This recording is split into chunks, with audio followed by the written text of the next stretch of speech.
The Project Gutenberg ebook of Myths of the Norsemen, from the Eddas and Sagas. This ebook is for the use of anyone anywhere in the United States and most other parts of the world at no cost and with almost no restrictions whatsoever.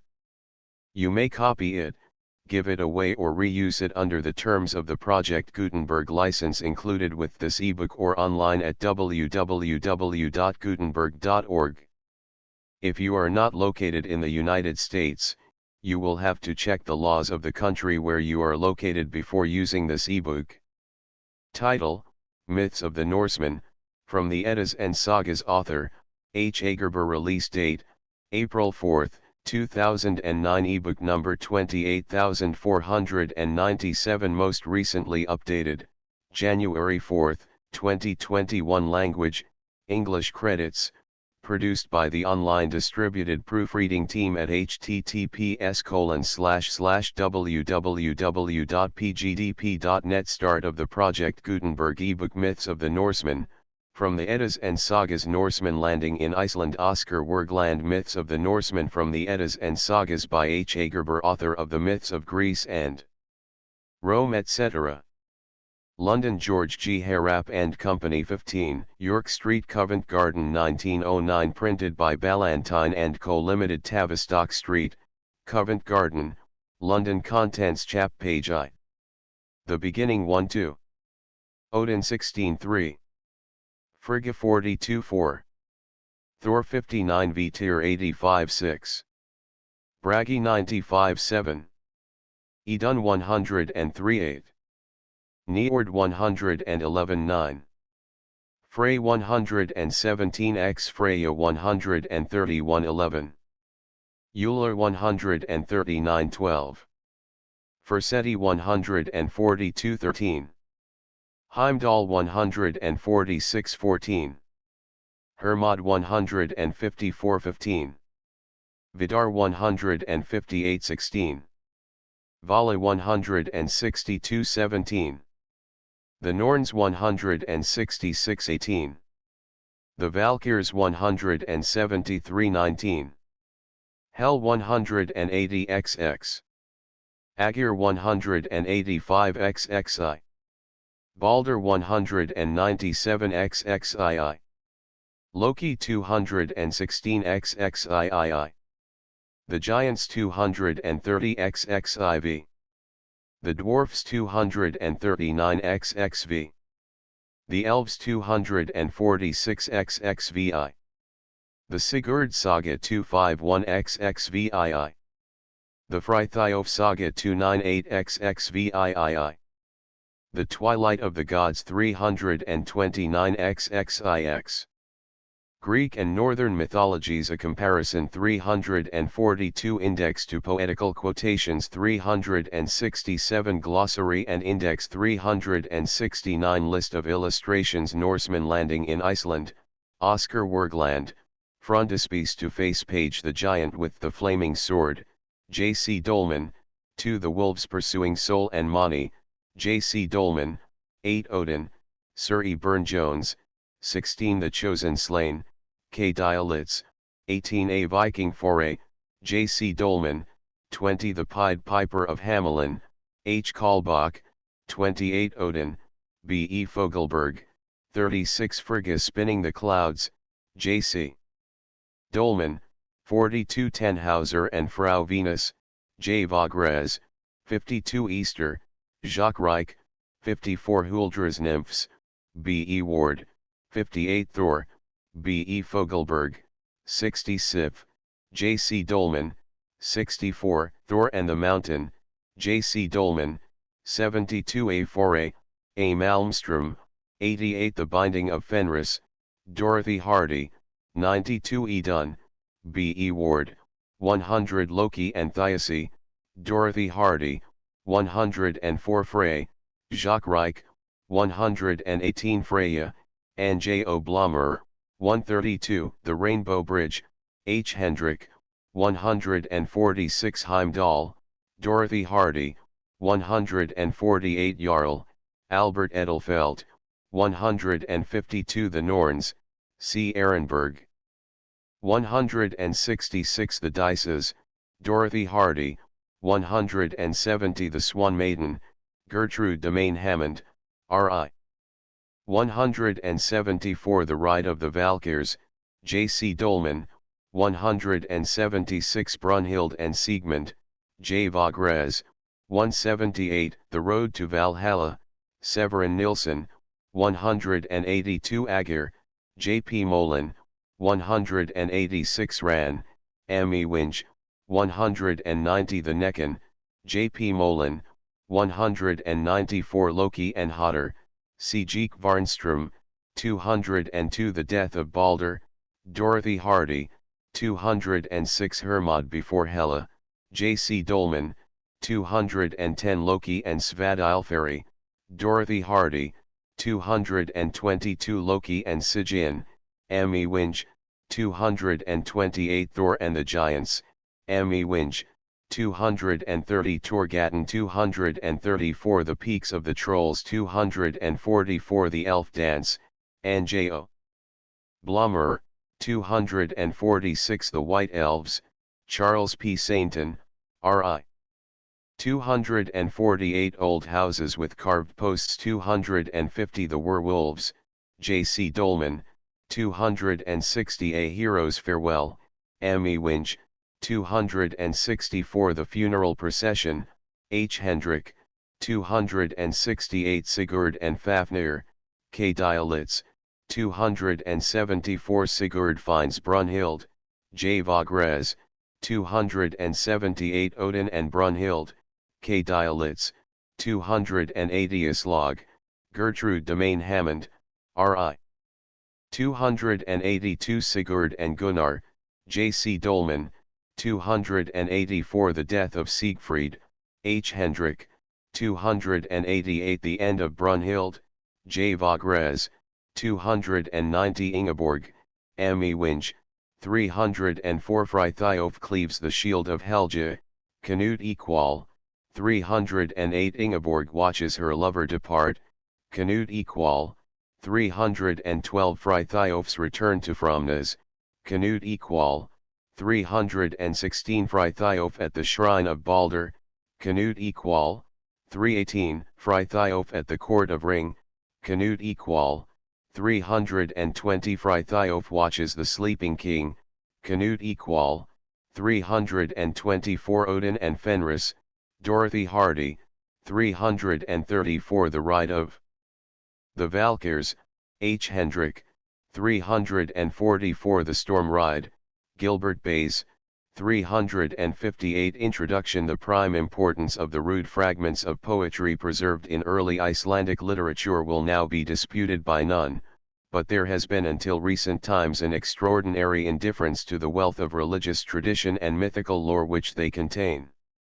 The long neglect of these precious records of our heathen ancestors is not the fault of the material in which all that survives of their religious beliefs is enshrined, for it may safely be asserted that the Edda is as rich in the essentials of national romance and race imagination, rugged though it be, as the more graceful and idyllic mythology of the South. Neither is it due to anything weak in the conception of the deities themselves, for although they may not rise to great spiritual heights, for most students of Icelandic literature agree that they stand out rude and massive as the Scandinavian mountains. They exhibit a spirit of victory, superior to brute force, superior to mere matter, a spirit that fights and overcomes one even were some part of the matter of their myths taken from others, yet the Norsemen have given their gods a noble, upright, great spirit, and placed them upon a high level that is all their own too. In fact, these old Norse songs have a truth in them, an inward perennial truth and greatness. It is a greatness not of mere body and gigantic bulk, but a rude greatness of soul. 3. The introduction of Christianity into the North brought with it the influence of the classical races, and this eventually supplanted the native genius, so that the alien mythology and literature of Greece and Rome have formed an increasing part of the mental equipment of the northern peoples in proportion as the native literature and tradition have been neglected. Undoubtedly, northern mythology has exercised a deep influence upon our customs, laws, and language, and there has been, therefore, a great unconscious inspiration flowing from these into English literature. The most distinctive traits of this mythology are a peculiar grim humor, to be found in the religion of no other race, and a dark thread of tragedy which runs throughout the whole woof, and these characteristics, touching both extremes, are writ large over English literature. But of conscious influence, compared with the rich draught of Hellenic inspiration, there is little to be found, and if we turn to modern art the difference is even more apparent. This indifference may be attributed to many causes, but it was due first to the fact that the religious beliefs of our pagan ancestors were not held with any real tenacity. Hence the success of the more or less considered policy of the early Christian missionaries to confuse the heathen beliefs, and merge them in the new faith, an interesting example of which is to be seen in the transference to the Christian festival of Easter of the attributes of the pagan goddess Easter, from whom it took even the name. Northern mythology was in this way arrested ere it had attained its full development, and the progress of Christianity eventually relegated it to the limbo of forgotten things. Its comprehensive and intelligent scheme, however, in strong contrast with the disconnected mythology of Greece and Rome, formed the basis of a more or less rational faith which prepared the Norsemen to receive the teaching of Christianity, and so helped to bring about its own undoing. The religious beliefs of the North are not mirrored with any exactitude in the Elder Edda. Indeed, only a travesty of the faith of our ancestors has been preserved in Norse literature. The early poet loved allegory, and his imagination rioted among the conceptions of his fertile muse. His eye was fixed on the mountains till the snowy peaks assumed human features and the giant of the rock or the ice descended with heavy tread, or he would gaze at the splendor of the spring, or of the summer fields, till Freya with the gleaming necklace stepped forth, or Sif with the flowing locks of gold, for we are told nothing as to sacrificial and religious rites, and all else is omitted which does not provide material for artistic treatment. The so-called Northern mythology, therefore, may be regarded as a precious relic of the beginning of Northern poetry, rather than as a representation of the religious beliefs of the Scandinavians, and these literary fragments bear many signs of the transitional stage wherein the confusion of the old and new faiths is easily apparent. But notwithstanding the limitations imposed by long neglect, it is possible to reconstruct in part a plan of the ancient Norse beliefs, and the general reader will derive much profit from Carlyle's illuminating study in Heroes and Hero Worship. A bewildering, inextricable jungle of delusions, confusions, falsehoods, and absurdities, covering the whole field of life, he calls them, with all good reason. But he goes on to show, with equal truth, that at the soul of this crude worship of distorted nature was a spiritual force seeking expression. What we probe without reverence they viewed with awe, and not understanding it, straightway deified it, as all children have been apt to do in all stages of the world's history. Truly they were hero worshippers after Carlyle's own heart, and scepticism had no place in their simple philosophy. It was the infancy of thought gazing upon a universe filled with divinity, and believing heartily with all sincerity. A large-hearted people reaching out in the dark towards ideals which were better than they knew. Ragnarok was to undo their gods because they had stumbled from their higher standards.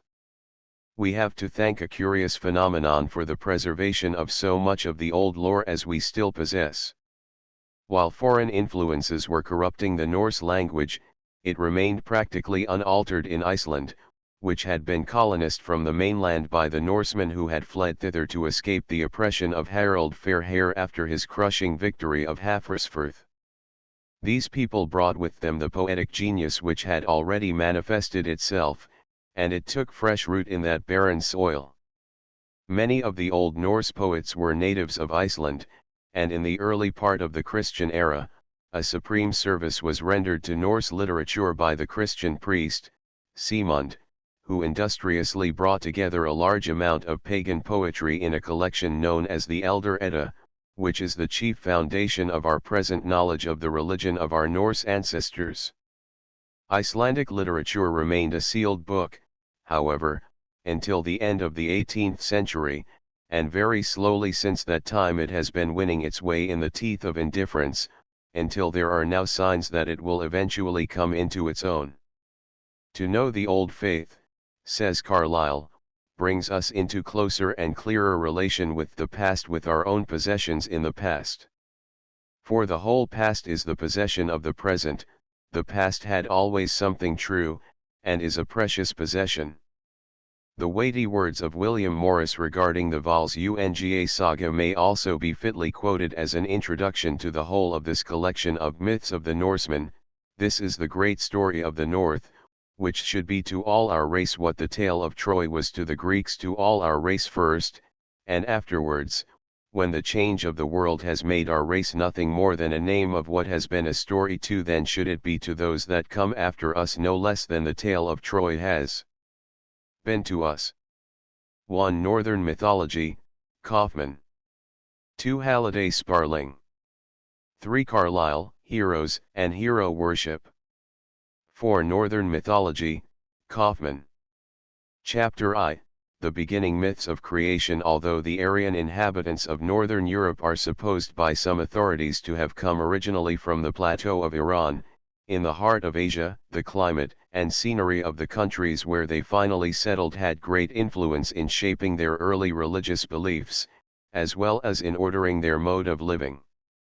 The grand and rugged landscapes of Northern Europe, the midnight sun, the flashing rays of the aurora borealis, the ocean continually lashing itself into fury against the great cliffs and icebergs of the Arctic Circle, could not but impress the people as vividly as the almost miraculous vegetation, the perpetual light, and the blue seas and skies of their brief summer season.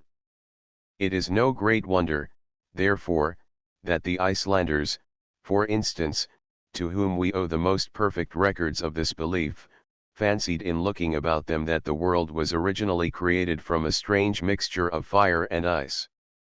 Northern mythology is grand and tragical. Its principal theme is the perpetual struggle of the beneficent forces of nature against the injurious, and hence it is not graceful and idyllic in character, like the religion of the sunny south, where the people could bask in perpetual sunshine, and the fruits of the earth grew ready to their hand. It was very natural that the dangers incurred in hunting and fishing under these inclement skies, and the suffering entailed by the long cold winters when the sun never shines, made our ancestors contemplate cold and ice as malevolent spirits, and it was with equal reason that they invoked with special fervor the beneficent influences of heat and light. The giant with the flaming sword J.C. Dolman, when questioned concerning the creation of the world, the northern skalds, or poets, whose songs are preserved in the Eddas and Sagas, declared that in the beginning, when there was as yet no earth, nor sea, nor air, when darkness rested over all, there existed a powerful being called Alfather, whom they dimly conceived as uncreated as well as unseen, and that whatever he willed came to pass. In the center of space there was, in the morning of time, a great abyss called Ginnunga Gap, the cleft of clefts, the yawning gulf, whose depths no eye could fathom, as it was enveloped in perpetual twilight. North of this abode was a space or world known as Niflheim, the home of mist and darkness, in the center of which bubbled the exhaustless spring Hvergelmur, the seething cauldron, whose waters supplied 12 great streams known as the Olivigar. As the water of these streams flowed swiftly away from its source and encountered the cold blasts from the yawning gulf, it soon hardened into huge blocks of ice, which rolled downward into the immeasurable depths of the great abyss with a continual roar like thunder. South of this dark chasm, and directly opposite Niflheim, the realm of mist, was another world called Muspelheim, the home of elemental fire, where all was warmth and brightness, and whose frontiers were continually guarded by Surtr, the flame giant. This giant fiercely brandished his flashing sword, and continually sent forth great showers of sparks, which fell with a hissing sound upon the ice blocks in the bottom of the abyss, and partly melted them by their heat. Great Surtur, with his burning sword, southward at Muspel's gate kept ward, and flashes of celestial flame, life-giving, from the fire world came. Valhalla, J.C. Jones. Ymir and Audhumla. As the steam rose in clouds it again encountered the prevailing cold, and was changed into rime or hoarfrost, which, layer by layer, filled up the great central space. Thus by the continual action of cold and heat, and also probably by the will of the uncreated and unseen, a gigantic creature called Ymir or Orgelmir, seething clay, the personification of the frozen ocean, came to life amid the ice blocks in the abyss, and as he was born of rime he was called a Hrimthursday, or ice giant. In early times, when Ymir lived, was sand, nor sea, nor cooling wave, no earth was found, nor heaven above, one chaos all, and nowhere grass. Simon's Edda, Henderson's Tr. Groping about in the gloom in search of something to eat, Ymir perceived a gigantic cow called Audhumla, the nourisher, which had been created by the same agency as himself, and out of the same materials. Hastening towards her, Ymir noticed with pleasure that from her udder flowed 4 great streams of milk, which would supply ample nourishment. All his wants were thus satisfied, but the cow, looking about her for food in her turn, began to lick the salt off a neighboring ice block with her rough tongue. This she continued to do until first the hair of a god appeared and then the whole head emerged from its icy envelope, until by and by Buri, the producer, stepped forth entirely free. While the cow had been thus engaged, Ymir, the giant, had fallen asleep, and as he slept a son and daughter were born from the perspiration under his armpit, and his feet produced the 6-headed giant Thrudgelmir, who, shortly after his birth, brought forth in his turn the giant Bergelmir, from whom all the evil frost giants are descended. Under the armpit grew, 'tis said of Hrimthursday, a girl and boy together, foot with foot begot, of that wise Jotun, a 6-headed son. Simon's Edda, Thorpe's Tr. Odin, Vili, and Ve. When these giants became aware of the existence of the god Buri, and of his son born, whom he had immediately produced, they began waging war against them, for as the gods and giants represented the opposite forces of good and evil, there was no hope of their living together in peace. The struggle continued evidently for ages, neither party gaining a decided advantage, until Bor married the giantess Bisla, daughter of Boldhorn, the thorn of evil, who bore him 3 powerful sons, Odin, Spirit, Vili, Will, and Ve, Holy. These 3 sons immediately joined their father in his struggle against the hostile frost giants, and finally succeeded in slaying their deadliest foe, the great Ymir. As he sank down lifeless the blood gushed from his wounds in such floods that it produced a great deluge, in which all his race perished, with the exception of Bergelmir, who escaped in a boat and went with his wife to the confines of the world. And all the race of Ymir thou didst drown, save one, Bergelmir, he on shipboard fled thy deluge, and from him the giants sprang. Balder dead, Matthew Arnold. Here he took up his abode, calling the place Jotunheim, the home of the giants, and here he begot a new race of frost giants, who inherited his dislikes, continued the feud, and were always ready to sally forth from their desolate country and raid the territory of the gods. The gods, in northern mythology called Aesir, pillars and supporters of the world, having thus triumphed over their foes, and being no longer engaged in perpetual warfare, now began to look about them, with intent to improve the desolate aspect of things and fashion a habitable world. After due consideration Bor's sons rolled Ymir's great corpse into the yawning abyss, and began to create the world out of its various component parts. The creation of the earth out of the flesh they fashioned Midgard, Middle Garden, as the earth was called. This was placed in the exact center of the vast space, and hedged all round with Ymir's eyebrows for bulwarks or ramparts. The solid portion of Midgard was surrounded by the giant's blood or sweat, which formed the ocean, while his bones made the hills, his flat teeth the cliffs, and his curly hair the trees and all vegetation. Well pleased with the result of their first efforts at creation, the gods now took the giant's unwieldy skull and poised it skillfully as the vaulted heavens above earth and sea, then scattering his brains throughout the expanse beneath they fashioned from them the fleecy clouds. Of Ymir's flesh was earth created, of his blood the sea, of his bones the hills, of his hair trees and plants, of his skull the heavens, and of his brows the gentle powers formed Midgard for the sons of men, but of his brain the heavy clouds are all created. Norse Mythology, R.B. Anderson. To support the heavenly vault, the gods stationed the strong dwarfs, Nordri, Sudri, Austri, Westri, at its four corners, bidding them sustain it upon their shoulders, and from them the 4 points of the compass received their present names of north, south, east, and west. To give light to the world thus created, the gods studded the heavenly vault with sparks secured from Muspelheim, points of light which shone steadily through the gloom like brilliant stars. The most vivid of these sparks, however, were reserved for the manufacture of the sun and moon, which were placed in beautiful golden chariots. And from the flaming world, where Muspel reigns, thou sentest and fetchedst fire, and madest lights, sun, moon, and stars, which thou hast hung in heaven, dividing clear the paths of night and day. Balder dead, Matthew Arnold.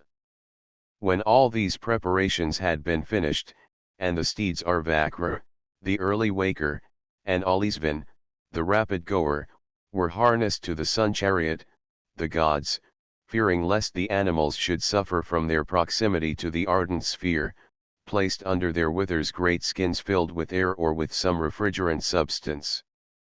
They also fashioned the shield Svalin, the cooler, and placed it in front of the car to shelter them from the sun's direct rays, which would else have burned them and the earth to a cinder. The moon car was, similarly, provided with a fleet steed called Olisvidr, the Allswift, but no shield was required to protect him from the mild rays of the moon. Mani and Sol the chariots were ready, the steeds harnessed and impatient to begin what was to be their daily round, but who should guide them along the right road? The gods looked about them, and their attention was attracted to the two beautiful offspring of the giant Mundilfari. He was very proud of his children, and had named them after the newly created orbs, Mani, the moon, and Sol, the sun. Sol, the sun-maid, was the spouse of Glaur, Glow, who was probably one of Surtr's sons. The names proved to be happily bestowed, as the brother and sister were given the direction of the steeds of their bright namesakes. After receiving due counsel from the gods, they were transferred to the sky, and day by day they fulfilled their appointed duties and guided their steeds along the heavenly paths. Know that Mundilfare is height father to the moon and sun, age on age shall roll away, while they mark the months and days. Havamal, W. Taylor's Tr. The gods next summoned Night, a daughter of Norvi, one of the giants, and entrusted to her care a dark chariot, drawn by a sable steed, Hrimfaxi, frost mane, from whose waving mane the dew and hoarfrost dropped down upon the earth. Hrimfaxi is the sable steed, from the east who brings the night, fraught with the showering joys of love, as he champs the foamy bit, drops of dew are scattered round to adorn the vales of earth. Vafthrudnismal, W. Taylor's Tr. The goddess of night had thrice been married, and by her first husband, Naglfari, she had had a son named Aud, by her second, Anar, a daughter Jord, Earth, and by her third, the god Delinger, Dawn, another son, of radiant beauty, was now born to her, and he was given the name of Dag, Day. The wolves pursuing Sol and Mani J.C. Dolman. As soon as the gods became aware of this beautiful being's existence, they provided a chariot for him also, drawn by the resplendent white steed skin faxi, shining mane, from whose mane bright beams of light shone forth in every direction, illuminating all the world, and bringing light and gladness to all. Forth from the east, up the ascent of heaven, Day drove his courser with the shining mane. Balder dead, Matthew Arnold. The wolf's skull and Hatai, but as evil always treads close upon the footsteps of good, hoping to destroy it, the ancient inhabitants of the northern regions imagined that both sun and moon were incessantly pursued by the fierce wolf's skull, repulsion, and Hatai, hatred, whose sole aim was to overtake and swallow the brilliant objects before them, so that the world might again be enveloped in its primeval darkness. Skal the wolf is named that the fair-faced goddess to the ocean chases, another Hatai hight he is Hrodvitnir's son, he the bright maid of heaven shall precede. Simuna's Edda, Thorp's tr. At times, they said, the wolves overtook and tried to swallow their prey, thus producing an eclipse of the radiant orbs. Then the terrified people raised such a deafening clamor that the wolves, frightened by the noise, hastily dropped them. Thus rescued, sun and moon resumed their course, fleeing more rapidly than before, the hungry monsters rushing along in their wake, lusting for the time when their efforts would prevail and the end of the world would come. For the northern nations believed that as their gods had sprung from an alliance between the divine element, Bor, and the mortal, Bisla, they were finite, and doomed to perish with the world they had made. But even in this early morn faintly foreshadowed was the dawn of that fierce struggle, deadly shock, which yet should end in Ragnarok, when good and evil, death and life, beginning now, and then their strife. Valhalla, J.C. Jones. Mani was accompanied also by Hyuki, the waxing, and Bil, the waning, moon, 2 children whom he had snatched from earth, where a cruel father forced them to carry water all night. Our ancestors fancied they saw these children, the original Jack and Jill, with their pale, darkly outlined upon the moon. The gods not only appointed sun, moon, day and night to mark the procession of the year, but also called evening, midnight, morning, forenoon, noon and afternoon to share their duties, making summer and winter the rulers of the seasons. Summer, a direct descendant of Svesud, the mild and lovely, inherited his sire's gentle disposition, and was loved by all except Winter, his deadly enemy, the son of Vintual, himself a son of the disagreeable god Vesud, the personification of the icy wind. Vintual is the name of him who begot the winter's god, summer from Suasuthur sprang, both shall walk the way of years, till the twilight of the gods. Vafthrudnais Mal, W. Taylor's tr. The cold winds continually swept down from the north, chilling all the earth, and the Northmen imagined that these were set in motion by the great giant Hraesvelgr, the corpse swallower, who, clad in eagle plumes, sat at the extreme northern verge of the heavens, and that when he raised his arms or wings the cold blasts darted forth and swept ruthlessly over the face of the earth, blighting all things with their icy breath. Hraesvelgr is the name of him who sits beyond the end of heaven, and winnows wide his eagle wings, whence the sweeping blasts have birth. Vafthrudnais Mal, W. Taylor's tr. Dwarfs and elves. While the gods were occupied in creating the earth and providing for its illumination, a whole host of maggot-like creatures had been breeding in Ymir's flesh. These uncouth beings now attracted divine attention. Summoning them into their presence, the gods first gave them forms and endowed them with superhuman intelligence, and then divided them into 2 large classes. Those which were dark, treacherous, and cunning by nature were banished to Svartalfheim, the home of the black dwarfs, situated underground, whence they were never allowed to come forth during the day, under penalty of being turned into stone. They were called dwarfs, trolls, gnomes, or kobolds, and spent all their time and energy in exploring the secret recesses of the earth. They collected gold, silver, and precious stones, which they stowed away in secret crevices, whence they could withdraw them at will. The remainder of these small creatures, including all that were fair, good, and useful, the gods called fairies and elves, and they sent them to dwell in the airy realm of Alfheim, home of the light elves, situated between heaven and earth, whence they could flit downward whenever they pleased, to attend to the plants and flowers, sport with the birds and butterflies, or dance in the silvery moonlight on the green. Odin, who had been the leading spirit in all these undertakings, now bade the gods, his descendants, follow him to the broad plain called Idawold, far above the earth, on the other side of the great stream Ifang, whose waters never froze. Ifang's steep and murky wave parts the ancient sons of earth from the dwelling of the Goths, open flows the mighty flood, nor shall ice arrest its course while the wheel of ages rolls. Vafthrudnais Mal, W. Taylor's Tr. In the center of the sacred space, which from the beginning of the world had been reserved for their own abode and called Asgard, home of the gods, the 12 Aesir, gods, and 24 Aesir, goddesses, all assembled at the bidding of Odin.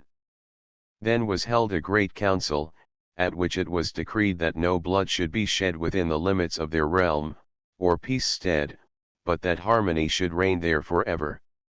As a further result of the conference, the gods set up a forge where they fashioned all their weapons and the tools required to build the magnificent palaces of precious metals, in which they lived for many long years in a state of such perfect happiness that this period has been called the Golden Age. The creation of men. Although the gods had from the beginning designed Midgard, or Monaheim, as the abode of man, there were at first no human beings to inhabit it. One day Odin, Vili, and Ve, according to some authorities, or Odin, Honir, the Bright One, and Loder, or Loki, Fire, started out together and walked along the seashore, where they found either two trees, the ash, Ask, and the elm, Embla, or two blocks of wood, hewn into rude semblances of the human form. The gods gazed at first upon the inanimate wood in silent wonder, then, perceiving the use it could be put to, Odin gave these logs souls, Honir bestowed motion and senses, and Loder contributed blood and blooming complexions. Thus endowed with speech and thought, and with power to love and to hope and to work, and with life and death, the newly created man and woman were left to rule Midgard at will. They gradually peopled it with their descendants, while the gods, remembering they had called them into life, took a special interest in all they did, watched over them, and often vouchsafed their aid and protection. The tree Yggdrasil Alfather next created a huge ash called Yggdrasil, the tree of the universe, of time, or of life, which filled all the world, taking root not only in the remotest depths of Niflheim, where bubbled the spring Hvergelmir, but also in Midgard, near Mimir's well, the ocean, and in Asgard, near the Urdar fountain. From its three great roots the tree attains such a marvelous height that its topmost bough, called Larud, the peace-giver, overshadowed Odin's hall, while the other wide-spreading branches towered over the other worlds. An eagle was perched on the bough Larud, and between his eyes sat the falcon Vidfalnir, sending his piercing glances down into heaven, earth, and Niflheim, and reporting all that he saw. As the tree Yggdrasil was evergreen, its leaves never withering, it served as pasture ground not only for Odin's goat Heron, which supplied the heavenly mead, the drink of the gods, but also for the stags Dane, Dvalin, Dunare, and Durathor, from whose horns honeydew dropped down upon the earth and furnished the water for all the rivers in the world. In the seething cauldron Hvergelmir, close by the great tree, a horrible dragon, called Nidug, continually gnawed the roots, and was helped in his work of destruction by countless worms, whose aim it was to kill the tree, knowing that its death would be the signal for the downfall of the gods. Through all our life a tempter prowls malignant, the cruel Nidug from the world below. He hates that Aesylite whose rays benignant on th hero's brow and glittering sword bright glow. Viking Tales of the North, R.B. Anderson. Scampering continually up and down the branches and trunk of the tree, the squirrel Ratadosk, branch borer, the typical busybody and tale-bearer, passed its time repeating to the dragon below the remarks of the eagle above, and vice versa, in the hope of stirring up strife between them. The bridge Bifrost it was, of course, essential that the tree Yggdrasil should be maintained in a perfectly healthy condition, and this duty was performed by the Norns, or Fates, who daily sprinkled it with the holy waters from the Urdar fountain. This water, as it trickled down to earth through branches and leaves, supplied the bees with honey. From either edge of Nibelheim, arching high above Midgard, rose the sacred bridge, Bifrost, a Sabrua, the rainbow, built of fire, water, and air, whose quivering and changing hues it retained, and over which the gods travelled to and fro to the earth or to the Urdar well, at the foot of the Yggdrasil, where they daily assembled in council.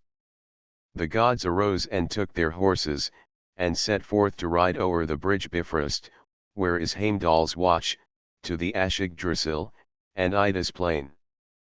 Thor came on foot, the rest on horseback rode. Balder dead, Matthew Arnold. Of all the gods Thor only, the god of thunder, never passed over the bridge, for fear lest his heavy tread or the heat of his lightnings would destroy it. The god Heimdall kept watch and ward there night and day. He was armed with a trenchant sword, and carried a trumpet called Gjallarhorn, upon which he generally blew a soft note to announce the coming or going of the gods, but upon which a terrible blast would be sounded when Ragnarok should come, and the frost giants and Surtr combine to destroy the world. Surt from the south comes with flickering flame, shines from his sword the Val god's sun. The stony hills are dashed together, the giantesses totter, men tread the path of hell, and heaven is cloven. Simon's Edda, Thorp's Tr.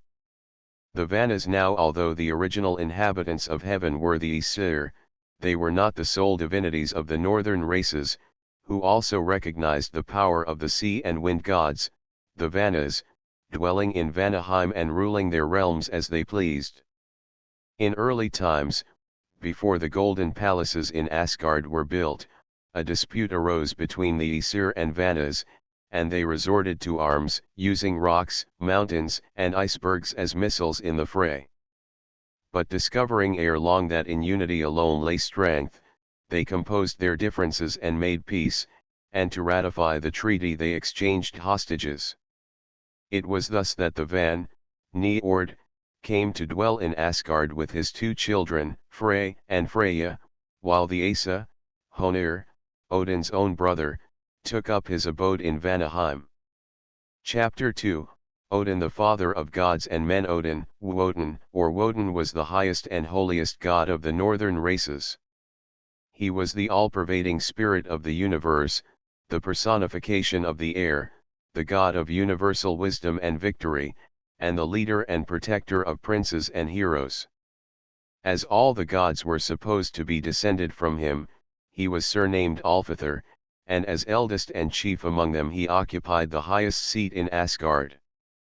Known by the name of Lidskjalf, this chair was not only an exalted throne, but also a mighty watchtower, from whence he could overlook the whole world and see at a glance all that was happening among gods, giants, elves, dwarfs, and men.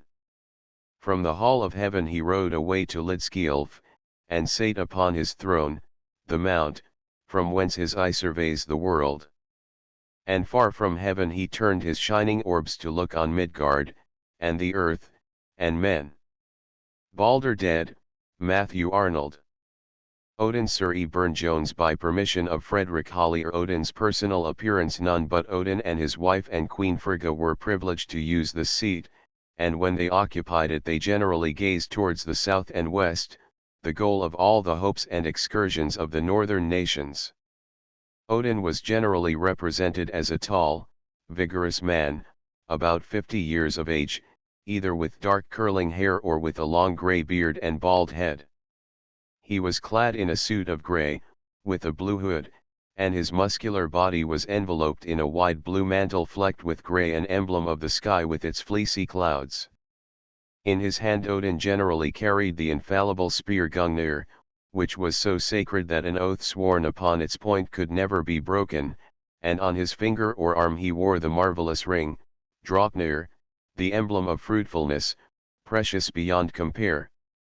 When seated upon his throne or armed for the fray, to mingle in which he would often descend to earth, Odin wore his eagle helmet, but when he wandered peacefully about the earth in human guise, to see what men were doing, he generally donned a broad-brimmed hat, drawn low over his forehead to conceal the fact that he possessed but one eye.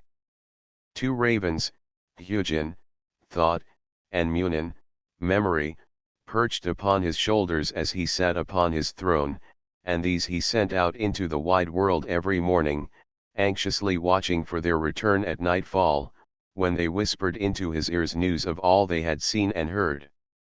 Thus he was kept well informed about everything that was happening on earth. Hugin and Munin fly each day over the spacious earth. I fear for Hugin that he come not back, yet more anxious am I for Munin.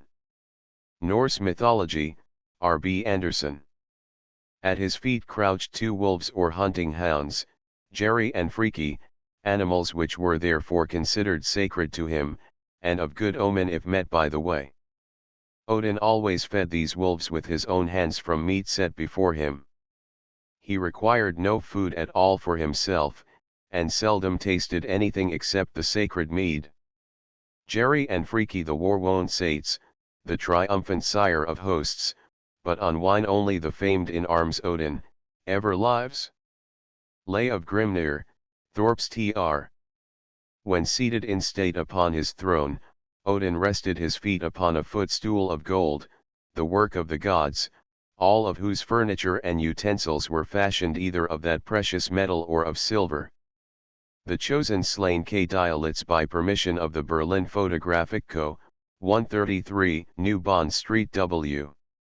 Besides the magnificent Hall Gladsheim, where stood the 12 seats occupied by the gods when they met in council, and Valaskilf, where his throne, Hlidskilf, was placed, Odin had a third palace in Asgard, situated in the midst of the marvelous grove Glazir, whose shimmering leaves were of red gold.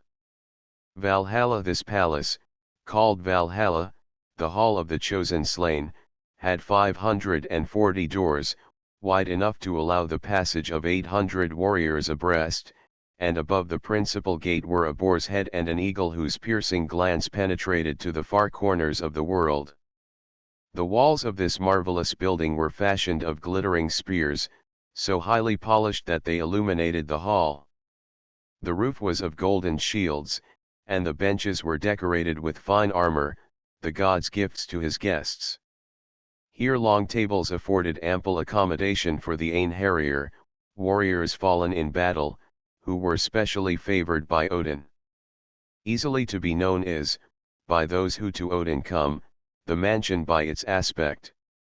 Its roof with spears is laid, its hall with shields is decked, with corselets are its benches strewed. Lay of Grimnir, Thorp's Tr. The ancient northern nations, who deemed warfare the most honorable of occupations, and considered courage the greatest virtue, worshipped Odin principally as god of battle and victory. They believed that whenever a fight was impending he sent out his special attendants, the shield dash, battle dash, or wish maidens, called Valkyrs, choosers of the slain, who selected from the dead warriors one half of their number, whom they bore on their fleet steeds over the quivering rainbow bridge, Bifrost, into Valhalla. Welcomed by Odin's sons, Hermod and Bragi, the heroes were conducted to the foot of Odin's throne, where they received the praise due to their valor. When some special favorite of the god was thus brought into Asgard, Valfathor, father of the slain, as Odin was called when he presided over the warriors, would sometimes rise from his throne and in person bid him welcome at the great entrance gate.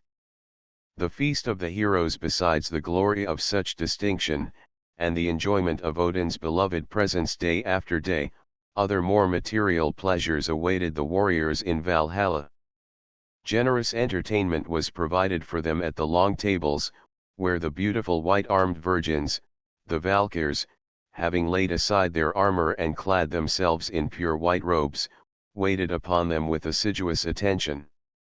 These maidens, 9 in number according to some authorities, brought the heroes great horns full of delicious mead, and set before them huge portions of boar's flesh, upon which they feasted heartily.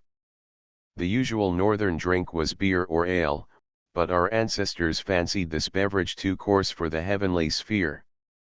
They therefore imagined that Valfather kept his table liberally supplied with mead or hydromel, which was daily furnished in great abundance by his she-goat Heron, who continually browsed on the tender leaves and twigs on Lerud, Yggdrasil's topmost branch.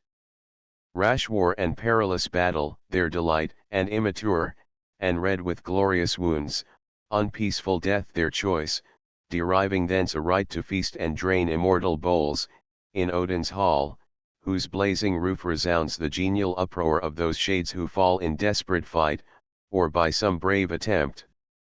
Liberty, James Thomson.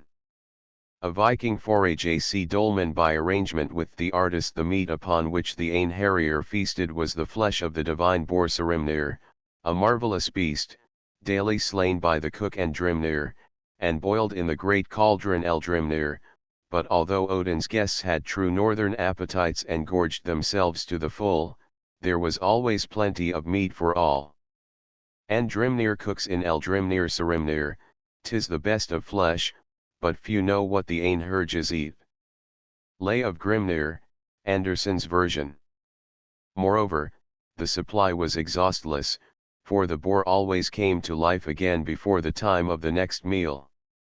This miraculous renewal of supplies in the larder was not the only wonderful occurrence in Valhalla, for it is related that the warriors, after having eaten and drunk to satiety, always called for their weapons, armed themselves, and rode out into the great courtyard, where they fought against one another, repeating the feats of arms for which they were famed on earth, and recklessly dealing terrible wounds, which, however, were miraculously and completely healed as soon as the dinner horn sounded.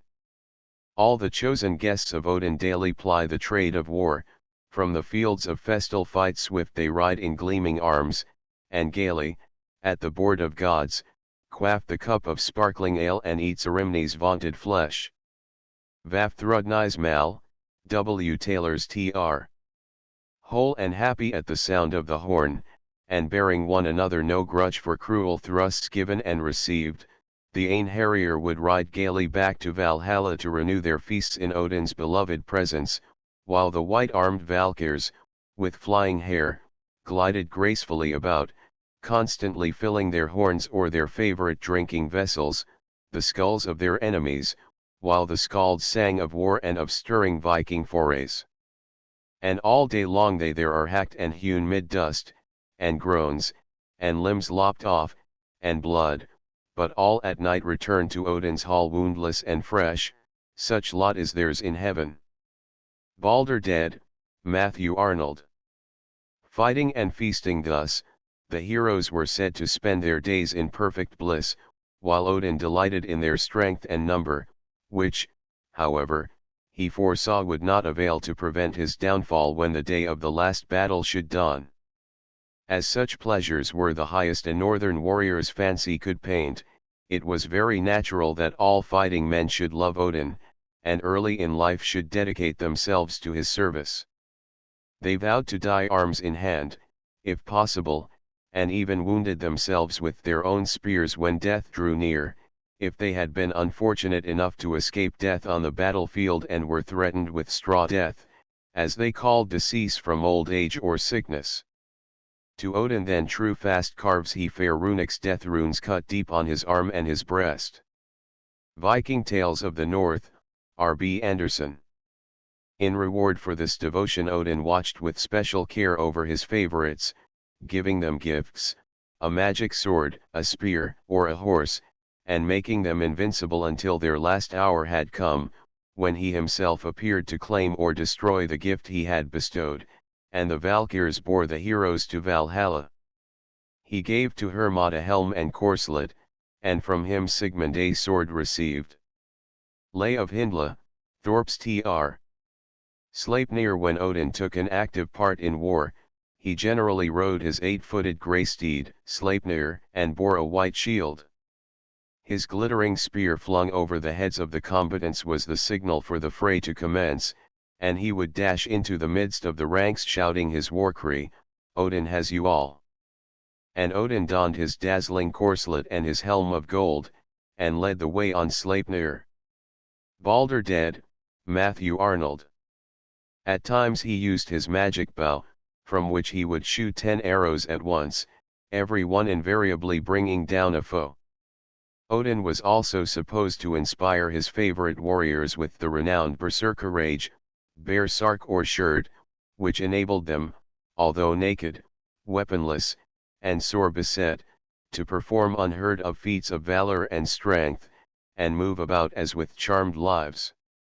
As Odin's characteristics, like the all-pervading elements, were multitudinous, so also were his names, of which he had no less than 200, almost all descriptive of some phase of his activities. He was considered the ancient god of seamen and of the wind. Mighty Odin, Norsemen hearts we bend to thee. Steer our barks, all-potent Woden, o'er the surging Baltic Sea. Vale. The wild hunt Odin, as wind god, was pictured as rushing through mid-air on his 8-footed steed, from which originated the oldest northern riddle, which runs as follows: who are the two who ride to the thing?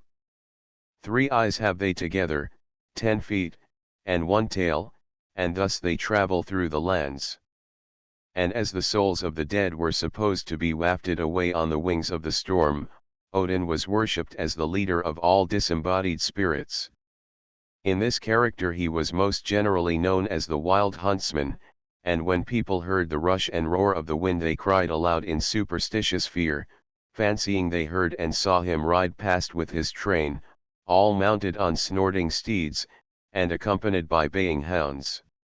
And the passing of the wild hunt, known as Woden's hunt, the raging host, Gabriel's hounds, or Escadrilla, was also considered a presage of such misfortune as pestilence or war. The Rhine flows bright, but its waves ere long must hear a voice of war, and a clash of spears our hills among, and a trumpet from afar, and the brave on a bloody turf must lie, for the huntsman hath gone by. The Wild Huntsman, Mrs. Hemans. It was further thought that if any were so sacrilegious as to join in the wild halloo in mockery, they would be immediately snatched up and whirled away with the vanishing host, while those who joined in the halloo with implicit good faith would be rewarded by the sudden gift of a horse's leg, hurled at them from above, which, if carefully kept until the morrow, would be changed into a lump of gold. Even after the introduction of Christianity, the ignorant northern folk still dreaded the oncoming storm, declaring that it was the wild hunt sweeping across the sky. And oft times will start, for overhead are sweeping Gabriel's hounds, doomed with their impious lord the flying hart to chase forever on aerial grounds. Sonnet, Wordsworth. Sometimes it left behind a small black dog, which, cowering and whining upon a neighboring hearth, had to be kept for a whole year and carefully tended unless it could be exorcised or frightened away. The usual recipe, the same as for the riddance of changelings, was to brew beer in egg shells, and this performance was supposed so to startle the spectral dog that he would fly with his tail between his legs, exclaiming that, although as old as the Bemmer, or Bohemian forest, he had never before beheld such an uncanny sight. I am as old as the Bemmer old, and have in my life such a brewing not seen. Old saying, Thorp's Tr. The object of this phantom hunt varied greatly, and was either a visionary boar or wild horse, white-breasted maidens who were caught and borne away bound only once in 7 years, or the wood nymphs, called moss maidens, who were thought to represent the autumn leaves torn from the trees and whirled away by the wintry gale. In the Middle Ages, when the belief in the old heathen deities was partly forgotten, the leader of the wild hunt was no longer Odin, but Charlemagne, Frederick Barbarossa, King Arthur, or some Sabbath breaker, like the Squire of Rodenstein or Hans von Hackelberg, who, in punishment for his sins, was condemned to hunt forever through the realms of air. As the winds blew fiercest in autumn and winter, Odin was supposed to prefer hunting during that season, especially during the time between Christmas and Twelfth Night, and the peasants were always careful to leave the last sheaf or measure of grain out in the fields to serve as food for his horse. This hunt was of course known by various names in the different countries of Northern Europe, but as the tales told about it are all alike, they evidently originated in the same old heathen belief, and to this day ignorant people of the north fancy that the baying of a hound on a stormy night is an infallible presage of death. Still shall last the dreadful chase, till time itself shall have an end. By day, they scour earth's cavern space, at midnight's witching hour, ascend. This is the horn, and hound, and horse that oft the lated peasant hears, appalled, he signs the frequent cross, when the wild din invades his ears. The wakeful priest oft drops a tear for human pride, for human woe, when, at his midnight mass, he hears the infernal cry of Holla, ho! Sir Walter Scott. The wild hunt, or raging host of Germany, was called Herlathing in England, from the mythical King Herla, its supposed leader. In northern France it bore the name of Mene de Heliquin, from Hel, goddess of death, and in the Middle Ages it was known as Cain's Hunt or Herod's Hunt, these latter names being given because the leaders were supposed to be unable to find rest on account of the iniquitous murders of Abel, of John the Baptist, and of the Holy Innocents. In central France the wild huntsman, whom we have already seen in other countries as Odin, Charlemagne, Barbarossa, Rodenstein, von Hackelberg, King Arthur, Hel, one of the Swedish kings, Gabriel, Cain, or Herod, is also called the Great Huntsman of Fontainebleau, Le Grand Veneur de Fontainebleau, and people declare that on the eve of Henry IV's murder, and also just before the outbreak of the Great French Revolution, his shouts were distinctly heard as he swept across the sky. It was generally believed among the northern nations that the soul escaped from the body in the shape of a mouse, which crept out of a corpse's mouth and ran away, and it was also said to creep in and out of the mouths of people in a trance. While the soul was absent, no effort or remedy could recall the patient to life, but as soon as it had come back animation returned. The Pied Piper, as Odin was the leader of all disembodied spirits, he was identified in the Middle Ages with the Pied Piper of Hamelin. According to medieval legends, Hamelin was so infested by rats that life became unbearable, and a large reward was offered to any who would rid the town of these rodents.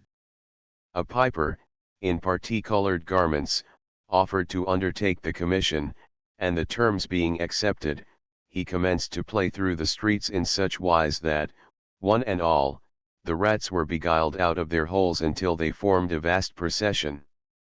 There was that in the strains which compelled them to follow, until at last the river Weser was reached, and all were drowned in its tide.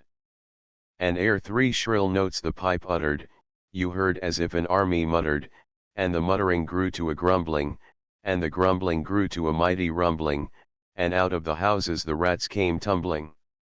Great rats, small rats, lean rats, brawny rats, brown rats, black rats, grey rats, tawny rats, grave old plotters, gay young friskers, fathers, mothers, uncles, cousins, cocking tails and pricking whiskers, families by tens and dozens, brothers, sisters, husbands, wives followed the piper for their lives. From street to street he piped advancing, and step for step they followed dancing, until they came to the river Weser, wherein all plunged and perished. Robert Browning. As the rats were all dead, and there was no chance of their returning to plague them, the people of Hamelin refused to pay the reward, and they bade the piper do his worst. He took them at their word, and a few moments later the weird strains of the magic flute again arose, and this time it was the children who swarmed out of the houses and merrily followed the piper. There was a rustling that seemed like a bustling of merry crowds justling at pitching and hustling, small feet were pattering, wooden shoes clattering, little hands clapping and little tongues chattering, and, like fowls in a farmyard when barley is scattering, out came all the children running. All the little boys and girls, with rosy cheeks and flaxen curls, and sparkling eyes and teeth like pearls, tripping and skipping, ran merrily after the wonderful music with shouting and laughter. Robert Browning. The Pied Piper of Hamelin H. Kaulbach by permission of the Berlin Photographic Co., 133 New Bond Street W. The burghers were powerless to prevent the tragedy, and as they stood spellbound the piper led the children out of the town to the Koppelberg, a hill on the confines of the town, which miraculously opened to receive the procession, and only closed again when the last child had passed out of sight. This legend probably originated the adage to pay the piper. The children were never seen in Hamelin again, and in commemoration of this public calamity all official decrees have since been dated so many years after the Pied Piper's visit.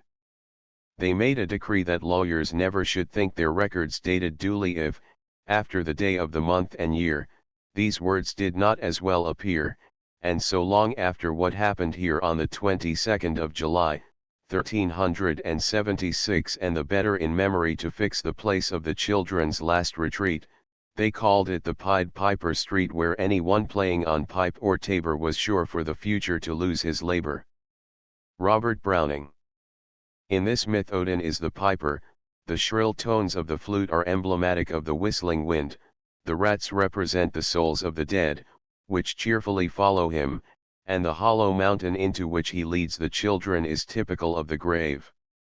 Bishop Hatto. Another German legend which owes its existence to this belief is the story of Bishop Hatto, the miserly prelate, who, annoyed by the clamors of the poor during a time of famine, had them burned alive in a deserted barn, like the rats whom he declared they resembled, rather than give them some of the precious grain which he had laid up for himself.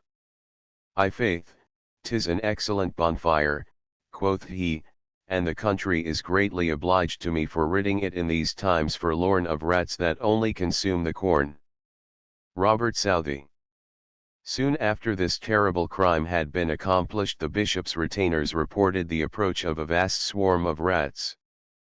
These, it appears, were the souls of the murdered peasants, which had assumed the forms of the rats to which the bishop had likened them.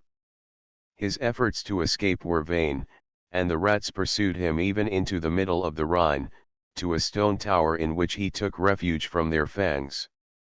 They swam to the tower, gnawed their way through the stone walls, and, pouring in on all sides at once, they found the bishop and devoured him alive.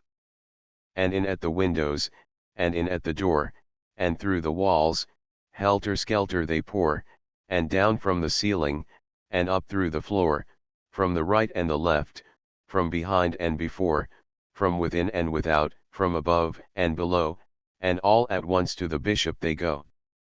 They have whetted their teeth against the stones, and now they pick the bishop's bones, they gnawed the flesh from every limb, for they were sent to do judgment on him. Robert Southey. The red glow of the sunset above the rat tower near Bingen on the Rhine is supposed to be the reflection of the hell fire in which the wicked bishop is slowly roasting in punishment for his heinous crime. Irmin. In some parts of Germany Odin was considered to be identical with the Saxon god Irmin, whose statue, the Irmin Soul, near Paderborn, was destroyed by Charlemagne in 772.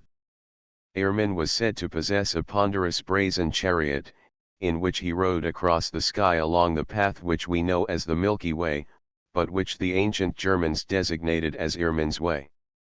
This chariot, whose rumbling sound occasionally became perceptible to mortal ears as thunder, never left the sky, where it can still be seen in the constellation of the Great Bear, which is also known in the north as Odin's, or Charles's, wain.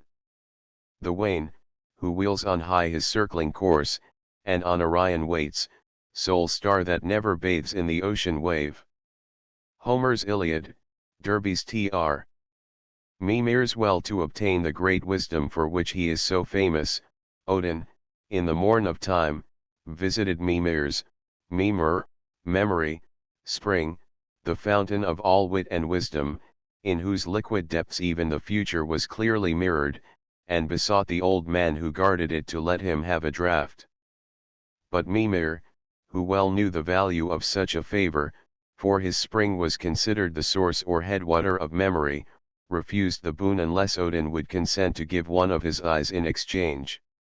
The god did not hesitate, so highly did he prize the draught, but immediately plucked out one of his eyes, which Mimir kept in pledge, sinking it deep down into his fountain, where it shone with mild luster, leaving Odin with but one eye, which is considered emblematic of the sun. Through our whole lives we strive towards the sun, that burning for it is the eye of Odin.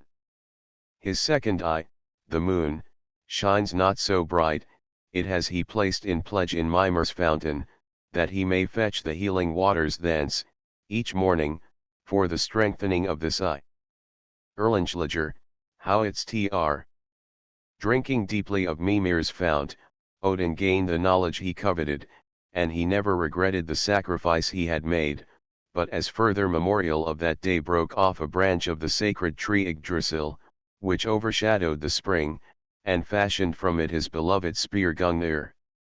A dauntless god drew for drink to its gleam, where he left in endless payment the light of an eye.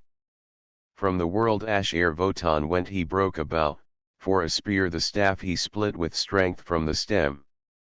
Dusk of the gods, Wagner, Forman's Tr. But although Odin was now all-wise, he was sad and oppressed, for he had gained an insight into futurity, and had become aware of the transitory nature of all things, and even of the fate of the gods, who were doomed to pass away.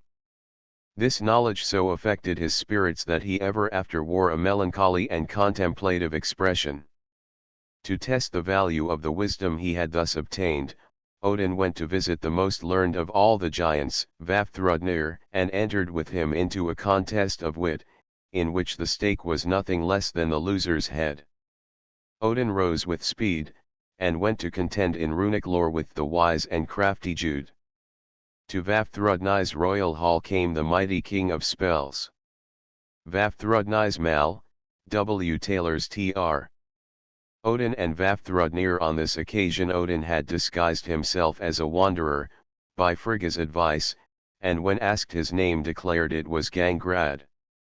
The contest of wit immediately began, Vafthrudnir questioning his guest concerning the horses which carried day and night across the sky, the river Ifing separating Jotunheim from Asgard, and also about Vigrid, the field where the last battle was to be fought.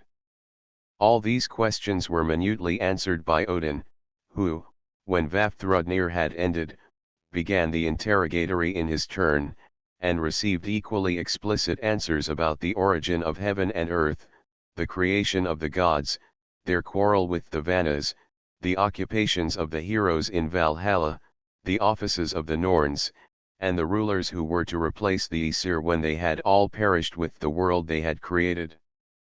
But when, in conclusion, Odin bent near the giant and softly inquired what words Alfithor whispered to his dead son Balder as he lay upon his funeral pyre, Vafthrudnir suddenly recognized his divine visitor. Starting back in dismay, he declared that no one but Odin himself could answer that question, and that it was now quite plain to him that he had madly striven in a contest of wisdom and wit with the king of the gods, and fully deserved the penalty of failure, the loss of his head. Not the man of mortal race knows the words which thou hast spoken to thy son in days of yore. I hear the coming tread of death, he soon shall raise the runic lore, and knowledge of the rise of gods, from his ill-fated soul who strove with Odin's self the strife of wit, wisest of the wise that breathe, Our stake was life, and thou hast won. Vafthrudnise mal, W. Taylor's Tr. As is the case with so many of the northern myths, which are often fragmentary and obscure, this one ends here, and none of the skalds informs us whether Odin really slew his rival, nor what was the answer to his last question, but mythologists have hazarded the suggestion that the word whispered by Odin in Baldur's ear, to console him for his untimely death, must have been resurrection. Invention of runes. Besides being god of wisdom, Odin was god and inventor of runes, the earliest alphabet used by northern nations, which characters, signifying mystery, were at first used for divination, although in later times they served for inscriptions and records. Just as wisdom could only be obtained at the cost of sacrifice, Odin himself relates that he hung 9 days and nights from the sacred tree Yggdrasil, gazing down into the immeasurable depths of Niflheim, plunged in deep thought, and self-wounded with his spear, ere he won the knowledge he sought. I know that I hung on a wind-rocked tree 9 whole nights, with a spear wounded, and to Odin offered myself to myself, on that tree of which no one knows from what root it springs. Odin's Rune Song, Thorp's Tr. When he had fully mastered this knowledge, Odin cut magic runes upon his spear Gungnir, upon the teeth of his horse Sleipnir, upon the claws of the bear, and upon countless other animate and inanimate things. And because he had thus hung over the abyss for such a long space of time, he was ever after considered the patron divinity of all who were condemned to be hanged or who perished by the noose. After obtaining the gift of wisdom and runes, which gave him power over all things, Odin also coveted the gift of eloquence and poetry, which he acquired in a manner which we shall relate in a subsequent chapter. Giod and Agnar. Odin, as has already been stated, took great interest in the affairs of mortals, and, we are told, was specially fond of watching King Hrothing's handsome little sons, Giod and Agnar, when they were about 8 and 10 years of age respectively. One day these little lads went fishing, and a storm suddenly arose which blew their boat far out to sea, where it finally stranded upon an island, upon which dwelt a seeming old couple, who in reality were Odin and Frigga in disguise. They had assumed these forms in order to indulge a sudden passion for the close society of their protégés. The lads were warmly welcomed and kindly treated, Odin choosing Giod as his favorite, and teaching him the use of arms, while Frigga petted and made much of little Agnar. The boys tarried on the island with their kind protectors during the long, cold winter season, but when spring came, and the skies were blue, and the sea calm, they embarked in a boat which Odin provided, and set out for their native shore. Favored by gentle breezes, they were soon wafted thither, but as the boat neared the strand Giod quickly sprang out and pushed it far back into the water, bidding his brother sail away into the evil spirit's power. At that self-same moment the wind veered, and Agnar was indeed carried away, while his brother hastened to his father's palace with a lying tale as to what had happened to his brother. He was joyfully received as one from the dead, and in due time he succeeded his father upon the throne. Years passed by, during which the attention of Odin had been claimed by other high considerations, when one day, while the divine couple were seated on the throne Hlidskilf, Odin suddenly remembered the winter's sojourn on the desert island, and he bade his wife notice how powerful his pupil had become, and taunted her because her favorite Agnar had married a giantess and had remained poor and of no consequence. Frigga quietly replied that it was better to be poor than hard-hearted, and accused Giod of lack of hospitality, one of the most heinous crimes in the eyes of a Northman. She even went so far as to declare that in spite of all his wealth he often ill-treated his guests. When Odin heard this accusation he declared that he would prove the falsity of the charge by assuming the guise of a wanderer and testing Giod's generosity. Wrapped in his cloud-hued raiment, with slouch hat and pilgrim staff, wanderer calls me the world, far have I carried my feet, on the back of the earth I have boundlessly been. Wagner, Foreman's Tr. Odin immediately set out by a roundabout way, while Frigga, to outwit him, immediately dispatched a swift messenger to warn Giad to beware of a man in wide mantle and broad-brimmed hat, as he was a wicked enchanter who would work him ill. Odin be Fogelberg. When, therefore, Odin presented himself before the king's palace, he was dragged into Giad's presence and questioned roughly. He gave his name as Grimnir, but refused to tell whence he came or what he wanted, so as this reticence confirmed the suspicion suggested to the mind of Giad, he allowed his love of cruelty full play, and commanded that the stranger should be bound between two fires, in such wise that the flames played around him without quite touching him, and he remained thus 8 days and nights, in obstinate silence, without food. Now Agnar had returned secretly to his brother's palace, where he occupied a menial position, and one night when all was still, in pity for the suffering of the unfortunate captive, he conveyed to his lips a horn of ale. But for this Odin would have had nothing to drink, the most serious of all trials to the god. At the end of the 8th day, while Giad, seated upon his throne, was gloating over his prisoner's sufferings, Odin began to sing softly at first, then louder and louder, until the hall re-echoed with his triumphant notes, a prophecy that the king, who had so long enjoyed the god's favor, would soon perish by his own sword. The fallen by the sword YGG shall now have, thy life is now run out, wroth with thee are the Disir, Odin thou now shalt see, draw near to me if thou canst. Simon's Edda, Thorpe's Tr. As the last notes died away, the chains dropped from his hands, the flames flickered and went out, and Odin stood in the midst of the hall, no longer in human form, but in all the power and beauty of a god. On hearing the ominous prophecy, Giad hastily drew his sword, intending to slay the insolent singer, but when he beheld the sudden transformation he started in dismay, tripped, fell upon the sharp blade, and perished as Odin had just foretold. Turning to Agnar, who, according to some accounts, was the king's son, and not his brother, for these old stories are often strangely confused, Odin bade him ascend the throne in reward for his humanity, and, further to repay him for the timely draught of ale, he promised to bless him with all manner of prosperity. On another occasion Odin wandered to earth, and was absent so long that the gods began to think that they would not see him in Asgard again. This encouraged his brothers Vili and Ve, who by some mythologists are considered as other personifications of himself, to usurp his power and his throne, and even, we are told, to espouse his wife Frigga. Be thou silent, Frigg. Thou art Fjordjin's daughter and ever hast been fond of men, since Ve and Vili, it is said, thou, Vidrir's wife, didst both to thy bosom take. Simon's Edda, Thorpe's Tr.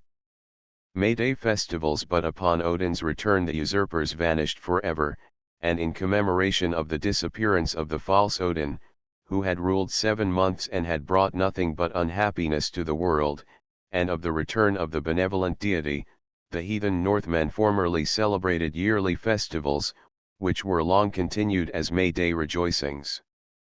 Until very lately there was always, on that day, a grand procession in Sweden, known as the May Ride, in which a flower-decked May King, Odin, pelted with blossoms the fur-enveloped winter, his supplanter, until he put him to ignominious flight.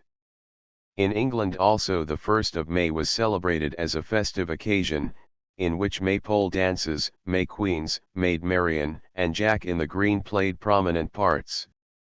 As personification of heaven, Odin, of course, was the lover and spouse of the earth, and as to them the earth bore a threefold aspect.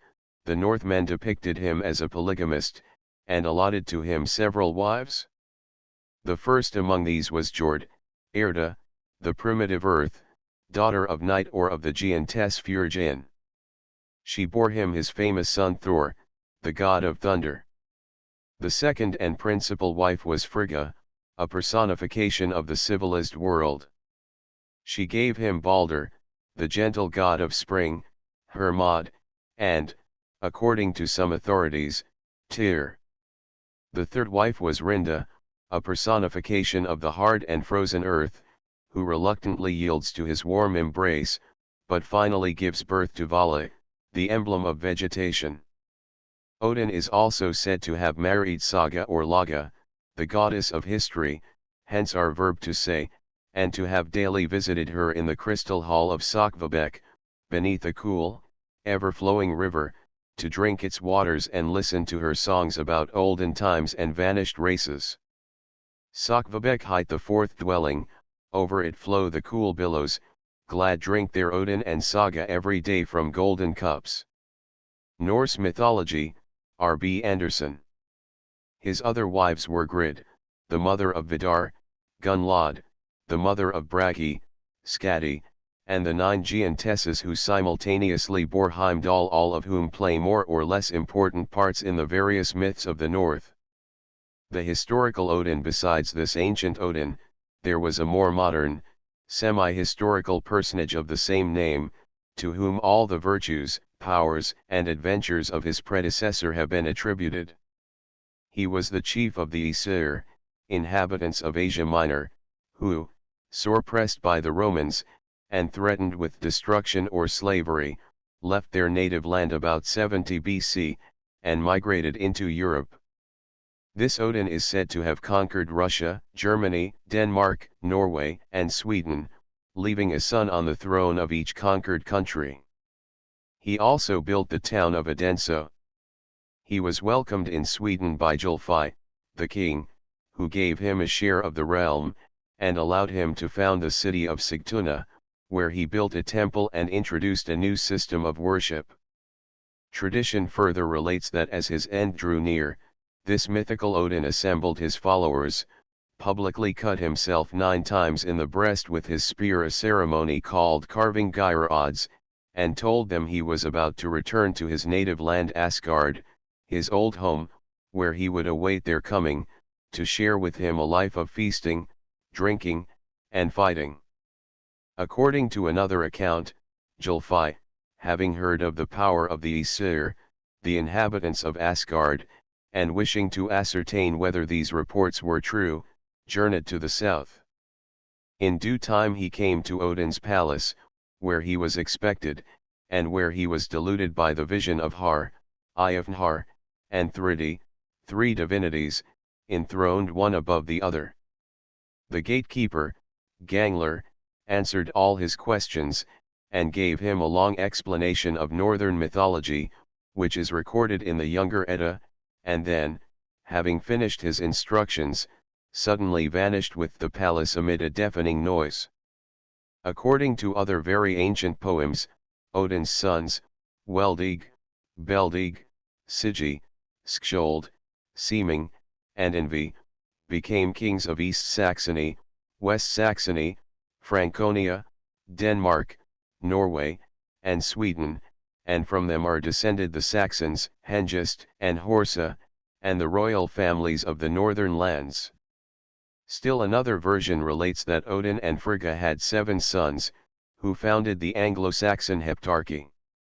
In the course of time this mysterious king was confounded with the Odin whose worship he introduced, and all his deeds were attributed to the god. Odin was worshipped in numerous temples, but especially in the Great Fane at Ups, where the most solemn festivals were held, and where sacrifices were offered. The victim was generally a horse, but in times of pressing need human offerings were made, even the king being once offered up to avert a famine. Uppsal's temple, where the North saw Valhall's halls fair imaged here on earth. Viking Tales of the North, R.B. Anderson. The first toast at every festival here was drunk in his honor, and, besides the 1st of May, one day in every week was held sacred to him, and, from his Saxon name, Woden, was called Woden's Day, whence the English word Wednesday has been derived. It was customary for the people to assemble at his shrine on festive occasions, to hear the songs of the skalds, who were rewarded for their minstrelsy by the gift of golden bracelets or armlets, which curled up at the ends and were called Odin's serpents. There are but few remains of ancient northern art now extant, and although rude statues of Odin were once quite common, they have all disappeared, as they were made of wood, a perishable substance, which in the hands of the missionaries, and especially of Olaf the Saint, the northern iconoclast, was soon reduced to ashes. There in the temple, carved in wood, the image of great Odin stood. Saga of King Olaf, Longfellow. Odin himself is supposed to have given his people a code of laws whereby to govern their conduct, in a poem called Havamal, or the High Song, which forms part of the Edda. In this lay he taught the fallibility of man, the necessity for courage, temperance, independence, and truthfulness, respect for old age, hospitality, charity, and contentment, and gave instructions for the burial of the dead. At home let a man be cheerful, and toward a guest liberal, of wise conduct he should be, of good memory and ready speech. If much knowledge he desires, he must often talk on what is good. Havamal, Thorpe's Tr. Chapter 3, Frigga, the queen of the gods. Frigga, or Frigg, daughter of Fjorgyn and sister of Jord, according to some mythologists, is considered by others as a daughter of Jord and Odin, whom she eventually married. This wedding caused such general rejoicing in Asgard, where the goddess was greatly beloved, that ever after it was customary to celebrate its anniversary with feast and song, and the goddess being declared patroness of marriage, her health was always proposed with that of Odin and Thor at wedding feasts. Frigga spinning the clouds. J.C. Dolman. Frigga was goddess of the atmosphere, or rather of the clouds, and as such was represented as wearing either snow-white or dark garments, according to her somewhat variable moods. She was queen of the gods, and she alone had the privilege of sitting on the throne Hlidskjalf, beside her august husband. From thence she too could look over all the world and see what was happening, and, according to the belief of our ancestors, she possessed the knowledge of the future, which, however, no one could ever prevail upon her to reveal, thus proving that northern women could keep a secret inviolate. Of me the gods are sprung, and all that is to come I know, but lock in my own breast, and have to none revealed.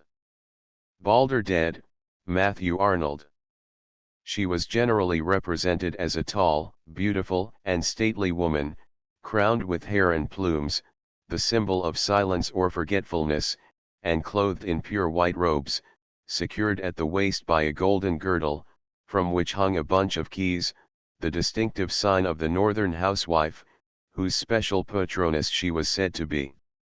Although she often appeared beside her husband, Frigga preferred to remain in her own palace, called Fensalir, the Hall of Mists or of the Sea, where she diligently plied her wheel or distaff, spinning golden thread or weaving long webs of bright-colored clouds. In order to perform this work she made use of a marvelous jeweled spinning wheel or distaff, which at night shone brightly in the sky as a constellation, known in the north as Frigga's spinning wheel, while the inhabitants of the south called the same stars Orion's girdle.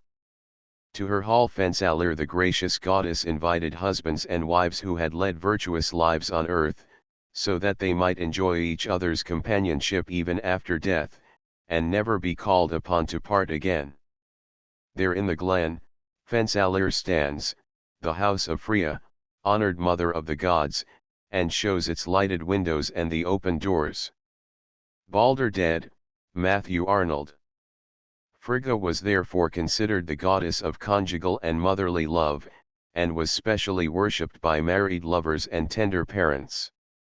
This exalted office did not entirely absorb her thoughts, however, for we are told that she was very fond of dress, and whenever she appeared before the assembled gods her attire was rich and becoming, and her jewels chosen with much taste.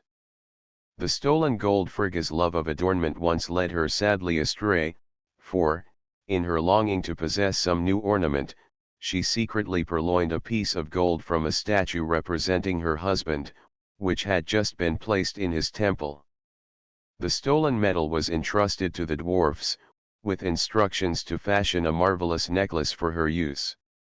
This, when finished, was so resplendent that it greatly enhanced her charms, and even increased Odin's love for her. But when he discovered the theft of the gold, he angrily summoned the dwarfs and bade them reveal who had dared to touch his statue. Unwilling to betray the queen of the gods, the dwarfs remained obstinately silent, and, seeing that no information could be elicited from them, Odin commanded that the statue should be placed above the temple gate, and set to work to devise runes which should endow it with the power of speech and enable it to denounce the thief. When Frigga heard these tidings, she trembled with fear, and implored her favorite attendant, Fulla, to invent some means of protecting her from Alfather's wrath. Fulla, who was always ready to serve her mistress, immediately departed, and soon returned, accompanied by a hideous dwarf, who promised to prevent the statue from speaking if Frigga would only deign to smile graciously upon him. This boon having been granted, the dwarf hastened off to the temple, caused a deep sleep to fall upon the guards, and while they were thus unconscious, pulled the statue down from its pedestal and broke it to pieces, so that it could never betray Frigga's theft, in spite of all Odin's efforts to give it the power of speech. Odin, discovering this sacrilege on the morrow, was very angry indeed, so angry that he left Asgard and utterly disappeared, carrying away with him all the blessings which he had been wont to shower upon gods and men. According to some authorities, his brothers, as we have already seen, took advantage of his absence to assume his form and secure possession of his throne and wife, but although they looked exactly like him, they could not restore the lost blessings, and allowed the ice giants, or Jotuns, to invade the earth and bind it fast in their cold fetters. These wicked giants pinched the leaves and buds till they all shriveled up, stripped the trees bare, shrouded the earth in a great white coverlet, and veiled it in impenetrable mists. But at the end of 7 weary months the true Odin relented and returned, and when he saw all the evil that had been done, he drove the usurpers away, forced the frost giants to relax their grip of the earth and to release her from her icy bonds, and again showered all his blessings down upon her, cheering her with the light of his smile. Odin outwitted, as has already been seen. Odin, although god of wit and wisdom, was sometimes no match for his wife Frigga, who, womanlike, was sure to obtain her way by some means. On one occasion the august pair were seated upon Hlidskjalf, gazing with interest upon the Winilers and Vandals, who were preparing for a battle which was to decide which people should henceforth have supremacy. Odin gazed with satisfaction upon the Vandals, who were loudly praying to him for victory, but Frigga watched the movements of the Winilers with more attention, because they had entreated her aid. She therefore turned to Odin and coaxingly inquired whom he meant to favor on the morrow. He, wishing to evade her question, declared he would not decide, as it was time for bed, but would give the victory to those upon whom his eyes first rested in the morning. This answer was shrewdly calculated, for Odin knew that his couch was so turned that upon waking he would face the Vandals, and he intended looking out from thence, instead of waiting until he had mounted his throne. But, although so cunningly contrived, this plan was frustrated by Frigga, who, divining his purpose, waited until he was sound asleep, and then noiselessly turned his couch so that he should face her favorites. Then she sent word to the Winilers to dress their women in armor and send them out in battle array at dawn, with their long hair carefully combed down over their cheeks and breasts. Take thou thy womenfolk, maidens and wives, over your ankles lace on the white war hose, over your bosoms link up the hard mail nets, over your lips plait long tresses with cunning, so war beasts full-bearded King Odin shall deem you, when off the grey sea beach at sunrise ye greet him. The Longbeard's Saga, Charles Kingsley. These instructions were carried out with scrupulous exactness, and when Odin awoke the next morning his first conscious glance fell upon their armed host, and he exclaimed in surprise, "What Longbeards are those? In German the ancient word for longbeards was Langobarden, which was the name used to designate the Lombards. Frigga, upon hearing this exclamation, which she had foreseen, immediately cried out in triumph that Alfather had given them a new name, and was in honor bound to follow the usual northern custom and give also a baptismal gift. A name thou hast given them, shames neither thee nor them, well can they wear it. Give them the victory, first have they greeted thee, give them the victory, yokefellow mine. The Longbeard Saga, Charles Kingsley. Odin, seeing he had been so cleverly outwitted, made no demur, and in memory of the victory which his favor vouchsafed to them the Winnealers retained the name given by the King of the Gods, who ever after watched over them with special care, giving them many blessings, among others a home in the sunny south, on the fruitful plains of Lombardy. Fulla Frigga had, as her own special attendants, a number of beautiful maidens, among whom were Fulla, Vala, her sister, according to some authorities, to whom she entrusted her jewel casket. Fulla always presided over her mistress's toilet, was privileged to put on her golden shoes, attended her everywhere, was her confidant, and often advised her how best to help the mortals who implored her aid.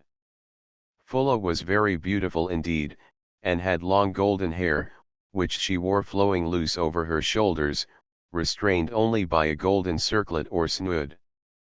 As her hair was emblematic of the golden grain, this circlet represented the binding of the sheaf. Fulla was also known as Abundia, or Abundantia, in some parts of Germany, where she was considered the symbol of the fullness of the earth. Hlin, Frigga's second attendant, was the goddess of consolation, sent out to kiss away the tears of mourners and pour balm into hearts wrung by grief.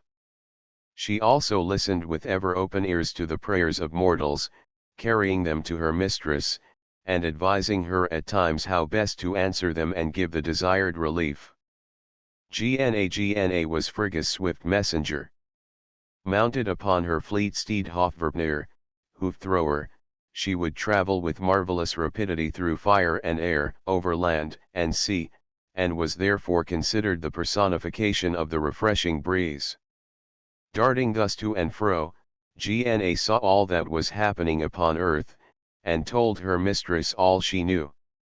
On one occasion, as she was passing over Hunaland, she saw King Rerir, a lineal descendant of Odin, sitting mournfully by the shore, bewailing his childlessness. The Queen of Heaven, who was also goddess of childbirth, upon hearing this took an apple, the emblem of fruitfulness, from her private store, gave it to Gna, and bade her carry it to the king. With the rapidity of the element she personified, Gna darted away, and as she passed over Rerir's head, she dropped her apple into his lap with a radiant smile. "What flies up there, so quickly driving past?" Her answer from the clouds, as rushing by, "I fly not, nor do drive, but hurry fast, who fling swift through cloud and mist and sky." Asgard and the Gods, Wagner MacDowell. The king pondered for a moment upon the meaning of this sudden apparition and gift, and then hurried home, his heart beating high with hope, and gave the apple to his wife to eat. In due season, to his intense joy, she bore him a son, Volsung, the great northern hero, who became so famous that he gave his name to all his race. Lofn, Vjofn, and Sin. Besides the three above mentioned, Frigga had other attendants in her train. There was the mild and gracious maiden Lofn, praise or love, whose duty it was to remove all obstacles from the path of lovers. My lily tall, from her saddle bearing, I led then forth through the temple, faring to th altar circle where, priests among, Lofn's vows she took with unfaltering tongue. Viking Tales of the North, R.B. Anderson.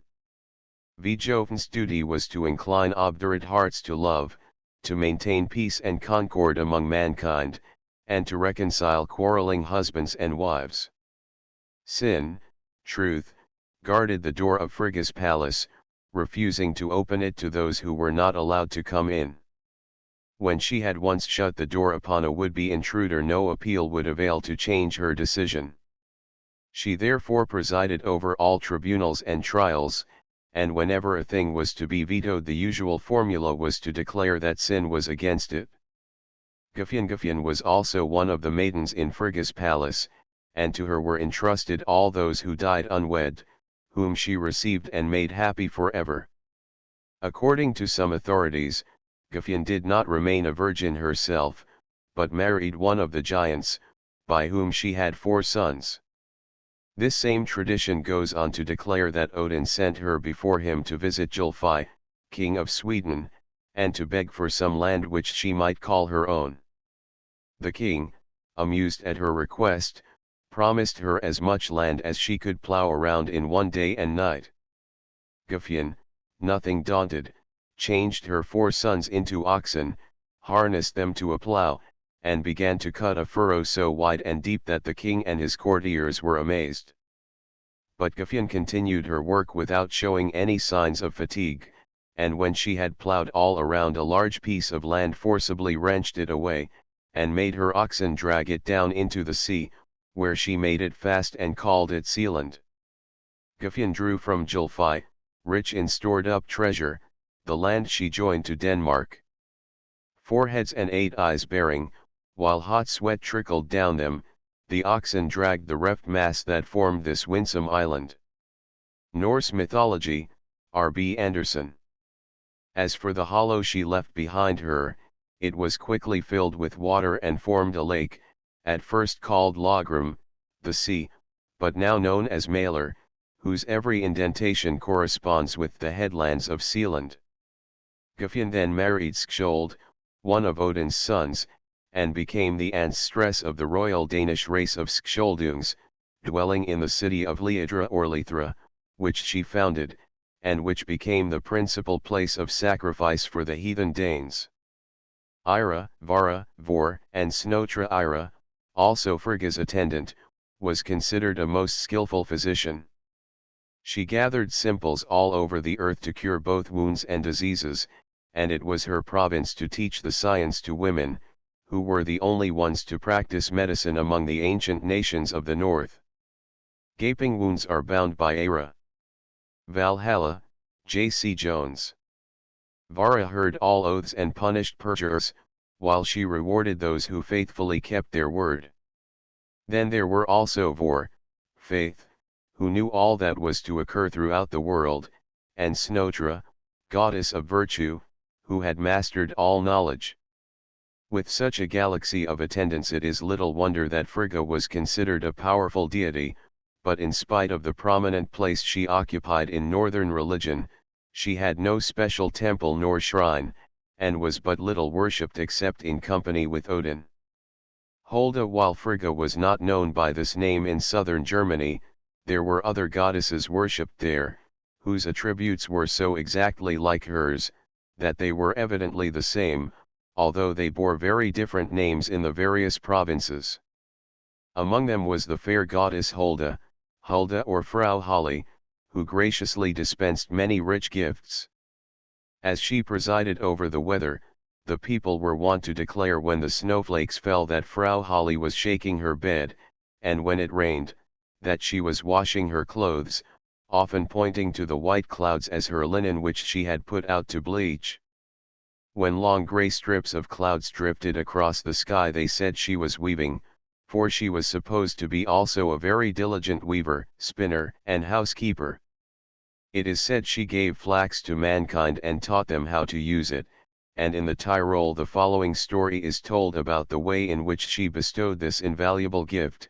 The discovery of flax. There was once a peasant who daily left his wife and children in the valley to take his sheep up the mountain to pasture, and as he watched his flock grazing on the mountainside, he often had opportunity to use his crossbow and bring down a chamois, whose flesh would furnish his larder with food for many a day. While pursuing a fine animal one day, he saw it disappear behind a boulder, and when he came to the spot, he was amazed to see a doorway in the neighboring glacier, for in the excitement of the pursuit he had climbed higher and higher, until he was now on top of the mountain, where glittered the everlasting snow.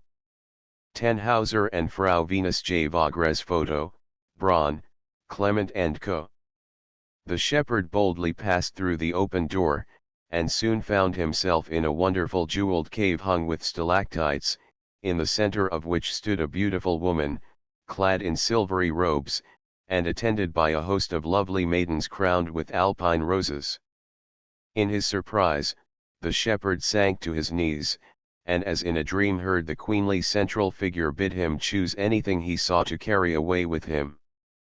Although dazzled by the glow of the precious stones around him, the shepherd's eyes constantly reverted to a little nosegay of blue flowers which the gracious apparition held in her hand, and he now timidly proffered a request that it might become his.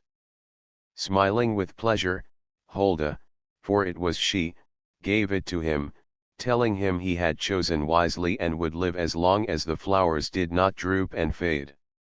Then, giving the shepherd a measure of seed which she told him to sow in his field, the goddess bade him begone, and as the thunder pealed and the earth shook, the poor man found himself out upon the mountainside once more, and slowly wended his way home to his wife, to whom he told his adventure and showed the lovely blue flowers and the measure of seed.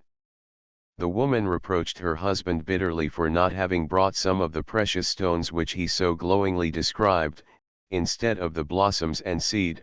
Nevertheless the man proceeded to sow the latter, and he found to his surprise that the measure supplied seed enough for several acres. Soon the little green shoots began to appear, and one moonlight night, while the peasant was gazing upon them, as was his wont, for he felt a curious attraction to the field which he had sown, and often lingered there wondering what kind of grain would be produced, he saw a misty form hover above the field, with hands outstretched as if in blessing. At last the field blossomed, and countless little blue flowers opened their calyxes to the golden sun. When the flowers had withered and the seed was ripe, Hulda came once more to teach the peasant and his wife how to harvest the flax, for such it was, and from it to spin, weave, and bleach linen. As the people of the neighborhood willingly purchased both linen and flax seed, the peasant and his wife soon grew very rich indeed, and while he plowed, sowed, and harvested, she spun, wove, and bleached the linen. The man lived to a good old age, and saw his grandchildren and great-grandchildren grow up around him. All this time his carefully treasured bouquet had remained fresh as when he first brought it home, but one day he saw that during the night the flowers had drooped and were dying. Knowing what this portended, and that he too must die, the peasant climbed the mountain once more to the glacier, and found again the doorway for which he had often vainly searched. He entered the icy portal, and was never seen or heard of again, for, according to the legend, the goddess took him under her care, and bade him live in her cave, where his every wish was gratified.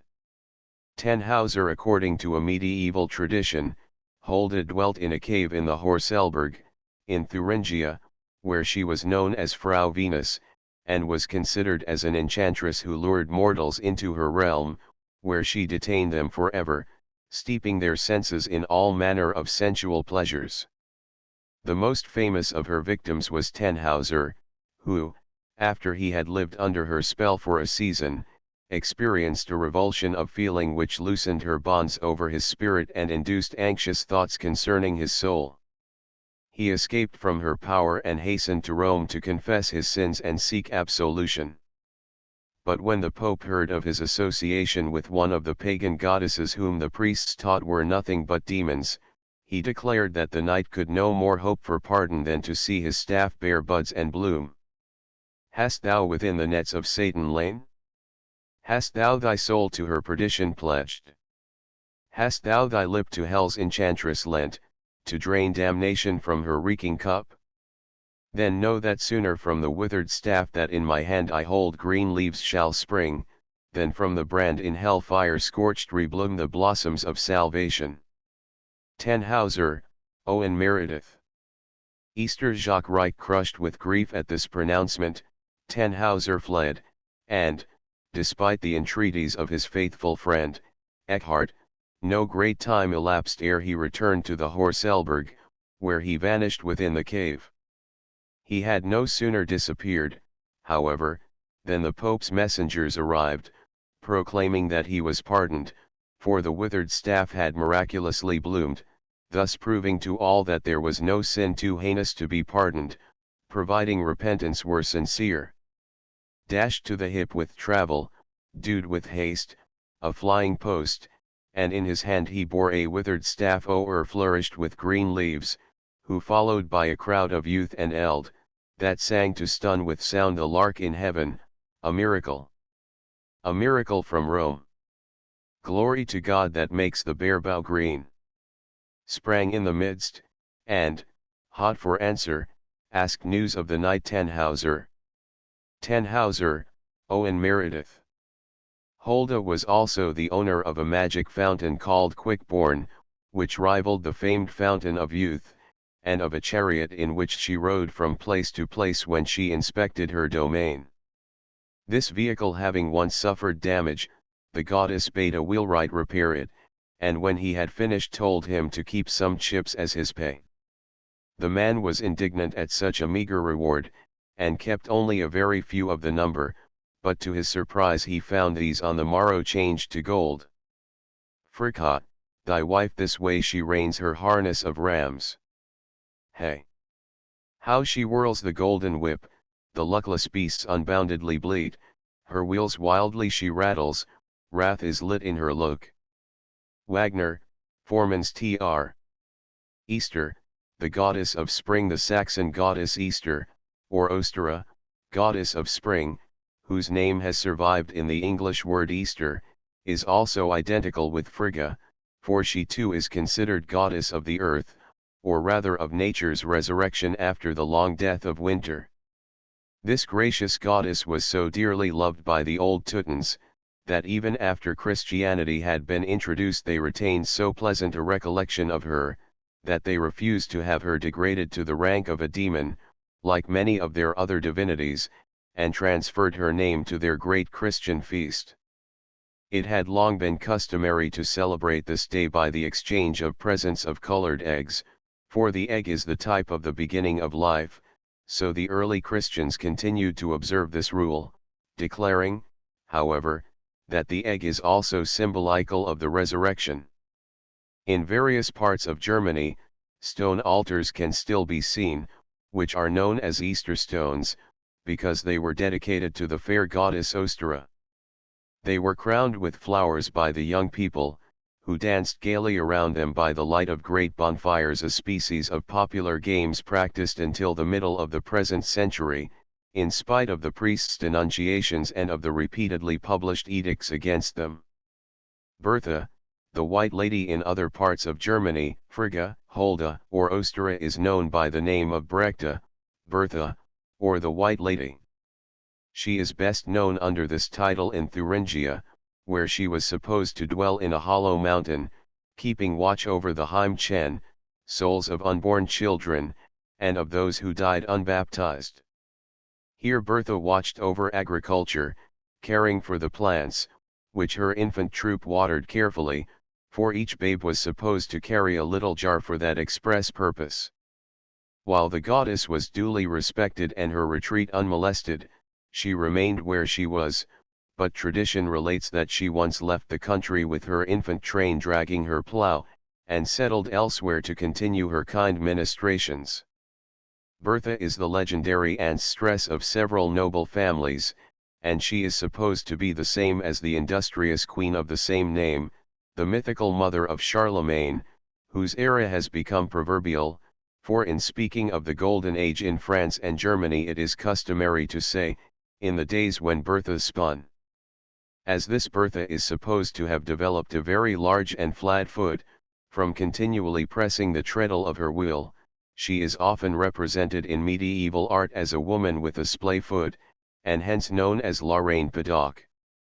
As ancestress of the imperial house of Germany, the White Lady is supposed to appear in the palace before a death or misfortune in the family, and this superstition is still so rife in Germany, that the newspapers in 1884 contained the official report of a sentinel, who declared that he had seen her flit past him in one of the palace corridors.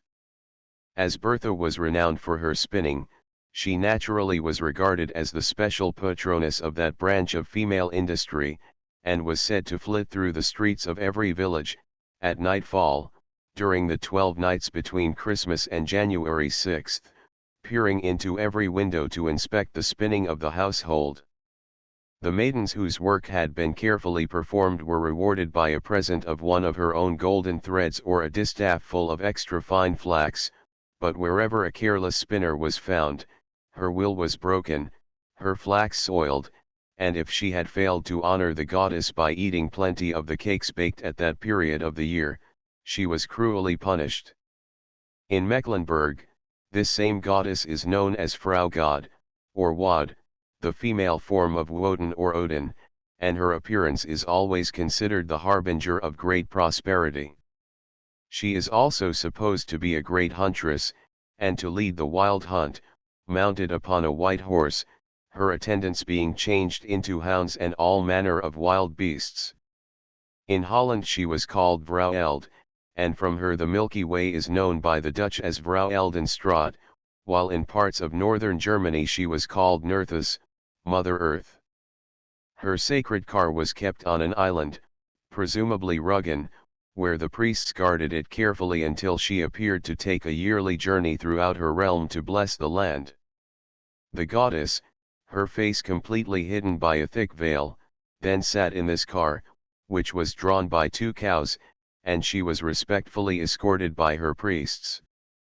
When she passed, the people did homage by ceasing all warfare, and laying aside their weapons. They donned festive attire, and began no quarrel until the goddess had again retired to her sanctuary. Then both car and goddess were bathed in a secret lake, the Schwarze See, in Rügen, which swallowed up the slaves who had assisted at the bathing, and once more the priests resumed their watch over the sanctuary and grove of Nerthus or Hlodin, to await her next appearance. Huldra's nymphs be ward in Scandinavia, this goddess was also known as Huldra, and boasted of a train of attendant wood nymphs, who sometimes sought the society of mortals, to enjoy a dance upon the village green. They could always be detected, however, by the tip of a cow's tail which trailed from beneath their long snow-white garments. These Huldra folk were the special protectors of the cattle on the mountain sides, and were said to surprise the lonely traveler, at times, by the marvelous beauty of the melodies they sang to beguile the hours at their tasks. Chapter 4, Thor the Thunderer. According to some mythologists, Thor, or Donner, is the son of Jord, Erda, and of Odin, but others state that his mother was Frigga, queen of the gods.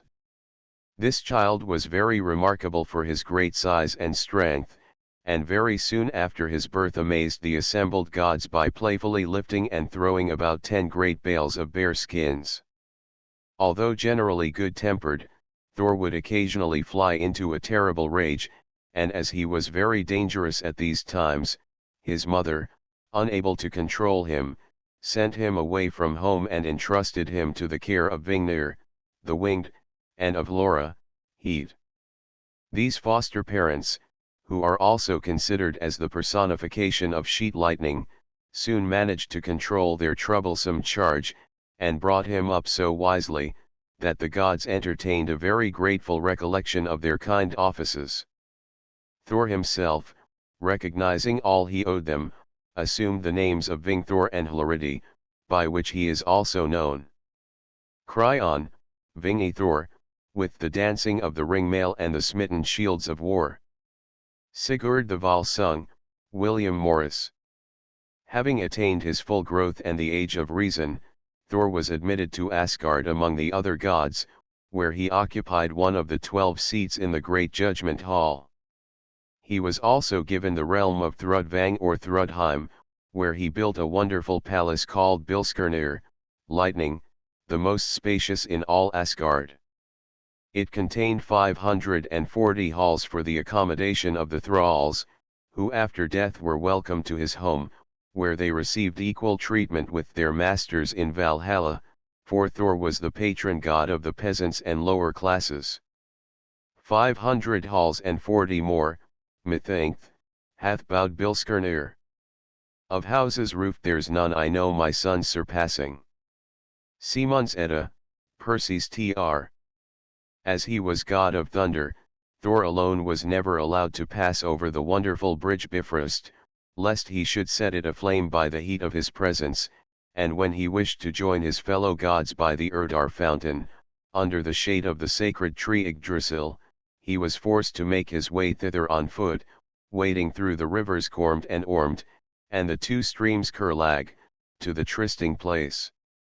Thor be Fogelberg Thor, who was honored as the highest god in Norway, came second in the trilogy of all the other countries, and was called Old Thor, because he is supposed by some mythologists to have belonged to an older dynasty of gods, and not on account of his actual age, for he was represented and described as a man in his prime, tall and well-formed, with muscular limbs and bristling red hair and beard, from which, in moments of anger, the sparks flew in showers. First, Thor with the bent brow, in red beard muttering low, darting fierce lightnings from eyeballs that glow, comes, while each chariot wheel echoes in thunder peal, as his dread hammer shock makes earth and heaven rock, clouds rifting above, while earth quakes below. Valhalla, J. C. Jones. The northern races further adorned him with a crown, on each point of which was either a glittering star, or a steadily burning flame, so that his head was ever surrounded by a kind of halo of fire, his own element. Thor's hammer. Thor was the proud possessor of a magic hammer called Mjolnir, the Crusher, which he hurled at his enemies, the frost giants, with destructive power, and which possessed the wonderful property of always returning to his hand, however far away he might hurl it. I am the Thunderer. Here in my Northland, my fastness and fortress, reign I forever. Here amid icebergs rule I the nations, this is my hammer, Mjolnir the mighty, giants and sorcerers cannot withstand it. Saga of King Olaf, Longfellow. As this huge hammer, the emblem of the thunderbolts, was generally red hot, the god had an iron gauntlet called Jerngripper, which enabled him to grasp it firmly. He could hurl Mjolnir a great distance, and his strength, which was always remarkable, was doubled when he wore his magic belt called Megangerd. This is my girdle, whenever I brace it, strength is redoubled. Saga of King Olaf, Longfellow. Thor's hammer was considered so very sacred by the ancient northern people, that they were wont to make the sign of the hammer, as the Christians later taught them to make the sign of the cross, to ward off all evil influences, and to secure blessings. The same sign was also made over the newly born infant when water was poured over its head and a name given. The hammer was used to drive in boundary stakes, which it was considered sacrilegious to remove, to hallow the threshold of a new house, to solemnize a marriage, and, lastly, it played a part in the consecration of the funeral pyre upon which the bodies of heroes, together with their weapons and steeds, and, in some cases, with their wives and dependents, were burned. In Sweden, Thor, like Odin, was supposed to wear a broad-brimmed hat, and hence the storm clouds in that country are known as Thor's hat, a name also given to one of the principal mountains in Norway. The rumble and roar of the thunder were said to be the roll of his chariot, for he alone among the gods never rode on horseback, but walked, or drove in a brazen chariot drawn by two goats, Tangnjestr, Tooth Cracker, and Taengrisnr, Tooth Gnasher, from whose teeth and hoofs the sparks constantly flew. Thou camest near the next, O warrior Thor. Shouldering thy hammer, in thy chariot drawn, swaying the long-haired goats with silvered rein. Balder dead, Matthew Arnold. When the god thus drove from place to place, he was called Aku Thor, or Thor the charioteer, and in southern Germany the people, fancying a brazen chariot alone inadequate to furnish all the noise they heard, declared it was loaded with copper kettles, which rattled and clashed, and therefore often called him, with disrespectful familiarity, the kettle vendor. Thor's family. Thor was twice married, first to the giantess Saxa, Ironstone, who bore him two sons, Magna, strength, and Modi, courage, both destined to survive their father and the twilight of the gods, and rule over the new world which was to rise like a phoenix from the ashes of the first. His second wife was Sif, the golden-haired, who also bore him two children, Lorid, and a daughter named Thrud, a young giantess renowned for her size and strength. True to the well-known affinity of contrast, Thrud was wooed by the dwarf Alvis, whom she rather favored, and one evening, when this suitor, who, being a dwarf, could not face the light of day, presented himself in Asgard to sue for her hand, the assembled gods did not refuse their consent. They had scarcely signified their approbation, however, when Thor, who had been absent, suddenly appeared, and casting a glance of contempt upon the puny lover, declared he would have to prove that his knowledge atoned for his small stature, before he could win his bride. To test Alvis's mental powers, Thor then questioned him in the language of the gods, Vannas, elves, and dwarfs, artfully prolonging his examination until sunrise, when the first beam of light, falling upon the unhappy dwarf, petrified him. There he stood, an enduring example of the god's power, to serve as a warning to all other dwarfs who might dare to test it. Ne'er in human bosom have I found so many words of the old time. Thee with subtlest cunning have I yet befooled. Above ground standeth thou, dwarf by day art overtaken, bright sunshine fills the hall. Simon's Edda, Howitt's version. Sif, the golden-haired Sif, Thor's wife, was very vain of a magnificent head of long golden hair which covered her from head to foot like a brilliant veil, and as she too was a symbol of the earth, her hair was said to represent the long grass, or the golden grain covering the northern harvest fields. Thor was very proud of his wife's beautiful hair. Imagine his dismay, therefore, upon waking one morning, to find her shorn, and as bald and denuded of ornament as the earth when the grain has been garnered, and nothing but the stubble remains. In his anger, Thor sprang to his feet, vowing he would punish the perpetrator of this outrage, whom he immediately and rightly conjectured to be Loki, the arch-plotter, ever on the lookout for some evil deed to perform. Seizing his hammer, Thor went in search of Loki, who attempted to evade the irate god by changing his form. But it was all to no purpose. Thor soon overtook him, and without more ado caught him by the throat, and almost strangled him ere he yielded to his imploring signs and relaxed his powerful grip. When he could draw his breath, Loki begged forgiveness, but all his entreaties were vain, until he promised to procure for Sif a new head of hair, as beautiful as the first, and as luxuriant in growth.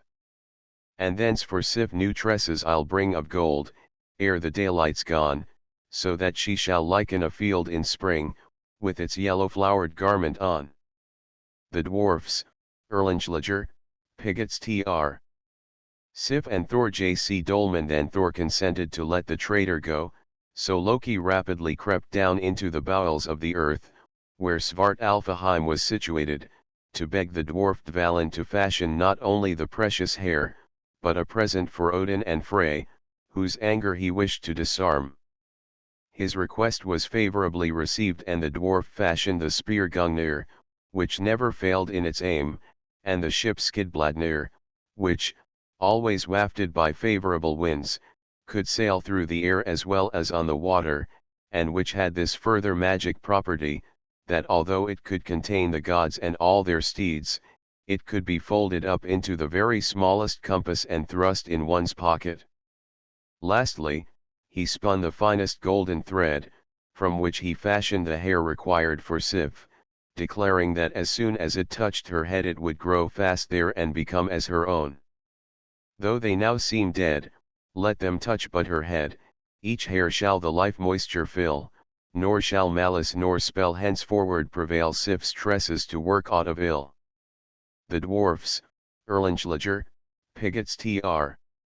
Loki was so pleased with these proofs of the dwarf's skill that he declared the son of Ivald to be the most clever of smiths, words which were overheard by Brock, another dwarf, who exclaimed that he was sure his brother Sindri could produce 3 objects which would surpass those which Loki held, not only in intrinsic value, but also in magical properties.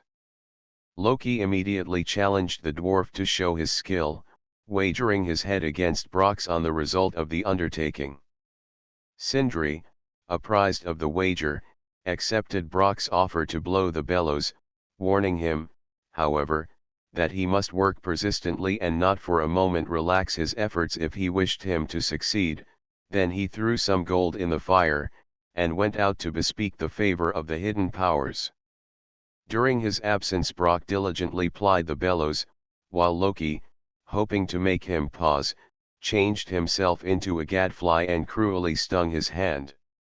In spite of the pain, the dwarf kept on blowing, and when Sindri returned, he drew out of the fire an enormous wild boar, called Gullinbursti, because of its golden bristles, which had the power of radiating light as it flitted across the sky, for it could travel through the air with marvelous velocity. And now, strange to tell, from the roaring fire came the golden-haired Gullinburst, to serve as a charger the sun god Frey, sure, of all wild boars this the first. The dwarfs, Erlinglager, Pigots tr. This first piece of work successfully completed, Sindri flung some more gold on the fire and bade his brother resume blowing, while he again went out to secure magic assistance.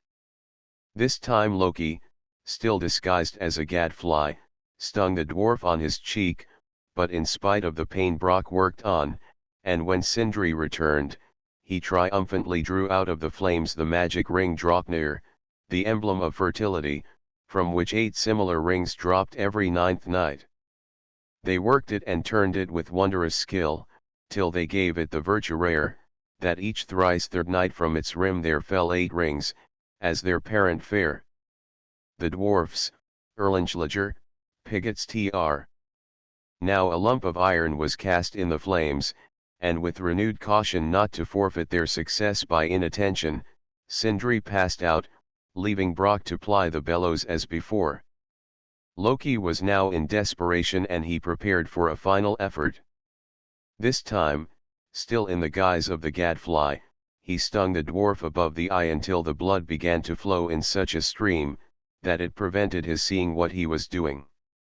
Hastily raising his hand for a second, Brock dashed aside the stream of blood, but short as was the interruption it had worked irreparable harm, and when Sindri drew his work out of the fire he uttered an exclamation of disappointment, for the hammer he had fashioned was short in the handle.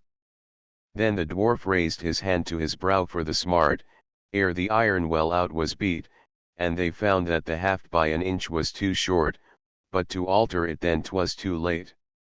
The dwarfs, Erlinglager, Pigots tr. Notwithstanding this mishap, Brock was sure of winning the wager and he did not hesitate to present himself before the gods in Asgard, where he gave Odin the ring Draupnir, Frey the boar Gullinbursti, and Thor the hammer Mjolnir, whose power none could resist. Loki in turn gave the spear Gungnir to Odin, the ship Skidbladnir to Frey, and the golden hair to Thor, but although the latter immediately grew upon Sif's head and was unanimously declared more beautiful than her own locks had ever been, the gods decreed that Brock had won the wager, on the ground that the hammer Mjolnir, in Thor's hands, would prove invaluable against the frost giants on the last day. And at their head came Thor, shouldering his hammer, which the giants know. Balder dead, Matthew Arnold. In order to save his head, Loki fled precipitately, but was overtaken by Thor, who brought him back and handed him over to Brock, telling him, however, that although Loki's head was rightfully his, he must not touch his neck. Hindered from obtaining full vengeance, the dwarf determined to punish Loki by sewing his lips together, and as his sword would not pierce them, he borrowed his brother's awl for the purpose. However, Loki, after enduring the god's jibes in silence for a little while, managed to cut the string and soon after was as loquacious as ever. In spite of his redoubtable hammer, Thor was not held in dread as the injurious god of the storm, who destroyed peaceful homesteads and ruined the harvest by sudden hailstorms and cloudbursts. The Northmen fancied he hurled it only against ice giants and rocky walls, reducing the latter to powder to fertilize the earth and make it yield plentiful fruit to the tillers of the soil. In Germany, where the eastern storms are always cold and blighting, while the western bring warm rains and mild weather, Thor was supposed to journey always from west to east, to wage war against the evil spirits which would fain have enveloped the country in impenetrable veils of mist and have bound it in icy fetters. Thor's journey to Jotunheim, as the giants from Jotunheim were continually sending out cold blasts of wind to nip the tender buds and hinder the growth of the flowers, Thor once made up his mind to go and force them to behave better. Accompanied by Loki he set out in his chariot, and after riding for a whole day the gods came at nightfall to the confines of the giant world, where, seeing a peasant's hut, they resolved to stay for rest and refreshment. Their host was hospitable but very poor, and Thor, seeing that he would scarcely be able to supply the necessary food to satisfy his by no means small appetite, slew both his goats, which he cooked and made ready to eat, inviting his host and family to partake freely of the food thus provided, but cautioning them to throw all the bones, without breaking them, into the skins of the goats which he had spread out on the floor. The peasant and his family ate heartily, but his son Thialfi, encouraged by mischievous Loki, ventured to break one of the bones and suck out the marrow, thinking his disobedience would not be detected. On the morrow, however, Thor, ready to depart, struck the goat skins with his hammer Mjolnir, and immediately the goats sprang up as lively as before, except that one seemed somewhat lame. Perceiving that his commands had been disregarded, Thor would have slain the whole family in his wrath. The culprit acknowledged his fault, however, and the peasant offered to compensate for the loss by giving the irate god not only his son Thialfi, but also his daughter Roskva, to serve him forever. Charging the man to take good care of the goats, which he left there until he should return, and bidding the young peasants accompany him, Thor now set out on foot with Loki, and after walking all day found himself at nightfall in a bleak and barren country, which was enveloped in an almost impenetrable grey mist. After seeking for some time, Thor saw through the fog the uncertain outline of what looked like a strangely shaped house. Its open portal was so wide and high that it seemed to take up all one side of the house. Entering and finding neither fire nor light, Thor and his companions flung themselves wearily down on the floor to sleep, but were soon disturbed by a peculiar noise, and a prolonged trembling of the ground beneath them. Fearing lest the main roof should fall during this earthquake, Thor and his companions took refuge in a wing of the building, where they soon fell sound asleep. At dawn, the god and his companions passed out, but they had not gone very far ere they saw the recumbent form of a sleeping giant, and perceived that the peculiar sounds which had disturbed their rest were produced by his snores.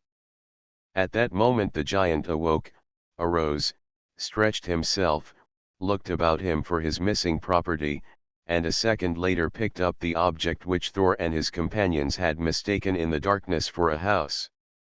They then perceived with amazement that this was nothing more than a huge mitten, and that the wing in which they had all slept was the separate place for the giant's great thumb. Learning that Thor and his companions were on their way to Utgard, as the giant's realm was also called, Skrymir, the giant, proposed to be their guide, and after walking with them all day, he brought them at nightfall to a spot where he proposed to rest. Ere he composed himself for sleep, however, he offered them the provisions in his wallet. But, In spite of strenuous efforts, neither Thor nor his companions could unfasten the knots which Skrymir had tied. Skrymir's thongs seemed to thee hard, when at the food thou couldst not get, when, in full health, of hunger dying. Simon's Edda, Thorp's Tr. Utgard Loki, angry because of his snoring, which kept them awake, Thor thrice dealt him fearful blows with his hammer.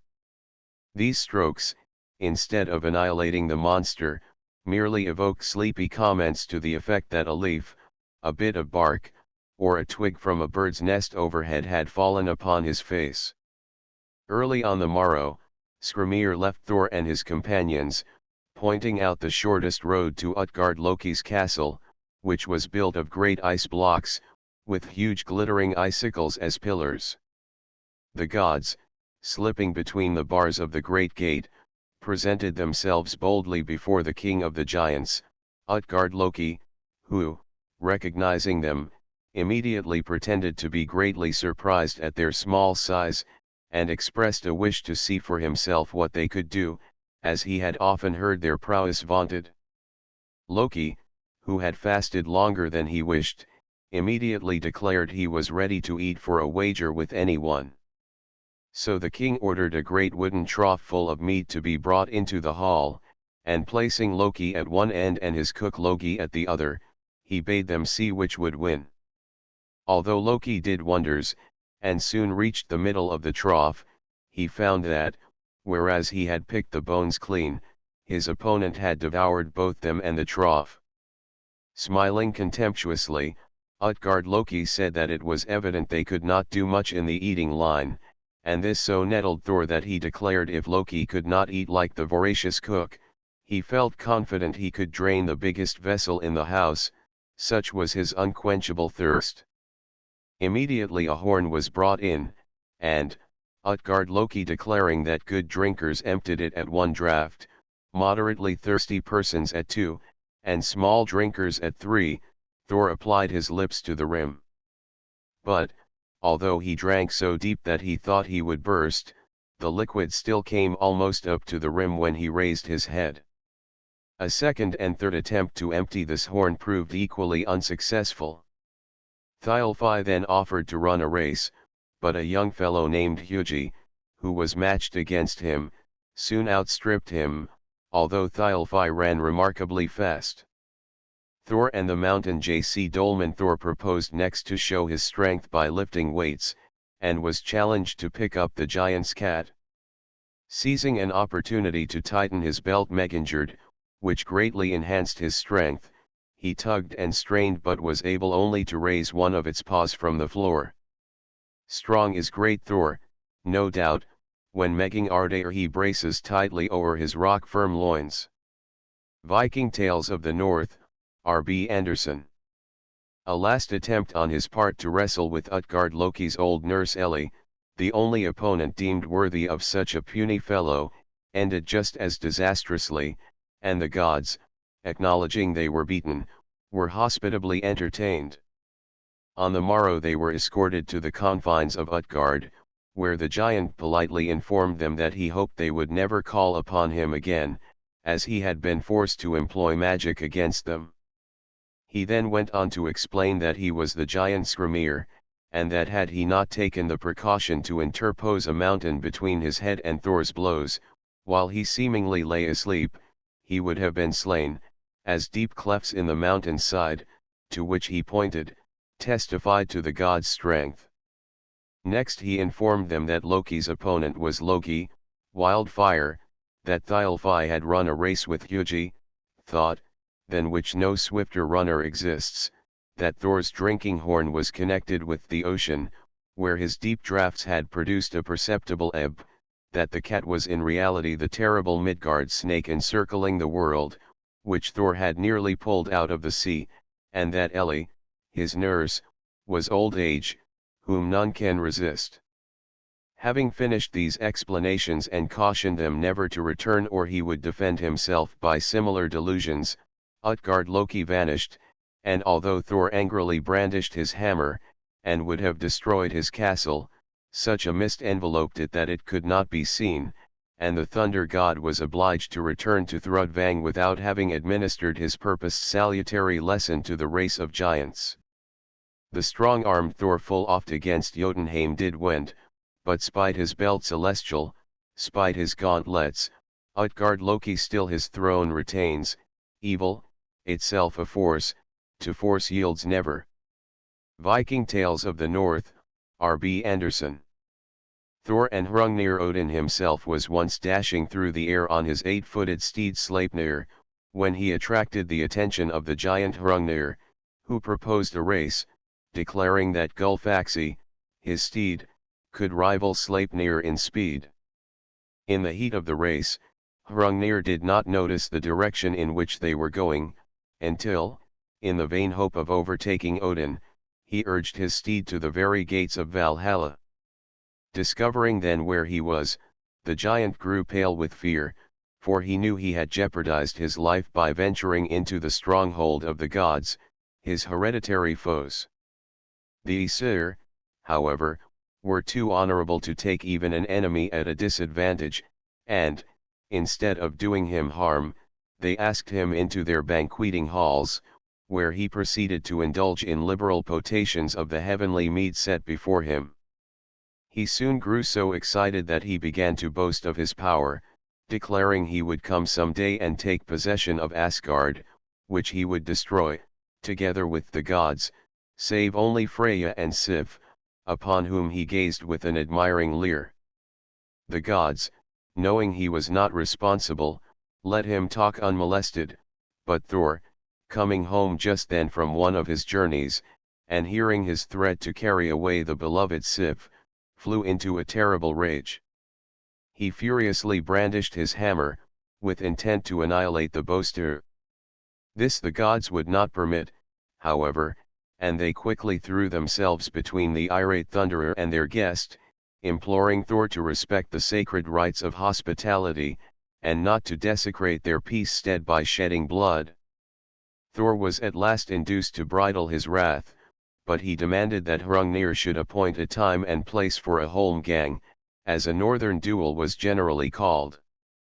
Thus challenged, Hrungnir promised to meet Thor at Grjotnagard, the confines of his realm, 3 days later, and departed somewhat sobered by the fright he had experienced. When his fellow giants heard how rash he had been, they chided him sorely, but they took counsel together in order to make the best of a bad situation. Hrungnir told them that he was to have the privilege of being accompanied by a squire, whom Thialfi would engage in fight, wherefore they proceeded to construct a creature of clay, 9 miles long, and proportionately wide, whom they called Mokerkielfi, Mist Wader.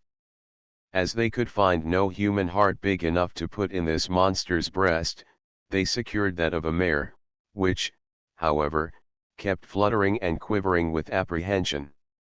The day of the duel arrived. Hrungnir and his squire were on the ground awaiting the arrival of their respective opponents. The giant had not only a flint heart and skull, but also a shield and club of the same substance, and therefore deemed himself well nigh invincible. Thialfi came before his master, and soon after there was a terrible rumbling and shaking which made the giant apprehensive that his enemy would come up through the ground and attack him from underneath. He therefore followed a hint from Thialfi and stood upon his shield. A moment later, however, he saw his mistake, for, while Thialfi attacked Mokerkielfi with a spade, Thor came with a rush upon the scene and flung his hammer full at his opponent's head. Hrungnir, to ward off the blow, interposed his stone club, which was shivered into pieces that flew all over the earth, supplying all the flint stones thereafter to be found, and one fragment sank deep into Thor's forehead. As the god dropped fainting to the ground, his hammer crashed against the head of Hrungnir, who fell dead beside him, in such a position that one of his ponderous legs was thrown over the recumbent god. Thou now remindest me how I with Hrungnir fought, that stout-hearted Jotun, whose head was all of stone, yet I made him fall and sink before me. Simunds Edda, Thorps tr. Thialfi, who, in the meanwhile, had disposed of the great clay giant with its cowardly mare's heart, now rushed to his master's assistance, but his efforts were unavailing, nor could the other gods, whom he quickly summoned, raise the puny leg. While they were standing there, helplessly wondering what they should do next, Thor's little son Magna came up. According to varying accounts, he was then only 3 days or 3 years old, but he quickly seized the giant's foot, and, unaided, set his father free, declaring that had he only been summoned sooner he would easily have disposed of both giant and squire. This exhibition of strength made the gods marvel greatly, and helped them to recognize the truth of the various predictions, which one and all declared that their descendants would be mightier than they, would survive them, and would rule in their turn over the new heaven and earth. To reward his son for his timely aid, Thor gave him the steed Gullfaxi, golden-maned, to which he had fallen heir by right of conquest, and Magni ever after rode this marvelous horse, which almost equalled the renowned Sleipnir in speed and endurance. Groa, the sorceress, after vainly trying to remove the stone splinter from his forehead, Thor sadly returned home to Thrudvang, where Sif's loving efforts were equally unsuccessful. She therefore resolved to send for Groa, green-making, a sorceress, noted for her skill in medicine and for the efficacy of her spells and incantations. Groa immediately signified her readiness to render every service in her power to the god who had so often benefited her, and solemnly began to recite powerful runes, under whose influence Thor felt the stone grow looser and looser. His delight at the prospect of a speedy deliverance made Thor wish to reward the enchantress forthwith, and knowing that nothing could give greater pleasure to a mother than the prospect of seeing a long-lost child, he proceeded to tell her that he had recently crossed the Olivigar, or ice streams, to rescue her little son Orvandil, Germ, from the frost giant's cruel power, and had succeeded in carrying him off in a basket. But, as the little rogue would persist in sticking one of his bare toes through a hole in the basket, it had been frostbitten, and Thor, accidentally breaking it off, had flung it up into the sky, to shine as a star, known in the north as Orvandil's toe. Delighted with these tidings, the prophetess paused in her incantations to express her joy, but, having forgotten just where she left off, she was unable to continue her spell, and the flint stone remained embedded in Thor's forehead, whence it could never be dislodged. Of course, as Thor's hammer always did him such good service, it was the most prized of all his possessions, and his dismay was very great when he awoke one morning and found it gone. His cry of anger and disappointment soon brought Loki to his side, and to him Thor confided the secret of his loss, declaring that were the giants to hear of it, they would soon attempt to storm Asgard and destroy the gods. Wroth waxed Thor, when his sleep was flown, and he found his trusty hammer gone. He smote his brow, his beard he shook, the son of earth gan round him look, and this the first word that he spoke: "Now listen what I tell thee, Lok, which neither on earth below is known, nor in heaven above, my hammer's gone." Thrym's Quita, Herbert's Tr. Thor and Thrym Loki declared he would try to discover the thief and recover the hammer, if Freya would lend him her falcon plumes, and he immediately hastened off to Folkvang to borrow them. His errand was successful, and in the form of a bird he then winged his flight across the river Ifing, and over the barren stretches of Jotunheim, where he suspected that the thief would be found. There he saw Thrym, prince of the frost giants and god of the destructive thunderstorm, sitting alone on a hillside. Artfully questioning him, he soon learned that Thrym had stolen the hammer and had buried it deep underground. Moreover, he found that there was little hope of its being restored unless Freya were brought to him arrayed as a bride. "I have the thunderer's hammer bound fathoms 8 beneath the ground, with it shall no one homeward tread till he bring me Freya to share my bed." Thrym's Quita, Herbert's Tr. Indignant at the giant's presumption, Loki returned to Thrudvang, but Thor declared it would be well to visit Freya and try to prevail upon her to sacrifice herself for the general good. But when the Aesir told the goddess of beauty what they wished her to do, she flew into such a passion that even her necklace burst. She told them that she would never leave her beloved husband for any god, much less to marry a detested giant and dwell in Jotunheim, where all was dreary in the extreme, and where she would soon die of longing for the green fields and flowery meadows, in which she loved to roam. Seeing that further persuasions would be useless, Loki and Thor returned home and there deliberated upon another plan for recovering the hammer.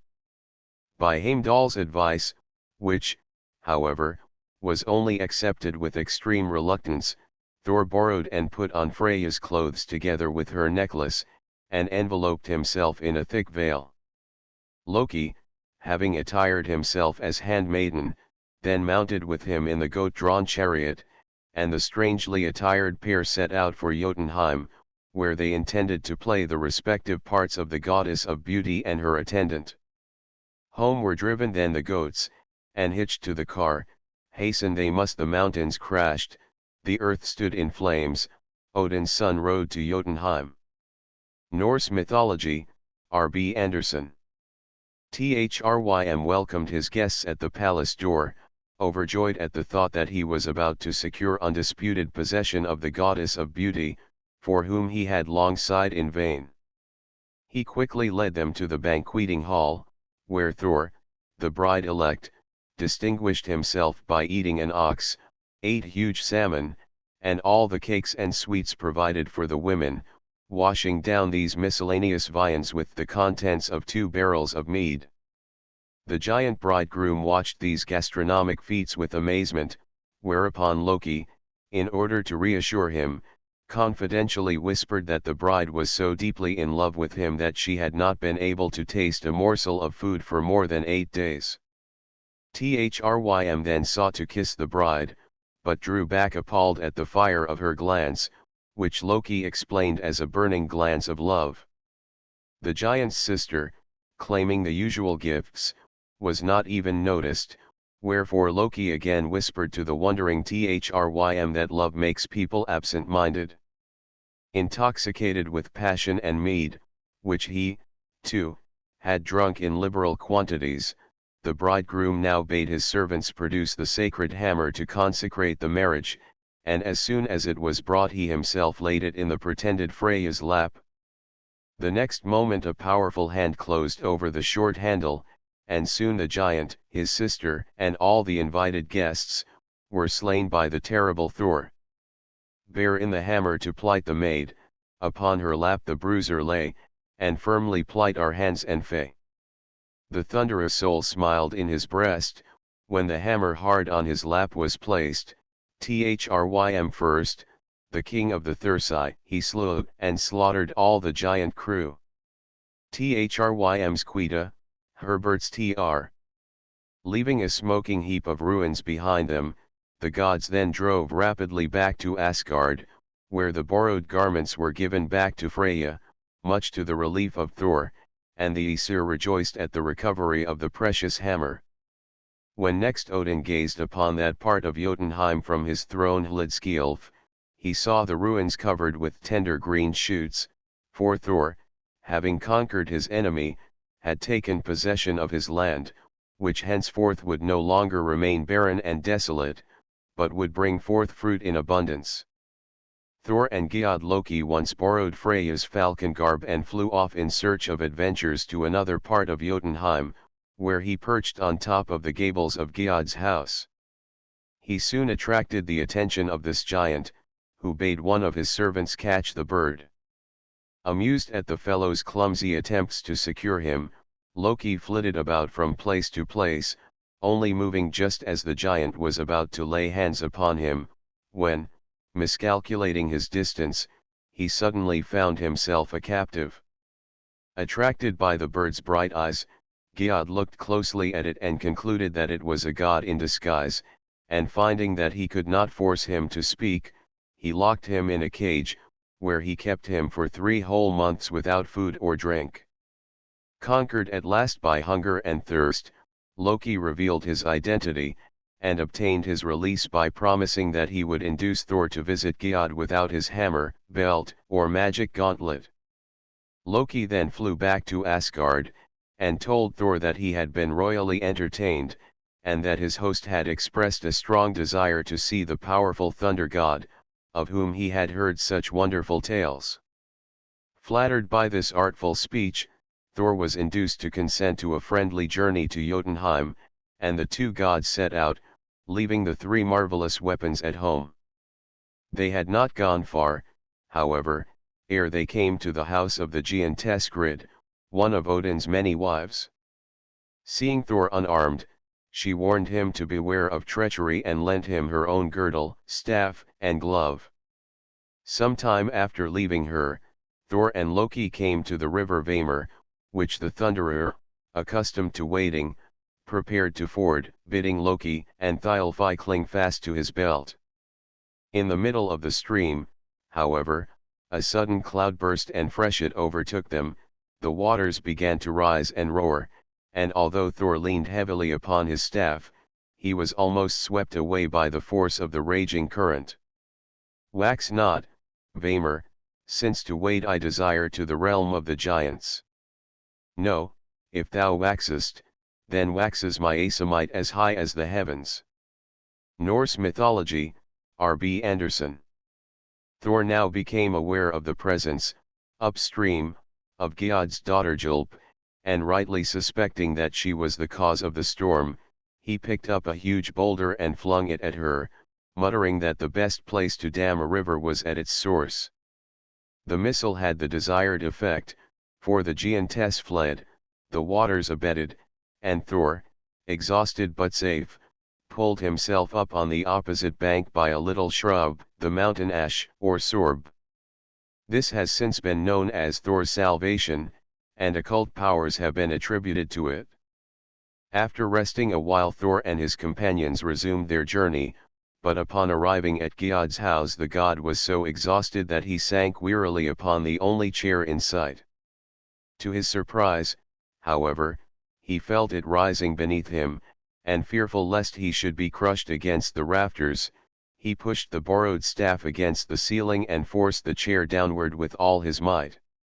Then followed a terrible cracking, sudden cries, and moans of pain, and when Thor came to investigate, it appeared that the giant's daughters, Julp and Greep, had slipped under his chair with intent treacherously to slay him, and they had reaped a righteous retribution and both lay crushed to death. Once I employed my Asamite in the realm of giants, when Julp and Greep, Giod's daughters, wanted to lift me to heaven. Norse Mythology, R.B. Anderson. Giod now appeared and challenged Thor to a test of strength and skill, but without waiting for a preconcerted signal, he flung a red-hot wedge at him. Thor, quick of eye and a practiced catcher, caught the missile with the giantess's iron glove, and hurled it back at his opponent. Such was the force of the god, that the missile passed, not only through the pillar behind which the giant had taken refuge, but through him and the wall of the house, and buried itself deep in the earth without. Thor then strode up to the giant's corpse, which at the blow from his weapon had been petrified into stone, and set it up in a conspicuous place, as a monument of his strength and of the victory he had won over his redoubtable foes, the mountain giants.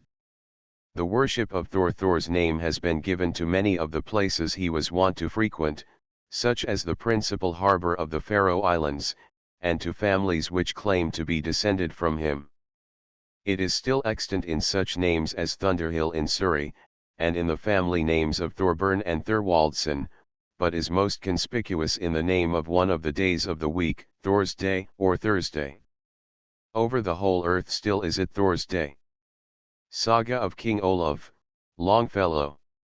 Thor was considered a preeminently benevolent deity, and it was for that reason that he was so widely worshipped and that temples to his worship arose at Mori, Hlader, Godi, Gothland, Ups, and other places, where the people never failed to invoke him for a favorable year at Yuletide, his principal festival.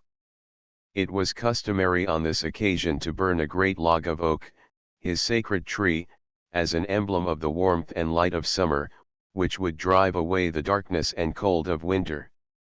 Brides invariably wore red, Thor's favorite color, which was considered emblematical of love, and for the same reason betrothal rings in the north were almost always set with a red stone. Thor's temples and statues, like Odin's, were fashioned of wood, and the greater number of them were destroyed during the reign of King Olaf the Saint. According to ancient chronicles, this monarch forcibly converted his subjects. He was specially incensed against the inhabitants of a certain province, because they worshipped a rude image of Thor, which they decked with golden ornaments, and before which they set food every evening, declaring the god aided, as no trace of it was left in the morning. The people, being called upon in 1030 to renounce this idol in favor of the true God, promised to consent if the morrow were cloudy, but when after a whole night spent by Olaf in ardent prayer, there followed a cloudy day, the obstinate people declared they were not yet convinced of his God's power, and would only believe if the sun shone on the next day. Once more Olaf spent the night in prayer, but at dawn, to his great chagrin, the sky was overcast. Nevertheless, he assembled the people near Thor's statue, and after secretly bidding his principal attendant to smash the idol with his battle axe if the people turned their eyes away but for a moment, he began to address them. Suddenly, while all were listening to him, Olaf pointed to the horizon, where the sun was slowly breaking its way through the clouds, and exclaimed, "Behold our God!" The people one and all turned to see what he meant, and the attendant seized this opportunity for attacking the idol, which yielded easily to his blows, and a host of mice and other vermin scattered hastily from its hollow interior. Seeing now that the food placed before their god had been devoured by noxious animals only, the people ceased to revere Thor, and definitely accepted the faith which King Olaf had so long and vainly pressed upon them. Chapter V.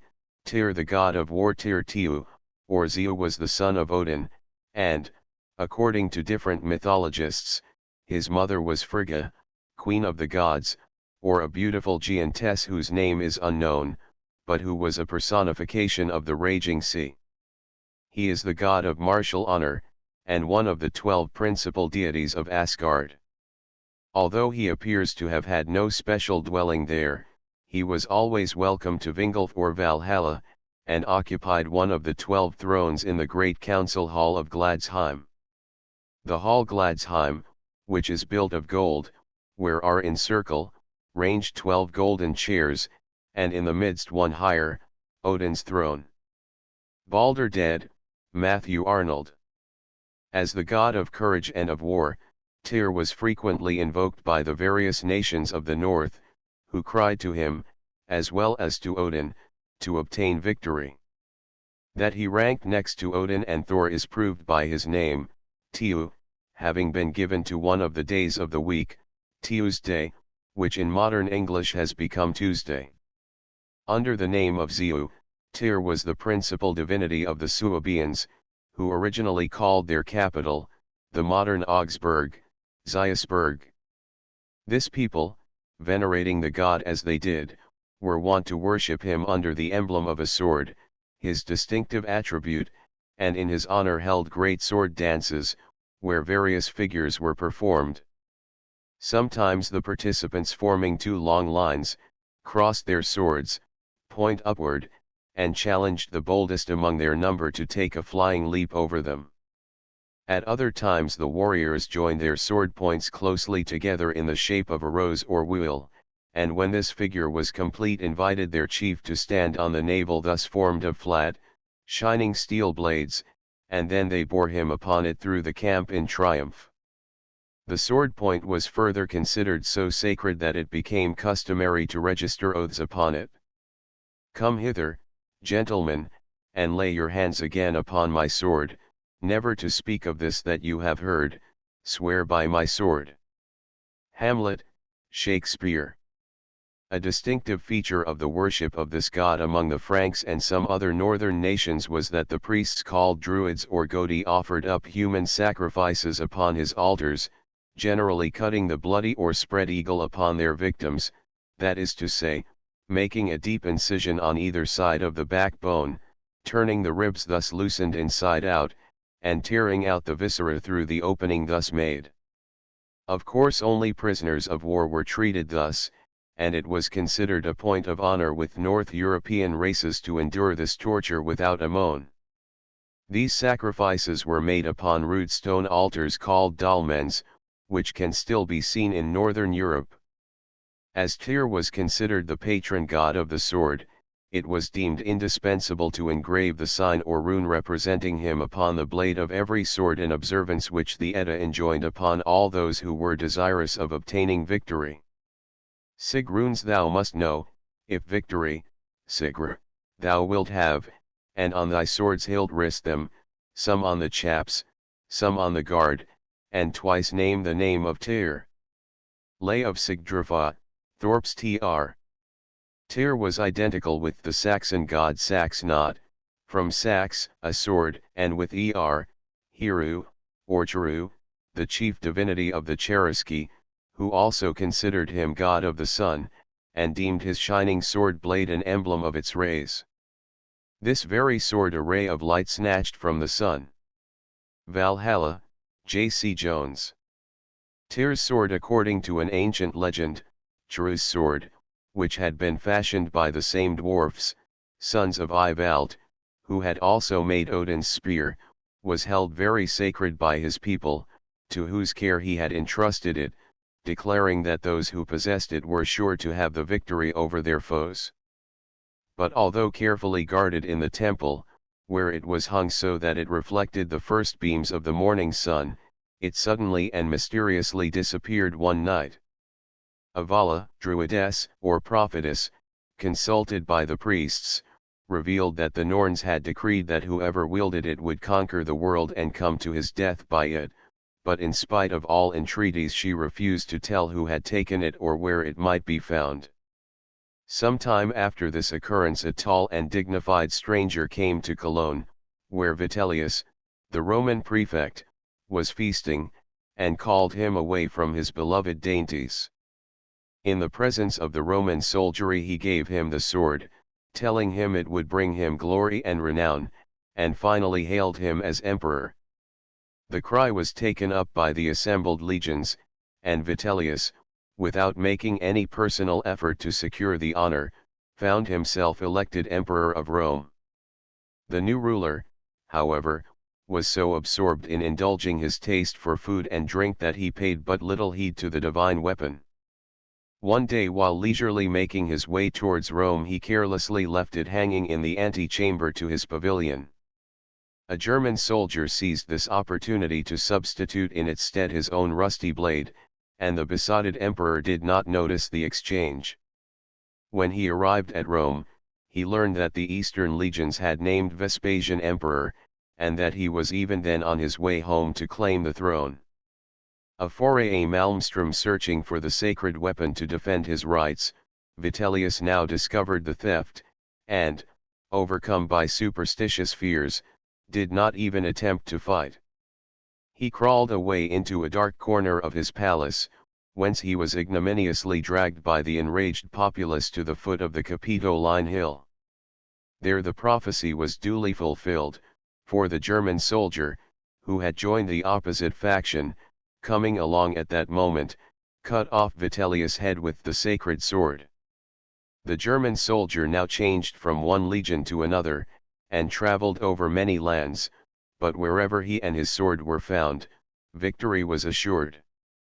After winning great honor and distinction, this man, having grown old, retired from active service to the banks of the Danube, where he secretly buried his treasured weapon, building his hut over its resting place to guard it as long as he might live. When he lay on his deathbed he was implored to reveal where he had hidden it, but he persistently refused to do so, saying that it would be found by the man who was destined to conquer the world, but that he would not be able to escape the curse. Years passed by. Wave after wave the tide of barbarian invasion swept over that part of the country, and last of all came the terrible Huns under the leadership of Attila, the scourge of God. As he passed along the river, he saw a peasant mournfully examining his cow's foot, which had been wounded by some sharp instrument hidden in the long grass, and when search was made the point of a buried sword was found sticking out of the soil. Attila, seeing the beautiful workmanship and the fine state of preservation of this weapon, immediately exclaimed that it was Tru's sword, and brandishing it above his head he announced that he would conquer the world. Battle after battle was fought by the Huns, who, according to the saga, were everywhere victorious, until Attila, weary of warfare, settled down in Hungary, taking to wife the beautiful Burgundian princess Ildiko, whose father he had slain. This princess, resenting the murder of her kin and wishing to avenge it, took advantage of the king's state of intoxication upon his wedding night to secure possession of the divine sword, with which she slew him in his bed, once more fulfilling the prophecy uttered so many years before. The magic sword again disappeared for a long time, to be unearthed once more, for the last time, by the Duke of Alva, Charles V's general, who shortly after won the victory of Mühlberg, 1547. The Franks were wont to celebrate yearly martial games in honor of the sword, but it is said that when the heathen gods were renounced in favor of Christianity, the priests transferred many of their attributes to the saints, and that this sword became the property of the archangel Saint Michael, who has wielded it ever since. Tyr, whose name was synonymous with bravery and wisdom, was also considered by the ancient northern people to have the white-armed Valkyrs, Odin's attendants, at his command, and they thought that he it was who designated the warriors whom they should transfer to Valhalla to aid the gods on the last day. The god Tyr sent Gondul and Skogul to choose a king of the race of Yngve, to dwell with Odin in roomy Valhall. Norse mythology, R.B. Anderson. The story of Fenris Tyr was generally spoken of and represented as one-armed, just as Odin was called one-eyed. Various explanations are offered by different authorities. Some claim that it was because he could give the victory only to one side, others, because a sword has but one blade. However this may be, the ancients preferred to account for the fact in the following way: Loki married secretly at Jotunheim the hideous giantess Anguirboda, Anguish Boding, who bore him 3 monstrous children: the wolf Fenris, Hel, the parti-colored goddess of death, and Jormungandr, a terrible serpent. He kept the existence of these monsters secret as long as he could, but they speedily grew so large that they could no longer remain confined in the cave where they had come to light. Odin, from his throne Hlidskjalf, soon became aware of their existence, and also of the disquieting rapidity with which they increased in size.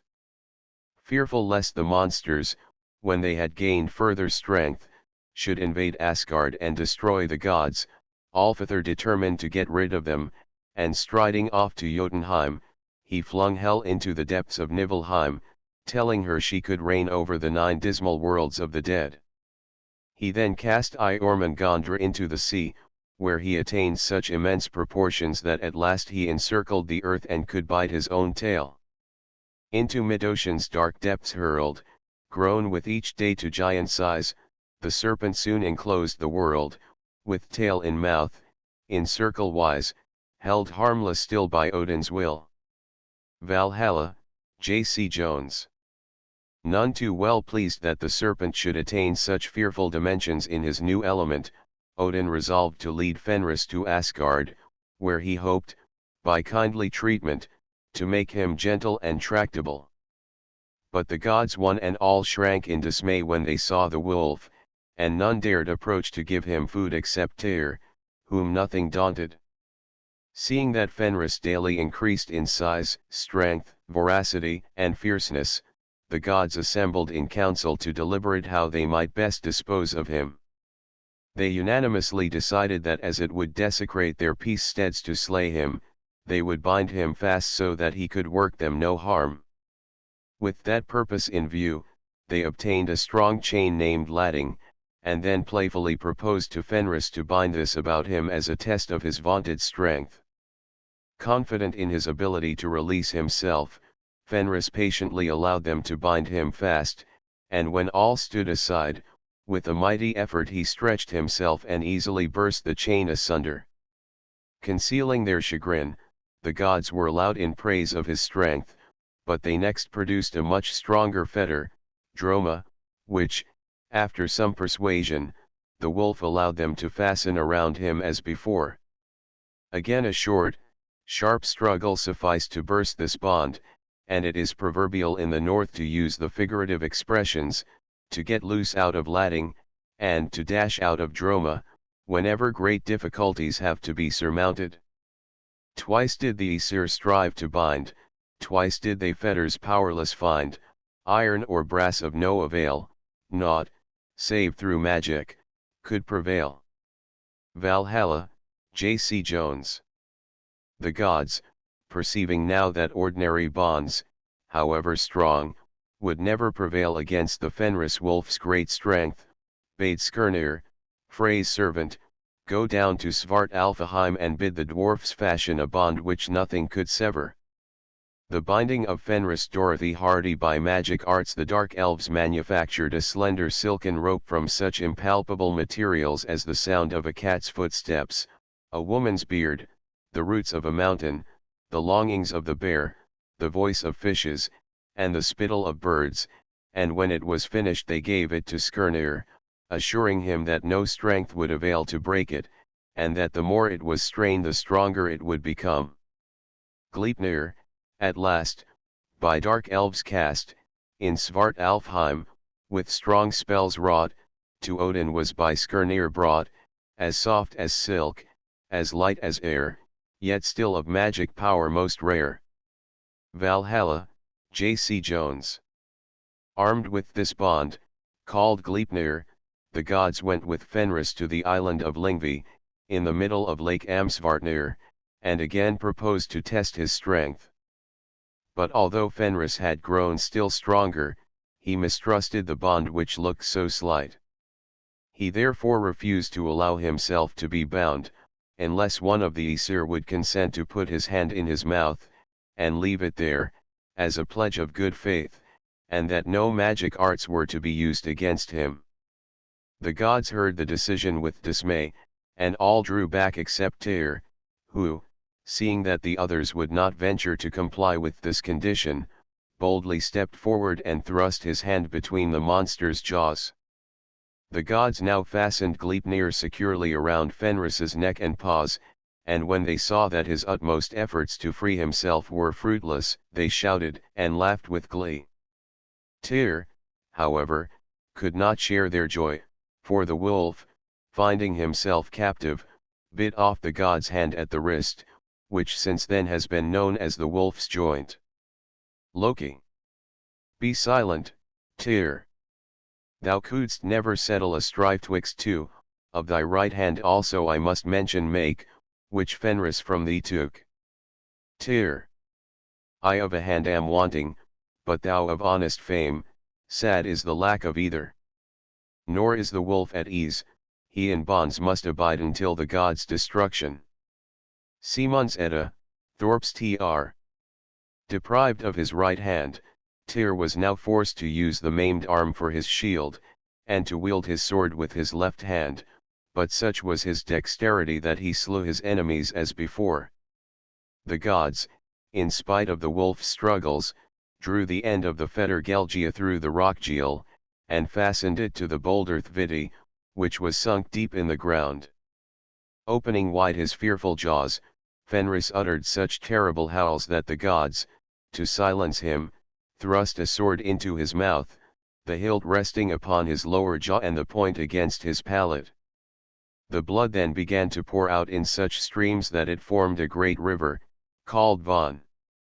The wolf was destined to remain thus chained fast until the last day, when he would burst his bonds and would be free to avenge his wrongs. The wolf Fenrir, freed from the chain, shall range the earth. Death Song of Hakon, W. Taylor's Tr. While some mythologists see in this myth an emblem of crime restrained and made innocuous by the power of the law, others see the underground fire, which kept within bounds can injure no one, but which unfettered fills the world with destruction and woe. Just as Odin's second eye is said to rest in Mimir's well, so Tyr's second hand, sword, is found in Fenris's jaws. He has no more use for two weapons than the sky for two suns. The worship of Tyr is commemorated in sundry places, such as Tübingen, in Germany, which bear more or less modified forms of his name. The name has also been given to the aconite, a plant known in northern countries as Tyr's helm. Chapter 6, Bragi. The origin of poetry. At the time of the dispute between the Aesir and Vannas, when peace had been agreed upon, a vase was brought into the assembly into which both parties solemnly spat. From this saliva the gods created Kvasir, a being renowned for his wisdom and goodness, who went about the world answering all questions asked him, thus teaching and benefiting mankind. The dwarfs, hearing about Kvasir's great wisdom, coveted it, and finding him asleep one day, two of their number, Fjalar and Galar, treacherously slew him, and drained every drop of his blood into three vessels: the kettle od Hrorir, inspiration, and the bowl's sun, expiation, and Bodin, offering. After duly mixing this blood with honey, they manufactured from it a sort of beverage so inspiring that anyone who tasted it immediately became a poet, and could sing with a charm which was certain to win all hearts. Now, although the dwarfs had brewed this marvelous mead for their own consumption, they did not even taste it, but hid it away in a secret place, while they went in search of further adventures. They had not gone very far ere they found the giant Gilling also sound asleep, lying on a steep bank, and they maliciously rolled him into the water, where he perished.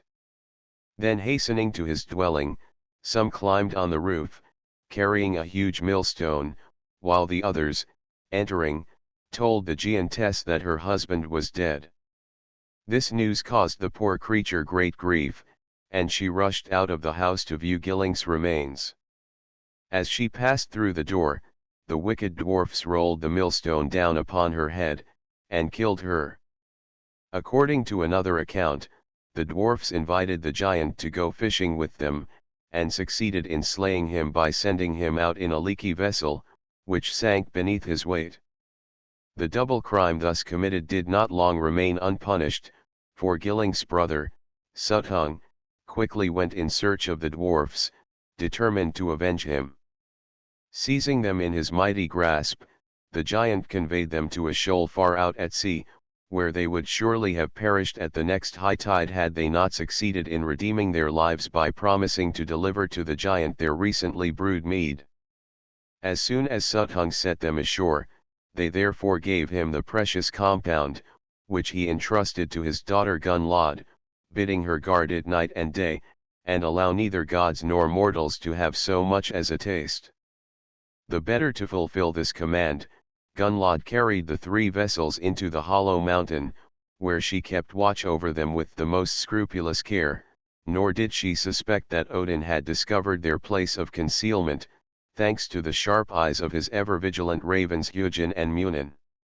The quest of the draught. As Odin had mastered the runic lore and had tasted the waters of Mimir's fountain, he was already the wisest of gods, but learning of the power of the draught of inspiration manufactured out of Kvasir's blood, he became very anxious to obtain possession of the magic fluid.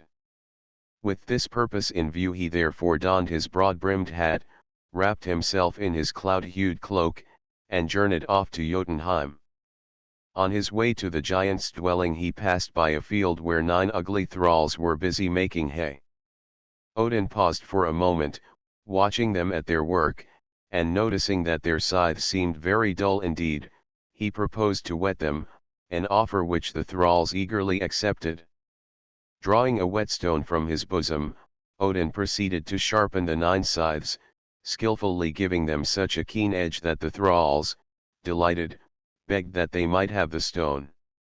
With good-humored acquiescence, Odin tossed the whetstone over the wall, but as the 9 thralls simultaneously sprang forward to catch it, they wounded one another with their keen scythes.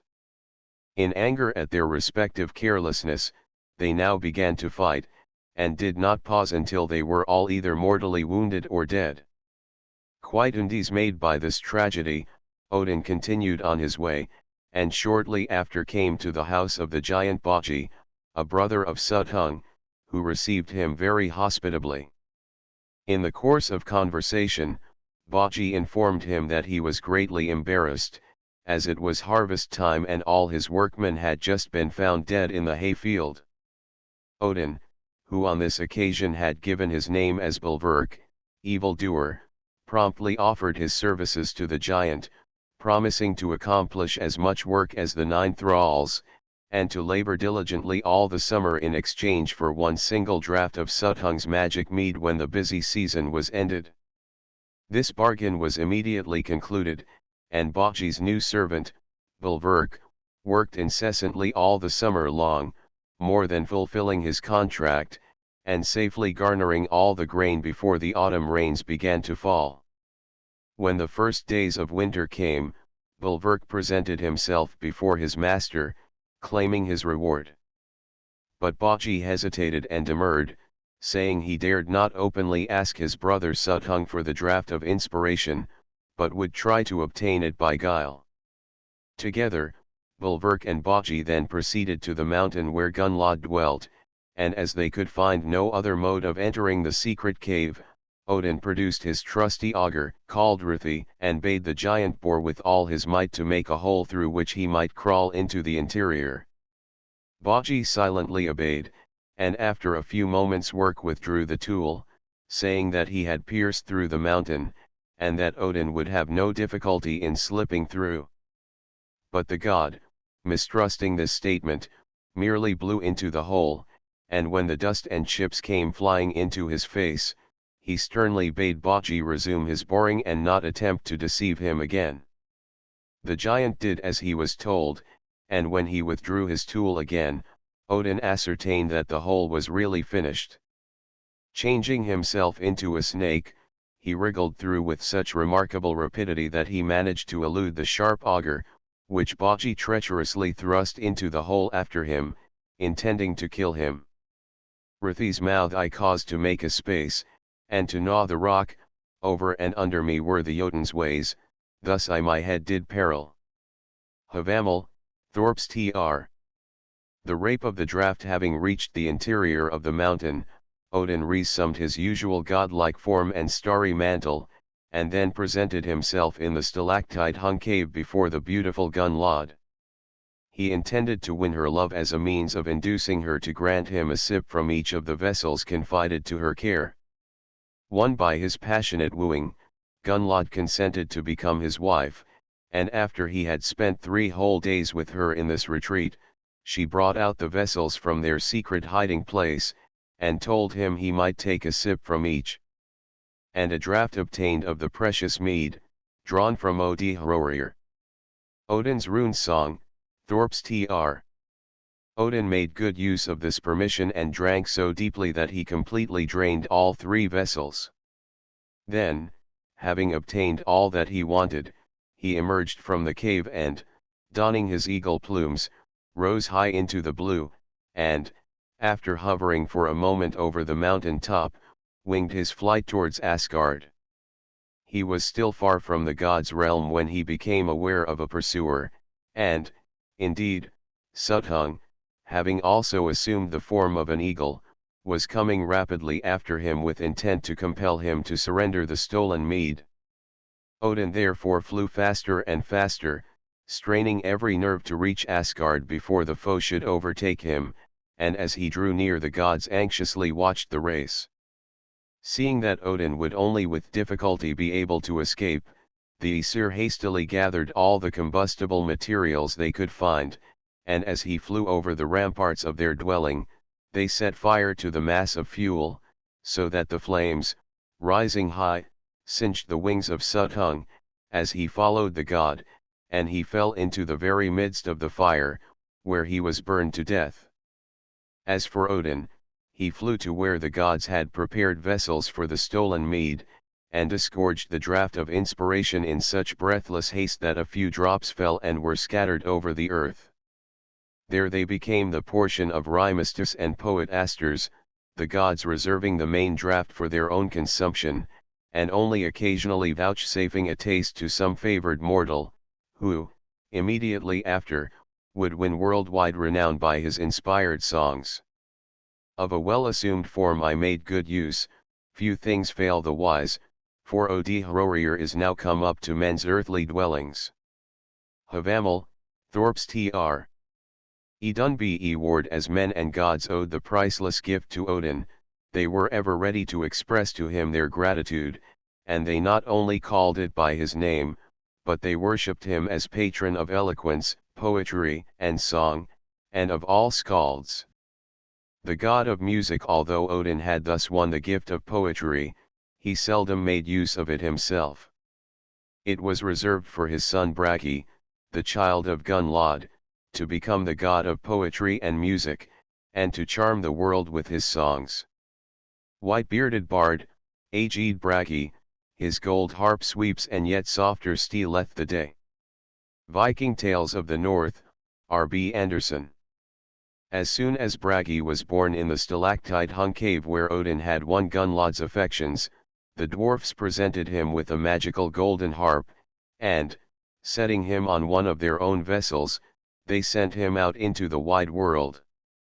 As the boat gently passed out of subterranean darkness, and floated over the threshold of Nain, the realm of the dwarf of death, Bragi, the fair and immaculate young god, who until then had shown no signs of life, suddenly sat up, and, seizing the golden harp beside him, he began to sing the wondrous song of life, which rose at times to heaven, and then sank down to the dread realm of hell, goddess of death.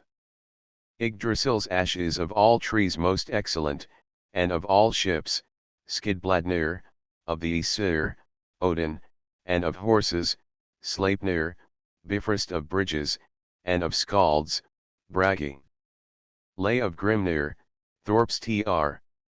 While he played the vessel was wafted gently over sunlit waters, and soon touched the shore. Bragi then proceeded on foot, threading his way through the bare and silent forest, playing as he walked. At the sound of his tender music the trees began to bud and bloom, and the grass underfoot was gemmed with countless flowers. Here he met Idun, daughter of Ivald, the fair goddess of immortal youth, whom the dwarfs allowed to visit the earth from time to time, when, at her approach, nature invariably assumed its loveliest and gentlest aspect. It was only to be expected that two such beings should feel attracted to each other, and Bragi soon won this fair goddess for his wife. Together they hastened to Asgard, where both were warmly welcomed and where Odin, after tracing runes on Bragi's tongue, decreed that he should be the heavenly minstrel and composer of songs in honor of the gods and of the heroes whom he received in Valhalla. Worship of Bragi. As Bragi was god of poetry, eloquence, and song, the northern races also called poetry by his name, and skalds of either sex were frequently designated as Bragamen or Bragawomen. Bragi was greatly honored by all the northern races, and hence his health was always drunk on solemn or festive occasions, but especially at funeral feasts and at Yuletide celebrations. When it was time to drink this toast, which was served in cups shaped like a ship, and was called the bragaful, the sacred sign of the hammer was first made over it. Then the new ruler or head of the family solemnly pledged himself to some great deed of valor, which he was bound to execute within the year, unless he wished to be considered destitute of honor. Following his example, all the guests were then wont to make similar vows and declare what they would do, and as some of them, owing to previous potations, talked rather too freely of their intentions on these occasions, this custom seems to connect the god's name with the vulgar but very expressive English verb to brag. In art, Bragi is generally represented as an elderly man, with long white hair and beard, and holding the golden harp from which his fingers could draw such magic strains. Chapter 7, Idun, the Apples of Youth. Idun, the personification of spring or immortal youth, who, according to some mythologists, had no birth and was never to taste death, was warmly welcomed by the gods when she made her appearance in Asgard with Bragi. To further win their affections, she promised them a daily taste of the marvelous apples which she bore in her casket, and which had the power of conferring immortal youth and loveliness upon all who partook of them. The golden apples out of her garden have yielded you a dower of youth, ate you them every day. Wagner, Formans Tr.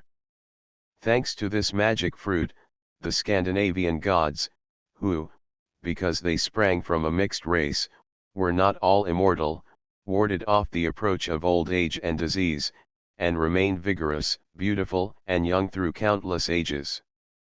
These apples were therefore considered very precious indeed, and Idun carefully treasured them in her magic casket. No matter how many she drew out, the same number always remained for distribution at the feast of the gods, to whom alone she vouchsafed a taste, although dwarfs and giants were eager to obtain possession of the fruit. Bright Idunna, made immortal. Standing at Valhalla's portal, in her casket has rich store of rare apples gilded o'er, those rare apples, not of earth, aging Aesir give fresh birth. Valhalla, J. C. Jones. The story of Thiasse. One day, Odin, Honir, and Loki started out upon one of their usual excursions to earth, and, after wandering for a long while, they found themselves in a deserted region, where they could discover no hospitable dwelling.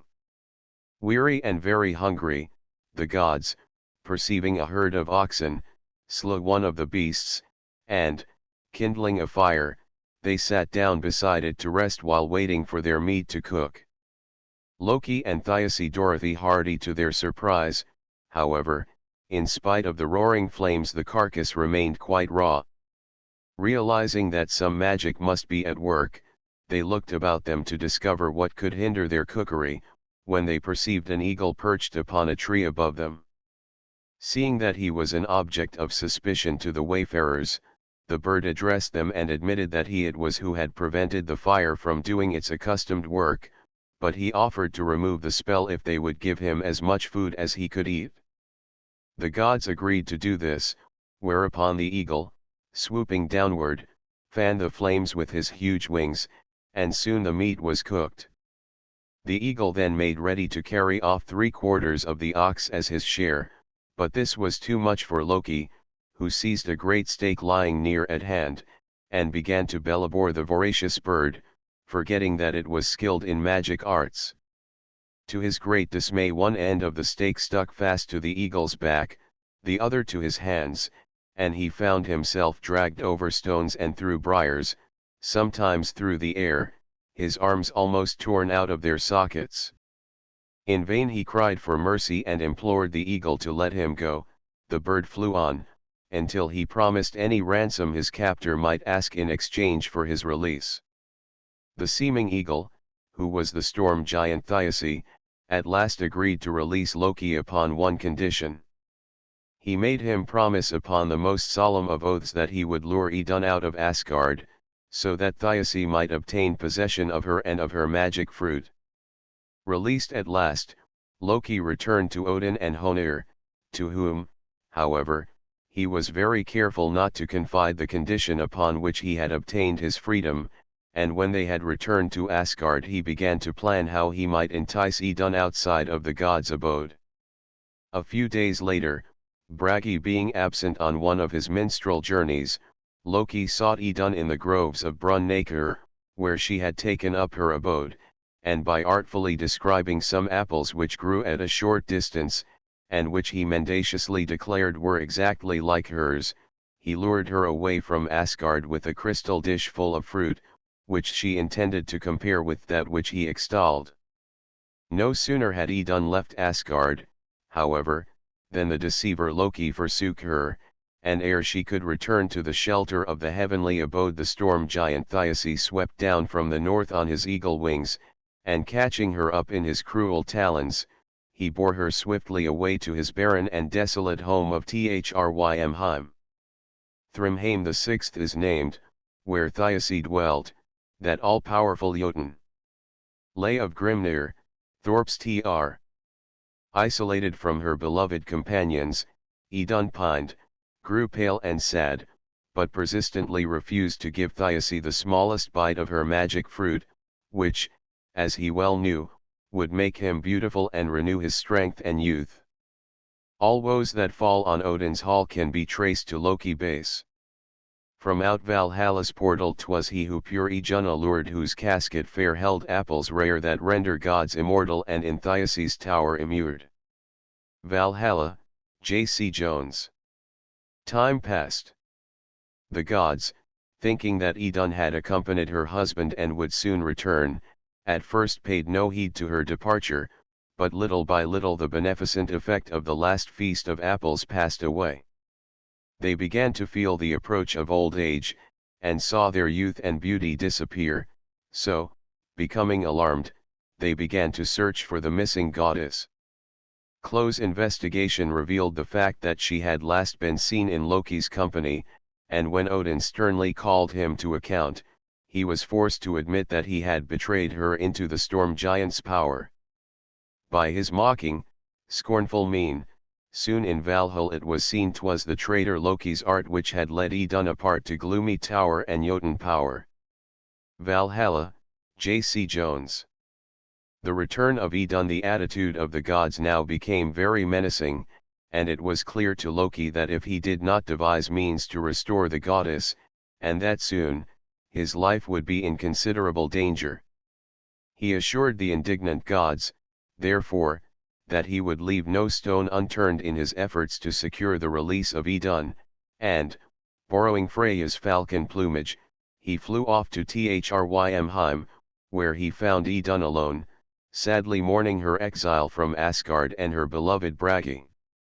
Changing the fair goddess into a nut according to some accounts, or according to others, into a swallow, Loki grasped her tightly between his claws, and then rapidly retraced his way to Asgard, hoping that he would reach the shelter of its high walls ere Thiasse returned from a fishing excursion in the northern seas to which he had gone.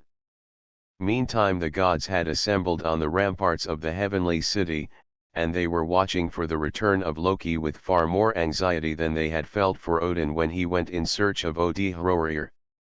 Remembering the success of their ruse on that occasion, they had gathered great piles of fuel, which they were ready to set on fire at any moment. Suddenly they saw Loki coming, but descried in his wake a great eagle. This was the giant Thiasse, who had suddenly returned to Thrymheim and found that his captive had been carried off by a falcon, in whom he readily recognized one of the gods. Hastily donning his eagle plumes, he had given immediate chase and was rapidly overtaking his prey. Loki redoubled his efforts as he neared the walls of Asgard, and ere Thiasse overtook him he reached the goal and sank exhausted in the midst of the gods. Not a moment was lost in setting fire to the accumulated fuel, and as the pursuing Thiasse passed over the walls in his turn, the flames and smoke brought him to the ground crippled and half-stunned, an easy prey to the gods, who fell ruthlessly upon him and slew him. The Aesir were overjoyed at the recovery of Idun, and they hastened to partake of the precious apples which she had brought safely back. Feeling the return of their wonted strength and good looks with every mouthful they ate, they good-naturedly declared that it was no wonder if even the giants longed to taste the apples of perpetual youth. They vowed therefore that they would place Thiasse's eyes as a constellation in the heavens, in order to soften any feeling of anger which his kinsman might experience upon learning that he had been slain. Up I cast the eyes of Alvaldi's son into the heavens serene, they are signs the greatest of my deeds. Lay of Harbard, Thorp's Tr. The goddess of spring. The physical explanation of this myth is obvious. Idun, the emblem of vegetation, is forcibly carried away in autumn, when Bragi is absent and the singing of the birds has ceased. The cold wintry wind, Thiasse, detains her in the frozen, barren north, where she cannot thrive, until Loki, the south wind, brings back the seed or the swallow, which are both precursors of the returning spring. The youth, beauty, and strength conferred by Idun are symbolical of nature's resurrection in spring after winter's sleep, when color and vigor return to the earth, which had grown wrinkled and gray. Idun falls to the nether world as the disappearance of Idun, vegetation, was a yearly occurrence. We might expect to find other myths dealing with the striking phenomenon, and there is another favorite of the old skalds which, unfortunately, has come down to us only in a fragmentary and very incomplete form. According to this account, Idun was once sitting upon the branches of the sacred ash Yggdrasil when, growing suddenly faint, she loosed her hold and dropped to the ground beneath, and down to the lowest depths of Nibelheim. There she lay, pale and motionless, gazing with fixed and horror-struck eyes upon the gruesome sights of Hell's realm, trembling violently the while, like one overcome by penetrating cold. In the dales dwells the prescient Dis, from Yggdrasil's ash sunk down, of Alfen race, Idun by name, the youngest of Ivaldi's elder children. She ill-brooked her descent under the hoar tree's trunk confined. She would not happy be with Norvi's daughter, accustomed to a pleasanter abode at home. Odin's raven's song, Thorp's tr. Seeing that she did not return, Odin bade Bragi, Heimdall, and another of the gods go in search of her, giving them a white wolf skin to envelop her in, so that she should not suffer from the cold, and bidding them make every effort to rouse her from the stupor which his prescience told him had taken possession of her. A wolf's skin they gave her, in which herself she clad. Odin's raven's song, Thorp's tr.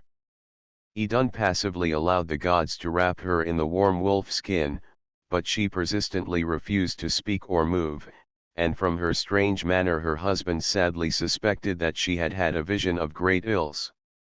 The tears ran continuously down her pallid cheeks, and Bragi, overcome by her unhappiness, at length bade the other gods return to Asgard without him, vowing that he would remain beside his wife until she was ready to leave Hell's dismal realm.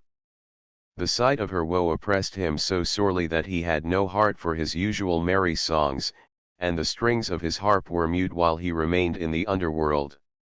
That voice like zephyr o'erflow our meads creeping, like Bragi's music his harp strings sweeping. Viking Tales of the North, R.B. Anderson. In this myth Idun's fall from Yggdrasil is symbolical of the autumnal falling of the leaves, which lie limp and helpless on the cold bare ground until they are hidden from sight under the snow, represented by the wolf skin, which Odin, the sky, sends down to keep them warm, and the cessation of the bird songs is further typified by Bragi's silent harp.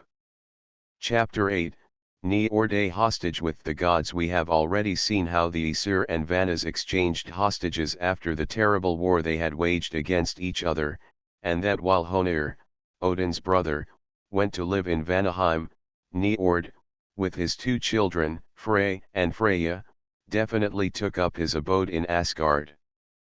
In Vanaheim wise powers him created, and to the gods a hostage gave. Lay of Vafthrudnir, Thorp's tr. As ruler of the winds, and of the sea near the shore, Njord was given the palace of Notun, near the seashore, where, we are told, he stilled the terrible tempest stirred up by Agir, god of the deep sea. Njord, the god of storms, whom fishers know, not born in heaven he was in Vanheim reared, with men, but lives a hostage with the gods. He knows each frith, and every rocky creek fringed with dark pines, and sands where seafowl scream. Balder dead, Matthew Arnold. He also extended his special protection over commerce and fishing, which two occupations could be pursued with advantage only during the short summer months, of which he was in a measure considered the personification. The god of summer Njord is represented in art as a very handsome god, in the prime of life, clad in a short green tunic, with a crown of shells and seaweed upon his head, or a brown-brimmed hat adorned with eagle or heron plumes. As personification of the summer, he was invoked to still the raging storms which desolate the coasts during the winter months. He was also implored to hasten the vernal warmth and thereby extinguish the winter fires. As agriculture was practiced only during the summer months, and principally along the fjords or sea inlets, Njord was also invoked for favorable harvests, for he was said to delight in prospering those who placed their trust in him. Njord's first wife, according to some authorities, was his sister Nerthus, Mother Earth, who in Germany was identified with Frigga, as we have seen, but in Scandinavia was considered a separate divinity. Njord was, however, obliged to part with her when summoned to Asgard, where he occupied one of the 12 seats in the great council hall, and was present at all the assemblies of the gods, withdrawing to Notun only when his services were not required by the Aesir. Notun is the 11th, there Njord has himself a dwelling made, prince of men, guiltless of sin, he rules o'er the high-built fane. Lay of Grimnir, Thorp's Tr. In his home by the seashore, Njord delighted in watching the gulls fly to and fro, and in observing the graceful movements of the swans, his favorite birds, which were held sacred to him. He spent many an hour, too, gazing at the gambols of the gentle seals, which came to bask in the sunshine at his feet. Skadi, goddess of winter shortly after Idun's return from Thrymheim, and Thjase's death within the bounds of Asgard, the assembled gods were greatly surprised and dismayed to see Skadi, the giant's daughter, appear one day in their midst, to demand satisfaction for her father's death. Although the daughter of an ugly old Hrimthursday, Skadi, the goddess of winter, was very beautiful indeed, in her silvery armor, with her glittering spear, sharp-pointed arrows, short white hunting dress, white fur leggings, and broad snowshoes, and the gods could not but recognize the justice of her claim, wherefore they offered the usual fine in atonement. Skadi, however, was so angry that she at first refused this compromise, and sternly demanded a life for a life, until Loki, wishing to appease her wrath, and thinking that if he could only make her cold lips relax in a smile the rest would be easy, began to play all manner of pranks. Fastening a goat to himself by an invisible cord, he went through a series of antics, which were reproduced by the goat, and the sight was so grotesque that all the gods fairly shouted with merriment, and even Skadi was forced to smile. Taking advantage of this softened mood, the gods pointed to the firmament where her father's eyes glowed like radiant stars in the northern hemisphere. They told her they had placed them there to show him all honor, and finally added that she might select as husband any of the gods present at the assembly, providing she were content to judge of their attractions by their naked feet. Blindfolded, so that she could see only the feet of the gods standing in a circle around her, Skadi looked about her and her gaze fell upon a pair of beautifully formed feet. She felt sure they must belong to Balder, the god of light, whose bright face had charmed her, and she designated their owner as her choice. When the bandage was removed, however, she discovered to her chagrin that she had chosen Njord, to whom her troth was plighted, but notwithstanding her disappointment, she spent a happy honeymoon in Asgard, where all seemed to delight in doing her honor. After this, Njord took his bride home to Notun, where the monotonous sound of the waves, the shrieking of the gulls, and the cries of the seals so disturbed Skadi's slumbers that she finally declared it was quite impossible for her to remain there any longer, and she implored her husband to take her back to her native Thrymheim. Sleep could I not on my sea-strand couch, for screams of the sea-fowl. There wakes me, when from the wave he comes, every morning the mew. Norse Mythology, R. B. Anderson. Njord, anxious to please his new wife, consented to take her to Thrymheim and to dwell there with her 9 nights out of every 12, providing she would spend the remaining 3 with him at Noton. But when he reached the mountain region, the soughing of the wind in the pines, the thunder of the avalanches, the cracking of the ice, the roar of the waterfalls, and the howling of the wolves appeared to him as unbearable as the sound of the sea had seemed to his wife, and he could not but rejoice each time when his period of exile was ended, and he found himself again at Noton. I am weary of the mountains, not long was I there, only 9 nights, the howl of the wolves methought sounded ill to the song of the swans. Norse Mythology, R.B. Anderson. The parting of Njord and Skadi. For some time, Njord and Skadi, who are the personifications of summer and winter, alternated thus, the wife spending the 3 short summer months by the sea, and he reluctantly remaining with her in Thrymheim during the 9 long winter months. But, concluding at last that their tastes would never agree, they decided to part forever, and return to their respective homes, where each could follow the occupations which custom had endeared to them. Thrymheim it's called, where Thjas dwelled, that stream mighty giant, but Skad now dwells, pure bride of the gods, in her father's old mansion. Norse Mythology, R.B. Anderson. Skadi now resumed her wonted pastime of hunting, leaving her realm again only to marry the semi-historical Odin, to whom she bore a son called Seming, the first king of Norway, and the supposed founder of the royal race which long ruled that country. According to other accounts, however, Skadi eventually married Ullr, the winter god. As Skadi was a skillful marksman, she is represented with bow and arrow, and, as goddess of the chase, she is generally accompanied by one of the wolf-like Eskimo dogs so common in the north. Skadi was invoked by hunters and by winter travelers, whose sleighs she would guide over the snow and ice, thus helping them to reach their destination in safety.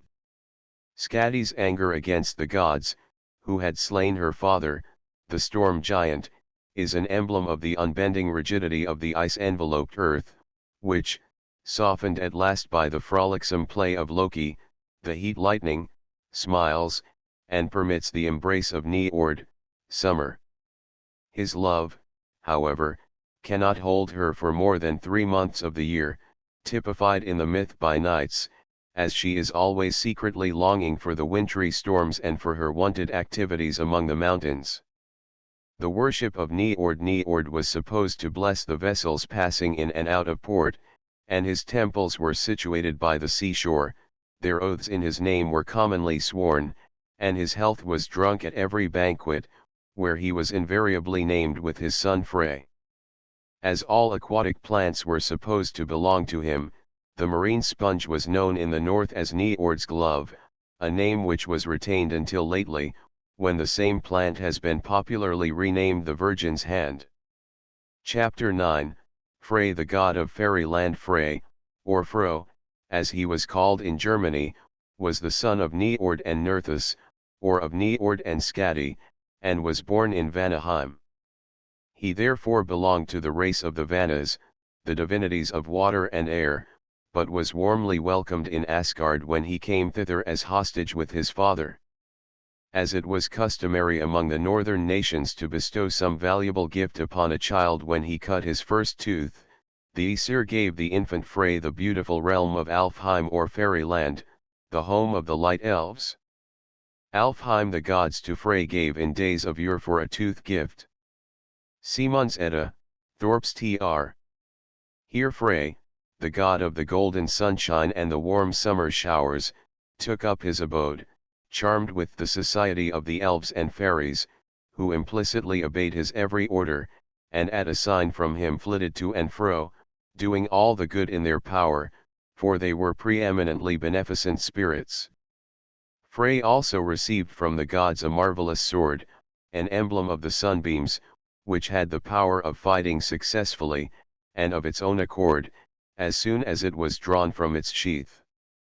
Frey wielded this principally against the frost giants, whom he hated almost as much as did Thor, and because he carried this glittering weapon, he has sometimes been confounded with the sword god Tyr or Saxnot. With a short-shafted hammer fights conquering Thor, Frey's own sword but an L long is made. Viking Tales of the North, R.B. Anderson. The dwarfs from Svartalfheim gave Frey the golden-bristled Borgullenbursti, the golden-bristled, a personification of the sun. The radiant bristles of this animal were considered symbolical either of the solar rays, of the golden grain, which at his bidding waved over the harvest fields of Midgard, or of agriculture, for the boar, by tearing up the ground with his sharp tusk, was supposed to have first taught mankind how to plough. There was Frey, and sat on the gold-bristled boar, who first, they say, ploughed the brown earth, and made it green for Frey. Lovers of Gudrun, William Morris. Frey sometimes rode astride of this marvelous boar, whose speed was very great, and at other times harnessed him to his golden chariot, which was said to contain the fruits and flowers which he lavishly scattered abroad over the face of the earth. Frey Jacques Reich Frey was, moreover, the proud possessor not only of the dauntless steed Blodug Hofi, which would dash through fire and water at his command, but also of the magic ship Skidbladnir, a personification of the clouds. This vessel, sailing over land and sea, was always wafted along by favorable winds, and was so elastic that, while it could assume large enough proportions to carry the gods, their steeds, and all their equipments, it could also be folded up like a napkin and thrust into a pocket. Ivaldi's sons went in days of old Skidbladnir to form, of ships the best, for the bright Frey, Niord's benign son. Lay of Grimnir, Thorp's Tr. The wooing of Gerda. It is related in one of the lays of the Edda that Frey once ventured to ascend Odin's throne Hlidskjalf, from which exalted seat his gaze ranged over the wide earth. Looking towards the frozen north, he saw a beautiful young maiden enter the house of the frost giant Gymir, and as she raised her hand to lift the latch her radiant beauty illuminated sea and sky. A moment later, this lovely creature, whose name was Gerda, and who is considered as a personification of the flashing northern lights, vanished within her father's house, and Frey pensively wended his way back to Alfheim, his heart oppressed with longing to make this fair maiden his wife. Being deeply in love, he was melancholy and absent-minded in the extreme, and began to behave so strangely that his father, Niord, became greatly alarmed about his health, and bade his favorite servant, Skirnir, discover the cause of this sudden change. After much persuasion, Skirnir finally won from Frey an account of his ascent of Hlidskjalf, and of the fair vision he had seen. He confessed his love and also his utter despair, for as Gerda was the daughter of Gymir and Angurboda, and a relative of the murdered giant Thiasse, he feared she would never view his suit with favor. In Gymir's court I saw her move, the maid who fires my breast with love, her snow-white arms and bosom fair shone lovely, kindling sea and air. Dear is she to my wishes, more than Eer was made to youth before, but gods and elves, I wot it well, forbid that we together dwell. Skirnir's lay, Herbert's Tr. Skirnir, however, replied consolingly that he could see no reason why his master should take a despondent view of the case, and he offered to go and woo the maiden in his name, providing Frey would lend him his steed for the journey, and give him his glittering sword for reward. Overjoyed at the prospect of winning the beautiful Gerda, Frey willingly handed Skirnir the flashing sword, and gave him permission to use his horse. But he quickly relapsed into the state of reverie which had become usual with him since falling in love, and thus he did not notice that Skirnir was still hovering near him, nor did he perceive him cunningly steal the reflection of his face from the surface of the brook near which he was seated, and imprison it in his drinking horn, with intent to pour it out in Gerda's cup, and by its beauty win the heart of the giantess for the lord for whom he was about to go a-wooing. Provided with this portrait, with 11 golden apples, and with the magic ring Draupnir, Skirnir now rode off to Jotunheim, to fulfill his embassy.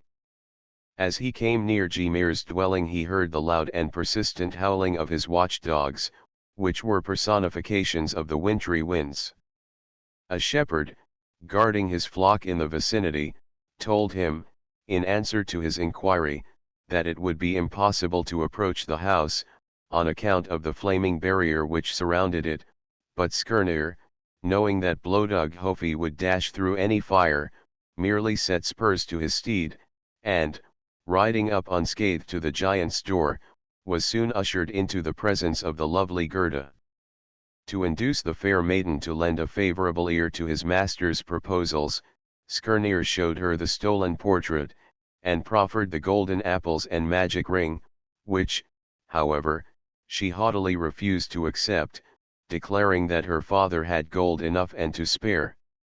"I take not, that wondrous ring, though it from Baldur's pile you bring gold lack not I, in Gymir's bower, enough for me my father's dower." Skirnir's lay, Herbert's tr. Indignant at her scorn, Skirnir now threatened to decapitate her with his magic sword, but as this did not in the least frighten the maiden, and she calmly defied him, he had recourse to magic arts. Cutting runes in his stick, he told her that unless she yielded ere the spell was ended, she would be condemned either to eternal celibacy, or to marry some aged frost giant whom she could never love. Terrified into submission by the frightful description of her cheerless future in case she persisted in her refusal, Gerda finally consented to become Frey's wife, and dismissed Skirnir, promising to meet her future spouse on the 9th night, in the land of Buri, the Green Grove, where she would dispel his sadness and make him happy.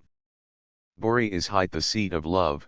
9 nights elapsed, in that known grove shall brave Njordr's gallant boy from Gerda take the kiss of joy.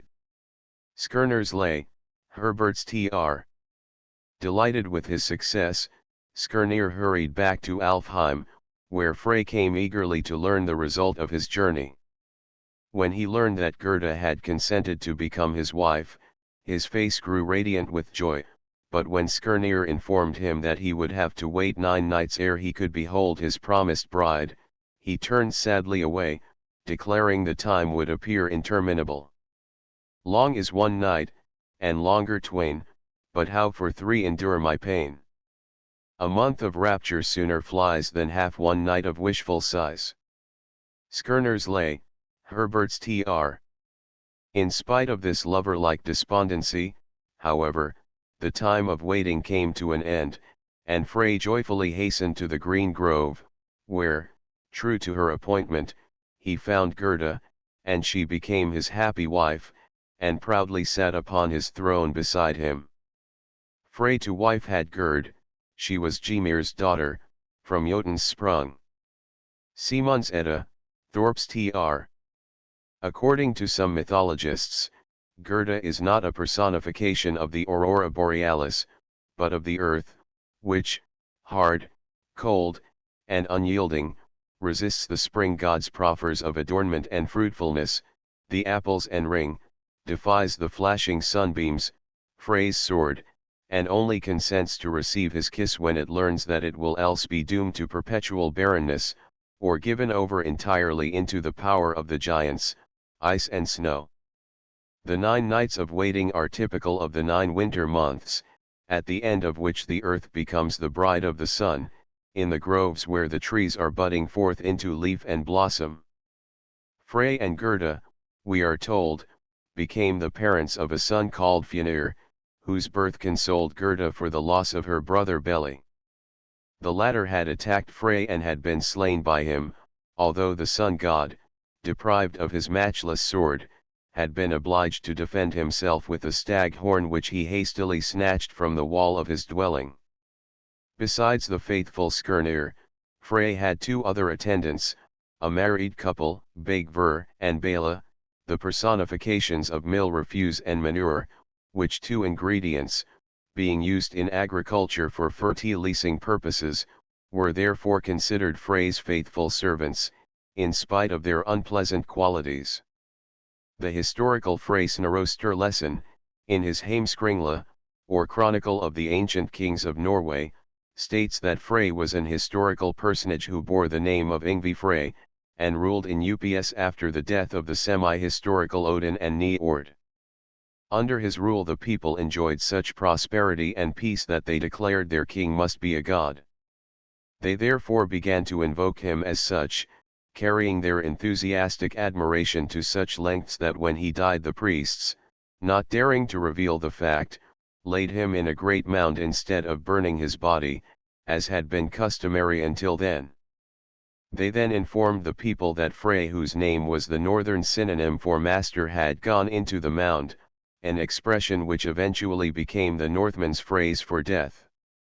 Not until 3 years later did the people, who had continued paying their taxes to the king by pouring gold, silver, and copper coin into the mound through 3 different openings, discover that Frey was dead.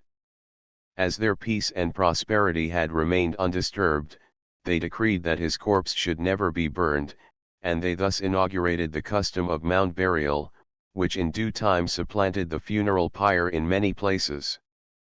One of the 3 mounds near Gamla UPS still bears this god's name. His statues were placed in the great temple there, and his name was duly mentioned in all solemn oaths, of which the usual formula was, "So help me Frey, Njord, and the Almighty Asa, Odin."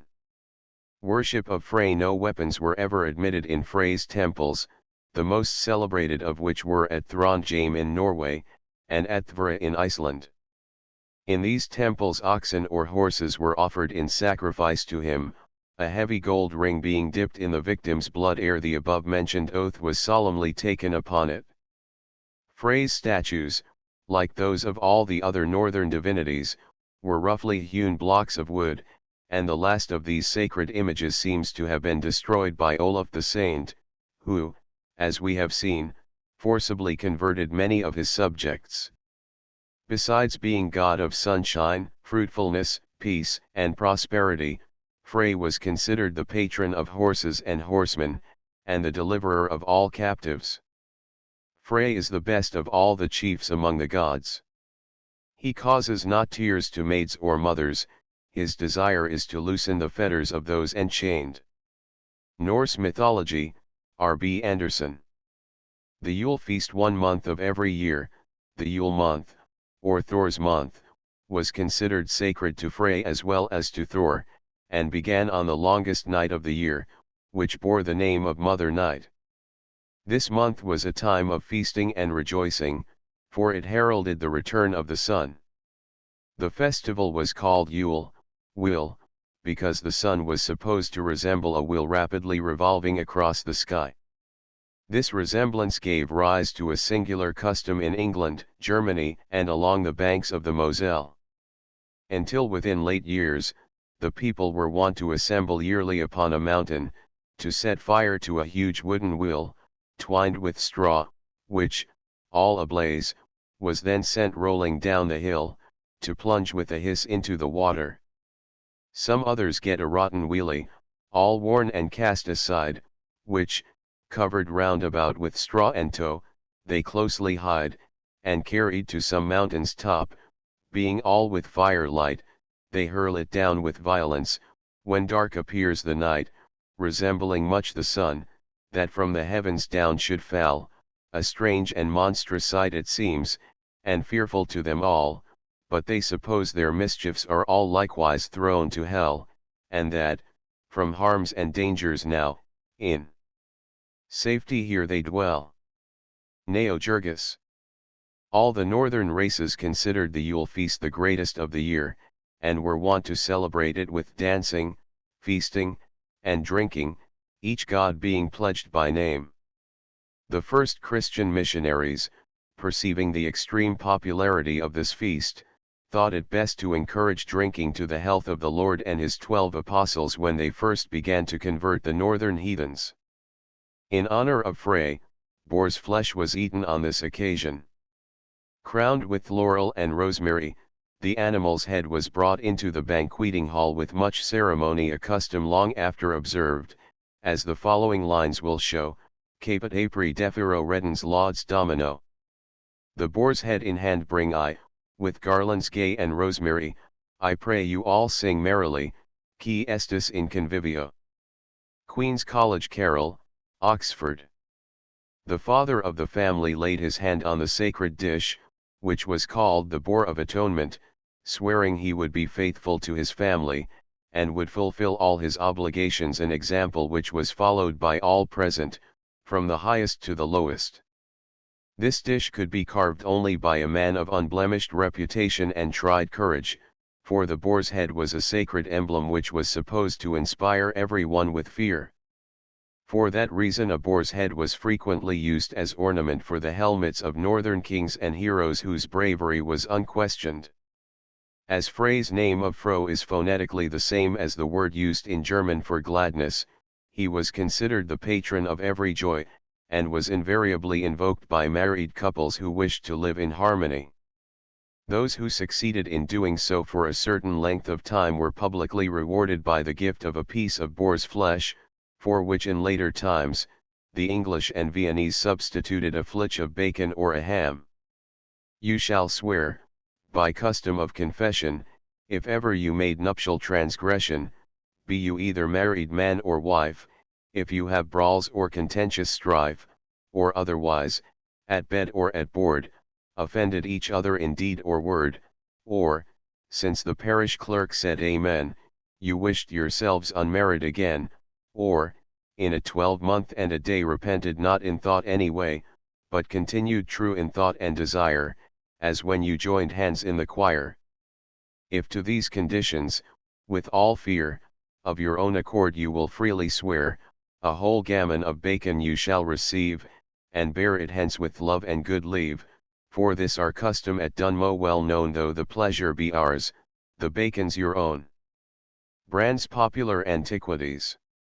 At the village of Dunmow in Essex, the ancient custom is still observed. In Vienna the ham or flitch of bacon was hung over the city gate, whence the successful candidate was expected to bring it down, after he had satisfied the judges that he lived in peace with his wife, but was not under petticoat rule. It is said that in Vienna this ham remained for a long time unclaimed until at last a worthy burgher presented himself before the judges, bearing his wife's written affidavit that they had been married 12 years and had never disagreed, a statement which was confirmed by all their neighbors. The judges, satisfied with the proofs laid before them, told the candidate that the prize was his, and that he only need climb the ladder placed beneath it and bring it down. Rejoicing at having secured such a fine ham, the man speedily mounted the ladder, but as he was about to reach for the prize he noticed that the ham, exposed to the noonday sun, was beginning to melt, and that a drop of fat threatened to fall upon his Sunday coat. Hastily beating a retreat, he pulled off his coat, jocosely remarking that his wife would scold him roundly were he to stain it, a confession which made the bystanders roar with laughter, and which cost him his ham. Another Yuletide custom was the burning of a huge log, which had to last through the night, otherwise it was considered a very bad omen indeed. The charred remains of this log were carefully collected, and treasured up for the purpose of setting fire to the log of the following year. With the last year's brand light the new block, and for good success in his spending, on your psalteries play, that sweet luck may come while the log is a-tending. Hesperides, Herrick. This festival was so popular in Scandinavia, where it was celebrated in January, that King Olaf, seeing how dear it was to the northern heart, transferred most of its observances to Christmas Day, thereby doing much to reconcile the ignorant people to their change of religion. As god of peace and prosperity, Frey is supposed to have reappeared upon earth many times, and to have ruled the Swedes under the name of Yngvi Frey, whence his descendants were called Ynglings. He also governed the Danes under the name of Fridleif. In Denmark he is said to have married the beautiful maiden Freygerda, whom he had rescued from a dragon. By her he had a son named Frodi, who, in due time, succeeded him as king. Frodi ruled Denmark in the days when there was peace throughout the world, that is to say, just at the time when Christ was born in Bethlehem of Judea, and because all his subjects lived in amity, he was generally known as Peace Frodi. How the sea became salt. It is related that Frodi once received from Hengi Kieptra a pair of magic millstones, called Grati, which were so ponderous that none of his servants nor even his strongest warriors could turn them. The king was aware that the mill was enchanted and would grind anything he wished, so he was very anxious indeed to set it to work, and, during a visit to Sweden, he saw and purchased as slaves the two giantesses Minia and Phenia, whose powerful muscles and frames had attracted his attention. On his return home, Peace Frodi led his new servants to the mill, and bade them turn the grindstones and grind out gold, peace, and prosperity, and they immediately fulfilled his wishes.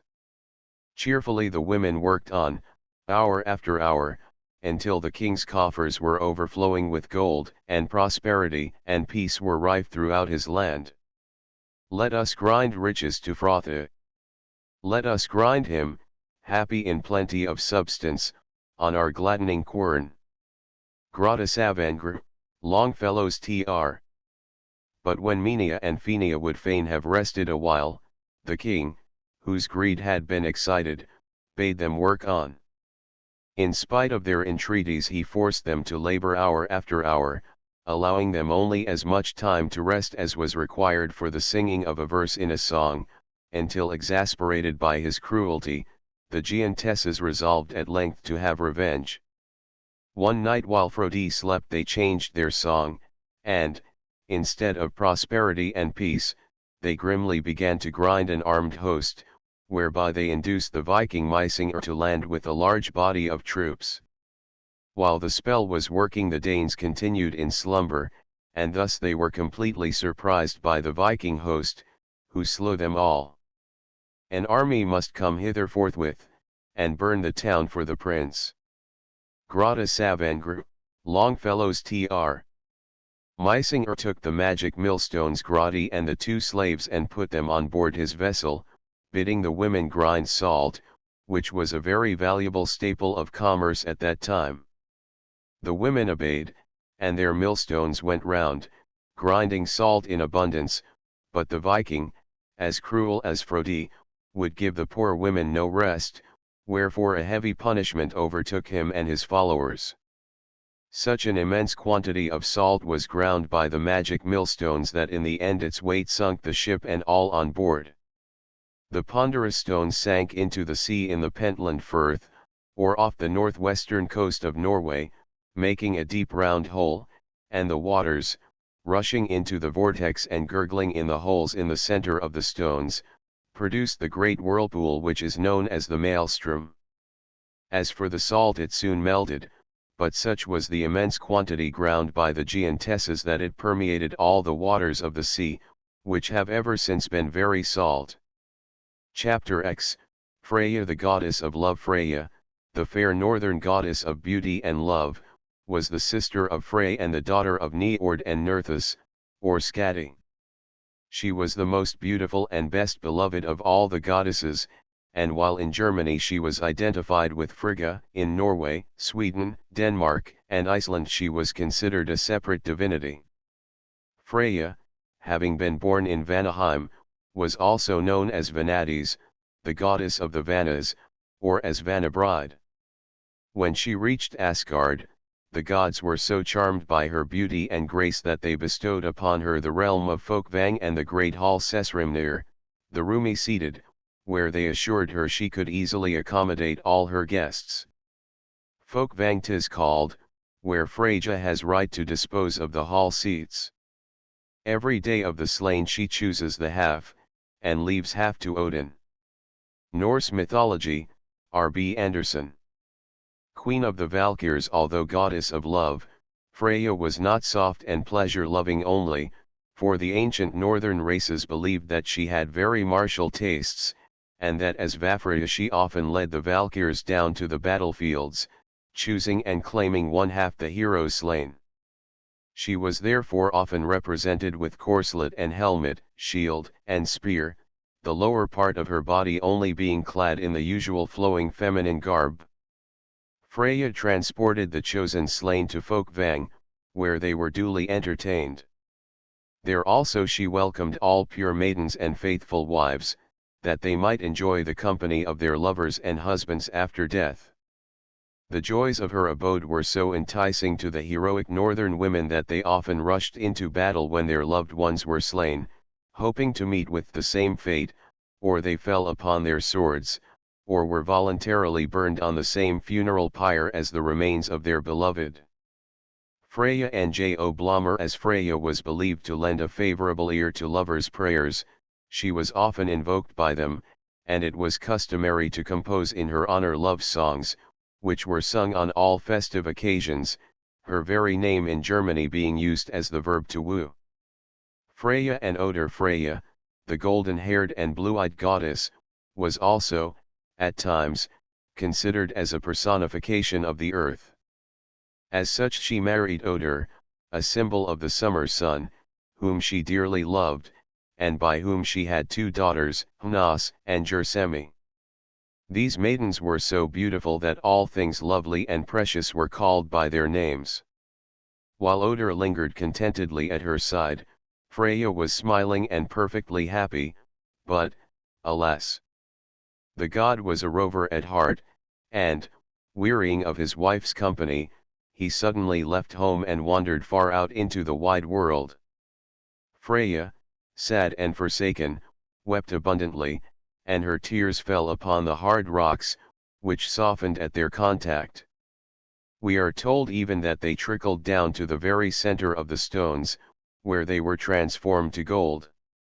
Some tears fell into the sea and were changed into translucent amber.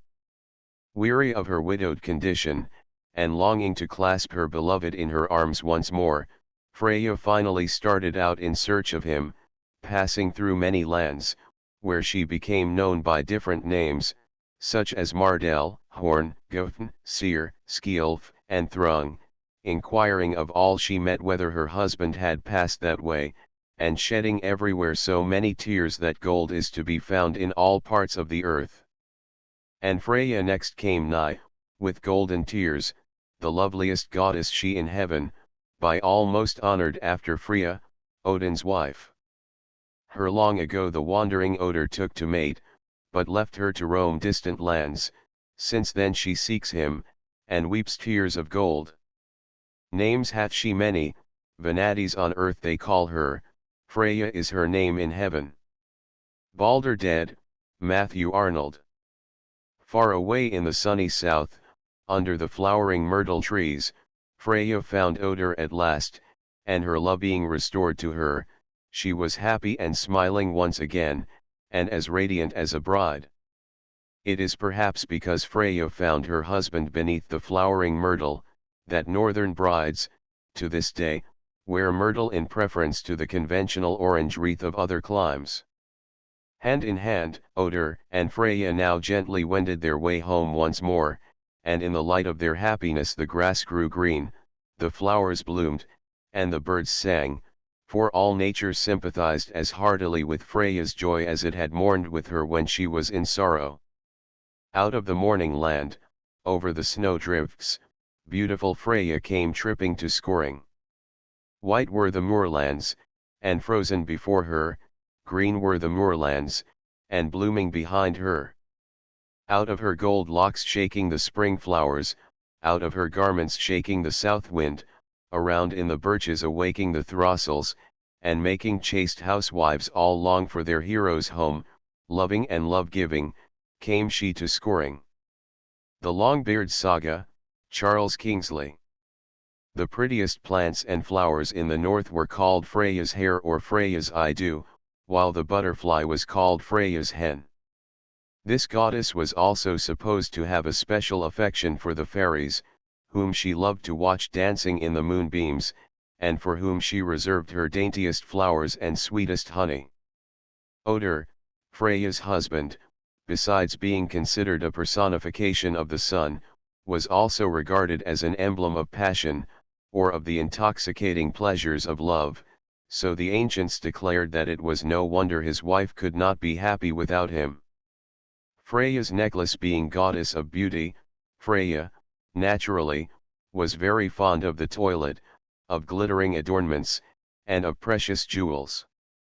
One day, while she was in Svartalfaheim, the underground kingdom, she saw 4 dwarfs fashioning the most wonderful necklace she had ever seen. Almost beside herself with longing to possess this treasure, which was called Brisingamen, and was an emblem of the stars, or of the fruitfulness of the earth, Freya implored the dwarfs to give it to her, but they obstinately refused to do so unless she would promise to grant them her favor. Having secured the necklace at this price, Freya hastened to put it on, and its beauty so enhanced her charms that she wore it night and day, and only occasionally could be persuaded to lend it to the other divinities. Thor, however, wore this necklace when he personated Freya in Jotunheim, and Loki coveted and would have stolen it, had it not been for the watchfulness of Heimdall. Freya was also the proud possessor of a falcon garb, or falcon plumes, which enabled the wearer to flit through the air as a bird, and this garment was so invaluable that it was twice borrowed by Loki, and was used by Freya herself when she went in search of the missing Odur. Freya one day falcon wings took, and through space hied away, northward and southward she sought her dearly loved Odur. Frithiof Saga, Tegner, Stevens's Tr. As Freya was also considered the goddess of fruitfulness, she was sometimes represented as riding about with her brother Frey in the chariot drawn by the golden bristled boar, scattering, with lavish hands, fruits and flowers to gladden the hearts of mankind. She had a chariot of her own, however, in which she generally traveled. This was drawn by cats, her favorite animals, the emblems of caressing fondness and sensuality, or the personifications of fecundity.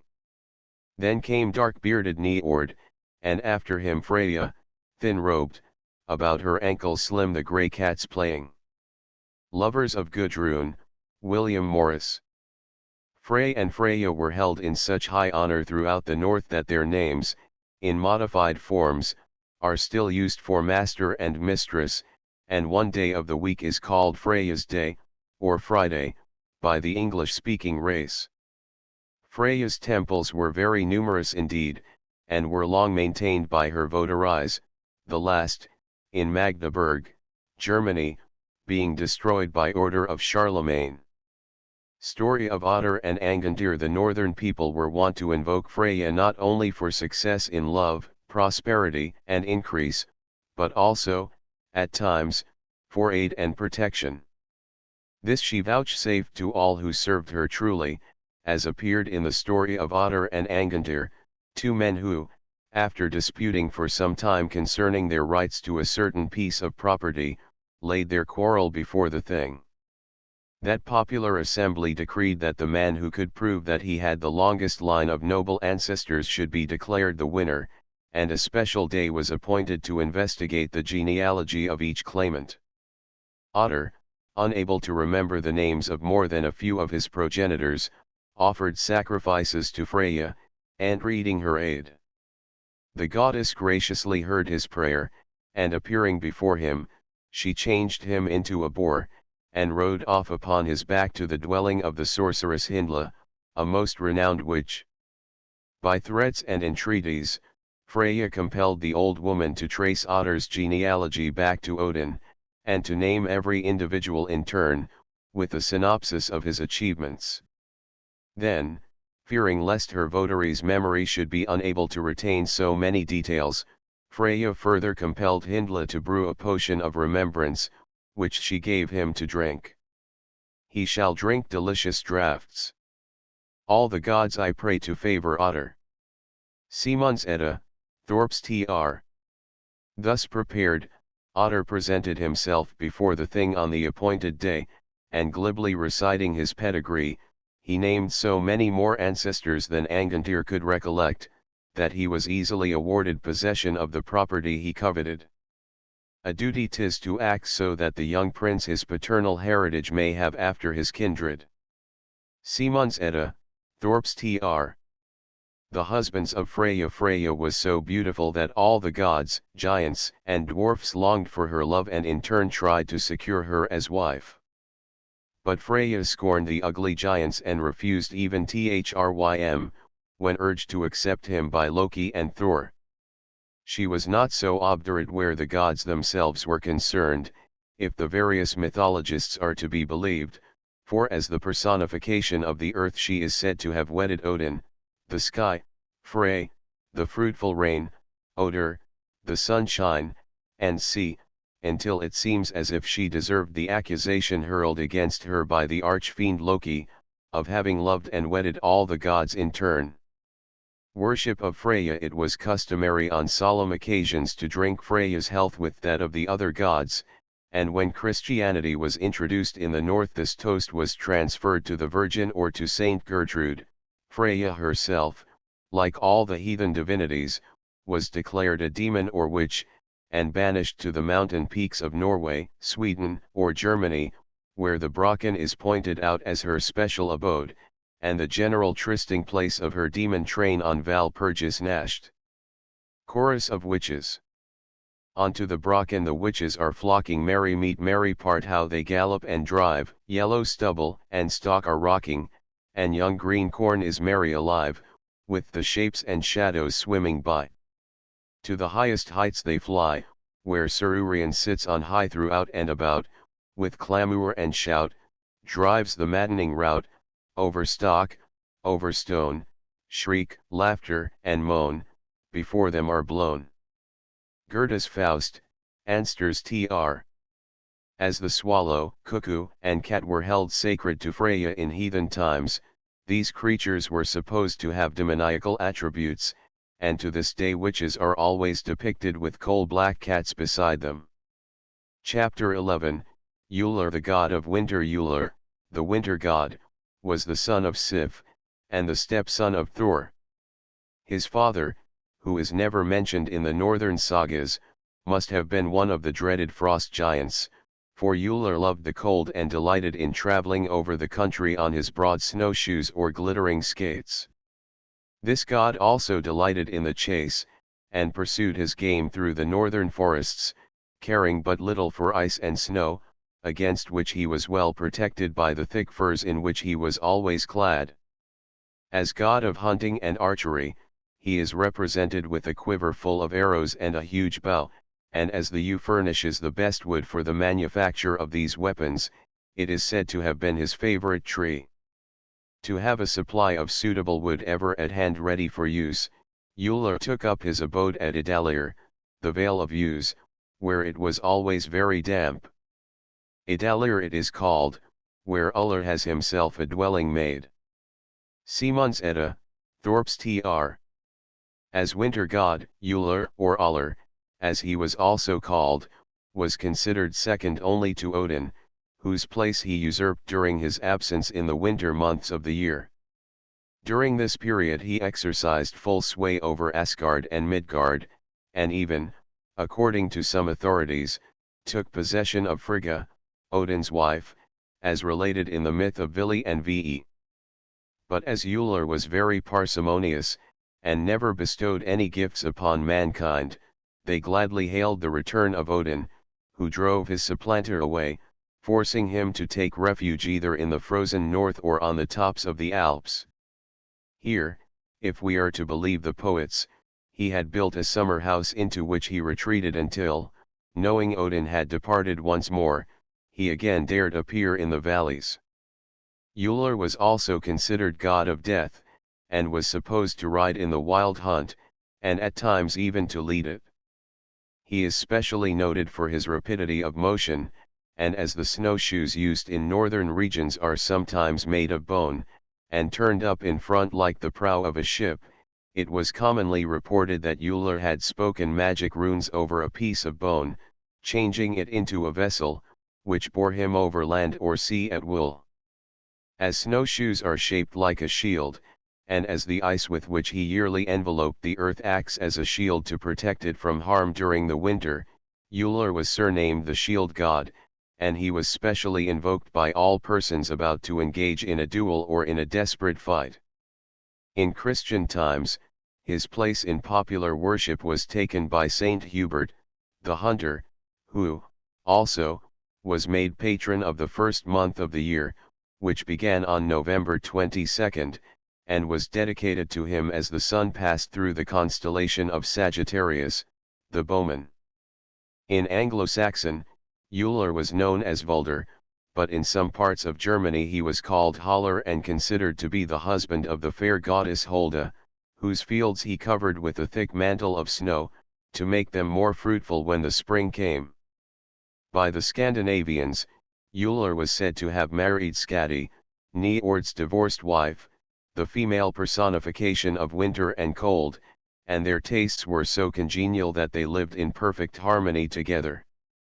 Worship of Euler. Numerous temples were dedicated to Euler in the north, and on his altars, as well as on those of all the other gods, lay a sacred ring upon which oaths were sworn. This ring was said to have the power of shrinking so violently as to sever the finger of any premeditated perjurer. The people visited Euler's shrine, especially during the months of November and December, to entreat him to send a thick covering of snow over their lands, as earnest of a good harvest, and as he was supposed to send out the glorious flashes of the aurora borealis, which illumine the northern sky during its long night, he was considered nearly akin to Balder, the personification of light. According to other authorities, Euler was Balder's special friend, principally because he too spent part of the year in the dismal depths of Nibelheim, with Hel, the goddess of death. Euler was supposed to endure a yearly banishment thither, during the summer months, when he was forced to resign his sway over the earth to Odin, the summer god, and there Balder came to join him at midsummer, the date of his disappearance from Asgard, for then the days began to grow shorter, and the rule of light, Balder, gradually yielded to the ever-encroaching power of darkness, Hodder. Chapter 12, Forseti, the god of justice and truth, son of Balder, god of light, and of Nanna, goddess of immaculate purity. Forseti was the wisest, most eloquent, and most gentle of all the gods. When his presence in Asgard became known, the gods awarded him a seat in the council hall, decreed that he should be patron of justice and righteousness, and gave him as abode the radiant palace Glitnir. This dwelling had a silver roof, supported on pillars of gold, and it shone so brightly that it could be seen from a great distance. Glitnir is the 10th, it is on gold sustained, and also with silver decked. There Forseti dwells throughout all time, and every strife allays. Simons Edda, Thorp's Tr. Here, upon an exalted throne, Forseti, the lawgiver, sat day after day, settling the differences of gods and men, patiently listening to both sides of every question, and finally pronouncing sentences so equitable that none ever found fault with his decrees. Such were this god's eloquence and power of persuasion that he always succeeded in touching his hearers' hearts, and never failed to reconcile even the most bitter foes. All who left his presence were thereafter sure to live in peace, for none dared break a vow once made to him, lest they should incur his just anger and be smitten immediately unto death. Forset, Balder's highborn son, hath heard mine oath, strike dead, Forset, if I'm one to break my troth. Viking Tales of the North, R.B. Anderson. As god of justice and eternal law, Forseti was supposed to preside over every judicial assembly.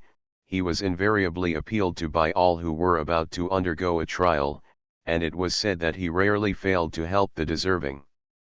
The story of Heligoland. In order to facilitate the administration of justice throughout their land, it is related that the Frisians commissioned 12 of their wisest men, the Assigir, or elders, to collect the laws of the various families and tribes composing their nation, and to compile from them a code which should be the basis of uniform laws. The elders, having painstakingly finished their task of collecting this miscellaneous information, embarked upon a small vessel, to seek some secluded spot where they might conduct their deliberations in peace. but no sooner had they pushed away from shore than a tempest arose, which drove their vessel far out to sea, first on this course and then on that, until they entirely lost their bearings. In their distress the 12 jurists called upon Forseti, begging him to help them to reach land once again, and the prayer was scarcely ended when they perceived, to their utter surprise, that the vessel contained a 13th passenger. Seizing the rudder, the newcomer silently brought the vessel round, steering it towards the place where the waves dashed highest, and in an incredibly short space of time they came to an island, where the steersman motioned them to disembark. In awestruck silence the 12 men obeyed, and their surprise was further excited when they saw the stranger fling his battle-axe, and a limpid spring gush forth from the spot on the greensward where it fell. Imitating the stranger, all drank of this water without a word, then they sat down in a circle, marveling because the newcomer resembled each one of them in some particular, but yet was very different from any one of them in general aspect and mien. Suddenly the silence was broken, and the stranger began to speak in low tones, which grew firmer and louder as he proceeded to expound a code of laws which combined all the good points of the various existing regulations which the assiegeur had collected. His speech being finished, the speaker vanished as suddenly and mysteriously as he had appeared, and the 12 jurists, recovering power of speech, simultaneously exclaimed that Forseti himself had been among them, and had delivered the code of laws by which the Frisians should henceforth be judged. In commemoration of the god's appearance they declared the island upon which they stood to be holy, and they pronounced a solemn curse upon any who might dare to desecrate its sanctity by quarrel or bloodshed. Accordingly this island, known as Forseti's land or Heligoland, Holy Land, was greatly respected by all the northern nations, and even the boldest Vikings refrained from raiding its shores, lest they should suffer shipwreck or meet a shameful death in punishment for their crime. Solemn judicial assemblies were frequently held upon this sacred isle, the jurists always drawing water and drinking it in silence, in memory of Forseti's visit. The waters of his spring were, moreover, considered to be so holy that all who drank of them were held to be sacred, and even the cattle who had tasted of them might not be slain.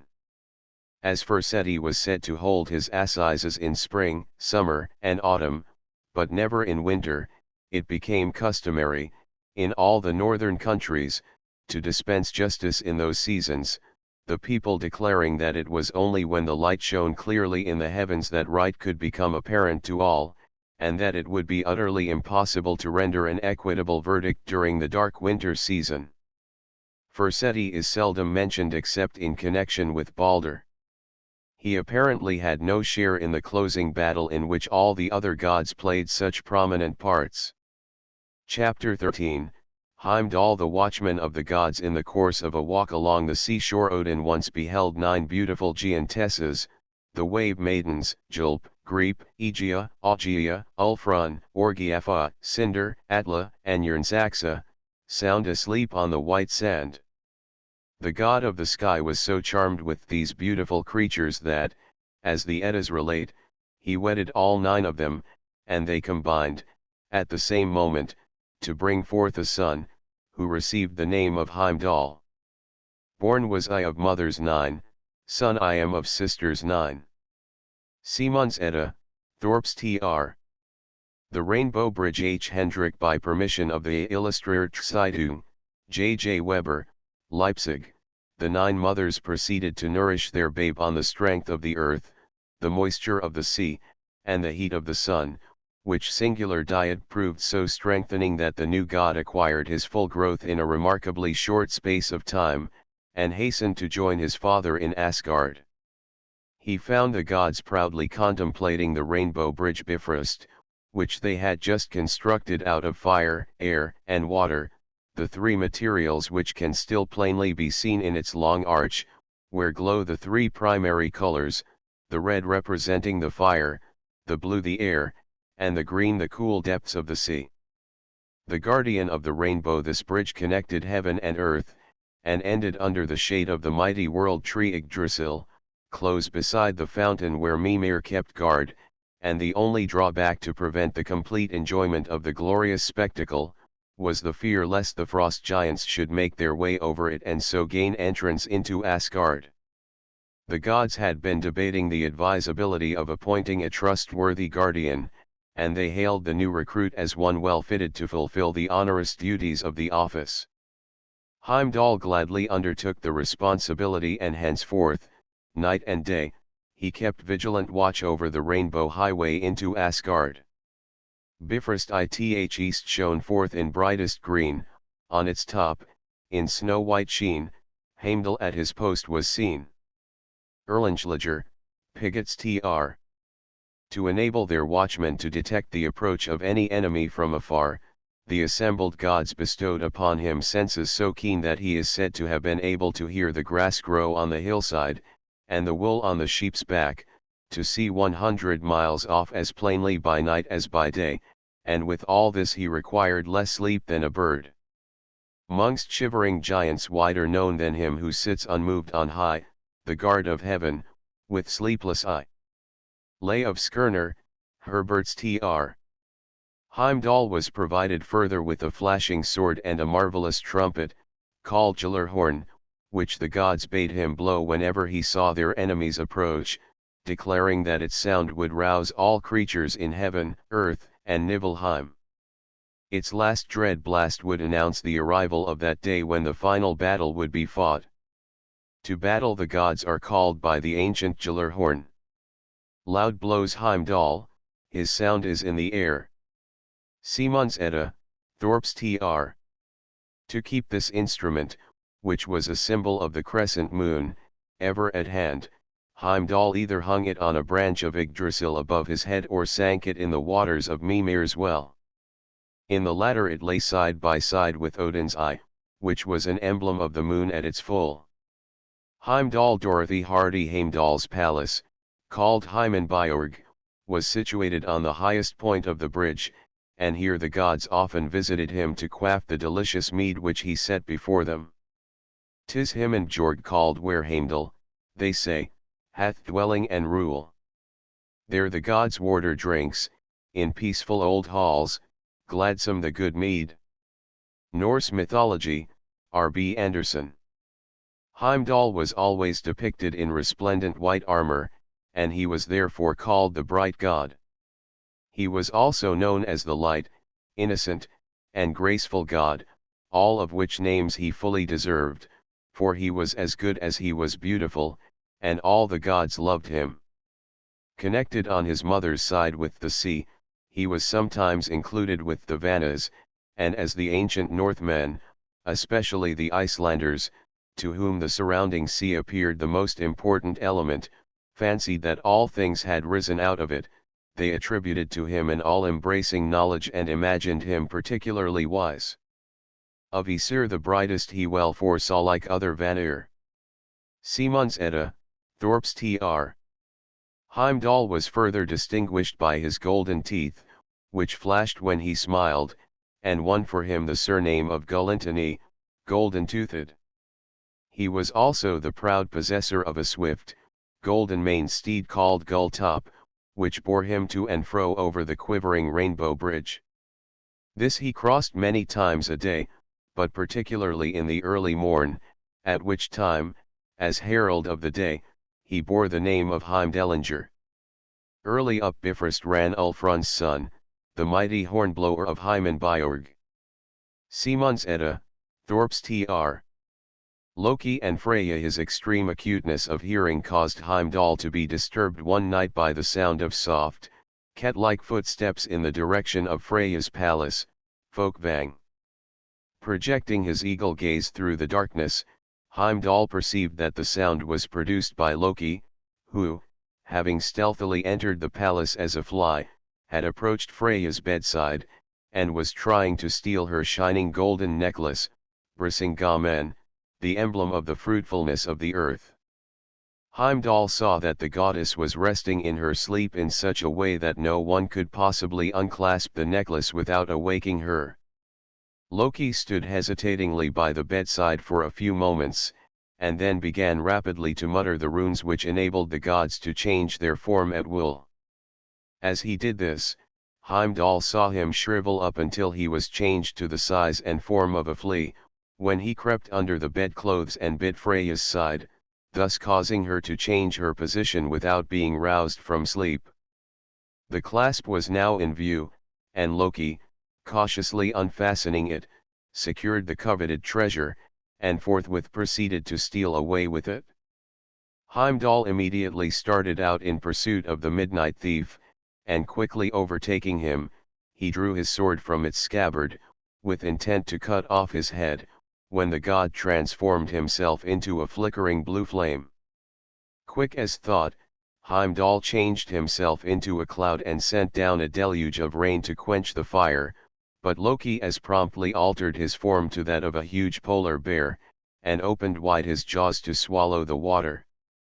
Heimdall, nothing daunted, then likewise assumed the form of a bear, and attacked fiercely, but the combat threatening to end disastrously for Loki, the latter changed himself into a seal, and, Heimdall imitating him, a last struggle took place, which ended in Loki being forced to give up the necklace, which was duly restored to Freya. In this myth, Loki is an emblem of drought, or of the baleful effects of the too ardent heat of the sun, which comes to rob the earth, Freya, of its most cherished ornament, Brisingamen. Heimdall is a personification of the gentle rain and dew, which after struggling for a while with his foe, the drought, eventually conquers him and forces him to relinquish his prize. Heimdall's names. Heimdall has several other names, among which we find those of Hallinskid and Irmin, for at times he takes Odin's place and is identified with that god, as well as with the other sword gods, Heru, Churu, and Tyr, who are all noted for their shining weapons. He, however, is most generally known as Warder of the Rainbow, and God of Heaven, and of the fruitful rains and dews which bring refreshment to the earth. Heimdall also shared with Bragi the honor of welcoming heroes to Valhalla, and, under the name of Ryger, was considered the divine sire of the various classes which compose the human race, as appears in the following story, the story of Ryger's sacred children, great and small, sons of Heimdall. Simon's Edda, Thorp's Tr. Heimdall left his place in Asgard one day to wander upon the earth, as the gods were wont to do. He had not gone far ere he came to a poor hut on the seashore, where he found Ai, great-grandfather, and Edda, great-grandmother, a poor but worthy couple, who hospitably invited him to share their meager meal of porridge. Heimdall, who gave his name as Ryger, gladly accepted this invitation, and remained with the couple 3 whole days, teaching them many things. At the end of that time he left to resume his journey. Some time after his visit, Edda bore a dark-skinned thick-set boy, whom she called Thrall. Thrall soon showed uncommon physical strength and a great aptitude for all heavy work, and when he had grown up he took to wife Thyr, a heavily built girl with sunburnt hands and flat feet, who, like her husband, labored early and late. Many children were born to this couple, and from them all the serfs or thralls of the Northland were descended. They had children, lived and were happy, they laid fences, enriched the ploughland, tended swine, herded goats, dug peat. Rigsmal, Ducalo's version. After leaving the poor hut on the barren sea coast, Ryger had pushed inland, where ere long he came to cultivated fields and a thrifty farmhouse. Entering this comfortable dwelling, he found Afi, grandfather, and Amma, grandmother, who hospitably invited him to sit down with them and share the plain but bountiful fare which was prepared for their meal. Jarl Albert Edelfelt Ryger accepted the invitation, and he remained 3 days with his hosts, imparting the while all manner of useful knowledge to them. After his departure from their house, Amma gave birth to a blue-eyed sturdy boy, whom she called Karl. As he grew up he exhibited great skill in agricultural pursuits, and in due course he married a buxom and thrifty wife named Snir, who bore him many children, from whom the race of husbandmen is descended. He did grow and thrive well, he broke oxen, made plows, timbered houses, made barns, made carts, and drove the plow. Rigsmal, Ducalo's version. Leaving the house of this second couple, Ryger continued his journey until he came to a hill, upon which was perched a stately castle. Here he was received by Fatter, father, and Mater, mother, who, delicately nurtured and luxuriously clad, received him cordially, and set before him dainty meats and rich wines. Ryger tarried 3 days with this couple, afterwards returning to Hymenbjorg to resume his post as guardian of Asabridge, and ere long the lady of the castle bore a handsome, slenderly built little son, whom she called Jarl.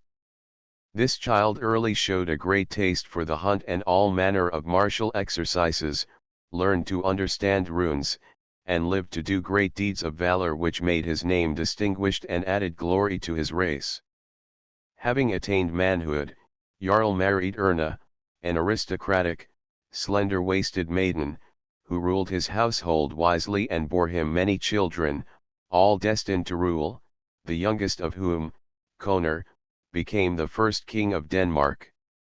This myth well illustrates the marked sense of class among the northern races. Up grew the sons of Jarl, they brake horses, bent shields, smoothed shafts, shook ash spears but Khan, the young, new runes, everlasting runes and life runes. Rigsmal, Ducalo's version. Chapter 14, Hermod the nimble god. Another of Odin's sons was Hermod, his special attendant, a bright and beautiful young god, who was gifted with great rapidity of motion and was therefore designated as the swift or nimble god. But there was one, the first of all the gods for speed, and Hermod was his name in heaven, most fleet he was. Balder dead, Matthew Arnold. On account of this important attribute Hermod was usually employed by the gods as messenger, and at a mere sign from Odin he was always ready to speed to any part of creation. As a special mark of favor, Alfithor gave him a magnificent corslet and helmet, which he often donned when he prepared to take part in war, and sometimes Odin entrusted to his care the precious spear Gungnir, bidding him cast it over the heads of combatants about to engage in battle, that their ardor might be kindled into murderous fury. Let us Odin pray into our minds to enter, he gives and grants gold to the deserving. He gave to Hermod a helm and corslet. Simon's Edda, Thorp's Tr. Hermod delighted in battle, and was often called the valiant in battle, and confounded with the god of the universe, Eirman. It is said that he sometimes accompanied the Valkyrs on their ride to earth, and frequently escorted the warriors to Valhalla, wherefore he was considered the leader of the heroic dead. To him spake Hermodr and Breage, we meet thee and greet thee from all, to the gods thou art known by thy valor, and they bid thee a guest to their hall. Owen Meredith. Hermod's distinctive attribute, besides his corslet and helm, was a wand or staff called Gambantian, the emblem of his office, which he carried with him wherever he went. Hermod and the soothsayer once, oppressed by shadowy fears for the future, and unable to obtain from the Norns satisfactory answers to his questions, Odin bade Hermod don his armor and saddle Sleipnir, which he alone, besides Odin, was allowed to ride, and hasten off to the land of the Finns. This people, who lived in the frozen regions of the pole, besides being able to call up the cold storms which swept down from the north, bringing much ice and snow in their train, were supposed to have great occult powers. The most noted of these Finnish magicians was Rostiof, the horse thief, who was wont to entice travelers into his realm by magic arts, that he might rob and slay them, and he had power to predict the future, although he was always very reluctant to do so. Hermod, the swift, rode rapidly northward, with directions to seek this Finn, and instead of his own wand, he carried Odin's runic staff, which Alfithor had given him for the purpose of dispelling any obstacles that Rostiof might conjure up to hinder his advance. In spite, therefore, of phantom-like monsters and of invisible snares and pitfalls, Hermod was enabled safely to reach the magician's abode, and upon the giant attacking him, he was able to master him with ease, and he bound him hand and foot, declaring that he would not set him free until he promised to reveal all that he wished to know. Rostiof, seeing that there was no hope of escape, pledged himself to do as his captor wished, and upon being set at liberty, he began forthwith to mutter incantations, at the mere sound of which the sun hid behind the clouds, the earth trembled and quivered, and the storm winds howled like a pack of hungry wolves. Pointing to the horizon, the magician bade Hermod look, and the swift god saw in the distance a great stream of blood reddening the ground.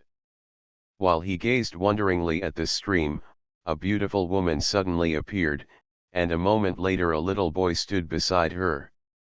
To the god's amazement, this child grew with such marvelous rapidity that he soon attained his full growth, and Hermod further noticed that he fiercely brandished a bow and arrows. Rostiof now began to explain the omens which his art had conjured up, and he declared that the stream of blood portended the murder of one of Odin's sons, but that if the father of the gods should woo and win Rinda, in the land of the Ruthens, Russia, she would bear him a son who would attain his full growth in a few hours and would avenge his brother's death. Rind a son shall bear, in the western halls, he shall slay Odin's son, when 1 night old. Simons Edda, Thorp's Tr. Hermod listened attentively to the words of Rostiof, and upon his return to Asgard he reported all he had seen and heard to Odin, whose fears were confirmed and who thus definitely ascertained that he was doomed to lose a son by violent death. He consoled himself, however, with the thought that another of his descendants would avenge the crime and thereby obtain the satisfaction which a true Northman ever required. Chapter 15, Vidar the Silent God. It is related that Odin once loved the beautiful giantess Grid, who dwelt in a cave in the desert, and that, wooing her, he prevailed upon her to become his wife. The offspring of this union between Odin, mind, and Grid, matter, was Vidar, a son as strong as he was taciturn, whom the ancients considered a personification of the primeval forest or of the imperishable forces of nature. As the gods, through Heimdall, were intimately connected with the sea, they were also bound by close ties to the forests and nature in general through Vidar, surnamed the Silent, who was destined to survive their destruction and rule over a regenerated earth. This god had his habitation in Landvidi, the wide land, a palace decorated with green boughs and fresh flowers, situated in the midst of an impenetrable primeval forest where reigned the deep silence and solitude which he loved. Grown over with shrubs and with high grass in Vidar's wide land. Norse Mythology, R. B. Anderson. This old Scandinavian conception of the silent Vidar is indeed very grand and poetical, and was inspired by the rugged northern scenery. Who has ever wandered through such forests, in a length of many miles, in a boundless expanse, without a path, without a goal, amid their monstrous shadows, their sacred gloom, without being filled with deep reverence for the sublime greatness of nature above all human agency, without feeling the grandeur of the idea which forms the basis of Vidar's essence? Vidar's shoe. Vidar is depicted as tall, well-made, and handsome, clad in armor, girded with a broad-bladed sword, and shod with a great iron or leather shoe. According to some mythologists, he owed this peculiar footgear to his mother Grid, who, knowing that he would be called upon to fight against fire on the last day, designed it as a protection against the fiery element, as her iron gauntlet had shielded Thor in his encounter with Giod. But other authorities state that this shoe was made of the leather scraps which northern cobblers had either given or thrown away. As it was essential that the shoe should be large and strong enough to resist the Fenris wolf's sharp teeth at the last day, it was a matter of religious observance among northern shoemakers to give away as many odds and ends of leather as possible. The Norns prophesy when Vidar joined his peers in Valhalla, they welcomed him gaily, for they knew that his great strength would serve them well in their time of need. After they had lovingly regaled him with the golden mead, Alfathor bade him follow to the Urdar fountain, where the Norns were ever busy weaving their web. Questioned by Odin concerning his future and Vidar's destiny, the three sisters answered oracularly, each uttering a sentence, early begun, further spun, one day done.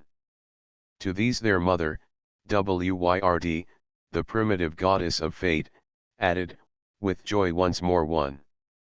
These mysterious answers would have remained totally unintelligible had the goddess not gone on to explain that time progresses, that all must change, but that even if the father fell in the last battle, his son Vidar would be his avenger, and would live to rule over a regenerated world, after having conquered all his enemies.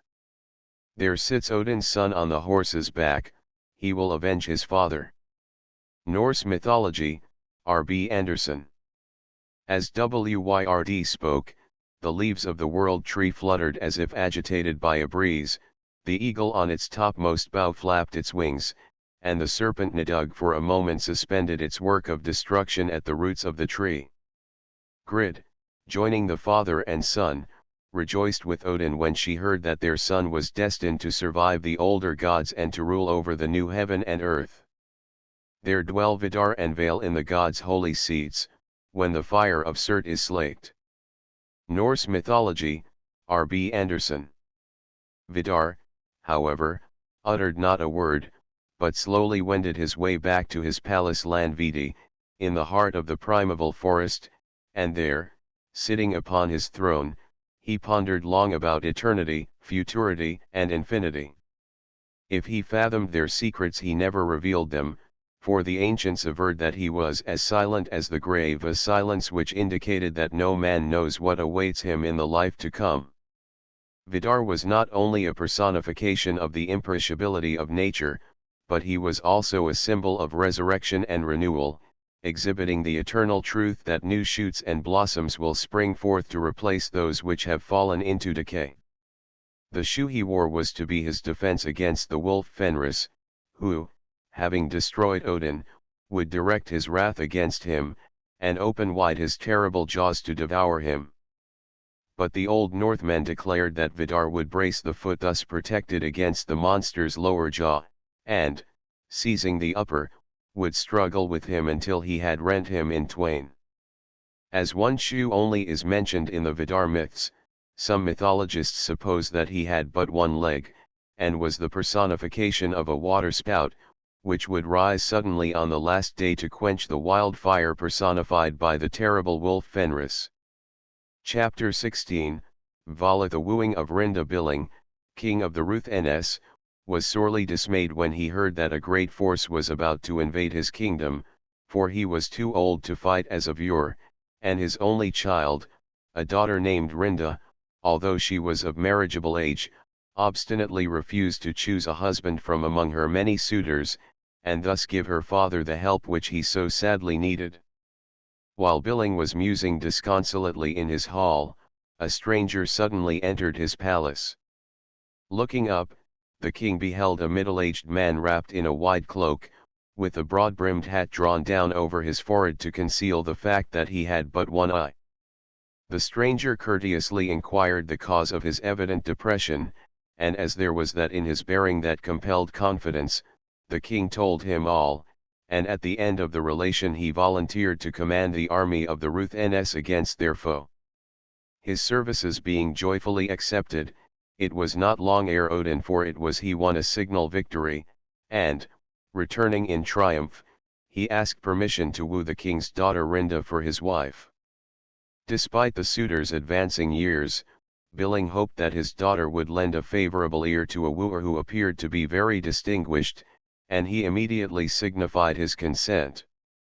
So Odin, still unknown, presented himself before the princess, but she scornfully rejected his proposal, and rudely boxed his ears when he attempted to kiss her.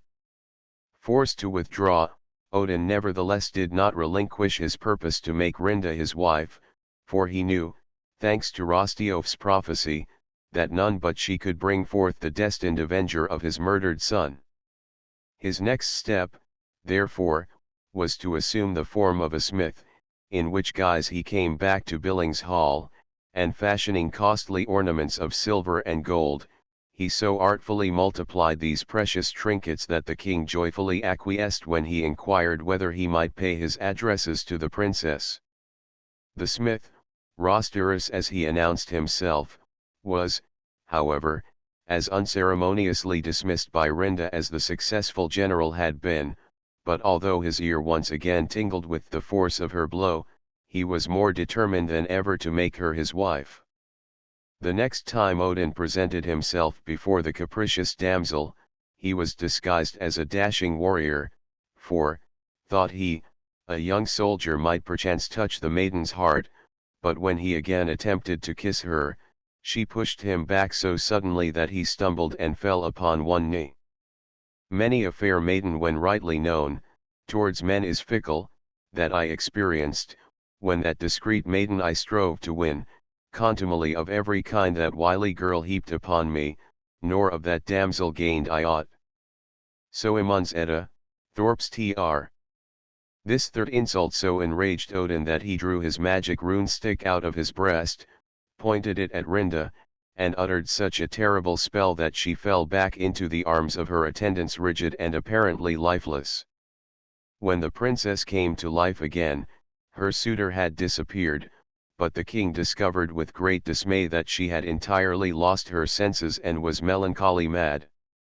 In vain all the physicians were summoned and all their simples tried, the maiden remained passive and sad, and her distracted father had well nigh abandoned hope when an old woman, who announced herself as Vesha, or Vak, appeared and offered to undertake the cure of the princess.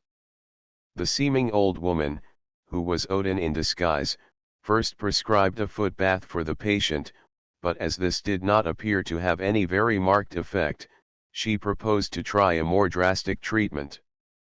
For this, Vesha declared, the patient must be entrusted to her exclusive care, securely bound so that she could not offer the least resistance.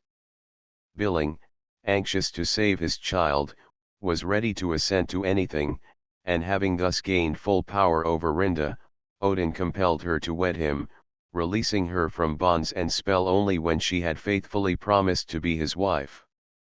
The birth of Vala, the prophecy of Rostiof, was now fulfilled, for Rinda duly bore a son named Vala, Ali, Buz, or Bev, a personification of the lengthening days, who grew with such marvelous rapidity that in the course of a single day he attained his full stature.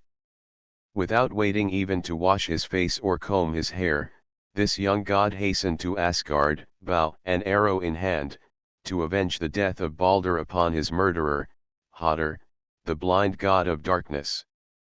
But, see, Avenger, Vala, come, sprung from the west, in Rinda's womb, true son of Odin, one day's birth.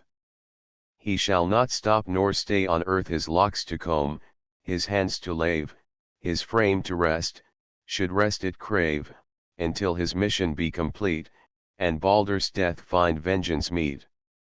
Valhalla, J.C. Jones. In this myth, Rinda, a personification of the hard-frozen rind of the earth, resists the warm wooing of the sun, Odin, who vainly points out that spring is the time for warlike exploits, and offers the adornments of golden summer. She only yields when, after a shower, the foot bath, a thaw sets in. Conquered then by the sun's irresistible might, the earth yields to his embrace, is freed from the spell, ice, which made her hard and cold, and brings forth Vala the nourisher, or Buz the peasant, who emerges from his dark hut when the pleasant days have come. The slaying of Hodder by Vala is therefore emblematical of the breaking forth of new light after wintry darkness. Vala, who ranked as one of the 12 deities occupying seats in the great hall of Gladsheim, shared with his father the dwelling called Valaskiolf, and was destined, even before birth, to survive the last battle and twilight of the gods, and to reign with Vidar over the regenerated earth. Worship of Vala. Vala is god of eternal light, as Vidar is of imperishable matter, and as beams of light were often called arrows, he is always represented and worshipped as an archer. For that reason his month in Norwegian calendars is designated by the sign of the bow, and is called Lyasberry, the light-bringing. As it falls between the middle of January and of February, the early Christians dedicated this month to Saint Valentine, who was also a skillful archer, and was said, like Vala, to be the harbinger of brighter days, the awakener of tender sentiments, and the patron of all lovers. Chapter 17, The Norns. The three Fates. The northern goddesses of fate, who were called Norns, were in no wise subject to the other gods, who might neither question nor influence their decrees. They were three sisters, probably descendants of the giant Norvi, from whom sprang Nod, night. As soon as the Golden Age was ended, and sin began to steal even into the heavenly homes of Asgard, the Norns made their appearance under the great Yggdrasil, and took up their abode near the Urdar fountain. According to some mythologists, their mission was to warn the gods of future evil, to bid them make good use of the present, and to teach them wholesome lessons from the past. The Norns see Ehrenberg by permission of the Berlin Photographic Co., 133 New Bond Street W. These three sisters, whose names were Urd, Verdandi, and Skuld, were personifications of the past, present, and future. Their principal occupations were to weave the web of fate, to sprinkle daily the sacred tree with water from the Urdar fountain, and to put fresh clay around its roots, that it might remain fresh and evergreen. Thence come the maids who much do know, three from the hall beneath the tree, one they named was, and being next, the third shall be. The Valispa, Henderson's Tr. Some authorities further state that the Norns kept watch over the golden apples which hung on the branches of the tree of life, experience, and knowledge, allowing none but Idun to pick the fruit, which was that with which the gods renewed their youth. The Norns also fed and tenderly cared for two swans which swam over the mirror-like surface of the Urdar fountain, and from this pair of birds all the swans on earth are supposed to be descended. At times, it is said, the Norns clothed themselves with swan plumage to visit the earth, or sported like mermaids along the coast and in various lakes and rivers, appearing to mortals, from time to time, to foretell the future or give them sage advice. The Norns web. The Norns sometimes wove webs so large that while one of the weavers stood on a high mountain in the extreme east, another waded far out into the western sea.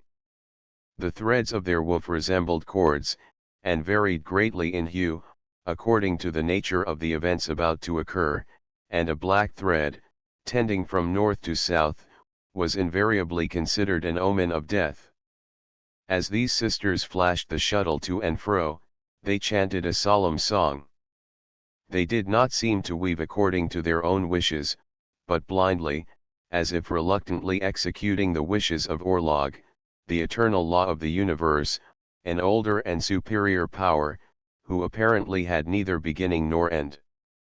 Two of the Norns, Urd and Verdandi, were considered to be very beneficent indeed, while the third, it is said, relentlessly undid their work, and often, when nearly finished, tore it angrily to shreds, scattering the remnants to the winds of heaven.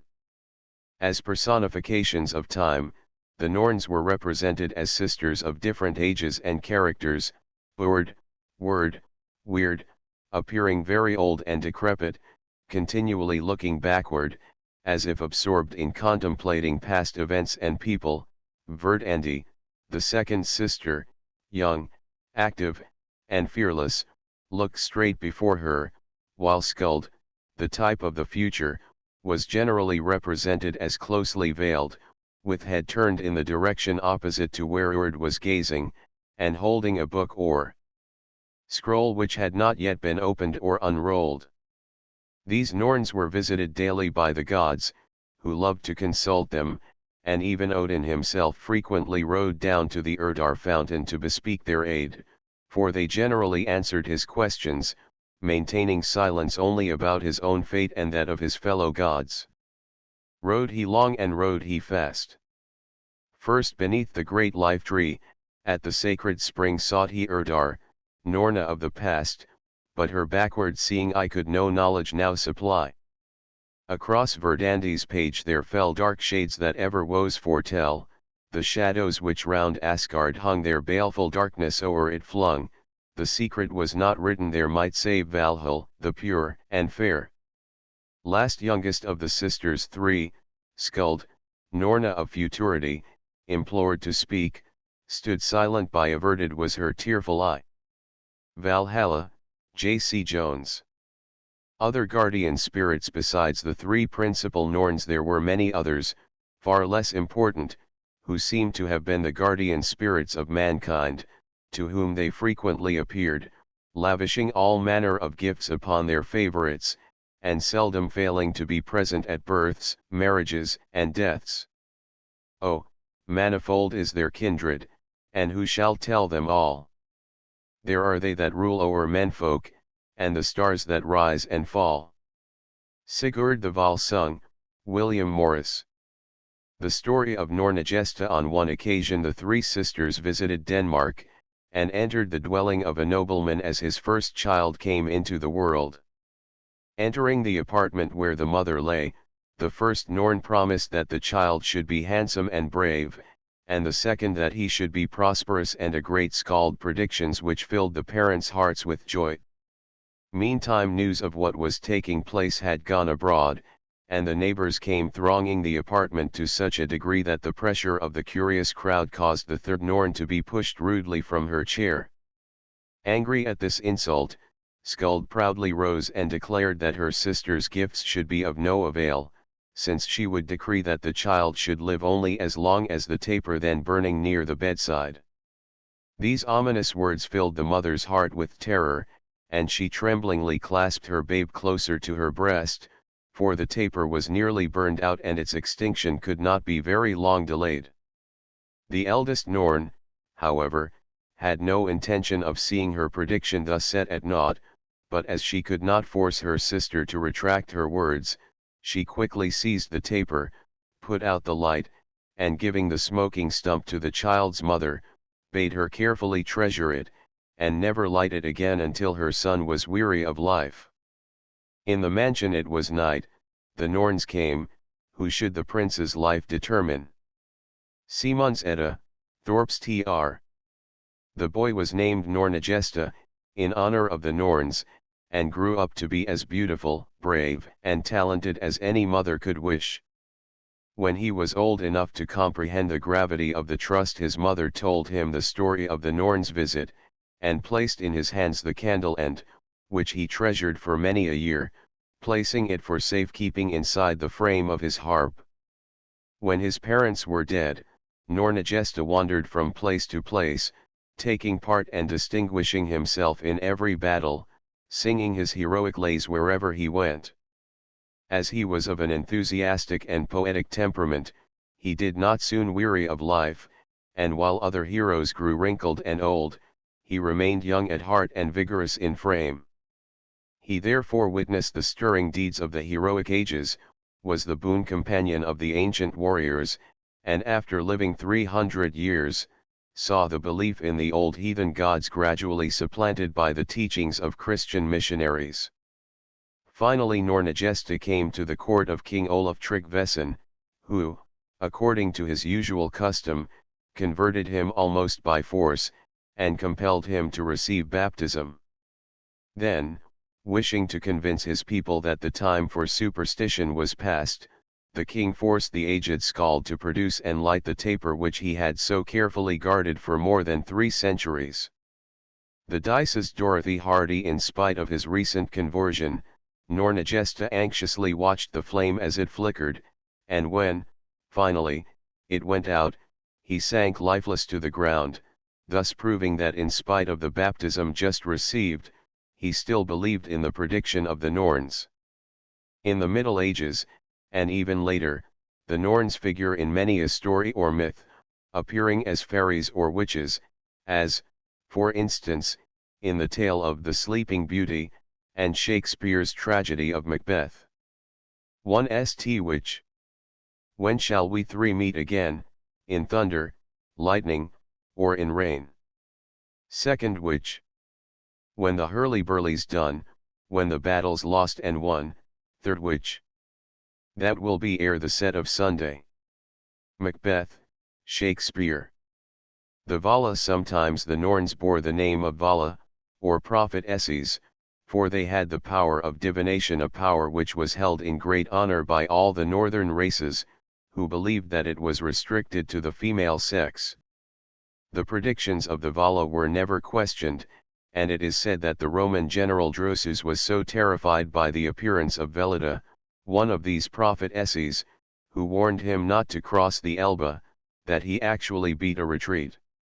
She foretold his approaching death, which indeed happened shortly after through a fall from his steed. These prophetesses, who were also known as Edisses, Dices, or Hagedices, officiated at the forest shrines and in the sacred groves, and always accompanied invading armies. Riding ahead, or in the midst of the host, they would vehemently urge the warriors on to victory, and when the battle was over they would often cut the bloody eagle upon the bodies of the captives. The blood was collected into great tubs, wherein the Dices plunged their naked arms up to the shoulders, previous to joining in the wild dance with which the ceremony ended. It is not to be wondered at that these women were greatly feared. Sacrifices were offered to propitiate them, and it was only in later times that they were degraded to the rank of witches, and sent to join the demon host on the Brocken, or Blocksberg, on Valpurgis Nacht. Besides the Norns or Dices, who were also regarded as protective deities, the Northmen ascribed to each human being a guardian spirit named Filgi, which attended him through life, either in human or brute shape, and was invisible except at the moment of death by all except the initiated few. The allegorical meaning of the Norns and of their web of fate is too patent to need explanation, still some mythologists have made them demons of the air, and state that their web was the woof of clouds, and that the bands of mists which they strung from rock to tree, and from mountain to mountain, were ruthlessly torn apart by the suddenly rising wind. Some authorities, moreover, declare that Skuld, the third Norn, was at times a Valkyr, and at others personated the goddess of death, the terrible Hel. Chapter 18, The Valkyrs. The battle maidens. Odin's special attendants, the Valkyrs, or battle maidens, were either his daughters, like Brunhild, or the offspring of mortal kings, maidens who were privileged to remain immortal and invulnerable as long as they implicitly obeyed the god and remained virgins. They and their steeds were the personification of the clouds, their glittering weapons being the lightning flashes. The ancients imagined that they swept down to earth at Valfather's command, to choose among the slain in battle heroes worthy to taste the joys of Valhalla, and brave enough to lend aid to the gods when the great battle should be fought. There through some battlefield, where men fall fast, their horses fetlock deep in blood, they ride, and pick the bravest warriors out for death, whom they bring back with them at night to heaven to glad the gods and feast in Odin's hall. Balder dead, Matthew Arnold. These maidens were pictured as young and beautiful, with dazzling white arms and flowing golden hair. They wore helmets of silver or gold, and blood-red corselets, and with spears and shields glittering, they boldly charged through the fray on their mettlesome white steeds. These horses galloped through the realms of air and over the quivering Bifrost, bearing not only their fair riders, but the heroes slain, who after having received the Valkyr's kiss of death, were thus immediately transported to Valhalla. The cloud steeds. As the Valkyr's steeds were personifications of the clouds, it was natural to fancy that the hoarfrost and dew dropped down upon earth from their glittering manes as they rapidly dashed to and fro through the air. They were therefore held in high honor and regard, for the people ascribed to their beneficent influence much of the fruitfulness of the earth, the sweetness of dale and mountain slope, the glory of the pines, and the nourishment of the meadowland. The swan maiden Gertrude de Main Hammond, R.I. choosers of the slain. The mission of the Valkyrs was not only to battlefields upon earth, but they often rode over the sea, snatching the dying Vikings from their sinking dragon ships. Sometimes they stood upon the strand to beckon them thither, an infallible warning that the coming struggle would be their last, and one which every Northland hero received with joy. Slowly they moved to the billow side, and the forms, as they grew more clear, seemed each on a tall pale steed to ride, and a shadowy crest to rear, and to beckon with faint hand from the dark and rocky strand, and to point a gleaming spear. Then a stillness on his spirit fell, before th unearthly train, for he knew Valhalla's daughters well, the chooser of the slain. Valkyrie Song, Mrs. Hemans. Their numbers and duties. The numbers of the Valkyrs differ greatly according to various mythologists, ranging from 3 to 16, most authorities, however, naming only 9. The Valkyrs were considered as divinities of the air. They were also called Norns, or Wish Maidens. It was said that Freya and Skuld led them on to the fray. She saw Valkyries come from afar, ready to ride to the tribes of God. Skuld held the shield, Skogul came next, Gunr, Hildr, Gondul, and Geir Skogul. Thus now are told the warriors Norns. Simons Edda, Henderson's Tr. The Valkyrs, as we have seen, had important duties in Valhalla. When, their bloody weapons laid aside, they poured out the heavenly mead for the Einherjar. This beverage delighted the souls of the newcomers, and they welcomed the fair maidens as warmly as when they had first seen them on the battlefield and realized that they had come to transport them where they fain would be. In the shade now tall forms are advancing, and their wan hands like snowflakes in the moonlight are gleaming. They beckon, they whisper, "Oh, strong-armed in valor, the pale guests await thee." Mead foams in Valhalla. Finn's Saga, Hewitt. Wayland and the Valkyrs. The Valkyrs were supposed to take frequent flights to earth in swan plumage, which they would throw off when they came to a secluded stream, that they might indulge in a bath. Any mortal surprising them thus, and securing their plumage, could prevent them from leaving the earth, and could even force these proud maidens to mate with him if such were his pleasure. It is related that 3 of the Valkyrs, Alrun, Alvit, and Svanvit, were once sporting in the waters, when suddenly the 3 brothers Egil, Slagfinn, and Valand, or Wayland the smith, came upon them, and securing their swan plumage, the young men forced them to remain upon earth and become their wives. The Valkyrs, thus detained, remained with their husbands 9 years, but at the end of that time, recovering their plumage, or the spell being broken in some other way, they effected their escape. There they stayed 7 winters through, but all the 8th were with longing seized, and in the 9th fate parted them.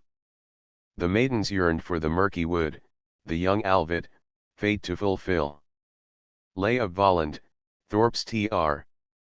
The brothers felt the loss of their wives extremely, and 2 of them, Egil and Slagfinn, putting on their snowshoes, went in search of their loved ones, disappearing in the cold and foggy regions of the north. The 3rd brother, Valand, however, remained at home, knowing all search would be of no avail, and he found solace in the contemplation of a ring which Alvit had given him as a love token, and he indulged the constant hope that she would return. As he was a very clever smith, and could manufacture the most dainty ornaments of silver and gold, as well as magic weapons which no blow could break, he now employed his leisure in making 700 rings exactly like the one which his wife had given him. These, when finished, he bound together, but one night, on coming home from the hunt, he found that someone had carried away one ring, leaving the others behind, and his hopes received fresh inspiration, for he told himself that his wife had been there and would soon return for good. The Ride of the Valkyrs J.C. Dolman by arrangement with the artist that self-same night, however, he was surprised in his sleep, and bound and made prisoner by Nedud, king of Sweden, who took possession of his sword, a choice weapon invested with magic powers, which he reserved for his own use, and of the love ring made of pure Rhine gold, which latter he gave to his only daughter, Bodvold. As for the unhappy Volund himself, he was led captive to a neighboring island, where, after being hamstrung, in order that he should not escape, the king put him to the incessant task of forging weapons and ornaments for his use. He also compelled him to build an intricate labyrinth, and to this day a maze in Iceland is known as Volund's house. Volund's rage and despair increased with every new insult offered him by Nedud, and night and day he thought upon how he might obtain revenge. Nor did he forget to provide for his escape, and during the pauses of his labor he fashioned a pair of wings similar to those his wife had used as a Valkyr, which he intended to don as soon as his vengeance had been accomplished.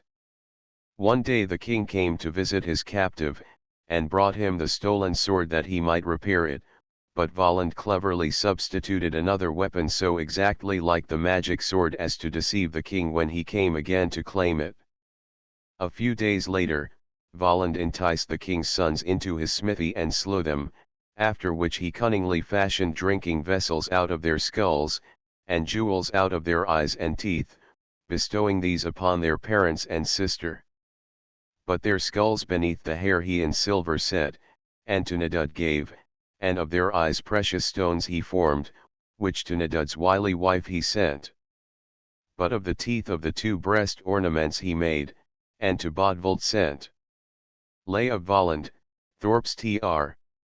The royal family did not suspect whence they came, and so these gifts were joyfully accepted. As for the poor youths, it was believed that they had drifted out to sea and had been drowned. Brunhild and Sigmund J. Vogres photo, Braun, Clement and Co. Some time after this, Bodvold, wishing to have her ring repaired, also visited the smith's hut, where, while waiting, she unsuspectingly partook of a magic drug, which sent her to sleep and left her in Volund's power. His last act of vengeance accomplished, Volund immediately donned the wings which he had made in readiness for this day, and grasping his sword and ring he rose slowly in the air. Directing his flight to the palace, he perched there out of reach, and proclaimed his crimes to Nedud. The king, beside himself with rage, summoned Egil, Volund's brother, who had also fallen into his power, and bade him use his marvelous skill as an archer to bring down the impudent bird. Obeying a signal from Volund, Egil aimed for a protuberance under his wing where a bladder full of the young prince's blood was concealed, and the smith flew triumphantly away without hurt, declaring that Odin would give his sword to Sigmund, a prediction which was duly fulfilled. Volund then went to Alfheim, where, if the legend is to be believed, he found his beloved wife, and lived happily again with her until the twilight of the gods. But, even in Alfheim, this clever smith continued to ply his craft, and various suits of impenetrable armor, which he is said to have fashioned, are described in later heroic poems. Besides Bomming and Joyeuse, Sigmund's and Charlemagne's celebrated swords, he is reported to have fashioned Miming for his son Heim, and many other remarkable blades. It is the mate of Miming of all swordies it is king, and well and it wrought, bitter for it is height. Anglo-Saxon poetry, Coney bears Tr. There are countless other tales of swan maidens or Valkyrs, who are said to have consorted with mortals, but the most popular of all is that of Brunhild, the wife of Sigurd, a descendant of Sigmund and the most renowned of northern heroes. William Morris, in The Land East of the Sun and West of the Moon, gives a fascinating version of another of these Norse legends. The story is amongst the most charming of the collection in The Earthly Paradise. Brunhild. The story of Brunhild is to be found in many forms. Some versions describe the heroine as the daughter of a king taken by Odin to serve in his Valkyr band, others as chief of the Valkyrs and daughter of Odin himself. In Richard Wagner's story, The Ring of the Nibelung, the great musician presents a particularly attractive, albeit a more modern conception of the chief battle maiden, and her disobedience to the command of Odin when sent to summon the youthful Siegmund from the side of his beloved Sieglinde to the halls of the blessed. Chapter 19, Hel. Loki's offspring. Hel, goddess of death, was the daughter of Loki, god of evil, and of the giantess Angerboda, the portender of ill. She came into the world in a dark cave in Jotunheim together with the serpent Jormungandr and the terrible Fenris wolf, the trio being considered as the emblems of pain, sin, and death. Now Loki comes, cause of all ill. Men and Aesir curse him still. Long shall the gods deplore, even till time be o'er, his base fraud on Asgard's hill. While, deep in Jotunheim, most fell, are Fenrir, serpent, and dread Hel, pain, sin, and death, his children three, brought up and cherished, through them he tormentor of the world shall be. Valhalla, J.C. Jones. In due time Odin became aware of the terrible brood which Loki was cherishing, and resolved, as we have already seen, to banish them from the face of the earth. The serpent was therefore cast into the sea, where his writhing was supposed to cause the most terrible tempests. The wolf Fenris was secured in chains, thanks to the dauntless Tyr, and Hel or Hela, the goddess of death, was hurled into the depths of Nibelheim, where Odin gave her power over 9 worlds. Hela into Nibelheim thou threw st, and gave st her 9 unlighted worlds to rule, a queen, an empire over all the dead. Balder dead, Matthew Arnold. Hel's kingdom in Nibelheim. This realm, which was supposed to be situated under the earth, could only be entered after a painful journey over the roughest roads in the cold, dark regions of the extreme north. The gate was so far from all human abode that even Hermod the Swift, mounted upon Sleipnir, had to journey 9 long nights ere he reached the river Geel. This formed the boundary of Nibelheim, over which was thrown a bridge of crystal arched with gold, hung on a single hair, and constantly guarded by the grim skeleton Modgud, who made every spirit pay a toll of blood ere she would allow it to pass. The bridge of glass hung on a hair thrown o'er the river terrible the Geel, boundary of Hel. Now here the maiden Modgud stood, waiting to take the toll of blood, a maiden horrible to sight, fleshless, with shroud and pall bedight. Valhalla, J.C. Jones. The spirits generally rode or drove across this bridge on the horses or in the wagons which had been burned upon the funeral pyre with the dead to serve that purpose, and the northern races were very careful to bind upon the feet of the departed a specially strong pair of shoes, called hell shoes, that they might not suffer during the long journey over rough roads. Soon after the Gjallar bridge was passed, the spirit reached the ironwood, where stood none but bare and iron-leafed trees, and, passing through it, reached Hel Gate, beside which the fierce, blood-stained dog Garm kept watch, cowering in a dark hole known as the Nipa Cave. This monster's rage could only be appeased by the offering of a hell cake, which never failed those who had ever given bread to the needy. Loud bays Garm before the Nipa Cave. Simon's Edda, Thorpe's Tr.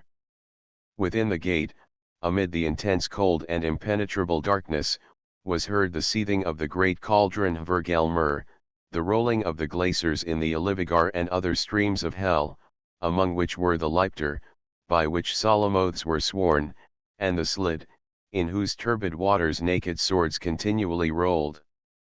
The road to Valhalla. Severin Nilsson. Further on in this gruesome place was Elvidnir, misery, the hall of the goddess Hel, whose dish was hunger. Her knife was greed.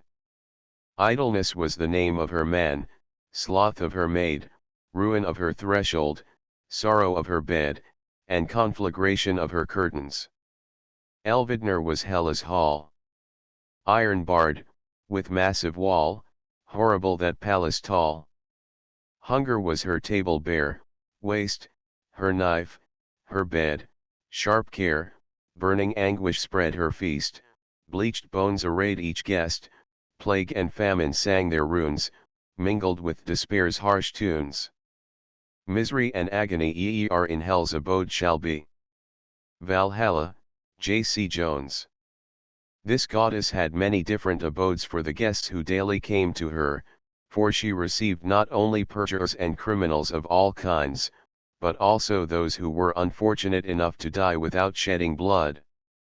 To her realm also were consigned those who died of old age or disease, a mode of decease which was contemptuously called straw death, as the beds of the people were generally of that material.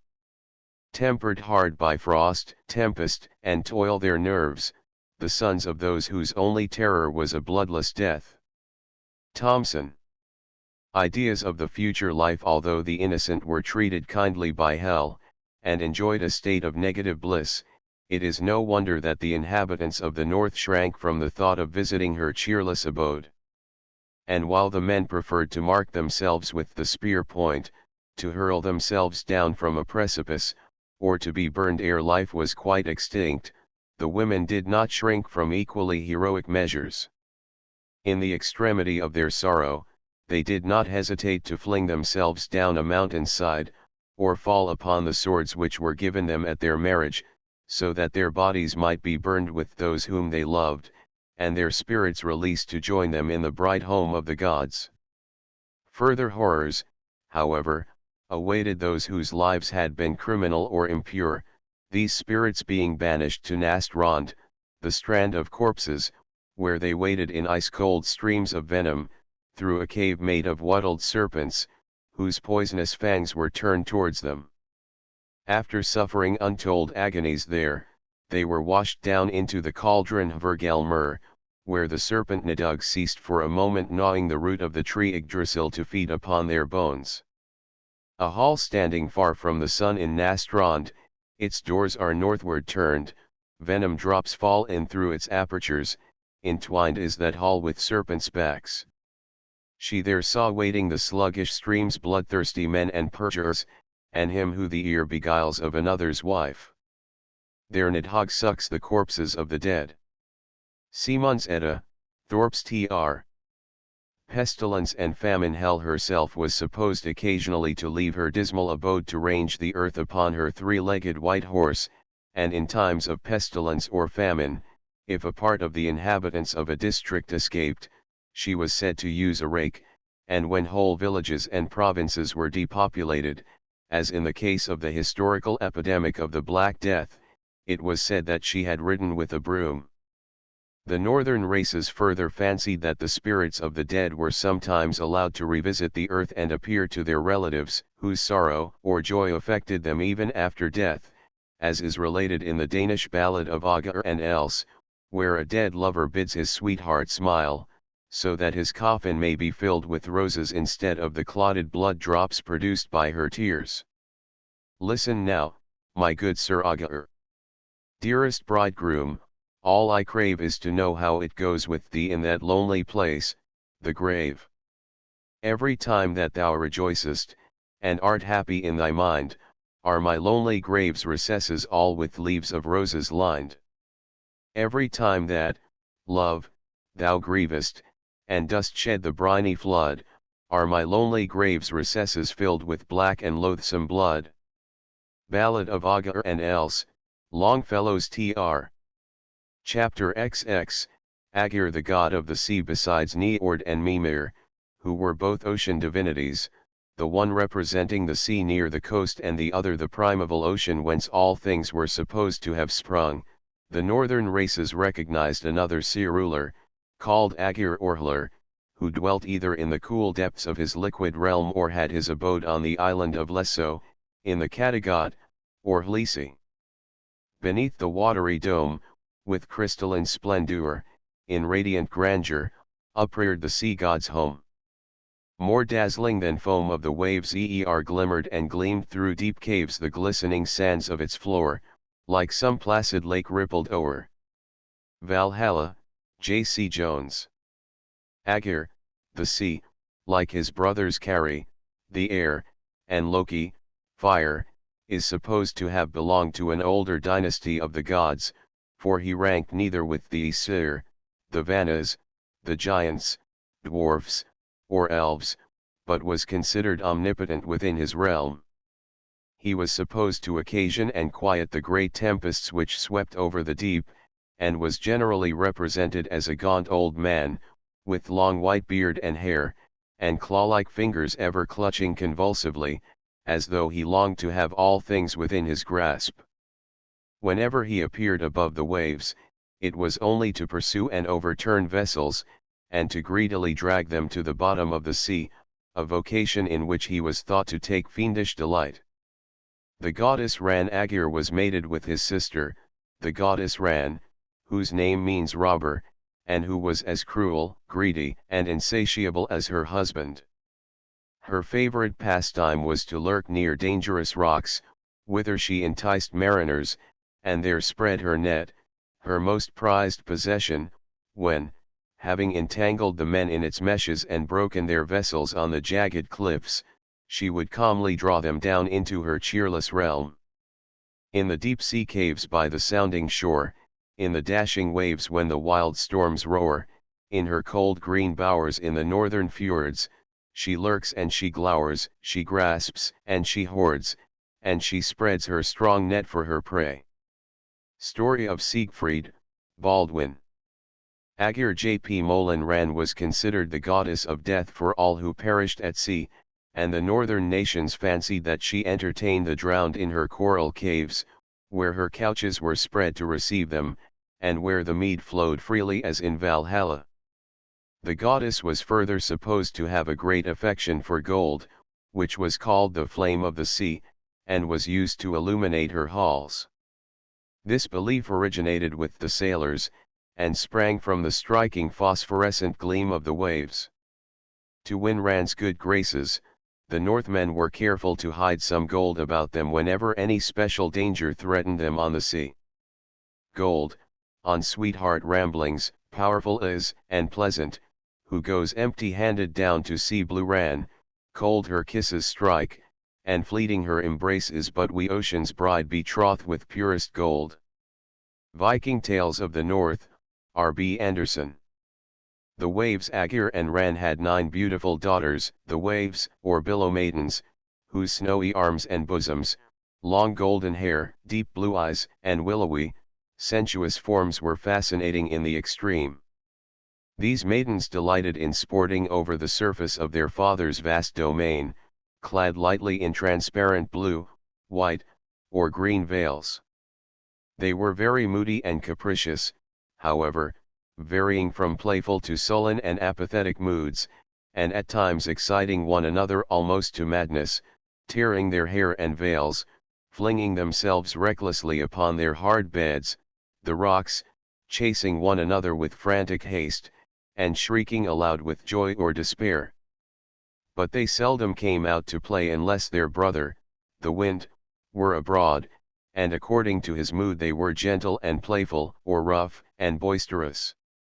The waves were generally supposed to go about in triplets, and were often said to play around the ships of Vikings whom they favored, smoothing away every obstacle from their course, and helping them to reach speedily their goals.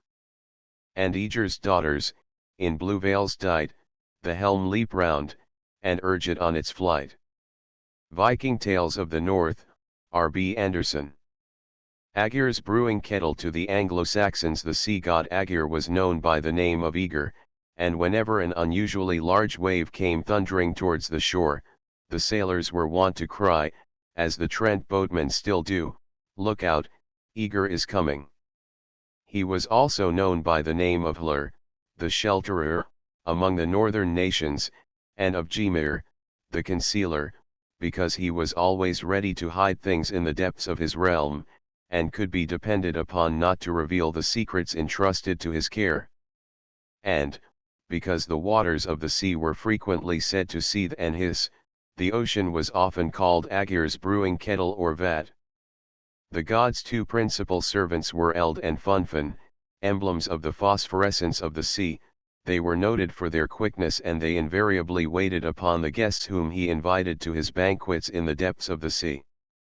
Aegir sometimes left his realm to visit the Aesir in Asgard, where he was always royally entertained, and he delighted in Bragi's many tales of the adventures and achievements of the gods. Excited by these narratives, as also by the sparkling mead which accompanied them, the god on one occasion ventured to invite the Aesir to celebrate the harvest feast with him in Hlisi, where he promised to entertain them in his turn. Thor and Hymir, surprised at this invitation, one of the gods ventured to remind Aegir that they were accustomed to dainty fare, whereupon the god of the sea declared that as far as eating was concerned they need be in no anxiety, as he was sure that he could cater for the most fastidious appetites, but he confessed that he was not so confident about drink, as his brewing kettle was rather small. Hearing this, Thor immediately volunteered to procure a suitable kettle, and set out with Tyr to obtain it. The two gods journeyed east of the Olivigar in Thor's goat chariot, and leaving this at the house of the peasant Egil, Thialfi's father, they wended their way on foot to the dwelling of the giant Hymir, who was known to own a kettle 1 mile deep and proportionately wide. There dwells eastward of Olivigar the all-wise Hymir, at heaven's end. My sire, fierce of mood, a kettle owns, a capacious cauldron, a rast in depth. Simunds Edda, Thorp's Tr. Only the women were at home, however, and Tyr recognized in the elder an ugly old hag with 900 heads, his own grandmother, while the younger, a beautiful young giantess, was, it appeared, his mother, and she received her son and his companion hospitably, and gave them to drink. After learning their errand, Tyr's mother bade the visitors hide under some huge kettles, which rested upon a beam at the end of the hall, for her husband Hymir was very hasty and often slew his would-be guests with a single baleful glance. The gods quickly followed her advice, and no sooner were they concealed than the old giant Hymir came in. When his wife told him that visitors had come, he frowned so portentously, and flashed such a wrathful look towards their hiding place, that the rafters split and the kettles fell with a crash, and, except the largest, were all dashed to pieces. In shivers flew the pillar at the Jotun's glance. The beam was first broken in two. 8 kettles fell, but only one of them, a hard-hammered cauldron, whole from the column. Simunds Edda, Thorp's Tr. Ran Emewinge, the giant's wife, however, prevailed upon her husband to welcome Tyr and Thor, and he slew 3 oxen for their refection, but great was his dismay to see the thunder god eat 2 of these for his supper. Muttering that he would have to go fishing early the next morning to secure a breakfast for so voracious a guest, the giant retired to rest, and when at dawn the next day he went down to the shore, he was joined by Thor, who said that he had come to help him. The giant bade him secure his own bait, whereupon Thor coolly slew his host's largest ox, Hymenbreator, Heaven Breaker, and cutting off its head, he embarked with it and proceeded to row far out to sea. In vain Hymir protested that his usual fishing ground had been reached, and that they might encounter the terrible Midgard snake were they to venture any farther. Thor persistently rowed on, until he fancied they were directly above this monster. On the dark bottom of the great salt lake, imprisoned lay the giant snake, with not his sullen sleep to break. Thor's fishing, Erlinglager, Pigot's Tr. Baiting his powerful hook with the ox head, Thor angled for Jormungandr, while the giant meantime drew up 2 whales, which seemed to him to be enough for an early morning meal. He was about to propose to return, therefore, when Thor suddenly felt a jerk, and began pulling as hard as he could, for he knew by the resistance of his prey, and the terrible storm created by its frenzied writhings, that he had hooked the Midgard snake. In his determined efforts to force the snake to rise to the surface, Thor braced his feet so strongly against the bottom of the boat that he went through it and stood on the bed of the sea. After an indescribable struggle, the monster's terrible venom-breathing head appeared, and Thor, seizing his hammer, was about to annihilate it when the giant, frightened by the proximity of Jormungandr, and fearing lest the boat should sink and he should become the monster's prey, cut the fishing line, and thus allowed the snake to drop back like a stone to the bottom of the sea. The knife prevails, far down beneath the main the serpent, spent with toil and pain, to the bottom sank again. Thor's fishing, Erlinglager, Pigots tr. Angry with Hymir for his inopportune interference, Thor dealt him a blow with his hammer which knocked him overboard, but Hymir, undismayed, waded ashore, and met the god as he returned to the beach. Hymir then took both whales, his spoil of the sea, upon his back, to carry them to the house, and Thor, wishing also to show his strength, shouldered boat, oars, and fishing tackle, and followed him. Breakfast being disposed of, Hymir challenged Thor to prove his strength by breaking his beaker, but although the thunder god threw it with irresistible force against stone pillars and walls, it remained whole and was not even bent. In obedience to a whisper from Tyr's mother, however, Thor suddenly hurled the vessel against the giant's forehead, the only substance tougher than itself, when it fell shattered to the ground. Hymir, having thus tested the might of Thor, told him he could have the kettle which the two gods had come to seek, but Tyr tried to lift it in vain, and Thor could raise it from the floor only after he had drawn his belt of strength to the very last hole. Tyr twice essayed to move the vessel, yet at each time stood the kettle fast. Then Modi's father by the brim grasped it, and trod through the dwelling's floor. Lay of Hymir, Thorp's tr. The wrench with which he finally pulled it up did great damage to the giant's house and his feet broke through the floor. As Tyr and Thor were departing, the latter with the huge pot clapped on his head in place of a hat, Hymir summoned his brother frost giants, and proposed that they should pursue and slay their inveterate foe. Turning round, Thor suddenly became aware of their pursuit, and, hurling Mjolnir repeatedly at the giants, he slew them all ere they could overtake him. Tyr and Thor then resumed their journey back to Aegir, carrying the kettle in which he was to brew ale for the harvest feast.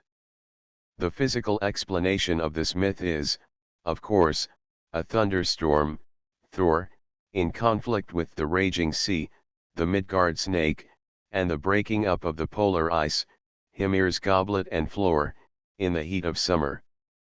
The gods now arrayed themselves in festive attire and proceeded joyfully to Aegir's feast, and ever after they were wont to celebrate the harvest home in his coral caves. Then Vans and Aesir, mighty gods, of earth and air, and Asgard, lords advancing with each goddess fair, a brilliant retinue most rare attending mighty Odin, swept up wave-worn isle in radiant march. Valhalla, J. C. Jones. Unloved divinities Aegir, as we have seen, ruled the sea with the help of the treacherous Ran. Both of these divinities were considered cruel by the northern nations, who had much to suffer from the sea, which, surrounding them on all sides, ran far into the heart of their countries through the numerous fjords, and often swallowed the ships of their Vikings, with all their warrior crews. Other divinities of the sea besides these principal divinities of the sea, the northern nations believed in mermen and mermaids, and many stories are related of mermaids who divested themselves for a brief while of swan plumage or seal garments, which they left upon the beach to be found by mortals who were thus able to compel the fair maidens to remain on land. She came through the waves when the fair moon shone, drift o' the wave and foam o' the sea, she came where I walked on the sands alone, with a heart as light as a heart may be. Ler. There were also malignant marine monsters known as Nicors, from whose name has been derived the proverbial Old Nick. Many of the lesser water divinities had fish tails, the females bore the name of Undines, and the males of Stromkarls, Nixies, Nex, or Necker. Where in the Mara Ches bump the bittern, Nicker the soulless sits with his gittern, sits inconsolable, friendless and foeless, wailing his destiny, Nicker the soulless. From Brother Fabian's manuscript. In the Middle Ages these water spirits were believed sometimes to leave their native streams, to appear at village dances, where they were recognized by the wet hem of their garments. They often sat beside the flowing brook or river, playing on a harp, or singing alluring songs while combing out their long golden or green hair. The neck hear his harp in the glass castle plays, and mermaidens comb out their green hair always, and bleach here their shining white clothes. Stagnelius, Cately's tr. The Nixies, Undines, and Stromkarls were particularly gentle and lovable beings, and were very anxious to obtain repeated assurances of their ultimate salvation. The Neck and J.P. Molen many stories are told of priests or children meeting them playing by a stream, and taunting them with future damnation, which threat never failed to turn the joyful music into pitiful wails. Often priest or children, discovering their mistake, and touched by the agony of their victims, would hasten back to the stream and assure the green-toothed water sprites of future redemption, when they invariably resumed their happy strains. Know you the Nixies, gay and fair? Their eyes are black, and green their hair they lurk in sedge shores. Matheson. River nymphs besides Elf or Elbe, the water sprite who gave its name to the Elbe River in Germany, the Neck, from whom the Neckar derives its name, and Old Father Rhine, with his numerous daughters, tributary streams. The most famous of all the lesser water divinities is the Lorelei, the siren maiden who sits upon the Lorelei rock near St. Goar, on the Rhine, and whose alluring song has enticed many a mariner to death. The legends concerning the siren are very numerous indeed, one of the most ancient being as follows: Legends of the Lorelei. Lorelei was an immortal, a water nymph, daughter of Father Rhine. During the day she dwelt in the cool depths of the river bed, but late at night she would appear in the moonlight, sitting aloft upon a pinnacle of rock, in full view of all who passed up or down the stream. At times, the evening breeze wafted some of the notes of her song to the boatmen's ears, when, forgetting time and place in listening to these enchanting melodies, they drifted upon the sharp and jagged rocks, where they invariably perished. Above the maiden sitteth, a wondrous form, and fair, with jewels bright she plateth her shining golden hair, with comb of gold prepares it, the task with song beguiled, a fitful burden bears it that melody so wild. The boatman on the river lists to the song, spellbound, oh, what shall him deliver from danger threatening round? The waters deep have caught them, both boat and boatman brave, 'tis Loreley's song hath brought them beneath the foaming wave. Song, Heine, Selchers tr. One person only is said to have seen the Lorelei close by. This was a young fisherman from Oberweisel, who met her every evening by the riverside, and spent a few delightful hours with her, drinking in her beauty and listening to her entrancing song. Tradition had it that ere they parted the Lorelei pointed out the places where the youth should cast his nets on the morrow, instructions which he always obeyed, and which invariably brought him success. One night the young fisherman was seen going towards the river, but as he never returned search was made for him. No clue to his whereabouts being found, the credulous Teutons finally reported that the Lorelei had dragged him down to her coral caves that she might enjoy his companionship forever. According to another version, the Lorelei, with her entrancing strains from the craggy rocks, lured so many fishermen to a grave in the depths of Rhine, that an armed force was once sent at nightfall to surround and seize her. But the water nymph laid such a powerful spell upon the captain and his men that they could move neither hand nor foot. While they stood motionless around her, the Lorelei divested herself of her ornaments, and cast them into the waves below. Then, chanting a spell, she lured the waters to the top of the crag upon which she was perched, and to the wonder of the soldiers the waves enclosed a sea-green chariot drawn by white maned steeds, and the nymph sprang lightly into this and the magic equipage was instantly lost to view.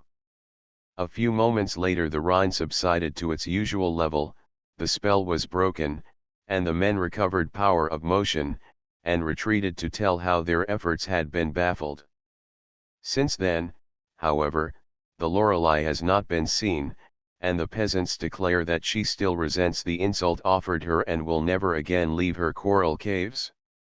Chapter XXI, Balder the best loved to Odin and Frigga, we are told, were born twin sons as dissimilar in character and physical appearance as it was possible for two children to be.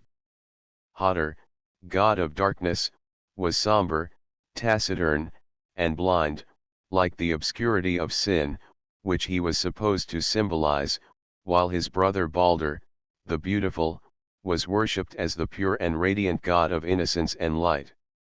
From his snowy brow and golden locks seemed to radiate beams of sunshine which gladdened the hearts of gods and men, by whom he was equally beloved.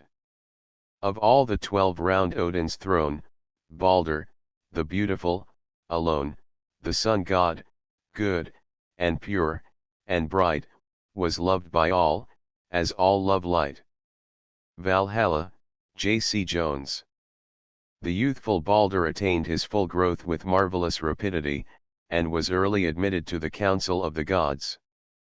He took up his abode in the palace of Breidablik, whose silver roof rested upon golden pillars, and whose purity was such that nothing common or unclean was ever allowed within its precincts, and here he lived in perfect unity with his young wife Nanna, Blossom, the daughter of Nip, Bud, a beautiful and charming goddess. The god of light was well versed in the science of runes, which were carved on his tongue. He knew the various virtues of simples, one of which, the chamomile, was called Balder's brow, because its flower was as immaculately pure as his forehead. The only thing hidden from Balder's radiant eyes was the perception of his own ultimate fate. His own house Breidablik, on whose columns Balder graved the enchantments that recall the dead to life.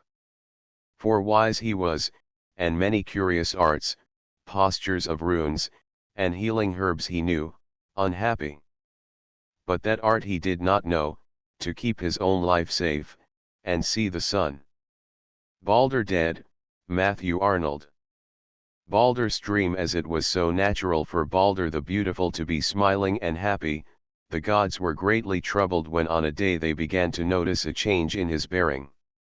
Gradually the light died out of his blue eyes, a careworn look came into his face, and his step grew heavy and slow. Odin and Frigga, seeing their beloved son's evident depression, tenderly implored him to reveal the cause of his silent grief. Balder, yielding at last to their anxious entreaties, confessed that his slumbers, instead of being peaceful and restful as of yore, had been strangely troubled of late by dark and oppressive dreams, which, although he could not clearly remember them when he awoke, constantly haunted him with a vague feeling of fear. To that god his slumber was most afflicting, his auspicious dreams seemed departed. Lay of Vegdom, Thorpe's Tr. When Odin and Frigga heard this, they were very uneasy, but declared that nothing would harm their universally beloved son. Nevertheless, when the anxious parents further talked the matter over, they confessed that they also were oppressed by strange forebodings, and, coming at last to believe that Balder's life was really threatened, they proceeded to take measures to avert the danger. Frigga sent her servants in every direction, with strict charge to prevail upon all living creatures, all plants, metals, stones, in fact, every animate and inanimate thing, to register a solemn vow not to harm Balder. All creation readily took the oath, for there was nothing on earth which did not love the radiant god. So the servants returned to Frigga, telling her that all had been duly sworn save the mistletoe, growing upon the oak stem at the gate of Valhalla, and this, they added, was such a puny, inoffensive thing that no harm could be feared from it. On a course they resolved, that they would send to every being, assurance to solicit, Balder not to harm. All species swore oaths to spare him. Frigg received all their vows and compacts. Simon's Edda, Thorpe's Tr. Frigga now resumed her spinning in great content, for she felt assured that no harm could come to the child she loved above all. The Vala's prophecy Odin, in the meantime, had resolved to consult one of the dead Vala or prophetesses. Mounted upon his 8-footed steed Sleipnir, he rode over the tremulous bridge Bifrost and over the weary road which leads to Gelur and the entrance of Niflheim, where, passing through the Hell Gate and by the Dog Garm, he penetrated into Hell's dark abode. Uprose the king of men with speed, and saddled straight his coal-black steed, down the yawning steep he rode, that leads to Hela's drear abode. Descent of Odin, Grey. Odin saw to his surprise that a feast was being spread in this dark realm, and that the couches had been covered with tapestry and rings of gold, as if some highly honored guest were expected.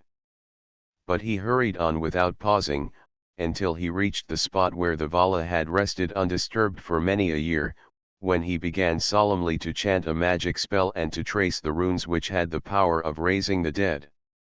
Thrice pronounced, in accents dread, the thrilling verse that wakes the dead, till from out the hollow ground slowly breathed a sullen sound. Descent of Odin, Grey.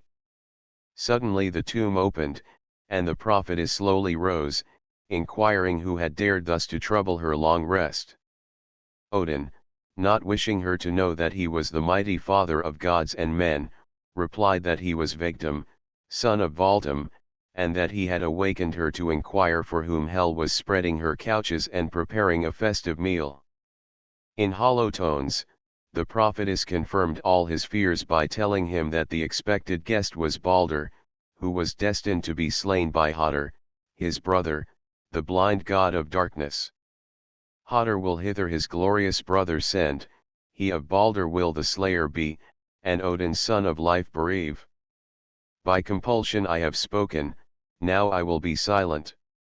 Simon's Edda, Thorpe's Tr. Despite the Vala's evident reluctance to speak further, Odin was not yet satisfied, and he prevailed upon her to tell him who would avenge the murdered god and call his slayer to account. For revenge and retaliation were considered as a sacred duty by the races of the north. Then the prophetess told him, as Rostiof had already predicted, that Rinda, the earth goddess, would bear a son to Odin, and that Vala, as this child would be named, would neither wash his face nor comb his hair until he had avenged upon Hodr the death of Balder. In the caverns of the west, by Odin's fierce embrace compassed, a wondrous boy shall Rinda bear, who ne'er shall comb his raven hair, nor wash his visage in the stream, nor see the sun's departing beam, till he on Hodr's course shall smile flaming on the Fun-Ral pile. Descent of Odin, Grey. When the reluctant Vala had thus spoken, Odin next asked, who would refuse to weep at Balder's death?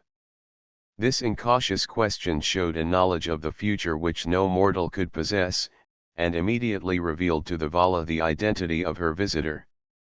Therefore, refusing to speak another word, she sank back into the silence of the tomb, declaring that none would be able to lure her out again until the end of the world was come.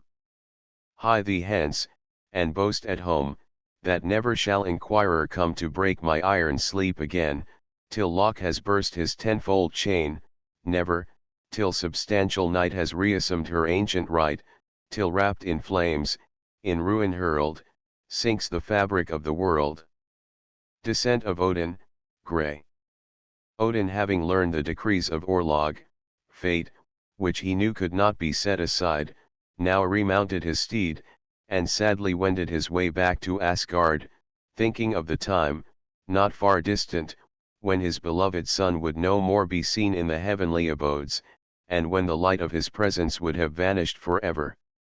Loki and Hodr Sigik Varnstrom on entering Gladsheim, however, Odin was somewhat reassured by the intelligence, promptly conveyed to him by Frigga, that all things under the sun had promised that they would not harm Balder, and feeling convinced that if nothing would slay their beloved son he must surely continue to gladden gods and men with his presence, he cast care aside and resigned himself to the pleasures of the festive board.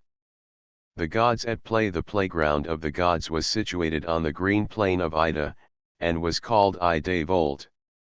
Here the gods would resort when in sportive mood, and their favorite game was to throw their golden discs, which they could cast with great skill. They had returned to this wonted pastime with redoubled zest since the cloud which had oppressed their spirits had been dispersed by the precautions of Frigga. Wearied at last, however, of the accustomed sport, they bethought them of a new game.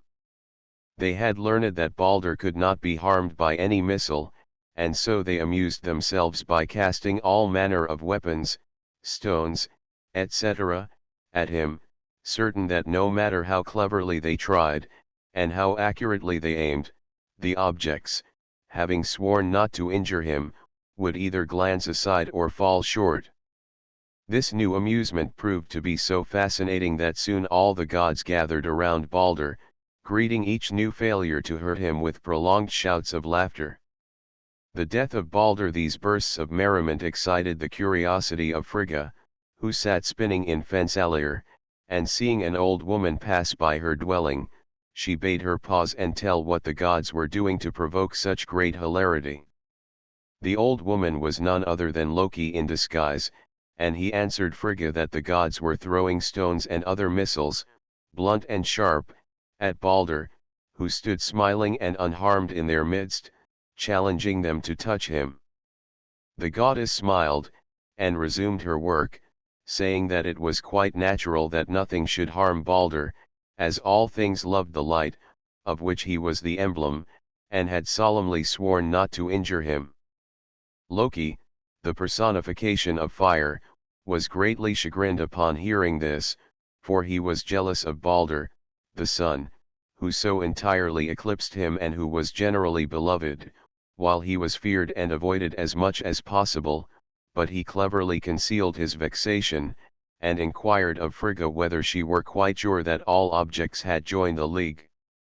Frigga proudly answered that she had received the solemn oath of all things, a harmless little parasite, the mistletoe, which grew on the oak near Valhalla's gate, only excepted, and this was too small and weak to be feared. This information was all that Loki wanted, and bidding adieu to Frigga he hobbled off. As soon as he was safely out of sight, however, he resumed his wonted form and hastened to Valhalla, where, at the gate, he found the oak and mistletoe as indicated by Frigga. Then by the exercise of magic arts he imparted to the parasite a size and hardness quite unnatural to it. From the wooden stem thus produced he deftly fashioned a shaft with which he hastened back to Ida Volt, where the gods were still hurling missiles at Balder, Hodder alone leaning mournfully against a tree the while, and taking no part in the game.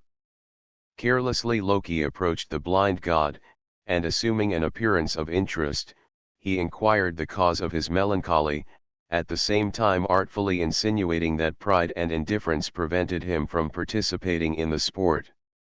In answer to these remarks, Hodder pleaded that only his blindness deterred him from taking part in the new game, and when Loki put the mistletoe shaft in his hand, and led him into the midst of the circle, indicating the direction of the novel target, Hodder threw his shaft boldly. But to his dismay, instead of the loud laughter which he expected, a shuddering cry of horror fell upon his ear, for Balder the Beautiful had fallen to the ground, pierced by the fatal mistletoe.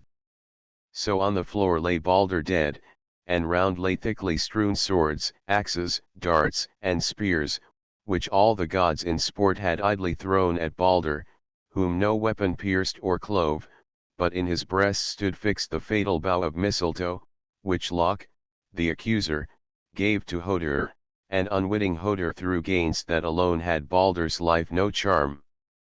Balder dead, Matthew Arnold. In dire anxiety the gods crowded around their beloved companion, but alas! Life was quite extinct, and all their efforts to revive the fallen sun god were unavailing. Inconsolable at their loss, they now turned angrily upon Hodder, whom they would there and then have slain had they not been restrained by the law of the gods that no willful deed of violence should desecrate their peace steads. The sound of their loud lamentation brought the goddesses in hot haste to the dreadful scene, and when Frigga saw that her darling was dead, she passionately implored the gods to go to Niflheim and entreat Hel to release her victim, for the earth could not exist happily without him.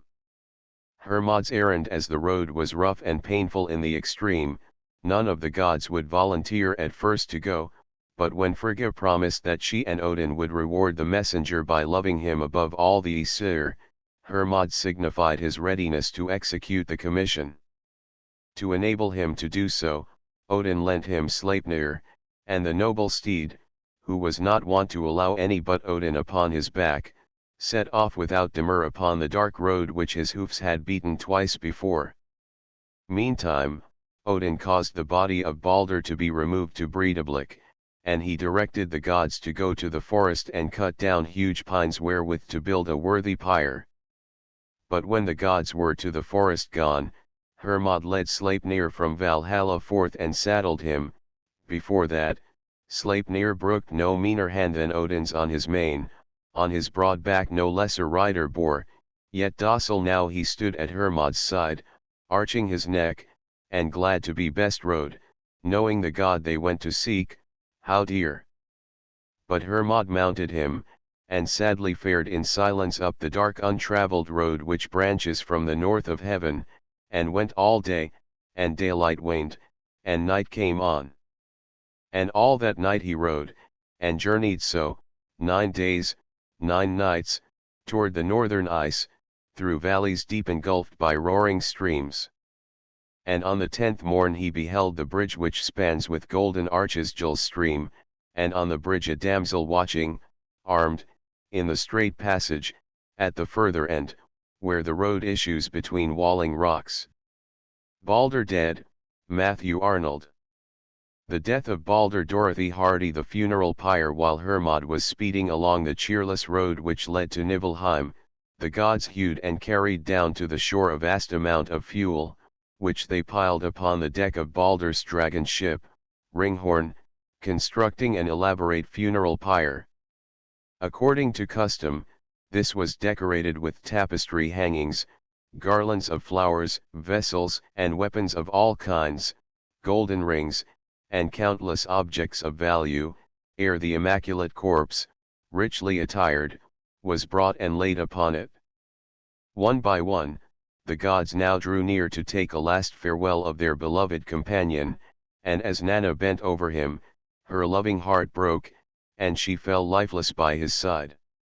Seeing this, the gods reverently laid her beside her husband, that she might accompany him even in death, and after they had slain his horse and hounds and twined the pyre with thorns, the emblems of sleep, Odin, last of the gods, drew near. In token of affection for the dead and of sorrow for his loss, all had lain their most precious possessions upon his pyre, and Odin, bending down, now added to the offerings his magic ring Draupnir. It was noted by the assembled gods that he was whispering in his dead son's ear, but none were near enough to hear what word he said. These sad preliminaries ended, the gods now prepared to launch the ship, but found that the heavy load of fuel and treasures resisted their combined efforts and they could not make the vessel stir an inch. The mountain giants, witnessing the scene from afar, and noticing their quandary, now drew near and said that they knew of a giantess called Hyrrockin, who dwelt in Jotunheim, and was strong enough to launch the vessel without any other aid. The gods therefore bade one of the storm giants hasten off to summon Hyrrockin, and she soon appeared, mounted upon a gigantic wolf, which she guided by a bridle made of writhing snakes. Riding down to the shore, the giantess dismounted and haughtily signified her readiness to give the required aid, if in the meantime the gods would take charge of her steed. Odin immediately dispatched 4 of his maddest berserkers to hold the wolf, but, in spite of their phenomenal strength, they could not restrain the monstrous creature until the giantess had thrown it down and bound it fast. Hyrrockin, seeing that now they would be able to manage her refractory steed, strode along the strand to where, high up from the water's edge, lay Balder's mighty ship Ringhorn. 70 ells and 4 extended on the grass the vessel's keel, high above it, gilt and splendid, rose the figurehead ferocious with its crest of steel. The saga of King Olaf, Longfellow. Setting her shoulder against its stern, with a supreme effort she sent it with a rush into the water. Such was the weight of the mass, however, and the rapidity with which it shot down into the sea, that the earth shook as if from an earthquake, and the rollers on which the ship glided caught fire from the friction. The unexpected shock almost caused the gods to lose their balance, and this so angered Thor that he raised his hammer and would have slain the giantess had he not been restrained by his companions.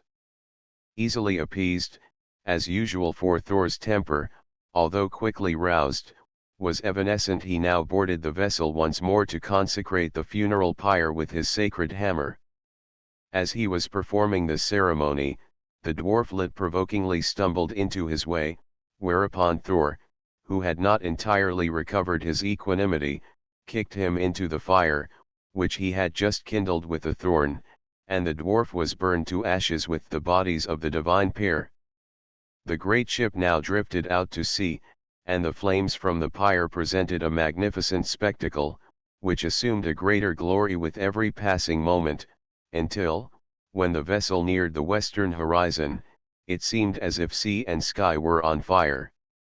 Sadly the gods watched the glowing ship and its precious freight, until suddenly it plunged into the waves and disappeared, nor did they turn aside and return to Asgard until the last spark of light had vanished, and the world, in token of mourning for Balder the Good, was enveloped in a mantle of darkness. Soon with a roaring rose the mighty fire, and the pile crackled, and between the logs sharp quivering tongues of flame shot out, and leapt curling and darting, higher, until they licked the summit of the pile, the dead, the mast, and ate the shriveling sails, but still the ship drove on, ablaze above her hull with fire. And the gods stood upon the beach, and gazed, and while they gazed, the sun went lurid down into the smoke-wrapped sea, and night came on. Then the wind fell with night, and there was calm, but through the dark they watched the burning ship still carried o'er the distant waters, on farther and farther, like an eye of fire. So showed in the far darkness, Balder's pile, but fainter, as the stars rose high, it flared, the bodies were consumed, ash choked the pile.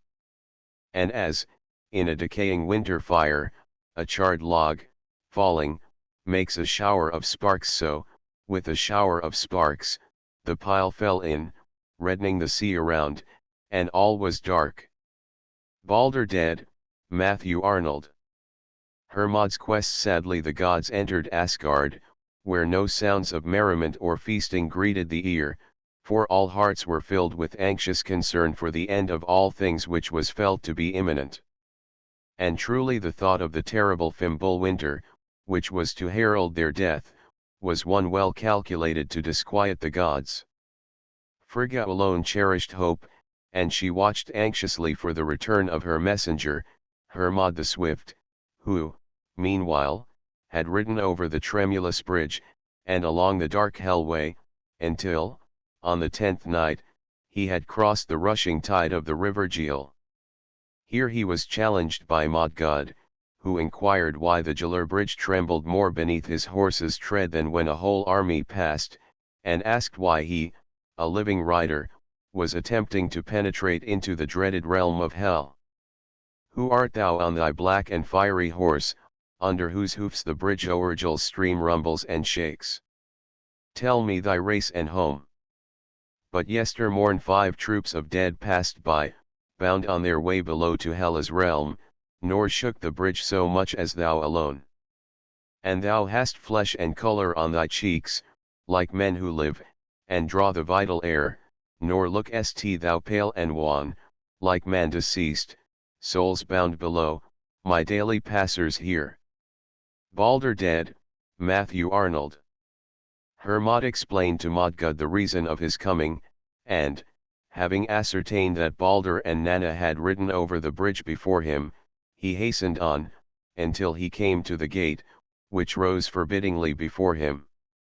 Hermod before Hela J.C. Dolman, nothing daunted by this barrier, Hermod dismounted on the smooth ice, and tightening the girths of his saddle, remounted, and burying his spurs deep into Sleipnir's sleek sides, he put him to a prodigious leap, which landed them safely on the other side of Helgate. Thence on he journeyed o'er the fields of ice still north, until he met a stretching wall barring his way, and in the wall a grate. Then he dismounted, and drew tight the girths, on the smooth ice, of Sleipnir, Odin's horse, and made him leap the grate, and came within. Balder dead, Matthew Arnold. Riding onward, Hermod came at last to Hel's banqueting hall, where he found Balder, pale and dejected, lying upon a couch, his wife Nanna beside him, gazing fixedly at a beaker of mead, which apparently he had no heart to quaff.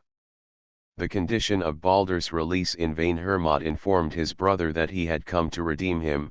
Balder shook his head sadly, saying that he knew he must remain in his cheerless abode until the last day should come, but he implored Hermod to take Nanna back with him, as the home of the Shades was no place for such a bright and beautiful creature. But when Nanna heard this request, she clung more closely to her husband's side, vowing that nothing would ever induce her to part from him, and that she would stay with him forever, even in Nibelheim. The long night was spent in close conversation, ere Hermod sought Hel and implored her to release Balder. The churlish goddess listened in silence to his request, and declared finally that she would allow her victim to depart provided that all things animate and inanimate would show their sorrow for his loss by shedding tears. Come then, if Balder was so dear beloved, and this is true, and such a loss is heaven's here, how to heaven may Balder be restored? Show me through all the world the signs of grief. Fails but one thing to grieve, here Balder stops. Let all that lives and moves upon the earth weep him, and all that is without life weep. Let gods, men, brutes, beweep him, plants and stones. So shall I know the lost was dear indeed, and bend my heart, and give him back to heaven. Balder dead, Matthew Arnold. This answer was full of encouragement, for all nature mourned the loss of Balder, and surely there was nothing in all creation which would withhold the tribute of a tear.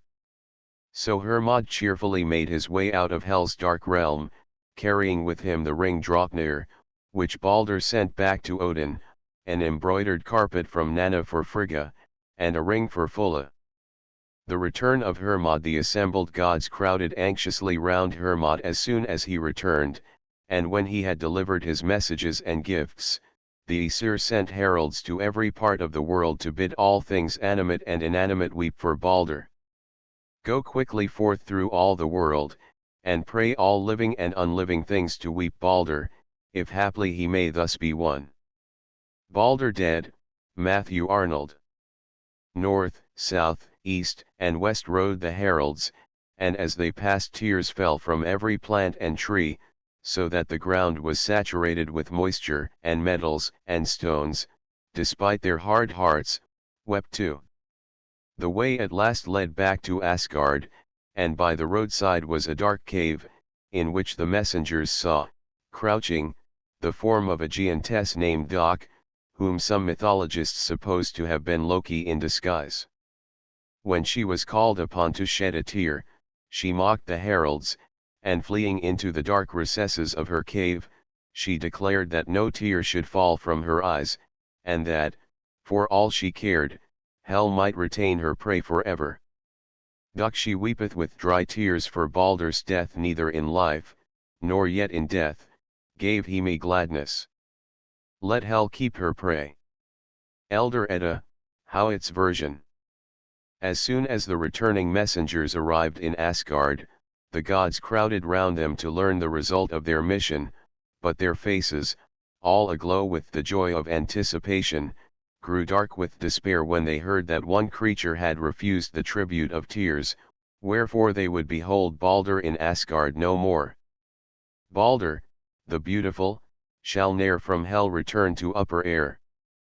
Betrayed by Loki, twice betrayed, the prisoner of death is made, ne'er shall he scape the place of doom till fatal Ragnarok be come. Valhalla, J.C. Jones. Vala the Avenger. The decrees of fate had not yet been fully consummated, and the final act of the tragedy remains to be briefly stated. We have already seen how Odin succeeded after many rebuffs in securing the consent of Rinda to their union, and that the son born of this marriage was destined to avenge the death of Balder. The advent of this wondrous infant now took place, and Vala the Avenger, as he was called, entered Asgard on the day of his birth, and on that very same day he slew Hodder with an arrow from a bundle which he seems to have carried for the purpose. Thus the murderer of Balder, unwitting instrument though he was, atoned for the crime with his blood, according to the code of the true Norsemen. The signification of the story. The physical explanation of this myth is to be found either in the daily setting of the sun, Balder, which sinks beneath the western waves, driven away by darkness, Hodder, or in the ending of the short northern summer and the long rain of the winter season. Balder represents the bright and clear summer, when twilight and daylight kiss each other and go hand in these northern latitudes. Balder's pyre, of the sun a mark, holy hearth red staineth, yet, soon dies its last faint spark, darkly then Hodder reigneth. Viking Tales of the North, R.B. Anderson. His death by Hodder is the victory of darkness over light, the darkness of winter over the light of summer, and the revenge by Vala is the breaking forth of new light after the wintry darkness. Loki, the fire, is jealous of Balder, the pure light of heaven, who alone among the northern gods never fought, but was always ready with words of conciliation and peace. But from thy lips, O Balder, night or day, heard no one ever an injurious word to god or hero, but thou keptest back the others, laboring to compose their brawls. Balder dead, Matthew Arnold.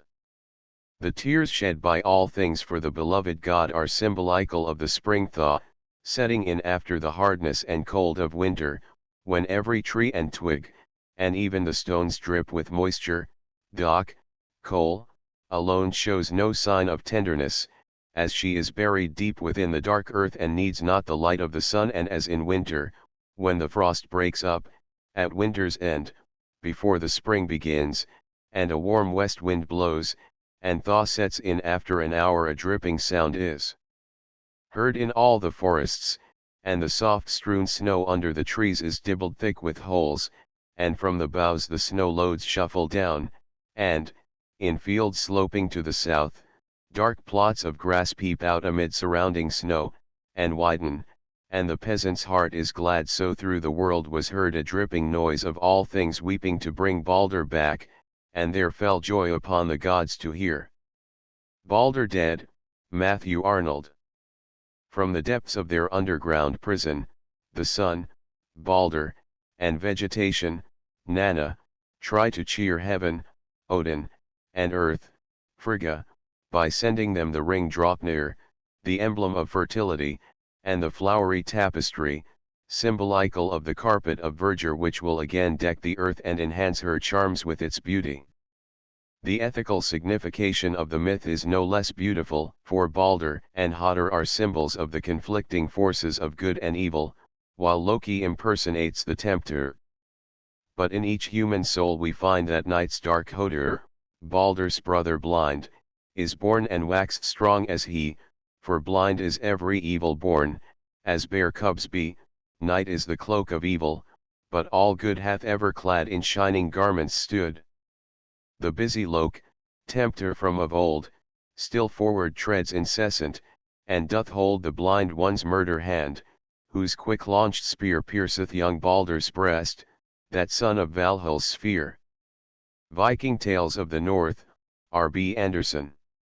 The worship of Balder, one of the most important festivals, was held at the summer solstice, or Midsummer's Eve, in honor of Balder the Good, for it was considered the anniversary of his death and of his descent into the lower world.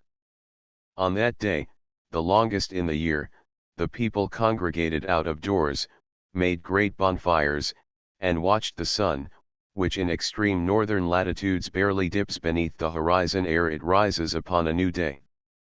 From midsummer, the days gradually grow shorter, and the sun's rays less warm, until the winter solstice, which was called the Mother Night, as it was the longest night in the year.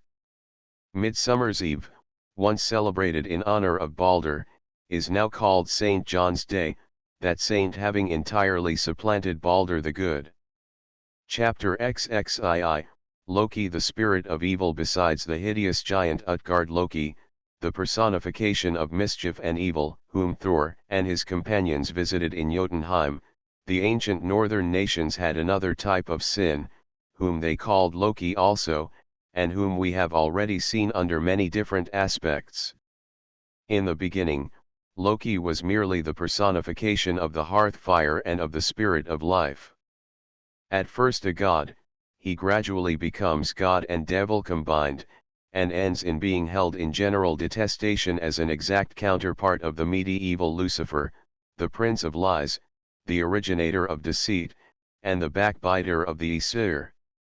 By some authorities Loki was said to be the brother of Odin, but others assert that the two were not related, but had merely gone through the form of swearing blood brotherhood common in the north. Odin, dost thou remember when we in early days blended our blood together? When to taste beer thou didst constantly refuse unless to both 'twas offered. Simon's Edda, Thorp's Tr. Loki's character. While Thor is the embodiment of northern activity, Loki represents recreation, and the close companionship early established between these two gods shows very plainly how soon our ancestors realized that both were necessary to the welfare of mankind. Thor is ever busy and ever in earnest, but Loki makes fun of everything, until at last his love of mischief leads him entirely astray, and he loses all love for goodness and becomes utterly selfish and malevolent. He represents evil in the seductive and seemingly beautiful form in which it parades through the world.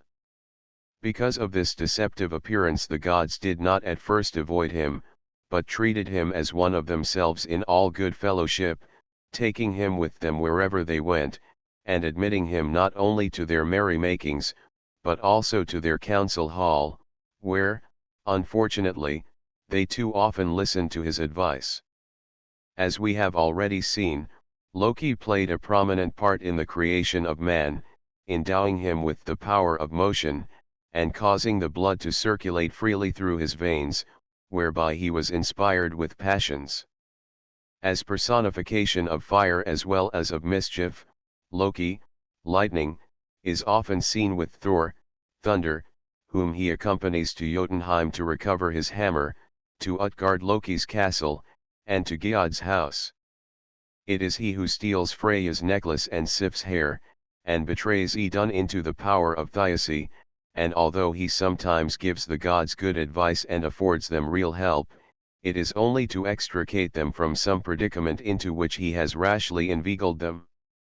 Some authorities declare that, instead of making part of the creative trilogy, Odin, Honir, and Loder or Loki, this god originally belonged to a pre-Odinic race of deities, and was the son of the great giant Fornjotunr, Ymir, his brothers being Kari, air, and Hlur, water, and his sister Ran, the terrible goddess of the sea. Other mythologists, however, make him the son of the giant Farbauti, who has been identified with Bergelmir, the sole survivor of the deluge, and of Laufey, Leafy Isle, or Nal, Vessel, his mother, thus stating that his connection with Odin was only that of the northern oath of good fellowship. Loki, fire, first married Glut, Glow, who bore him two daughters, Isa, embers, and Einmaria, ashes. It is therefore very evident that Norsemen considered him emblematic of the hearth fire, and when the flaming wood crackles on the hearth the good wives in the north are still wont to say that Loki is beating his children. Besides this wife, Loki is also said to have wedded the giantess Anguirboda, the anguish boding, who dwelt in Jotunheim, and who, as we have already seen, bore him the three monsters, Hel, goddess of death, the Midgard snake Jormungandr, and the grim wolf Fenris. Loki begot the wolf with Anguirboda. Simon's Edda, Thorpe's Tr. Sigyn. Loki's third marriage was with Sigyn, who proved a most loving and devoted wife, and bore him 2 sons, Narv and Vala, the latter a namesake of the god who avenged Balder. Sigyn was always faithful to her husband, and did not forsake him even after he had definitely been cast out of Asgard and confined in the bowels of the earth. As Loki was the embodiment of evil in the minds of the northern races, they entertained nothing but fear of him, built no temples to his honor, offered no sacrifices to him, and designated the most noxious weeds by his name. The quivering, overheated atmosphere of summer was supposed to betoken his presence, for the people were then wont to remark that Loki was sowing his wild oats, and when the sun appeared to be drawing water they said Loki was drinking. The story of Loki is so inextricably woven with that of the other gods that most of the myths relating to him have already been told, and there remain but 2 episodes of his life to relate, one showing his better side before he had degenerated into the arch-deceiver, and the other illustrating how he finally induced the gods to defile their peace steads by willful murder. Scrimsly and the peasant's child. A giant and a peasant were playing a game together one day, probably a game of chess, which was a favorite winter pastime with the northern Vikings. They of course had determined to play for certain stakes, and the giant, being victorious, won the peasant's only son, whom he said he would come and claim on the morrow unless the parents could hide him so cleverly that he could not be found. Knowing that such a feat would be impossible for them to perform, the parents fervently prayed to Odin to help them, and in answer to their entreaties the god came down to earth, and changed the boy into a tiny grain of wheat, which he hid in an ear of grain in the midst of a large field, declaring that the giant would not be able to find him. The giant Scrimsly, however, possessed wisdom far beyond what Odin imagined, and, failing to find the child at home, he strode off immediately to the field with his scythe, and mowing the wheat he selected the particular ear where the boy was hidden. Counting over the grains of wheat he was about to lay his hand upon the right one when Odin, hearing the child's cry of distress, snatched the kernel out of the giant's hand, and restored the boy to his parents, telling them that he had done all in his power to help them. But as the giant vowed he had been cheated, and would again claim the boy on the morrow unless the parents could outwit him, the unfortunate peasants now turned to Honir for aid. The god heard them graciously and changed the boy into a fluff of down, which he hid in the breast of a swan swimming in a pond close by. Now when, a few minutes later, Scrimsly came up, he guessed what had occurred, and seizing the swan, he bit off its neck, and would have swallowed the down had not Honir wafted it away from his lips and out of reach, restoring the boy safe and sound to his parents, but telling them that he could not further aid them. Scrimsly warned the parents that he would make a third attempt to secure the child, whereupon they applied in their despair to Loki, who carried the boy out to sea, and concealed him, as a tiny egg, in the roe of a flounder. Returning from his expedition, Loki encountered the giant near the shore, and seeing that he was bent upon a fishing excursion, he insisted upon accompanying him. He felt somewhat uneasy lest the terrible giant should have seen through his device, and therefore thought it would be well for him to be on the spot in case of need. Scrimsly baited his hook, and was more or less successful in his angling, when suddenly he drew up the identical flounder in which Loki had concealed his little charge. Opening the fish upon his knee, the giant proceeded to minutely examine the roe, until he found the egg which he was seeking. The plight of the boy was certainly perilous, but Loki, watching his chance, snatched the egg out of the giant's grasp, and transforming it again into the child, he instructed him secretly to run home, passing through the boathouse on his way and closing the door behind him. The terrified boy did as he was told. Immediately he found himself on land, and the giant, quick to observe his flight, dashed after him into the boathouse.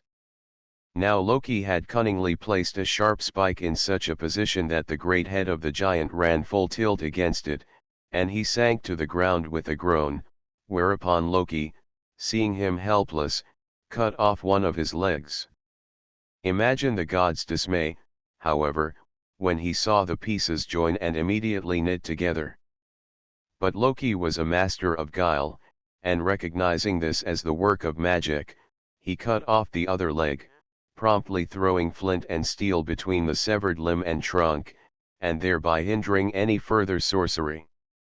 The peasants were immensely relieved to find that their enemy was slain, and ever after they considered Loki the mightiest of all the heavenly council, for he had delivered them effectually from their foe, while the other gods had lent only temporary aid.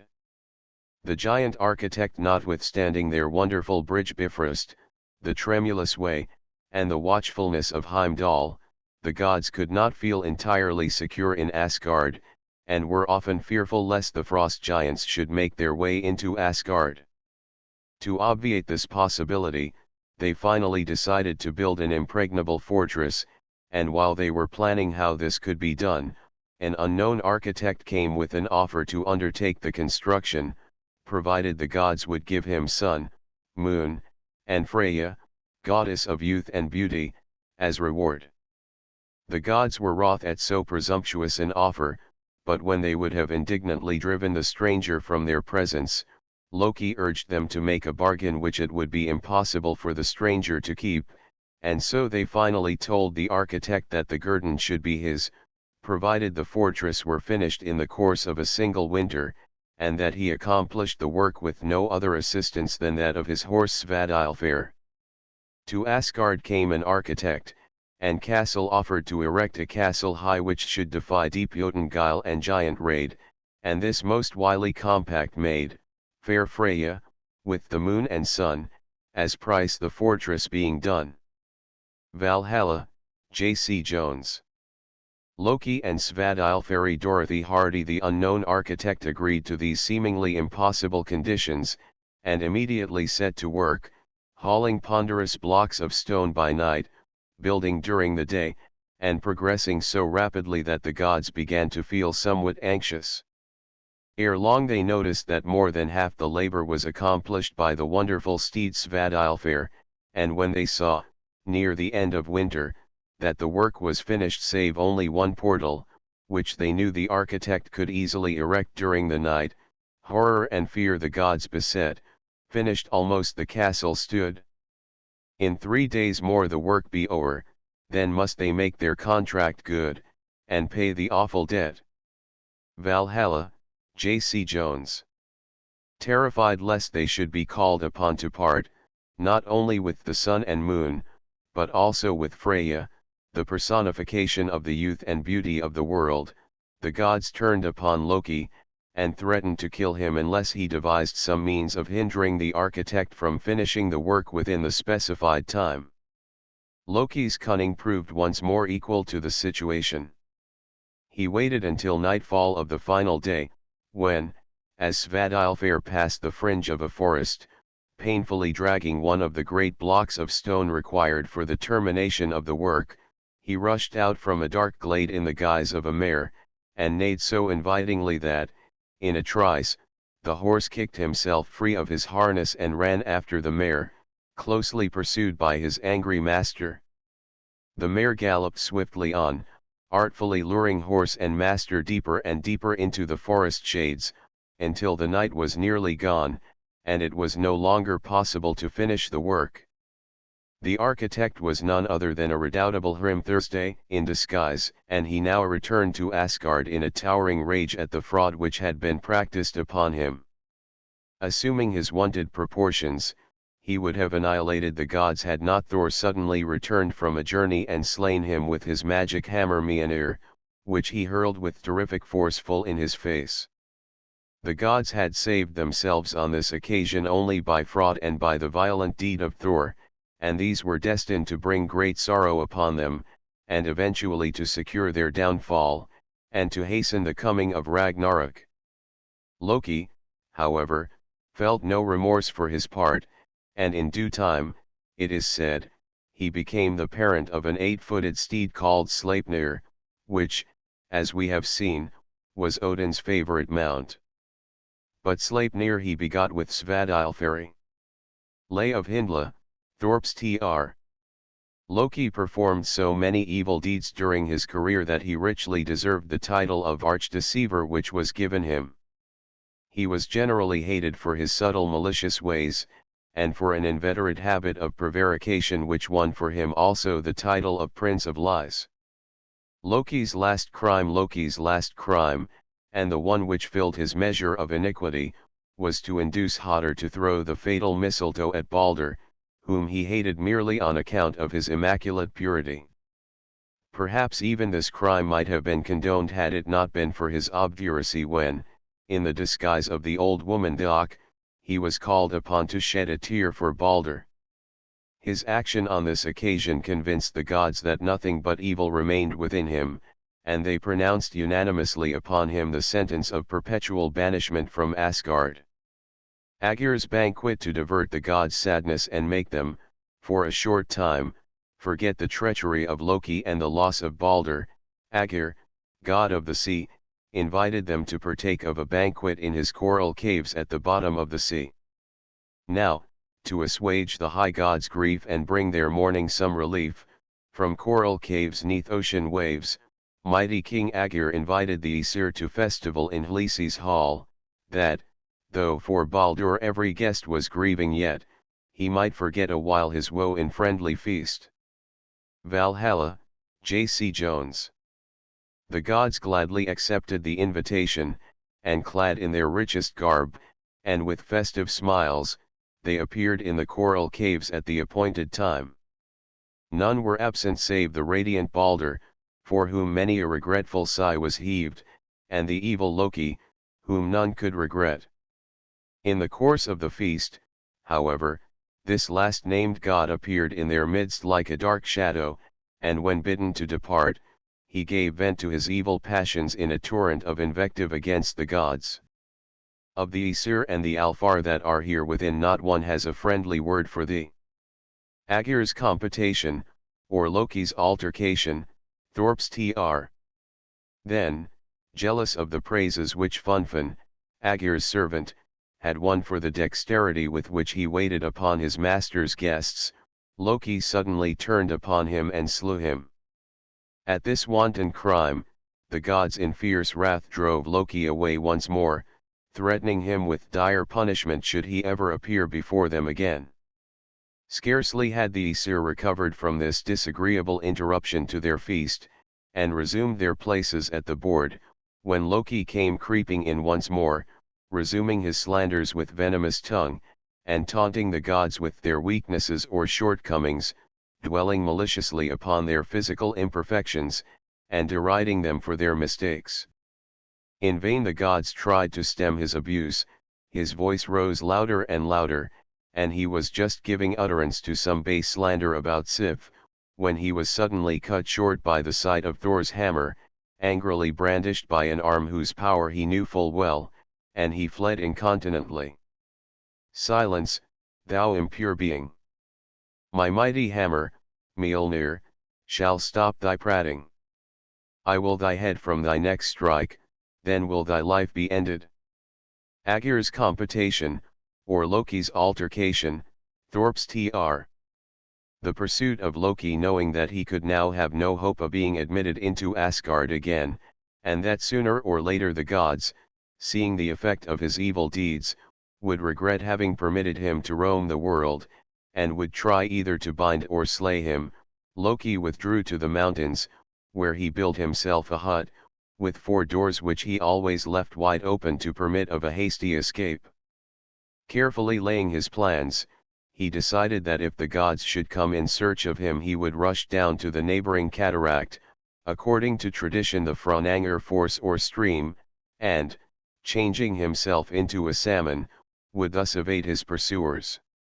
He reasoned, however, that although he could easily avoid any hook, it might be difficult for him to effect his escape if the gods should fashion a net like that of the sea goddess Ran. Haunted by this fear, he decided to test the possibility of making such a mesh, and started to make one out of twine. He was still engaged upon the task when Odin, Kvasir, and Thor suddenly appeared in the distance, and knowing that they had discovered his retreat, Loki threw his half-finished net into the fire, and, rushing through one of his ever-open doors, he leaped into the waterfall, where, in the shape of a salmon, he hid among some stones in the bed of the stream.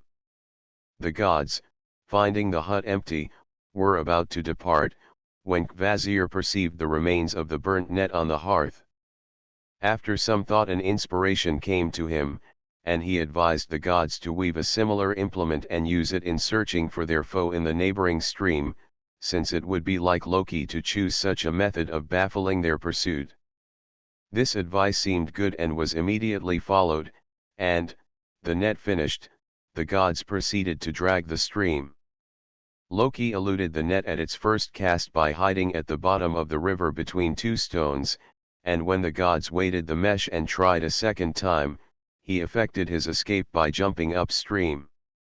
A third attempt to secure him proved successful, however, for, as he once more tried to get away by a sudden leap, Thor caught him in mid-air and held him so fast, that he could not escape. The salmon, whose slipperiness is proverbial in the north, is noted for its remarkably slim tail, and Norsemen attribute this to Thor's tight grasp upon his foe. Loki's punishment. Loki now sullenly resumed his wonted shape, and his captors dragged him down into a cavern, where they made him fast, using as bonds the entrails of his son Narv, who had been torn to pieces by Vala, his brother, whom the gods had changed into a wolf for the purpose. One of these fetters was passed under Loki's shoulders, and one under his loins, thereby securing him firmly hand and foot, but the gods, not feeling quite satisfied that the strips, tough and enduring though they were, would not give way, changed them into adamant or iron. On a rock's point, with the entrails of thy ice-cold son, the gods will bind. Simunds Edda, Thorp's Tr.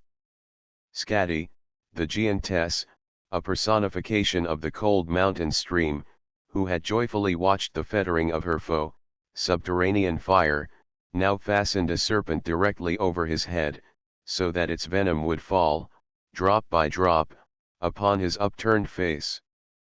But Sigyn, Loki's faithful wife, hurried with a cup to his side, and until the day of Ragnarok she remained by him, catching the drops as they fell, and never leaving her post except when her vessel was full, and she was obliged to empty it. Only during her short absences could the drops of venom fall upon Loki's face, and then they caused such intense pain that he writhed with anguish, his efforts to get free shaking the earth and producing the earthquakes which so frighten mortals.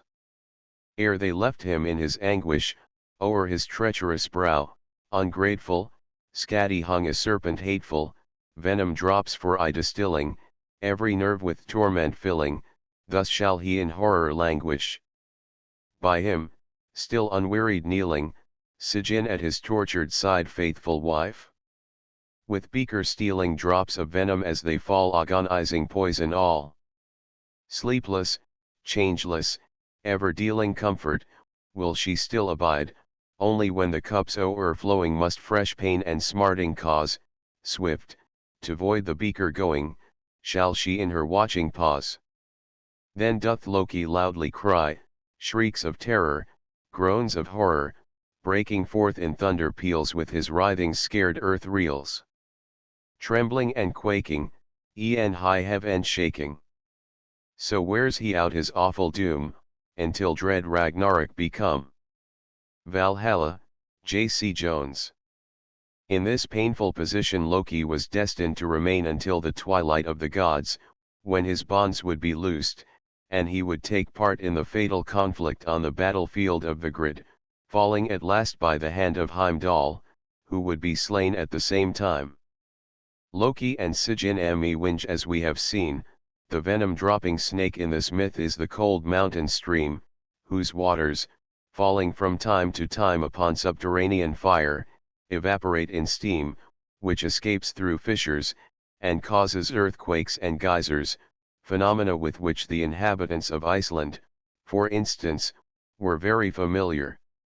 Loki's day, when the gods were reduced to the rank of demons by the introduction of Christianity, Loki was confounded with Saturn, who had also been shorn of his divine attributes, and both were considered the prototypes of Satan. The last day of the week, which was held sacred to Loki, was known in the Norse as Lagerdag, or Wash Day, but in English it was changed to Saturday, and was said to owe its name not to Saturn but to Satiri, the thief in ambush, and the Teutonic god of agriculture, who is supposed to be merely another personification of Loki. Chapter XXIII, The Giants. Jotunheim. As we have already seen, the northern races imagined that the giants were the first creatures who came to life among the icebergs which filled the vast abyss of Ginnunga Gap. These giants were from the very beginning the opponents and rivals of the gods, and as the latter were the personifications of all that is good and lovely, the former were representative of all that was ugly and evil. He comes, the frost spirit comes, on the rushing northern blast, and the dark Norwegian pines have bowed as his fearful breath went past. With an unscorched wing he has hurried on, where the fires on Hekla glow on the darkly beautiful sky above and the ancient ice below. J. G. Whittier. Thor and the giants. Me Winge. When Ymir, the first giant, fell lifeless on the ice, slain by the gods, his progeny were drowned in his blood. One couple only, Bergelmer and his wife, effected their escape to Jotunheim, where they took up their abode and became the parents of all the giant race.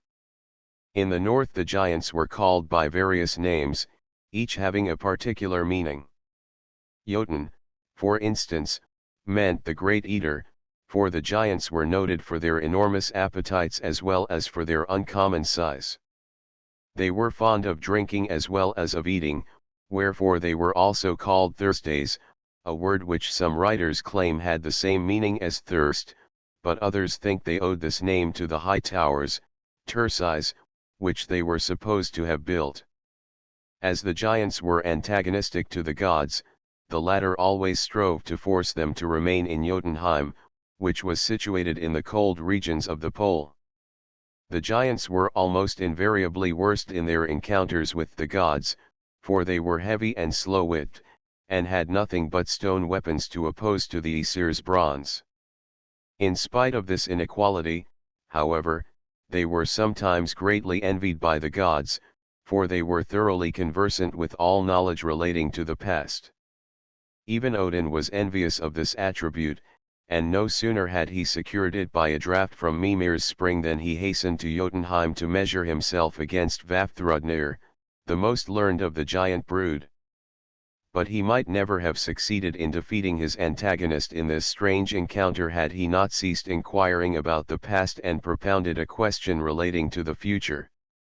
Of all the gods Thor was most feared by the Jotuns, for he was continually waging war against the frost and mountain giants, who would fain have bound the earth forever in their rigid bands, thus preventing men from tilling the soil. In fighting against them, Thor, as we have already seen, generally had recourse to his terrible hammer Mjolnir. Origin of the mountains. According to German legends, the uneven surface of the earth was due to the giants, who marred its smoothness by treading upon it while it was still soft and newly created, while streams were formed from the copious tears shed by the giantesses upon seeing the valleys made by their husbands' huge footprints. As such was the Teutonic belief, the people imagined that the giants, who personified the mountains to them, were huge uncouth creatures, who could only move about in the darkness or fog, and were petrified as soon as the first rays of sunlight pierced through the gloom or scattered the clouds. This belief led them to name one of their principal mountain chains the Ryazensberg, giant mountains. The Scandinavians also shared this belief, and to this day the Icelanders designate their highest mountain peaks by the name of Jökull, a modification of the word Jotun. In Switzerland, where the everlasting snows rest upon the lofty mountain tops, the people still relate old stories of the time when the giants roamed abroad, and when an avalanche came crashing down the mountainside, they say the giants have restlessly shaken off part of the icy burden from their brows and shoulders. The first gods as the giants were also personifications of snow, ice, cold, stone, and subterranean fire. They were said to be descended from the primitive Fornjotunr, whom some authorities identify with Ymir. According to this version of the myth, Fornjotunr had three sons, Hlur, the sea, Kari, the air, and Loki, fire. These three divinities, the first gods, formed the oldest trinity, and their respective descendants were the sea giants Mimir, Gymir, and Grendel, the storm giants Thyesse, Thrym, and Beli, and the giants of fire and death, such as the Fenris wolf and Hel.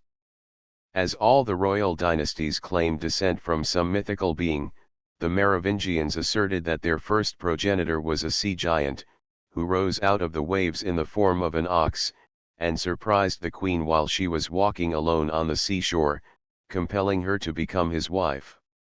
She gave birth to a son named Meroveus, the founder of the first dynasty of Frankish kings.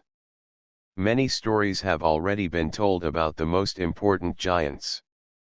They reappear in many of the later myths and fairy tales, and manifest, after the introduction of Christianity, a peculiar dislike to the sound of church bells and the singing of monks and nuns.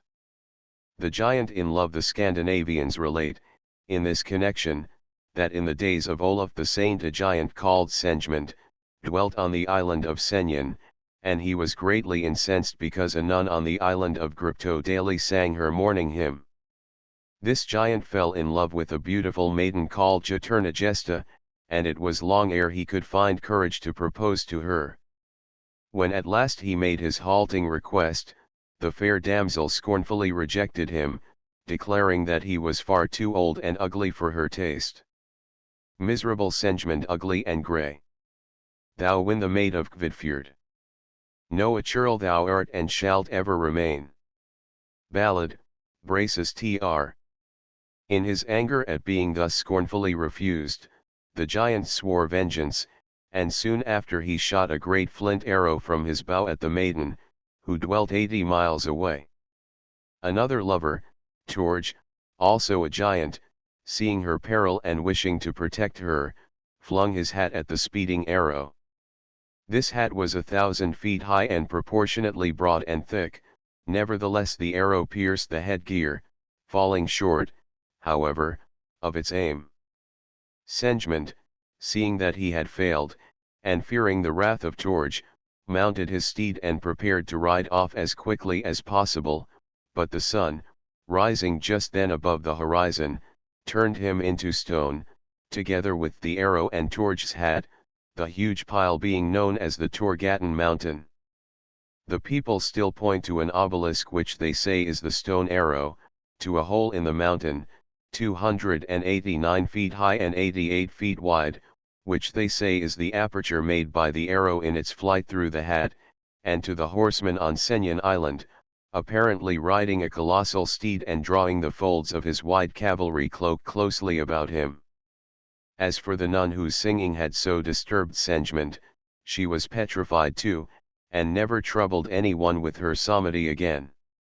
Torgatan from a photograph by S. J. Beckett, FRPS. The Giant and the Church Bells. Another legend relates that one of the mountain giants, annoyed by the ringing of church bells more than 50 miles away, once caught up a huge rock, which he hurled at the sacred building. Fortunately it fell short and broke in two. Ever since then, the peasants say that the trolls come on Christmas Eve to raise the largest piece of stone upon golden pillars, and to dance and feast beneath it. A lady, wishing to know whether this tale were true, once sent her groom to the place. The trolls came forward and hospitably offered him a drink from a horn mounted in gold and ornamented with runes. Seizing the horn, the groom flung its contents away and dashed off with it at a mad gallop, closely pursued by the trolls, from whom he escaped only by passing through a stubble field and over running water. Some of their number visited the lady on the morrow to claim this horn, and when she refused to part with it they laid a curse upon her, declaring that her castle would be burned down every time the horn should be removed. The prediction has thrice been fulfilled, and now the family guard the relic with superstitious care. A similar drinking vessel, obtained in much the same fashion by the Oldenburg family, is exhibited in the collection of the King of Denmark. The giants were not supposed to remain stationary, but were said to move about in the darkness, sometimes transporting masses of earth and sand, which they dropped here and there. The sandhills in northern Germany and Denmark were supposed to have been thus formed. The giant's ship. A North Frisian tradition relates that the giants possessed a colossal ship, called Manigful, which constantly cruised about in the Atlantic Ocean. Such was the size of this vessel that the captain was said to patrol the deck on horseback, while the rigging was so extensive and the masts so high that the sailors who went up as youths came down as grey-haired men, having rested and refreshed themselves in rooms fashioned and provisioned for that purpose in the huge blocks and pulleys.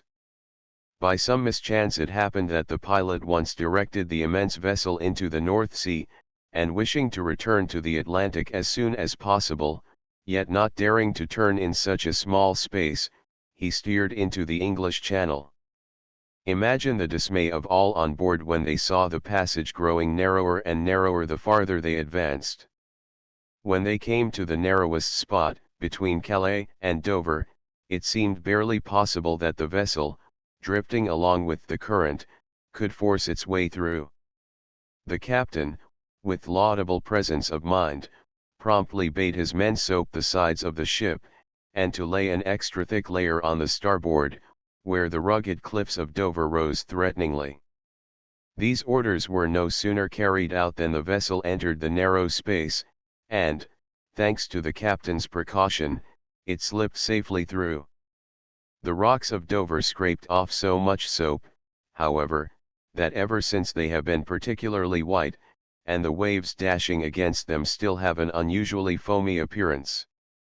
This exciting experience was not the only one through which the Manigful passed, for we are told that it once, nobody knows how, penetrated into the Baltic Sea, where, the water not being deep enough to keep the vessel afloat, the captain ordered all the ballast to be thrown overboard.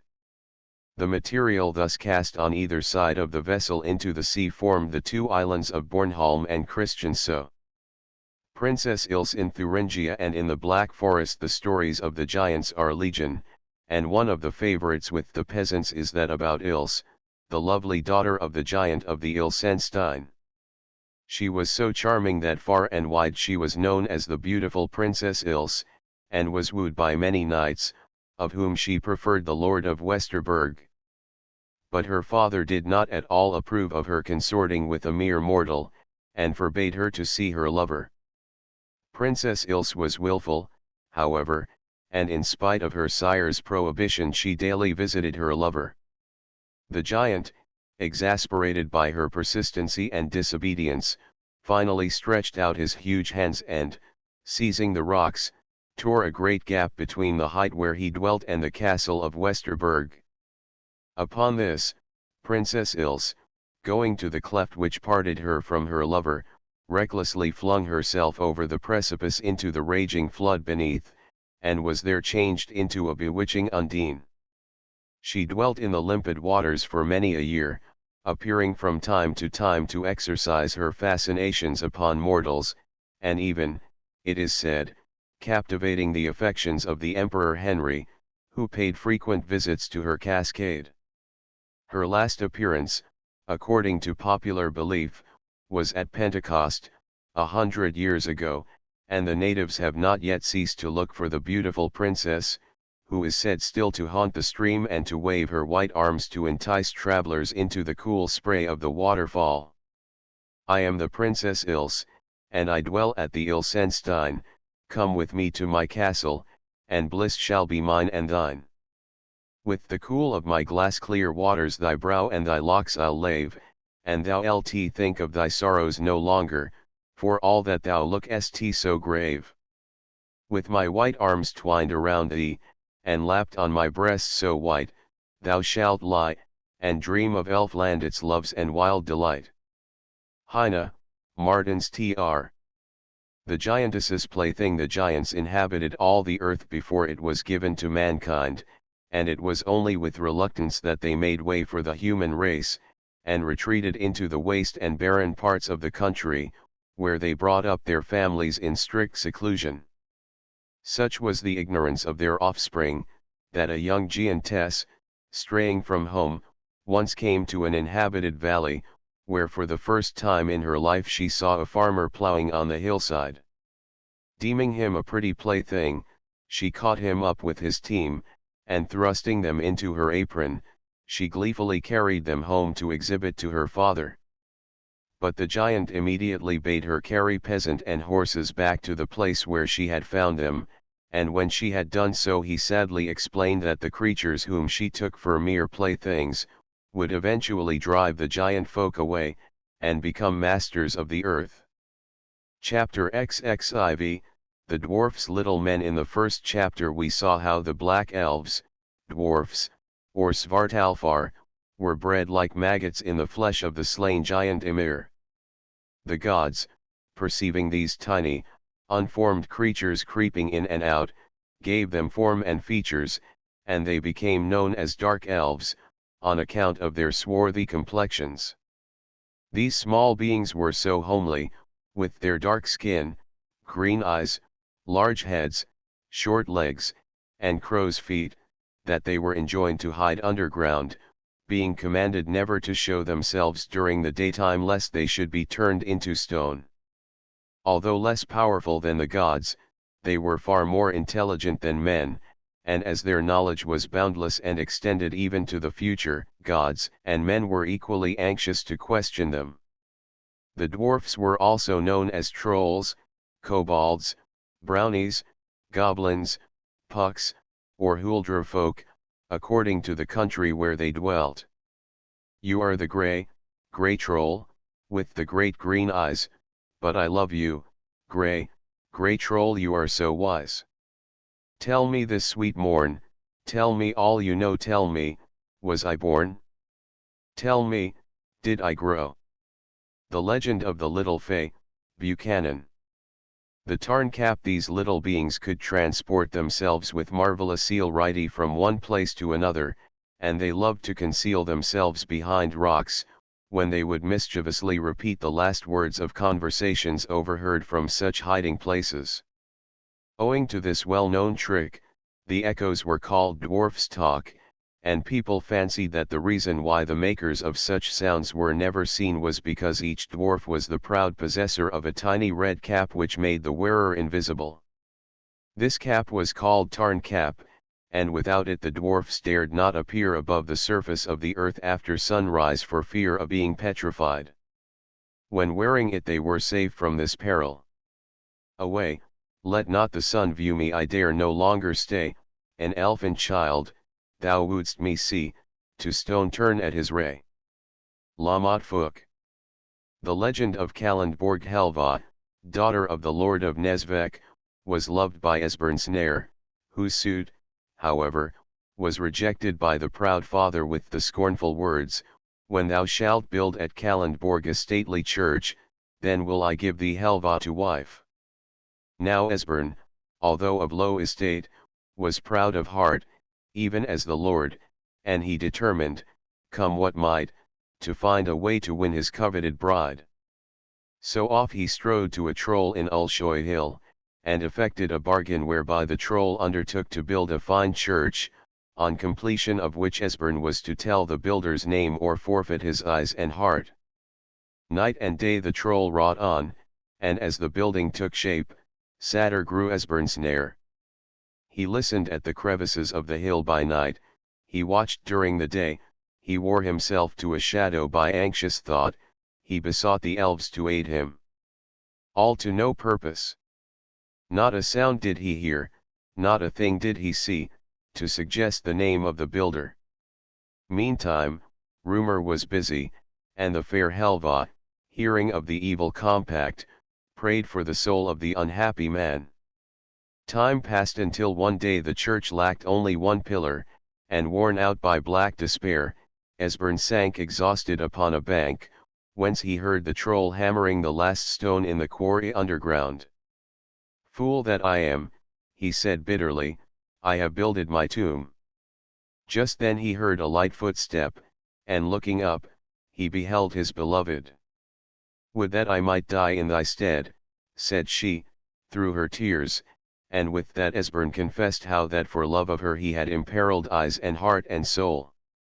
Then fast as the troll hammered underground, Helva prayed beside her lover, and the prayers of the maiden prevailed over the spell of the troll, for suddenly Esbern caught the sound of a troll wife singing to her infant, bidding it be comforted, for that, on the morrow, Father Fine would return bringing a mortal's eyes and heart. Sure of his victim, the troll hurried to Kalundborg with the last stone. "Too late, Fine," quoth Esbern, and at the word, the troll vanished with his stone, and it is said that the peasants heard at night the sobbing of a woman underground, and the voice of the troll loud with blame. Of the troll of the church they sing the rune by the northern sea in the harvest moon, and the fishers of Zealand hear him still scolding his wife in Ulshoy Hill. And seaward over its groves of birch still looks the tower of Kalundborg church, where, first at its altar, a wedded pair, stood Helva of Nesvek and Esbern Snare. J. G. Whittier. The magic of the dwarfs, as well as the elves, were ruled by a king, who, in various countries of northern Europe, was known as Andvari, Alberich, Elbagast, Gondomar, Loren, or Oberon. He dwelt in a magnificent subterranean palace, studded with the gems which his subjects had mined from the bosom of the earth, and, besides untold riches and the Tarn cap, he owned a magic ring, an invincible sword, and a belt of strength. At his command the little men, who were very clever smiths, would fashion marvelous jewels or weapons, which their ruler would bestow upon favorite mortals. We have already seen how the dwarfs fashioned Sif's golden hair, the ship Skidbladnir, the point of Odin's spear Gungnir, the ring Draupnir, the golden bristled Borgullenbursti, the hammer Mjolnir, and Freya's golden necklace Brisingamen. They are also said to have made the magic girdle which Spenser describes in his poem of the Fairy Queen, a girdle which was said to have the power of revealing whether its wearer were virtuous or a hypocrite. That girdle gave the virtue of chaste love and wifehood true to all that did it bear, but whosoever contrary doth prove might not the same about her middle wear but it would loose, or else asunder tear. Fairy Queen, Spenser. The dwarfs also manufactured the mythical sword Tyrfing, which could cut through iron and stone, and which they gave to Angantyr. This sword, like Frey's, fought of its own accord, and could not be sheathed, after it was once drawn, until it had tasted blood. Angantyr was so proud of this weapon that he had it buried with him, but his daughter Hervair visited his tomb at midnight, recited magic spells, and forced him to rise from his grave to give her the precious blade. She wielded it bravely, and it eventually became the property of another of the northern heroes. Another famous weapon, which according to tradition was forged by the dwarfs in eastern lands, was the sword Angurvadal which Frithiof received as a portion of his inheritance from his fathers. Its hilt was of hammered gold, and the blade was inscribed with runes which were dull until it was brandished in war, when they flamed red as the comb of the fighting cock. Quick lost was that hero meeting in battle's night that blade high flaming with runics. Widely renowned was this sword, of swords most choice in the Northland. Tegner's Frithiof, G. Stevens's Tr. The passing of the dwarfs were generally kind and helpful, sometimes they kneaded bread, ground flour, brewed beer, performed countless household tasks, and harvested and threshed the grain for the farmers. If ill-treated, however, or turned to ridicule, these little creatures would forsake the house and never come back again. When the old gods ceased to be worshipped in the Northlands, the dwarfs withdrew entirely from the country, and a ferryman related how he had been hired by a mysterious personage to ply his boat back and forth across the river one night, and at every trip his vessel was so heavily laden with invisible passengers that it nearly sank. When his night's work was over, he received a rich reward, and his employer informed him that he had carried the dwarfs across the river, as they were leaving the country forever in consequence of the unbelief of the people. Changelings. According to popular superstition, the dwarfs, in envy of man's taller stature, often tried to improve their race by winning human wives or by stealing unbaptized children, and substituting their own offspring for the human mother to nurse. These dwarf babies were known as changelings, and were recognizable by their puny and wizened forms. To recover possession of her own babe, and to rid herself of the changeling, a woman was obliged either to brew beer in eggshells or to grease the soles of the child's feet and hold them so near the flames that, attracted by their offspring's distressed cries, the dwarf parents would hasten to claim their own and return the stolen child. The Troll Tindern, Romstal from a photograph by S. J. Beckett, FRPS. The troll women were said to have the power of changing themselves into maras or nightmares, and of tormenting anyone they pleased, but if the victim succeeded in stopping up the hole through which a mara made her ingress into his room, she was entirely at his mercy, and he could even force her to wed him if he chose to do so. A wife thus obtained was sure to remain as long as the opening through which she had entered the house was closed, but if the plug were removed, either by accident or design, she immediately effected her escape and never returned. The peaks of the trolls. Naturally, traditions of the little folk abound everywhere throughout the north, and many places are associated with their memory. The well-known peaks of the trolls, Trolltintern, in Norway are said to be the scene of a conflict between two bands of trolls, who in the eagerness of combat omitted to note the approach of sunrise, with the result that they were changed into the small points of rock which stand up noticeably upon the crests of the mountain. A conjecture. Some writers have ventured a conjecture that the dwarfs so often mentioned in the ancient sagas and fairy tales were real beings, probably the Phoenician miners, who, working the coal, iron, copper, gold, and tin mines of England, Norway, Sweden, etc., took advantage of the simplicity and credulity of the early inhabitants to make them believe that they belonged to a supernatural race and always dwelt underground, in a region which was called Svartalfaheim, or the home of the Black Elves. Chapter XXV, The Elves. The realm of Faerie. Besides the dwarfs there was another numerous class of tiny creatures called Lyasalfar, light or white elves, who inhabited the realms of air between heaven and earth, and were gently governed by the genial god Frey from his palace in Alfheim. They were lovely, beneficent beings, so pure and innocent that, according to some authorities, their name was derived from the same root as the Latin word white, albus, which, in a modified form, was given to the snow-covered Alps, and to Albion, England, because of her white chalk cliffs which could be seen afar.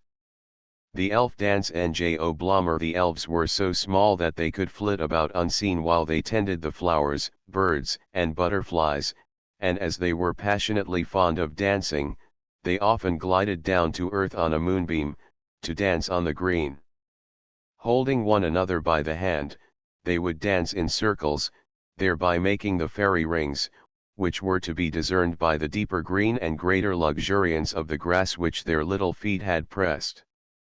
Merry elves, their more is pacing to aerial minstrelsy, emerald rings on brown heath tracing, trip it deft and merrily. Sir Walter Scott. If any mortal stood in the middle of one of these fairy rings he could, according to popular belief in England, see the fairies and enjoy their favor, but the Scandinavians and Teutons vowed that the unhappy man must die. In illustration of this superstition, a story is told of how Sir Olaf, riding off to his wedding, was enticed by the fairies into their ring. On the morrow, instead of a merry marriage, his friends witnessed a triple funeral, for his mother and bride also died when they beheld his lifeless corpse. Master Olaf rode forth ere dawn of the day and came where the elf folk were dancing away. The dance is so merry in the green wood. And on the next morn, ere the daylight was red, in Master Olaf's house lay 3 corpses dead. The dance is so merry in the green wood. First Master Olaf, and next his young bride, and third his old mother for sorrow she died. The dance is so merry in the green wood. Master Olaf at the elfin dance, how it's tr.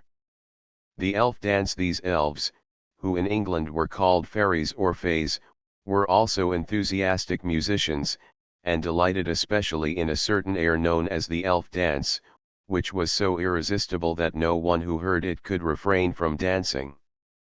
If a mortal, overhearing the air, ventured to reproduce it, he suddenly found himself incapable of stopping and was forced to play on and on until he died of exhaustion, unless he were deft enough to play the tune backwards, or someone charitably cut the strings of his violin. His hearers, who were forced to dance as long as the tones continued, could only stop when they ceased. The will-o'-the-wisps. In medieval times, the will-o'-the-wisps were known in the north as elf-lights, for these tiny sprites were supposed to mislead travelers, and popular superstition held that the jack-o'-lanterns were the restless spirits of murderers forced against their will to return to the scene of their crimes. As they nightly walked thither, it is said that they doggedly repeated with every step, "It is right," but as they returned they sadly reiterated, "It is wrong." The White Elves. Chas P. Sainton, R.I. By permission of the artist. All rights reserved. Oberon and Titania. In later times the fairies or elves were said to be ruled by the king of the dwarfs, who, being an underground spirit, was considered a demon, and allowed to retain the magic power which the missionaries had wrested from the god Frey. In England and France the king of the fairies was known by the name of Oberon. He governed fairyland with his queen Titania, and the highest revels on earth were held on Midsummer Night. It was then that the fairies all congregated around him and danced most merrily. Every elf and fairy sprite hop as light as bird from briar, and this ditty after me sing, and dance it trippingly. Midsummer Night's Dream, Shakespeare. These elves, like the brownies, huldrefolk, kobolds, etc., were also supposed to visit human dwellings, and it was said that they took mischievous pleasure in tangling and knotting horses' manes and tails.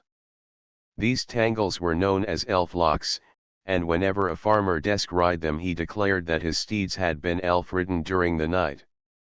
Alf-blot. In Scandinavia and Germany sacrifices were offered to the elves to make them propitious.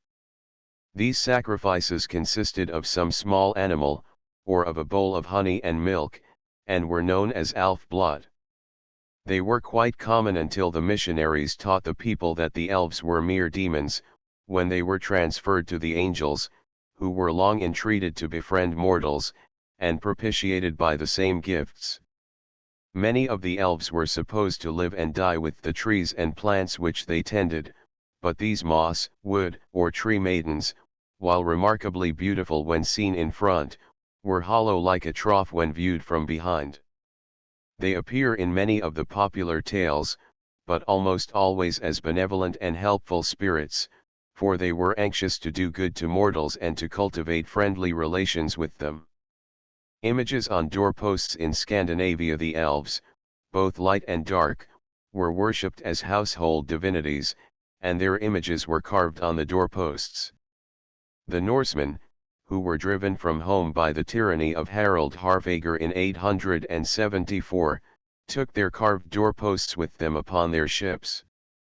Similar carvings, including images of the gods and heroes, decorated the pillars of their high seats which they also carried away.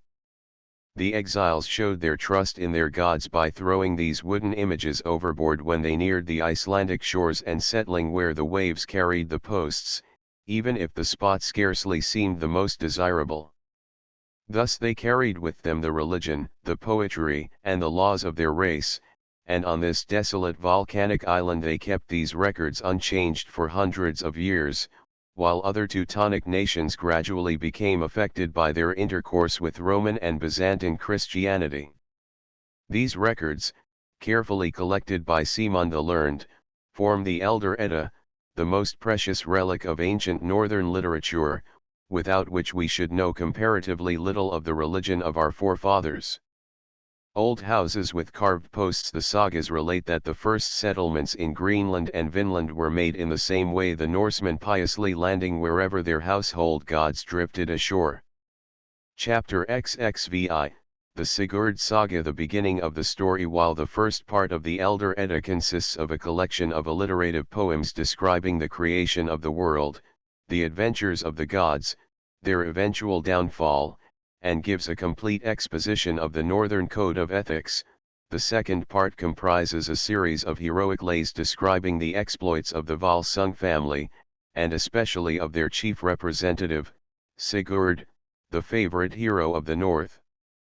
The Volsunga saga. These lays form the basis of the great Scandinavian epic, the Volsunga saga, and have supplied not only the materials for the Nibelungenlied, the German epic, and for countless folk tales, but also for Wagner's celebrated operas, the Rheingold, Valkyr, Siegfried, and the Dusk of the Gods. In England, William Morris has given them the form which they will probably retain in our literature, and it is from his great epic poem, by the courteous permission of his trustees, and of his publishers, Messrs. Longmans, Green, and Co., that almost all the quotations in this section are taken in preference to extracts from the Edda. Sigi. The story of the Volsungs begins with Sigi, a son of Odin, a powerful man, and generally respected, until he killed a man from motives of jealousy, the latter having slain more game when they were out hunting together. In consequence of this crime, Sigi was driven from his own land and declared an outlaw. But it seems that he had not entirely forfeited Odin's favor, for the god now provided him with a well-equipped vessel, together with a number of brave followers, and promised that victory should ever attend him. Thus aided by Odin, the raids of Sigi became a terror to his foes, and in the end he won the glorious empire of the Huns and for many years reigned as a powerful monarch. But in extreme old age his fortune changed, Odin forsook him, his wife's kindred fell upon him, and he was slain in a treacherous encounter. Rerir. His death was soon avenged, however, for Rerir, his son, returning from an expedition upon which he had been absent from the land at the time, put the murderers to death as his first act upon mounting the throne. The rule of Rerir was marked by every sign of prosperity, but his dearest wish, a son to succeed him, remained unfulfilled for many a year. Finally, however, Frigga decided to grant his constant prayer, and to vouchsafe the heir he longed for. She accordingly dispatched her swift messenger Gna, or Lyod, with a miraculous apple, which she dropped into his lap as he was sitting alone on the hillside. Glancing upward, Rerir recognized the emissary of the goddess, and joyfully hastened home to partake of the apple with his wife. The child who in due time was born under these favorable auspices was a handsome little lad. His parents called him Volsung, and while he was still a mere infant they both died, and the child became ruler of the land. Volsung years passed and Volsung's wealth and power ever increased. He was the boldest leader, and rallied many brave warriors around him. Full oft did they drink his mead underneath the branstock, a mighty oak, which, rising in the middle of his hall, pierced the roof and overshadowed the whole house. And as in all other matters 'twas all earthly houses' crown, and the least of its wall-hung shields was a battle world's renown, so therein withal was a marvel and a glorious thing to see, for amidst of its midmost hall floor sprang up a mighty tree, that reared its blessings roofward and wreathed the roof tree dear with the glory of the summer and the garland of the year. 10 stalwart sons were born to Volsung, and one daughter, Sinyi, came to brighten his home. So lovely was this maiden that when she reached marriageable age many suitors asked for her hand, among whom was Sigurd, king of the Goths, who finally obtained Volsung's consent, although Sinjei had never seen him. The wedding of Sinjei. When the wedding day came, and the bride beheld her destined husband, she shrank in dismay, for his puny form and lowering glances contrasted sadly with her brother's sturdy frames and open faces. But it was too late to withdraw. The family honor was at stake, and Sinjei so successfully concealed her dislike that none save her twin brother Sigmund suspected with what reluctance she became Sigurd's wife. The sword in the brandstock. While the wedding feast was in progress, and when the merrymaking was at its height, the entrance to the hall was suddenly darkened by the tall form of a one-eyed man, closely enveloped in a mantle of cloudy blue. Without vouchsafing word or glance to any in the assembly, the stranger strode to the brandstock and thrust a glittering sword up to the hilt in its great bowl. Then, turning slowly round, he faced the awestruck and silent assembly, and declared that the weapon would be for the warrior who could pull it out of its oaken sheath, and that it would assure him victory in every battle. The words ended, he then passed out as he had entered, and disappeared, leaving a conviction in the minds of all that Odin, king of the gods, had been in their midst. So sweet his speaking sounded, so wise his words did seem, that moveless all men sat there, as in a happy dream we stir not lest we waken, but there his speech had end, and slowly down the hall floor, and outward did he wend, and none would cast him a question or follow on his ways, for they knew that the gift was Odin's, a sword for the world to praise. Volsung was the first to recover the power of speech, and, waiving his own right first to essay the feat, he invited Sigurd to make the first attempt to draw the divine weapon out of the tree trunk. The bridegroom anxiously tugged and strained, but the sword remained firmly embedded in the oak, and he resumed his seat, with an air of chagrin. Then Volsung tried, with the same result. The weapon was evidently not intended for either of them, and the young Volsung princes were next invited to try their strength. "Sons I have gotten and cherished, now stand ye forth and try, lest Odin tell in God home how from the way he strayed, and how to the man he would not he gave away his blade." Sigmund. The 9 eldest sons were equally unsuccessful, but when Sigmund, the 10th and youngest, laid his firm young hand upon the hilt, the sword yielded easily to his touch, and he triumphantly drew it out as though it had merely been sheathed in its scabbard. At last by the side of the brandstock Sigmund the Volsung stood, and with right hand wise in battle the precious sword hilt caught, yet in a careless fashion, as he deemed it all for naught, when, lo, from floor to rafter went up a shattering shout, for aloft in the hand of Sigmund the naked blade shone out as high o'er his head he shook it, for the sword had come away from the grip of the heart of the brandstock, as though all loose it lay. Nearly all present were gratified at the success of the young prince, but Sigurd's heart was filled with envy, and he coveted possession of the weapon. He offered to purchase it from his young brother-in-law, but Sigmund refused to part with it at any price, declaring that it was clear that the weapon had been intended for him to wear. This refusal so offended Sigurd that he secretly resolved to exterminate the proud Volsungs, and to secure the divine sword at the same time that he indulged his hatred towards his new kinsman.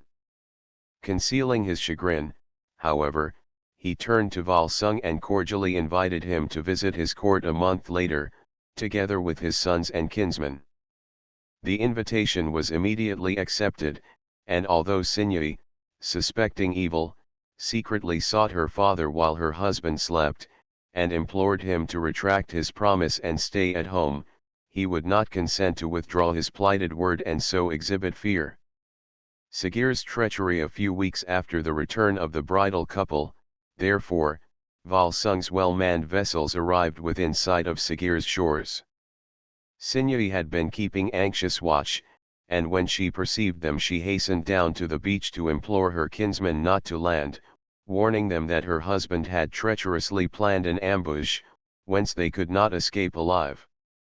But Volsung and his sons, whom no peril could daunt, calmly bade her return to her husband's palace, and donning their arms they boldly set foot ashore.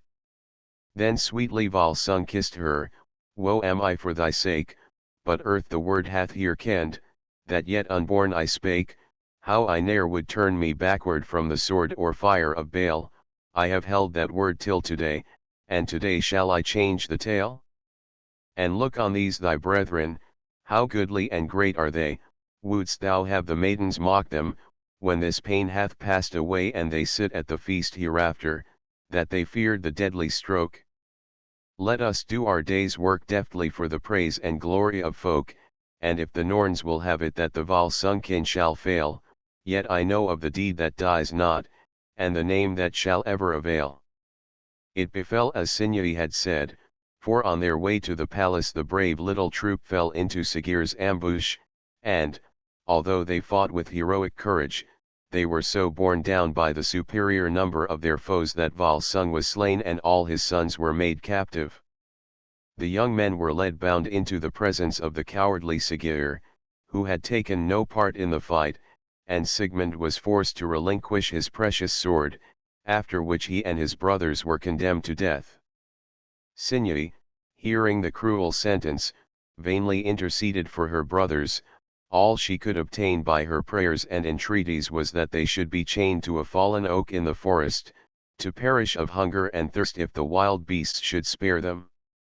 Then, lest she should visit and succor her brothers, Sigurd confined his wife in the palace, where she was closely guarded night and day.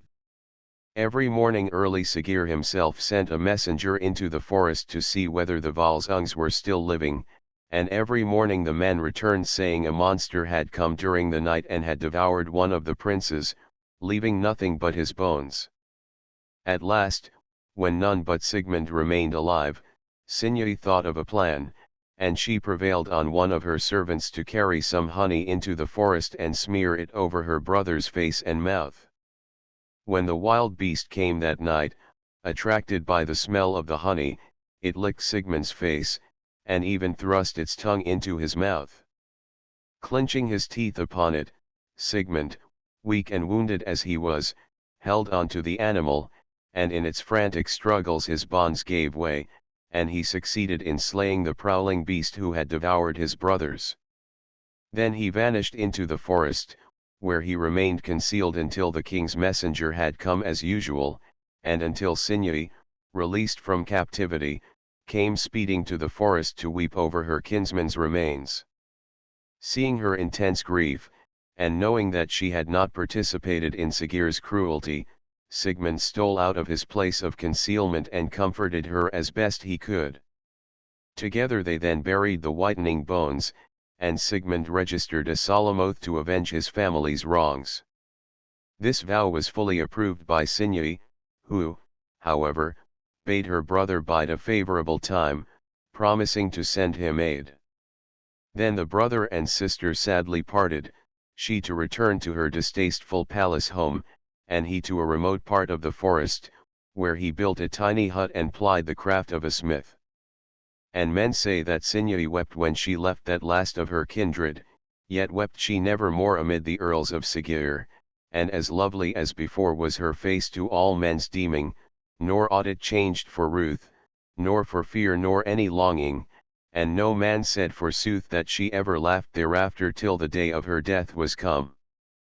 Sinjei's son Sigurd now took possession of the Volsung kingdom, and during the next few years he proudly watched the growth of his eldest son, whom Sinjei secretly sent to her brother when he was 10 years of age, that Sigmund might train up the child to help him to obtain vengeance if he should prove worthy. Sigmund reluctantly accepted the charge, but as soon as he had tested the boy he found him deficient in physical courage, so he either sent him back to his mother, or, as some versions relate, slew him. Some time after the Sinjei's second son was sent into the forest for the same purpose, but Sigmund found him equally lacking in courage. Evidently none but a pure-blooded Volsung would avail for the grim work of revenge, and Sinjei, realizing this, resolved to commit a crime. And once in the dark she murmured, where then was the ancient song that the gods were but twin-born once, and deemed it nothing wrong to mingle for the world's sake, whence had the Aesir birth, and the Vanir and the dwarf kind, and all the folk of earth. Her resolution taken, she summoned a beautiful young witch, and exchanging forms with her, she sought the depths of the dark forest and took shelter in Sigmund's hut. The Volsung did not penetrate his sister's disguise. He deemed her not but the gypsy she seemed, and being soon won by her coquetry, he made her his wife. 3 days later she disappeared from the hut, and, returning to the palace, she resumed her own form, and when she next gave birth to a son, she rejoiced to see in his bold glance and strong frame the promise of a true Volsung hero. Sinfiotli, when Sinfiotli, as the child was called, was 10 years of age, she herself made a preliminary test of his courage by sewing his garment to his skin, and then suddenly snatching it off, and as the brave boy did not so much as wince, but laughed aloud, she confidently sent him to the forest hut. Sigmund speedily prepared his usual test, and ere leaving the hut one day he bade Sinfiotli take meal from a certain sack, and knead it and bake some bread. On returning home, Sigmund asked whether his orders had been carried out. The lad replied by showing the bread, and when closely questioned he artlessly confessed that he had been obliged to knead into the loaf a great adder which was hidden in the meal. Pleased to see that the boy, for whom he felt a strange affection, had successfully stood the test which had daunted his brothers, Sigmund bade him refrain from eating of the loaf, for although he was proof against the bite of a reptile, he could not, like his mentor, taste poison unharmed. For here, the tale of the elders doth men a marvel to wit, that such was the shaping of Sigmund among all earthly kings, that unheard he handled adders and other deadly things, and might drink unscathed of venom, but Sinfiotli was so wrought that no sting of creeping creatures would harm his body aught. The werewolf Sigmund now began patiently to teach Sinfiotli all that a warrior of the north should know, and the two soon became inseparable companions. One day while ranging the forest together they came to a hut, where they found 2 men sound asleep. Nearby hung 2 wolf skins, which suggested immediately that the strangers were werewolves, whom a cruel spell prevented from bearing their natural form save for a short space at a time. Prompted by curiosity, Sigmund and Sinfiotli donned the wolf skins, and they were soon, in the guise of wolves, rushing through the forest, slaying and devouring all that came in their way. The werewolves J.C. Dolman, such were their wolfish passions that soon they attacked each other, and after a fierce struggle Sinfiotli, the younger and weaker, fell dead. This catastrophe brought Sigmund to his senses, and he hung over his murdered companion in despair. While thus engaged he saw 2 weasels come out of the forest and attack each other fiercely until one lay dead. The victor then sprang into the thicket, to return with a leaf, which it laid upon its companion's breast. Then was seen a marvelous thing, for at the touch of the magic herb the dead beast came back to life. A moment later a raven flying overhead dropped a similar leaf at Sigmund's feet, and he, understanding that the gods wished to help him, laid it upon Sinfiotli, who was at once restored to life. In dire fear lest they might work each other further mischief, Sigmund and Sinfiotli now crept home and patiently waited until the time of their release should come. To their great relief the skins dropped off on the 9th night, and they hastily flung them into the fire, where they were entirely consumed, and the spell was broken forever. Sigmund and Sinfiotli taken by Siggeir. Sigmund now confided the story of his wrongs to Sinfiotli, who swore that, although Siggeir was his father, for neither he nor Sigmund knew the secret of his birth, he would aid him in his revenge. At nightfall, therefore, he accompanied Sigmund to the king's hall, and they entered unseen, concealing themselves in the cellar, behind the huge vats of beer. Here they were discovered by Sinya's 2 youngest children, who, while playing with golden rings, which rolled into the cellar, came suddenly upon the men in ambush. They loudly proclaimed their discovery to their father and his guests, but, before Siggeir and his men could take up arms, Sinjei took both children, and dragging them into the cellar bade her brother slay the little traitors. This Sigmund utterly refused to do, but Sinfiotli struck off their heads ere he turned to fight against the assailants, who were now closing in upon them. In spite of all efforts, Sigmund and his brave young companions soon fell into the hands of the Goths, whereupon Siggeir sentenced them to be buried alive in the same mound, with a stone partition between them so that they could neither see nor touch each other. The prisoners were accordingly confined in their living grave, and their foes were about to place the last stones on the roof, when Sinjei drew near, bearing a bundle of straw, which she was allowed to throw at Sinfiotli's feet, for the Goths fancied that it contained only a few provisions which would prolong his agony without helping him to escape. When all was still, Sinfiotli undid the sheaf, and great was his joy when he found instead of bread the sword which Odin had given to Sigmund. Knowing that nothing could dull or break the keen edge of this fine weapon, Sinfiotli thrust it through the stone partition, and, aided by Sigmund, he succeeded in cutting an opening, and in the end both effected their escape through the roof. Then in the grave mound's darkness did Sigmund the king upstand, and unto that saw of battle he set his naked hand, and hard the gift of Odin home to their breasts they drew, sawed Sigmund, sawed Sinfiotli, till the stone was cleft at woe, and they met and kissed together, then they hewed and heaved full hard till, lo, through the bursten rafters the winter heaven's best art. And they leap out merry-hearted, nor is there need to say a many words between them of whither was the way. Sigmund's vengeance. As soon as they were free, Sigmund and Sinfiotli returned to the king's hall, and piling combustible materials around it, they set fire to the mass. Then stationing themselves on either side of the entrance, they prevented all but the women from passing through. They loudly adjured Sinjei to escape ere it was too late, but she did not desire to live, and so coming to the entrance for a last embrace she found opportunity to whisper the secret of Sinfiotli's birth, after which she sprang back into the flames and perished with the rest. And then King Siggeir's roof tree upheaved for its utmost fall, and its huge walls clashed together, and its mean and lowly things the fire of death confounded with the tokens of the kings. Helgi, the long-planned vengeance for the slaughter of the Volsungs having thus been carried out, Sigmund, feeling that nothing now detained him in the land of the Goths, set sail with Sinfiotli and returned to Hunaland, where he was warmly welcomed to the seat of power under the shade of his ancestral tree, the mighty Branstock. When his authority was fully established, Sigmund married Borghild, a beautiful princess, who bore him 2 sons, Haemund and Helgi. The latter was visited by the Norns as he lay in his cradle, and they promised him sumptuous entertainment in Valhalla when his earthly career should be ended.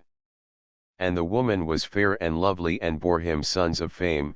Men called them Haemund and Helgi, and when Helgi first saw light, there came the Norns to his cradle and gave him life full bright, and called him Sunlit Hill, Sharp Sword, and Land of Rings, and bade him be lovely and great, and a joy in the tale of kings.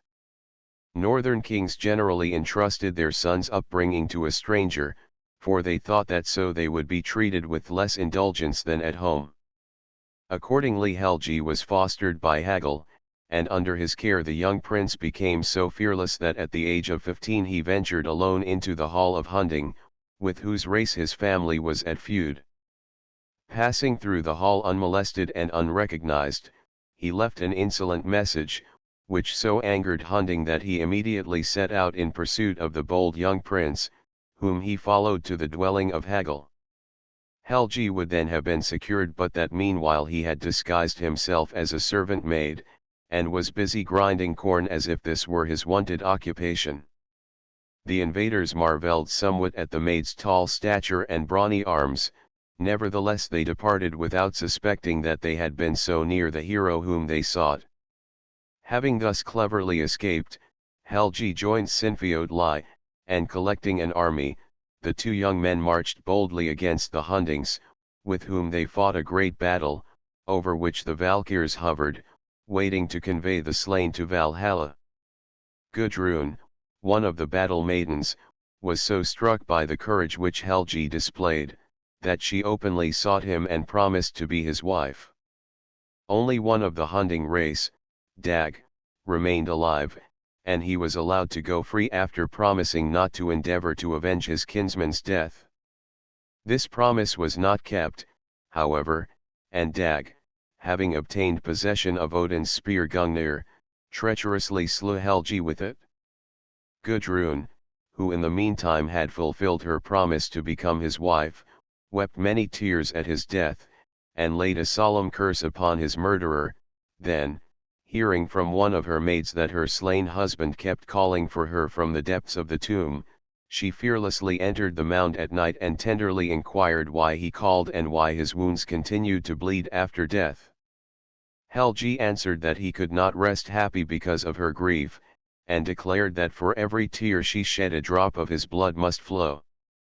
Thou weepest, gold-adorned. Cruel tears, sun-bright daughter of the south. Ere to sleep thou goest, each one falls bloody on the prince's breast, wet, cold, and piercing, with sorrow big. Simon's Edda, Thorpe's Tr. To appease the spirit of her beloved husband, Gudrun from that time ceased to weep, but they did not long remain separated, for soon after the spirit of Helgi had ridden over Bifrost and entered Valhalla, to become leader of the Einherjar, he was joined by Gudrun who, as a Valkyr once more, resumed her loving tendance of him. When at Odin's command she left his side for scenes of human strife, it was to seek new recruits for the army which her lord was to lead into battle when Ragnarok, the twilight of the gods, should come.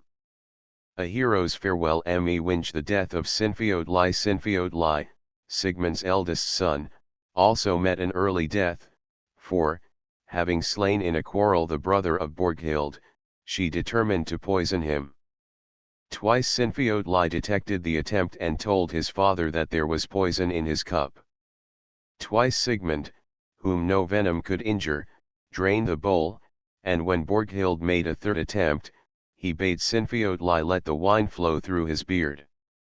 Mistaking the meaning of his father's words, Sinfiotli forthwith drained the cup, and fell lifeless to the ground, for the poison was of the most deadly kind.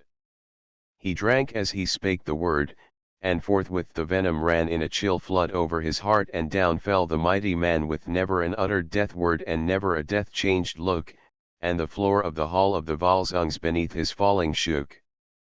Then up rose the Elder of Days with a great and bitter cry, and lifted the head of the fallen, and none durst come anigh to hearken the words of his sorrow, if any words he said but such as the father of all men might speak over Baldur dead.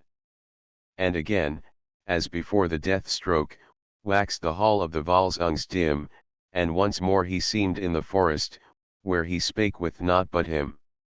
Speechless with grief, Sigmund tenderly raised his son's body in his arms, and strode out of the hall and down to the shore, where he deposited his precious burden in a skiff which an old one-eyed boatman brought at his call. He would fain have stepped aboard also, but ere he could do so the boatman pushed off and the frail craft was soon lost to sight. The bereaved father then slowly wended his way home, taking comfort from the thought that Odin himself had come to claim the young hero and had rowed away with him out into the west. Hiorda Sigmund deposed Borghild as his wife and queen in punishment for this crime, and when he was very old he sued for the hand of Hiordis, a fair young princess, daughter of Eglimi, king of the islands. This young maiden had many suitors, among others King Line of Hunding's race, but so great was Sigmund's fame that she gladly accepted him and became his wife. Line, the discarded suitor, was so angry at this decision, that he immediately collected a great army and marched against his successful rival, who, though overpowered by superior numbers, fought with the courage of despair. From the depths of a thicket which commanded the field of battle, Hiordis and her maid anxiously watched the progress of the strife. They saw Sigmund pile the dead around him, for none could stand against him, until at last a tall, one-eyed warrior suddenly appeared, and the press of battle gave way before the terror of his presence. Without a moment's pause the new champion aimed a fierce blow at Sigmund, which the old hero parried with his sword. The shock shattered the matchless blade, and although the strange assailant vanished as he had come, Sigmund was left defenseless and was soon wounded unto death by his foes. But lo, through the hedge of the war shafts, a mighty man there came, one-eyed and seeming ancient, but his visage shone like flame, gleaming grey was his kirtle, and his hood was cloudy blue, and he bore a mighty chewy bill, as he waded the fight sheaves through, and stood face to face with Sigmund, and upheaved the bill to smite. Once more round the head of the Volsung fierce glittered the brandstock's light, the sword that came from Odin, and Sigmund's cry once more rang out to the very heavens above the din of war. Then clashed the meeting edges with Sigmund's latest stroke, and in shivering shards fell earthward that fear of worldly folk. But changed were the eyes of Sigmund, and the war wrath left his face, for that grey-clad, mighty helper was gone, and in his place drave on the unbroken spear wood gainst the Volsung's empty hands, and there they smote down Sigmund, the wonder of all lands, on the foeman, on the death heap his deeds had piled that day. As the battle was now won, and the Volsung family all slain, Line hastened from the battlefield to take possession of the kingdom and force the fair Hiordis to become his wife. As soon as he had gone, however, the beautiful young queen crept from her hiding place in the thicket, and sought the spot where Sigmund lay all but dead. She caught the stricken hero to her breast in a last passionate embrace, and then listened tearfully while he bade her gather the fragments of his sword and carefully treasure them for their son whom he foretold was soon to be born, and who was destined to avenge his father's death and to be far greater than he. I have wrought for the Volsungs truly, and yet have I known full well that a better one than I am shall bear the tale to tell, and for him shall these shards be smithied, and he shall be my son, to remember what I have forgotten and to do what I left undone. Elf, the Viking. While Hiordis was mourning over Sigmund's lifeless body, her handmaiden suddenly warned her of the approach of a band of Vikings. Retreating into the thicket once more, the two women exchanged garments, after which Hiordis bade the maid walk first and personate the queen, and they went thus to meet the Viking elf, Helfrat or Helfarich. Elf received the women graciously, and their story of the battle so excited his admiration for Sigmund that he caused the remains of the slain hero to be reverentially removed to a suitable spot, where they were interred with all due ceremony. He then offered the queen and her maid a safe asylum in his hall, and they gladly accompanied him over the seas. The funeral procession H. Hendrik by permission of the Illustrator Zeitung, J. Weber, Leipzig. As he had doubted their relative positions from the first, Elf took the first opportunity after arriving in his kingdom to ask a seemingly idle question in order to ascertain the truth. He asked the pretended queen how she knew the hour had come for rising when the winter days were short and there was no light to announce the coming of morn, and she replied that, as she was in the habit of drinking milk ere she fed the cows, she always awoke thirsty. When the same question was put to the real Hiordis, she answered, with as little reflection, that she knew it was morning because at that hour the golden ring which her father had given her grew cold on her hand. The birth of Sigurd. The suspicions of Elf having thus been confirmed, he offered marriage to the pretended handmaiden, Hiordis, promising to cherish her infant son, a promise which he nobly kept. When the child was born, Elf himself sprinkled him with water, a ceremony which our pagan ancestors scrupulously observed, and bestowed upon him the name of Sigurd. As he grew up he was treated as the king's own son, and his education was entrusted to Regin, the wisest of men, who knew all things, his own fate not even excepted, for it had been revealed to him that he would fall by the hand of a youth. Again in the house of the helper there dwelt a certain man, beardless and low of stature, of visage pinched and wan, so exceeding old was Regin, that no son of man could tell in what year of the days passed over he came to that land to dwell, but the youth of King Elf had he fostered, and the helper's youth thereto, yea and his father's fathers, the lore of all men he knew, and was deft in every cunning, save the dealings of the sword, so sweet was his tongue speech fashioned, that men trode. His every word, his hand with the harp strings blended was the mingler of delight with the latter days of sorrow, all tales he told aright, the master of the masters in the smithying craft was he, and he dealt with the wind and the weather and the stilling of the sea, nor might any learn him leechcraft, for before that race was made, and that man-folk's generation, all their life days had he weighed. Under this tutor Sigurd grew daily in wisdom until few could surpass him. He mastered the smith's craft, and the art of carving all manner of runes, he learned languages, music, and eloquence, and, last but not least, he became a doughty warrior whom none could subdue. When he had reached manhood Regin prompted him to ask the king for a war horse, a request which was immediately granted, and Guerber, the stud keeper, was bidden to allow him to choose from the royal stables the steed which he most fancied. On his way to the meadow where the horses were at pasture, Sigurd met a one-eyed stranger, clad in grey and blue, who accosted the young man and bade him drive the horses into the river and select the one which could breast the tide with least difficulty. Sigurd received the advice gladly, and upon reaching the meadow he drove the horses into the stream which flowed on one side. One of the number, after crossing, raced round the opposite meadow, and, plunging again into the river, returned to his former pasture without showing any signs of fatigue. Sigurd therefore did not hesitate to select this horse, and he gave him the name of Grain or Greyfell. The steed was a descendant of Odin's 8-footed horse Sleipnir, and besides being unusually strong and indefatigable, was as fearless as his master. One winter day while Regin and his pupil were sitting by the fire, the old man struck his harp, and, after the manner of the northern skalds, sang or recited in the following tale, the story of his life. The treasure of the dwarf king Hreidmar, king of the dwarf folk, was the father of 3 sons. Fafnir, the eldest, was gifted with a fearless soul and a powerful arm, Otter, the second, with snare and net, and the power of changing his form at will, and Regin, the youngest, with all wisdom and deftness of hand.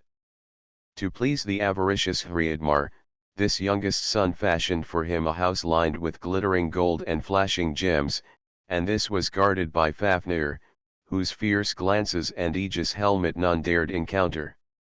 Now it came to pass that Odin, Honir, and Loki once came in human guise, upon one of their wonted expeditions to test the hearts of men, unto the land where Hreidmar dwelt.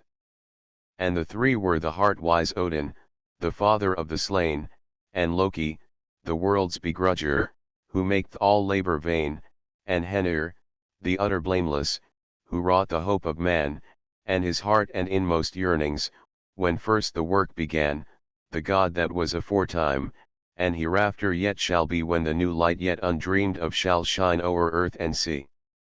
As the gods came near to Hreidmar's dwelling, Loki perceived an otter basking in the sun. This was none other than the dwarf king's second son, Otter, who now succumbed to Loki's usual love of destruction. Killing the unfortunate creature he flung its lifeless body over his shoulders, thinking it would furnish a good dish when meal time came. Loki then hastened after his companions, and entering Hreidmar's house with them, he flung his burden down upon the floor. The moment the dwarf king's glance fell upon the seeming otter, he flew into a towering rage, and ere they could offer effective resistance the gods found themselves lying bound, and they heard Hreidmar declare that never should they recover their liberty until they could satisfy his thirst for gold by giving him of that precious substance enough to cover the skin of the otter inside and out. Now hearken the doom I shall speak. Ye stranger folk shall be free when ye give me the flame of the waters, the gathered gold of the sea, that and very height rejoicing in the one realm pale as the grave, and the master of sleight shall fetch it, and the hand that never gave, and the heart that begrudgeth for ever, shall gather and give and rue. Lo, this is the doom of the wise, and no doom shall be spoken anew. As the otterskin developed the property of stretching itself to a fabulous size, no ordinary treasure could suffice to cover it, and the plight of the gods, therefore, was a very bad one. The case, however, became a little more hopeful when Hreidmar consented to liberate one of their number. The emissary selected was Loki, who lost no time in setting off to the waterfall where the dwarf and Very dwelt, in order that he might secure the treasure there amassed. There is a desert of dread in the uttermost part of the world, where over a wall of mountains is a mighty water hurled, whose hidden head none know it, nor where it meeth the sea, and that force is the force of Andvari, and an elf of the dark is he. In the cloud and the desert he dwelleth amid that land alone, and his work is the storing of treasure within his house of stone. In spite of diligent search, however, Loki could not find the dwarf, until, perceiving a salmon sporting in the foaming waters, it occurred to him that the dwarf might have assumed this shape. Borrowing Rand's net he soon caught the fish, and learned, as he had suspected, that it was Andvari.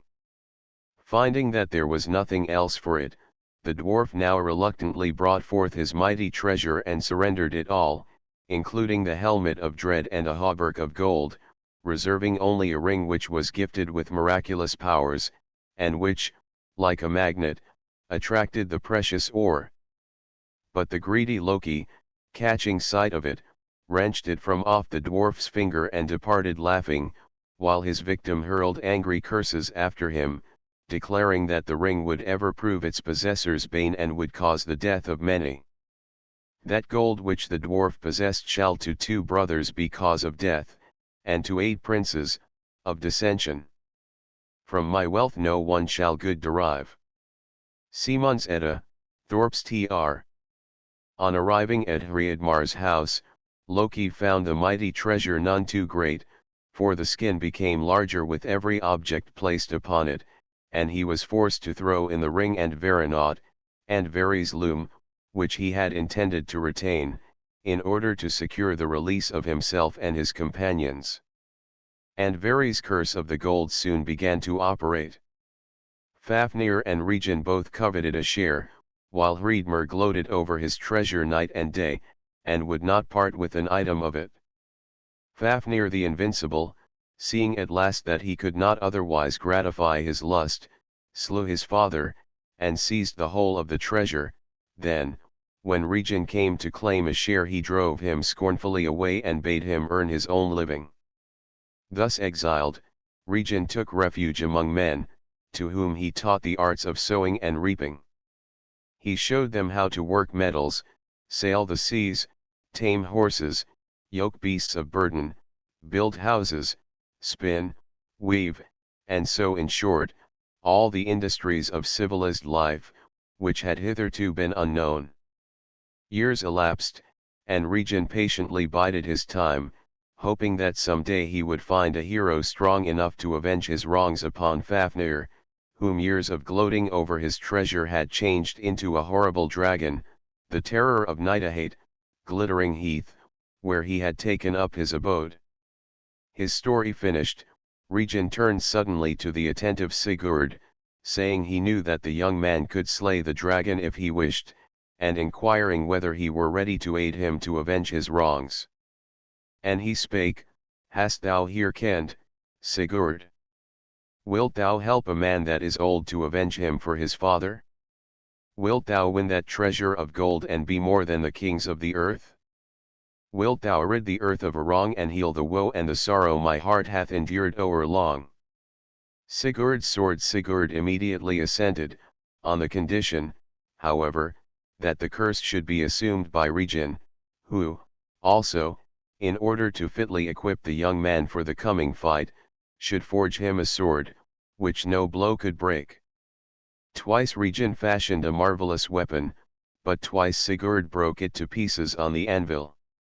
Then Sigurd bethought him of the broken fragments of Sigmund's weapon which were treasured by his mother, and going to Hiordis he begged these from her, and either he or Regin forged from them a blade so strong that it divided the great anvil in two without being dinted, and whose temper was such that it neatly severed some wool floating gently upon the stream. Sigurd and Fafnir K. Dialitz by permission of the Berlin Photographic Co., 133, New Bond Street W. Sigurd now went upon a farewell visit to Guerber, who, knowing the future, foretold every event in his coming career, after which he took leave of his mother, and accompanied by Regin set sail for the land of his fathers, vowing to slay the dragon when he had fulfilled his first duty, which was to avenge the death of Sigmund. First wilt thou, prince, avenge thy father, and for the wrongs of Eglimi wilt retaliate. Thou wilt the cruel, the sons of Hunding, boldly lay low, thou wilt have victory. Lay of Sigurd Fafnicide, Thorp's Tr. On his way to the land of the Volsungs a most marvellous sight was seen, for there came a man walking on the waters. Sigurd straightway took him on board his dragon ship, and the stranger, who gave his name as Feng or Fjolnir, promised favourable winds. Also he taught Sigurd how to distinguish auspicious omens. In reality the old man was Odin or Hnikar, the wave stiller, but Sigurd did not suspect his identity. The fight with the dragon Sigurd was entirely successful in his descent upon Line, whom he slew, together with many of his followers. He then departed from his reconquered kingdom and returned with Regin to slay Fafnir. Together they rode through the mountains, which ever rose higher and higher before them, until they came to a great tract of desert which Regin said was the haunt of Fafnir. Sigurd now rode on alone until he met a one-eyed stranger, who bade him dig trenches in the middle of the track along which the dragon daily dragged his slimy length to the river to quench his thirst, and to lie in wait in one of these until the monster passed over him, when he could thrust his sword straight into its heart. Sigurd gratefully followed this counsel, and was rewarded with complete success, for as the monster's loathsome folds rolled overhead, he thrust his sword upward into its left breast, and as he sprang out of the trench the dragon lay gasping in the throes of death.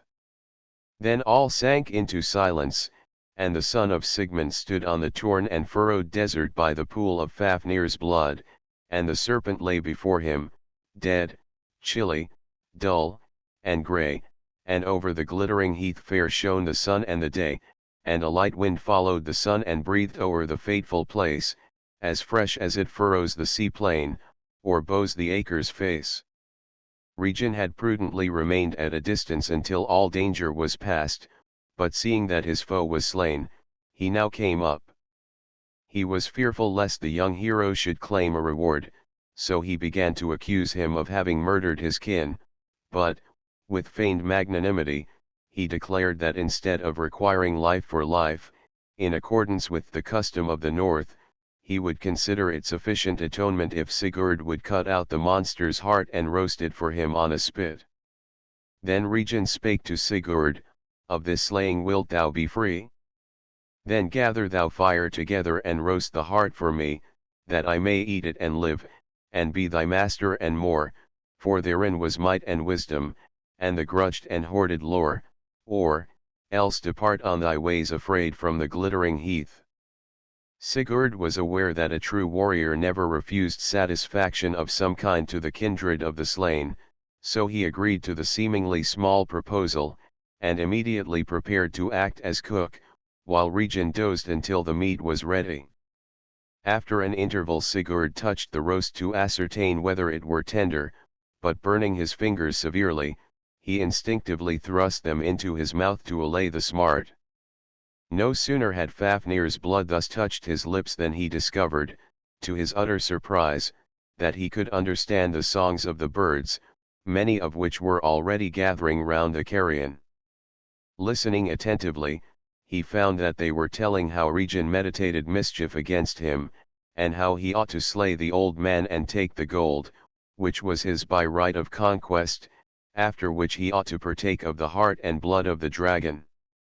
As this coincided with his own wishes, he slew the evil old man with a thrust of his sword and proceeded to eat and drink as the birds had suggested, reserving a small portion of Fafnir's heart for future consumption. He then wandered off in search of the mighty hoard, and, after donning the helmet of dread, the hauberk of gold, and the ring and veronade, and loading Greyfell with as much gold as he could carry, he sprang to the saddle and sat listening eagerly to the birds' songs to know what his future course should be. The sleeping warrior maiden soon he heard of a warrior maiden fast asleep on a mountain and surrounded by a glittering barrier of flames, through which only the bravest of men could pass to arouse her. On the fell I know a warrior made to sleep, over her waves the linden's bane, YGG whilom stuck a sleep thorn in the robe of the maid who would heroes choose. Lay of Fafnir, Thorpe's Tr. This adventure was the very thing for Sigurd, and he set off at once. The way lay through trackless regions, and the journey was long and cheerless, but at length he came to the Hindarfjall in Frankland, a tall mountain whose cloud-wreathed summit seemed circled by fiery flames. Long Sigurd writhed the waste, when, lo, on a morning of day, from out of the tangled crag walls, amidst the cloudland grey, comes up a mighty mountain, and it is as though there burns a torch amidst of its cloud wreath, so thither Sigurd turns, for he deems indeed from its topmost to look on the best of the earth, and Greyfell neigheth beneath him, and his heart is full of mirth. Sigurd finds Brunhild Javagres. Sigurd rode up the mountain side, and the light grew more and more vivid as he proceeded, until when he had neared the summit a barrier of lurid flames stood before him.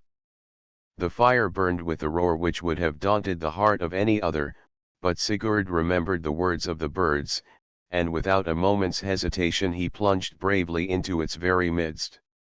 Now Sigurd turns in his saddle, and the hilt of the wrath he shifts, and draws a girth the tighter, then the gathered reins he lifts, and crieth aloud to Greyfell, and rides at the wildfire's heart, but the white wall wavers before him and the flame flood rusheth apart, and high o'er his head it riseth, and wide and wild its roar as it beareth the mighty tidings to the very heavenly floor, but he rideth through its roaring as the warrior rides the rye, when it bows with the wind of the summer. And the hid spears draw anigh, the white flame licks his raiment and sweeps through Greyfell's mane, and bathes both hands of Sigurd and the hilt of Fafnir's bane, and winds about his war helm and mingles with his hair, but not his raiment dusketh or dims his glittering gear, then it fails and fades and darkens till all seems left behind, and dawn and the blaze is swallowed in mid-murk stark and blind. The threatening flames having now died away, Sigurd pursued his journey over a broad tract of white ashes, directing his course to a great castle, with shield-hung walls. The great gates stood wide open, and Sigurd rode through them unchallenged by warders or men at arms. Proceeding cautiously, for he feared some snare, he at last came to the center of the courtyard, where he saw a recumbent form cased in armor. Sigurd dismounted from his steed and eagerly removed the helmet, when he started with surprise to behold, instead of a warrior, the face of a most beautiful maiden. All his efforts to awaken the sleeper were vain, however, until he had removed her armor, and she lay before him in pure white linen garments, her long hair falling in golden waves around her. Then as the last fastening of her armor gave way, she opened wide her beautiful eyes, which met the rising sun, and first greeting with rapture the glorious spectacle, she turned to her deliverer, and the young hero and the maiden loved each other at first sight. Then she turned and gazed on Sigurd, and her eyes met the Volsung's eyes. And mighty and measureless now did the tide of his love arise, for their longing had met and mingled, and he knew of her heart that she loved, and she spake unto nothing but him, and her lips with the speech flood moved. The maiden now proceeded to tell Sigurd her story. Her name was Brunhild, and according to some authorities she was the daughter of an earthly king whom Odin had raised to the rank of a Valkyr. She had served him faithfully for a long while, but once had ventured to set her own wishes above his, giving to a younger and therefore more attractive opponent the victory which Odin had commanded for another. Odin and Brunhild K. Dielitz by permission of the Berlin Photographic Co., 133, New Bond Street W. In punishment for this act of disobedience, she had been deprived of her office and banished to earth, where Alfather decreed she should wed like any other member of her sex. This sentence filled Brunhild's heart with dismay, for she greatly feared lest it might be her fate to mate with a coward, whom she would despise. To quiet these apprehensions, Odin took her to Hindarfell or Hindfell, and touching her with the thorn of sleep, that she might await in unchanged youth and beauty the coming of her destined husband, he surrounded her with a barrier of flame which none but a hero would venture through. From the top of Hindarfell, Brunhild now pointed out to Sigurd her former home at Limdal or Hunaland, telling him he would find her there whenever he chose to come and claim her as his wife, and then, while they stood on the lonely mountain top together, Sigurd placed the ring and veronat upon her finger, in token of betrothal, swearing to love her alone as long as life endured. From his hand then draw it Sigurd and Veri's ancient gold, there is naught but the sky above them as the ring together they hold, the shape an ancient token, that hath no change nor end, no change and no beginning, no flaw for God to mend.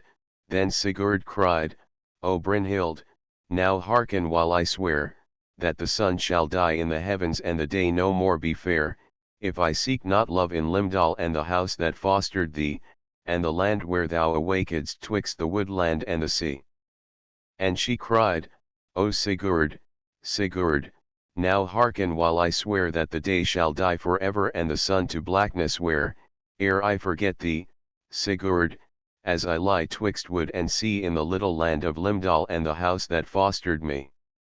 The fostering of Aslog. According to some authorities, the lovers parted after thus plighting their troth, but others say that Sigurd soon sought out and wedded Brunhild, with whom he lived for a while in perfect happiness until forced to leave her and his infant daughter Aslog.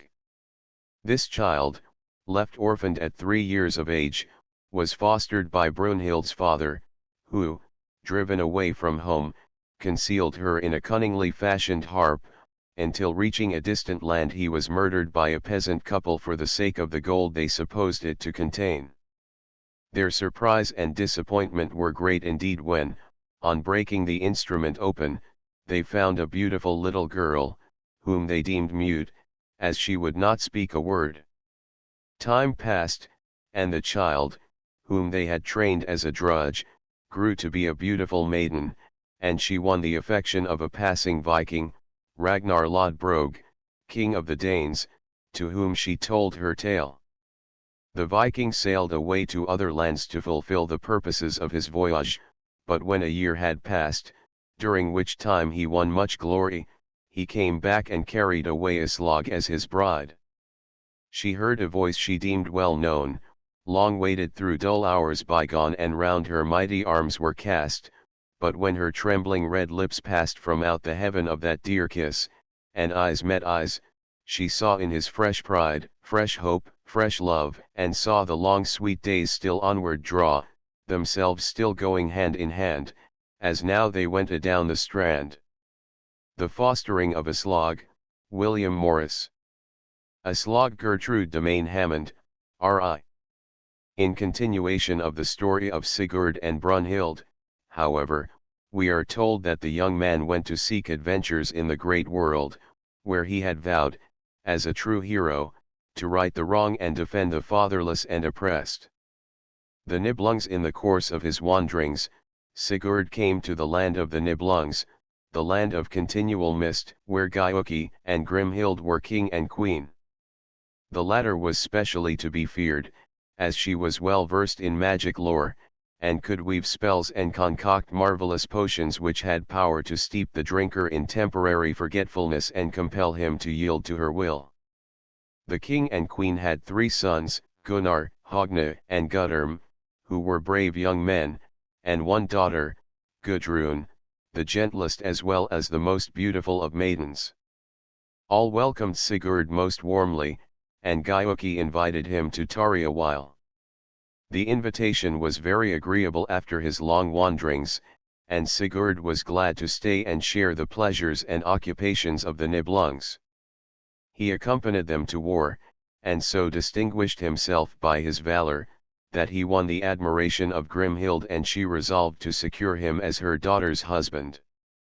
One day, therefore, she brewed one of her magic potions, and when he had partaken of it at the hand of Gudrun, he utterly forgot Brunhild and his plighted troth, and all his love was diverted unto the queen's daughter.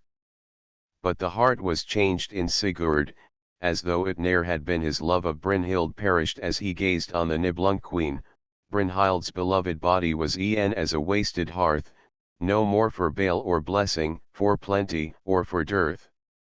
Although there was not wanting a vague fear that he had forgotten some event in the past which should rule his conduct, Sigurd asked for and obtained Gudrun's hand, and their wedding was celebrated amid the rejoicings of the people, who loved the young hero very dearly. Sigurd gave his bride some of Fafnir's heart to eat, and the moment she had tasted it her nature was changed, and she began to grow cold and silent to all except him. To further cement his alliance with the two eldest Geiukings, as the sons of Geiuki were called, Sigurd entered the doom ring with them, and the three young men cut a sod which was placed upon a shield, beneath which they stood while they bared and slightly cut their right arms, allowing their blood to mingle in the fresh earth. Then, when they had sworn eternal friendship, the sod was replaced. But although Sigurd loved his wife and felt a true fraternal affection for her brothers, he could not lose his haunting sense of oppression, and was seldom seen to smile as radiantly as of old. Geiuki had now died, and his eldest son, Gunnar, ruled in his stead. As the young king was unwed, Grimhild, his mother, besought him to take a wife, suggesting that none seemed more worthy to become queen of the Nibelungs than Brunhild, who, it was reported, sat in a golden hall surrounded by flames, whence she had declared she would issue only to marry the warrior who would dare brave the fire for her sake. Gunnar's stratagem. Gunnar immediately prepared to seek this maiden, and strengthened by one of his mother's magic potions, and encouraged by Sigurd, who accompanied him, he felt confident of success. But when on reaching the summit of the mountain he would have ridden into the fire, his steed drew back affrighted and he could not induce him to advance a step. Seeing that his companion's steed did not show signs of fear, he asked him of Sigurd, but although Greyfell allowed Gunnar to mount, he would not stir because his master was not on his back. Sigurd and Gunnar J.C. Dolman. Now as Sigurd carried the helmet of dread, and Grimhild had given Gunnar a magic potion in case it should be needed, it was possible for the companions to exchange their forms and features, and seeing that Gunnar could not penetrate the flaming wall, Sigurd proposed to assume the appearance of Gunnar and woo the bride for him. The king was greatly disappointed, but as no alternative offered he dismounted, and the necessary exchange was soon effected. Then Sigurd mounted Greyfell in the semblance of his companion, and this time the steed showed not the least hesitation, but leaped into the flames at the first touch on his bridle, and soon brought his rider to the castle, where, in the great hall, sat Brunhild. Neither recognized the other, Sigurd because of the magic spell cast over him by Grimhild, Brunhild because of the altered appearance of her lover. The maiden shrank in disappointment from the dark-haired intruder, for she had deemed it impossible for any but Sigurd to ride through the flaming circle. But she advanced reluctantly to meet her visitor, and when he declared that he had come to woo her, she permitted him to take a husband's place at her side, for she was bound by solemn injunction to accept as her spouse him who should thus seek her through the flames. 3 days did Sigurd remain with Brunhild, and his bright sword lay bared between him and his bride. This singular behavior aroused the curiosity of the maiden, wherefore Sigurd told her that the gods had bidden him celebrate his wedding thus. There they went in one bed together, but the foster brother laid twixt him and the body of Brynhild his bright blue battle blade, and she looked and heeded it nothing, but, e'en as the dead folk lie, with folded hands she lay there, and let the night go by, and as still lay that image of Gunnar as the dead of life forlorn, and hand on hand he folded as he waited for the morn. So oft in the moonlit minster your fathers may ye see by the side of the ancient mothers await the day to be. When the fourth morning dawned, Sigurd drew the ring and Veranot from Brunhild's hand, and, replacing it by another, he received her solemn promise that in 10 days' time she would appear at the Nibelung court to take up her duties as queen and faithful wife. I thank thee, king, for thy goodwill, and thy pledge of love I take, depart with my troth to thy people, but ere full 10 days are o'er I shall come to the sons of the Nibelungs, and then shall we part no more till the day of the change of our life days, when Odin and Freya shall call. The promise given, Sigurd again passed out of the palace, through the ashes, and joined Gunnar, with whom, after he had reported the success of his venture, he hastened to exchange forms once more. The warriors then turned their steeds homeward, and only to Gudrun did Sigurd reveal the secret of her brother's wooing, and he gave her the fatal ring, little suspecting the many woes which it was destined to occasion. The coming of Brunhild, true to her promise, Brunhild appeared 10 days later, and solemnly blessing the house she was about to enter, she greeted Gunnar kindly, and allowed him to conduct her to the great hall, where sat Sigurd beside Gudrun. The Volsung looked up at that moment, and as he encountered Brunhild's reproachful eyes Grimald's spell was broken and the past came back in a flood of bitter recollection. It was too late, however, both were in honor bound, he to Gudrun and she to Gunnar, whom she passively followed to the high seat, to sit beside him as the Skalds entertained the royal couple with the ancient lays of their land.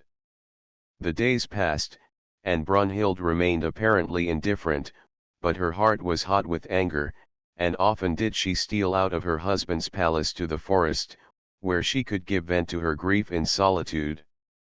Meanwhile, Gunnar perceived the cold indifference of his wife to his protestations of affection, and began to have jealous suspicions, wondering whether Sigurd had honestly told the true story of the wooing, and fearing lest he had taken advantage of his position to win Brunhild's love. Sigurd alone continued the even tenor of his way, striving against none but tyrants and oppressors, and cheering all by his kindly words and smile. The quarrel of the queens. On a day the queens went down together to the Rhine to bathe, and as they were entering the water Gudrun claimed precedence by right of her husband's courage. Brunhild refused to yield what she deemed her right, and a quarrel ensued, in the course of which Gudrun accused her sister-in-law of not having kept her faith, producing the ring and Veranot in support of her charge. The sight of the fatal ring in the hand of her rival crushed Brunhild, and she fled homeward, and lay in speechless grief day after day, until all thought she must die. In vain did Gunnar and the members of the royal family seek her in turn and implore her to speak. She would not utter a word until Sigurd came and inquired the cause of her unutterable grief.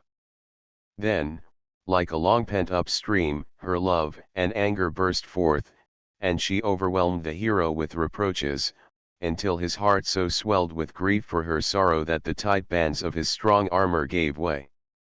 Out went Sigurd from that interview into the Hall of Kings, writhing with anguish, so that began to start the ardent warrior's iron-woven sark off from his sides.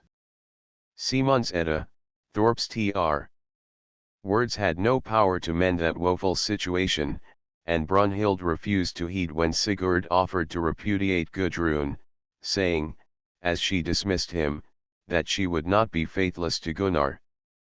The thought that 2 living men had called her wife was unendurable to her pride, and the next time her husband sought her presence she implored him to put Sigurd to death, thus increasing his jealousy and suspicion. He refused to deal violently with Sigurd, however, because of their oath of good fellowship, and so she turned to Hogni for aid. He, too, did not wish to violate his oath, but he induced Guttorm, by means of much persuasion and one of Grimald's potions, to undertake the dastardly deed. The death of Sigurd accordingly, in the dead of night, Guttorm stole into Sigurd's chamber, weapon in hand, but as he bent over the bed he saw Sigurd's bright eyes fixed upon him, and fled precipitately. Later on he returned and the scene was repeated, but towards morning, stealing in for the third time, he found the hero asleep, and traitorously drove his spear through his back. The death of Siegfried H. Hendrik by permission of the Illustrierte Zeitung, J. Weber. Leipzig, although wounded unto death, Sigurd raised himself in bed, and seizing his renowned sword which hung beside him, he flung it with all his remaining strength at the flying murderer, cutting him in two as he reached the door. Then, with a last whispered farewell to the terrified Gudrun, Sigurd sank back and breathed his last. Mourn not, O Gudrun, this stroke is the last of ill, fear leaveth the house of the Nibelungs on this breaking of the morn, mayst thou live, O woman beloved, unforsaken, unforlorn. It is Brynhild's deed, he murmured, and the woman that loves me well, not now is left to repent of, and the tale abides to tell. I have done many deeds in my life days, and all these, and my love, they lie in the hollow hand of Odin till the day of the world go by. I have done and I may not undo, I have given and I take not again, art thou other than I, Alfather, wilt thou gather my glory in vain? Sigurd's infant son was slain at the same time, and poor Gudrun mourned over her dead in silent, tearless grief, while Brunhild laughed aloud, thereby incurring the wrath of Gunnar, who repented, too late, that he had not taken measures to avert the dastardly crime. The grief of the Nibelungs found expression in the public funeral celebration which was shortly held. A mighty pyre was erected, to which were brought precious hangings, fresh flowers, and glittering arms, as was the custom for the burial of a prince, and as these sad preparations took shape, Gudrun was the object of tender solicitude from the women, who, fearing lest her heart would break, tried to open the floodgate of her tears by recounting the bitterest sorrows they had known, one telling of how she too had lost all she held dear. But these attempts to make her weep were utterly vain, until at length they laid her husband's head in her lap, bidding her kiss him as if he were still alive, then her tears began to flow in torrents. The reaction soon set in for Brunhild also. Her resentment was all forgotten when she saw the body of Sigurd laid on the pyre, arrayed as if for battle in burnished armor, with the helmet of dread at his head, and accompanied by his steed, which was to be burned with him, together with several of his faithful servants who would not survive his loss.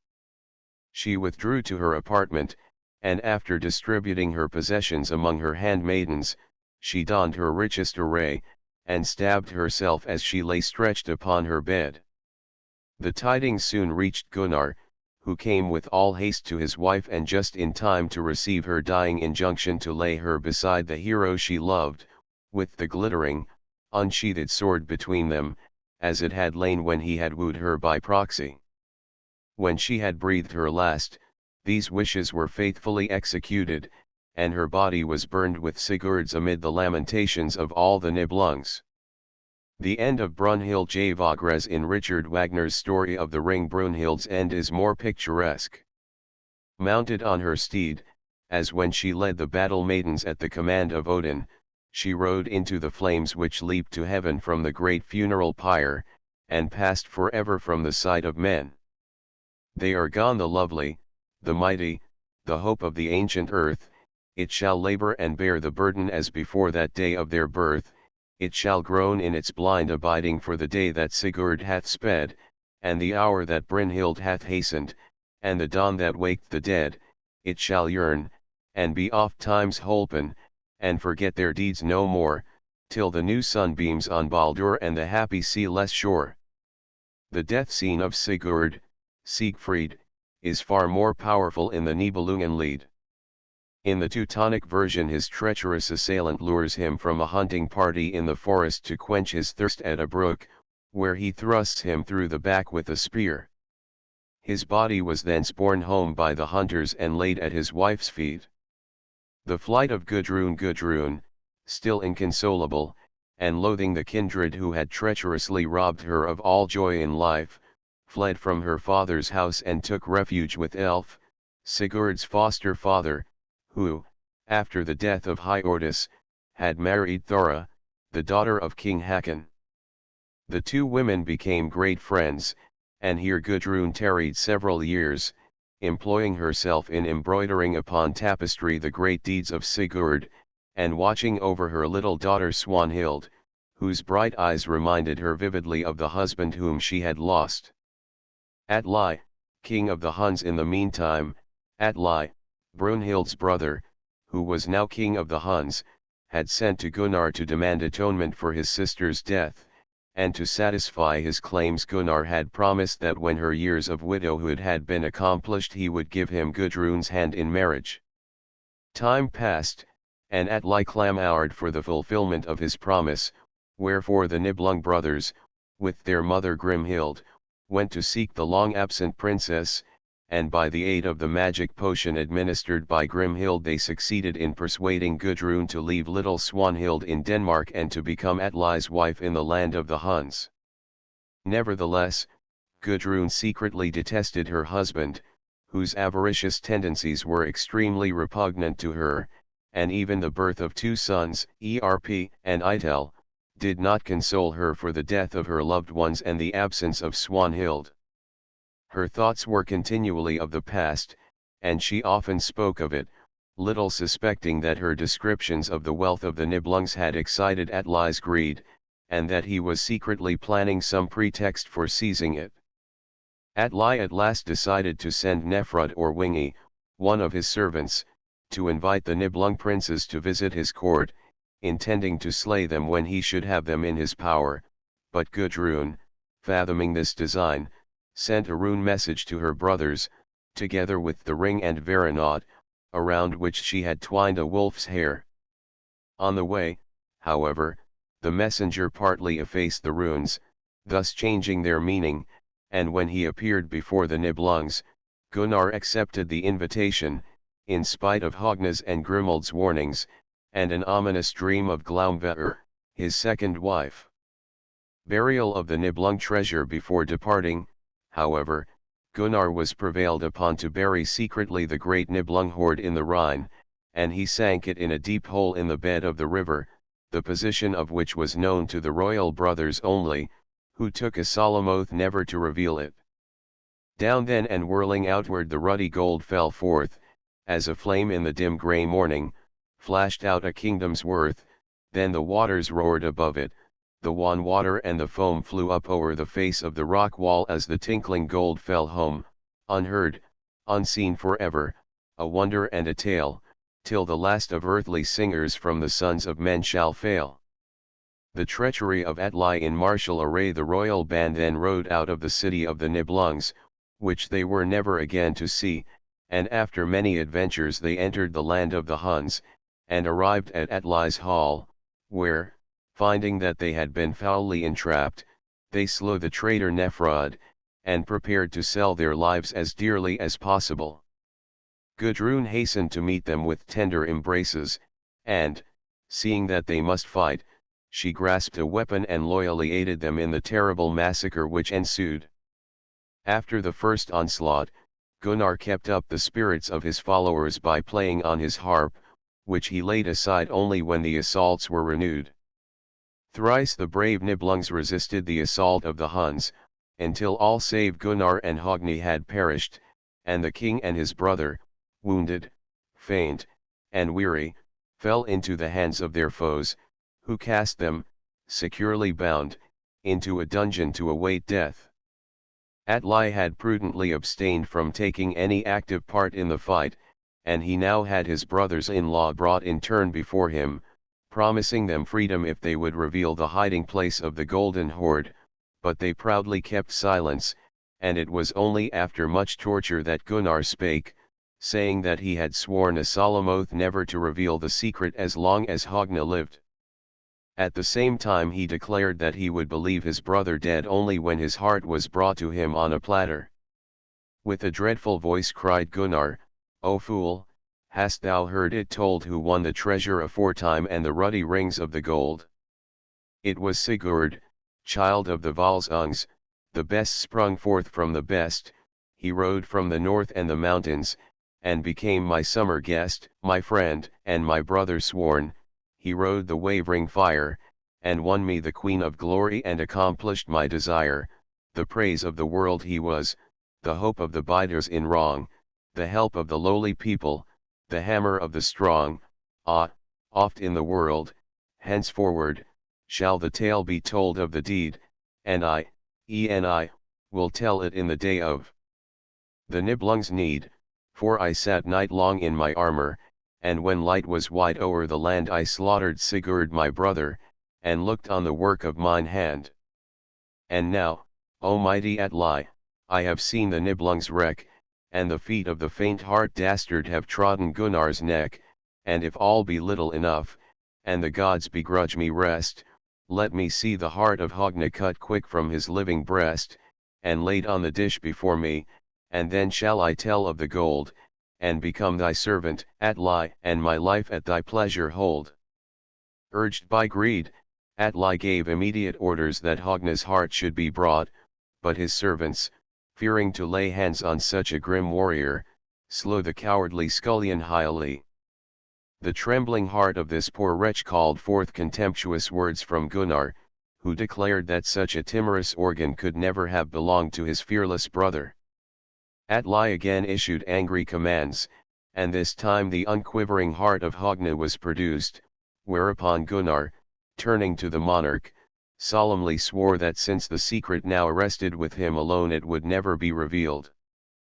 The last of the Nibelungs livid with anger, the king bade his servants throw Gunnar, with hands bound, into a den of venomous snakes, but this did not daunt the reckless Nibelung, and, his harp having been flung after him in derision, he calmly sat in the pit, harping with his toes, and lulling to sleep all the reptiles save one only. It was said that Atli's mother had taken the form of the snake, and that she it was who now bit him in the side, and silenced his triumphant song forever.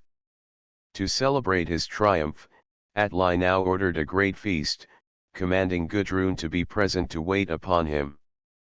At this banquet he ate and drank heartily, little suspecting that his wife had slain both his sons, and had served up their roasted hearts and their blood mixed with wine in cups made of their skulls.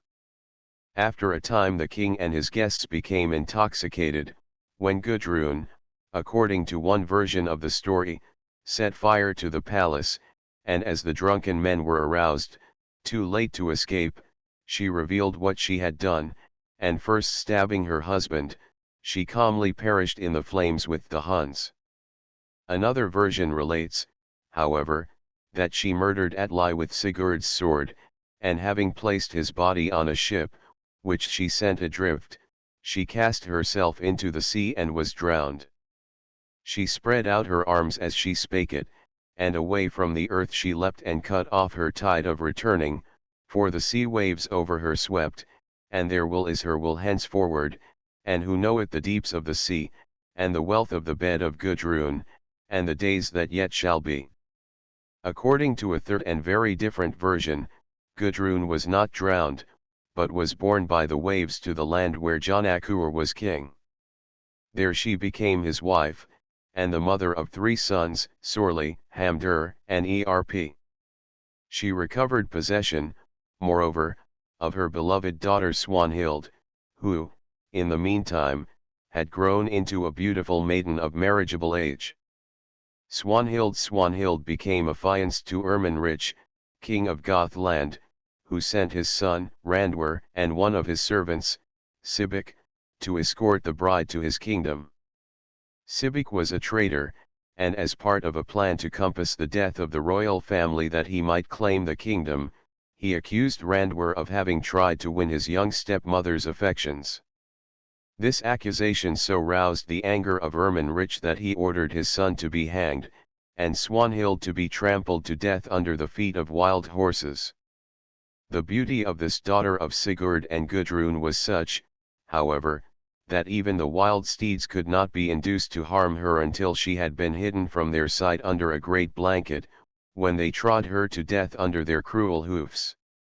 Upon learning the fate of her beloved daughter, Gudrun called her 3 sons to her side, and girding them with armor and weapons against which nothing but stone could prevail, she bade them depart and avenge their murdered sister, after which she died of grief, and was burned on a great pyre. The 3 youths, Sorli, Hamdur, and Erp, proceeded to Ermenrich's kingdom, but ere they met their foes, the 2 eldest, deeming Erp too young to assist them, taunted him with his small size, and finally slew him. Sorli and Hamdur then attacked Ermenrich, cut off his hands and feet, and would have slain him but for a one-eyed stranger who suddenly appeared and bade the bystanders throw stones at the young men. His orders were immediately carried out, and Sorli and Hamdur soon fell slain under the shower of stones, which, as we have seen, alone had power to injure them. Ye have heard of Sigurd aforetime, how the foes of God he slew, how forth from the darksome desert the gold of waters he drew, how he wakened love on the mountain, and wakened Brynhild the bright, and dwelt upon earth for a season, and shone in all men's sight. Ye have heard of the cloudy people, and the dimming of the day, and the latter world's confusion, and Sigurd gone away. Now ye know of the need of the Nibelungs and the end of broken troth, all the death of kings and of kindreds and the sorrow of Odin the Goth. Interpretation of the saga. The story of the Volsungs is supposed by some authorities to be a series of sun myths, in which Sigi, Rerir, Volsung, Sigmund, and Sigurd in turn personify the glowing orb of day. They are all armed with invincible swords, the sunbeams, and all travel through the world fighting against their foes, the demons of cold and darkness. Sigurd, like Balder, is beloved of all. He marries Brunhild, the Dawn Maiden, whom he finds in the midst of flames, the flush of morn, and parts from her only to find her again when his career is ended. His body is burned on the funeral pyre, which, like Balder's, represents either the setting sun or the last gleam of summer, of which he too is a type. The slaying of Fafnir symbolizes the destruction of the demon of cold or darkness, who has stolen the golden hoard of summer or the yellow rays of the sun. According to other authorities, this saga is based upon history. Atli is the cruel Attila, the scourge of God, while Gunnar is Gundicarius, a Burgundian monarch, whose kingdom was destroyed by the Huns, and who was slain with his brothers in 451. Gudrun is the Burgundian princess Ildiko, who slew her husband on her wedding night, as has already been related, using the glittering blade which had once belonged to the sun god to avenge her murdered kinsman. Chapter XXVII, the story of Frithiof. Bishop Tegner. Probably no writer of the 19th century did so much to awaken interest in the literary treasures of Scandinavia as Bishop Esaias Tegner, whom a Swedish author characterized as that mighty genie who organizes even disorder. Tegner's Frithiof saga has been translated once at least into every European tongue, and some 20 times into English and German. Goethe spoke of the work with the greatest enthusiasm, and the tale, which gives a matchless picture of the life of our heathen ancestors in the north, drew similar praise from Longfellow, who considered it to be one of the most remarkable productions of his century. Although Tegner has chosen for his theme the Frithiof saga only, we find that tale is the sequel to the older but less interesting Torsten saga, of which we give here a very brief outline, merely to enable the reader to understand clearly every allusion in the more modern poem. As is so frequently the case with these ancient tales, the story begins with Hallig, Loki, who came north with Odin, and began to reign over northern Norway, which from him was called Haligaland. According to northern mythology, this god had 2 lovely daughters.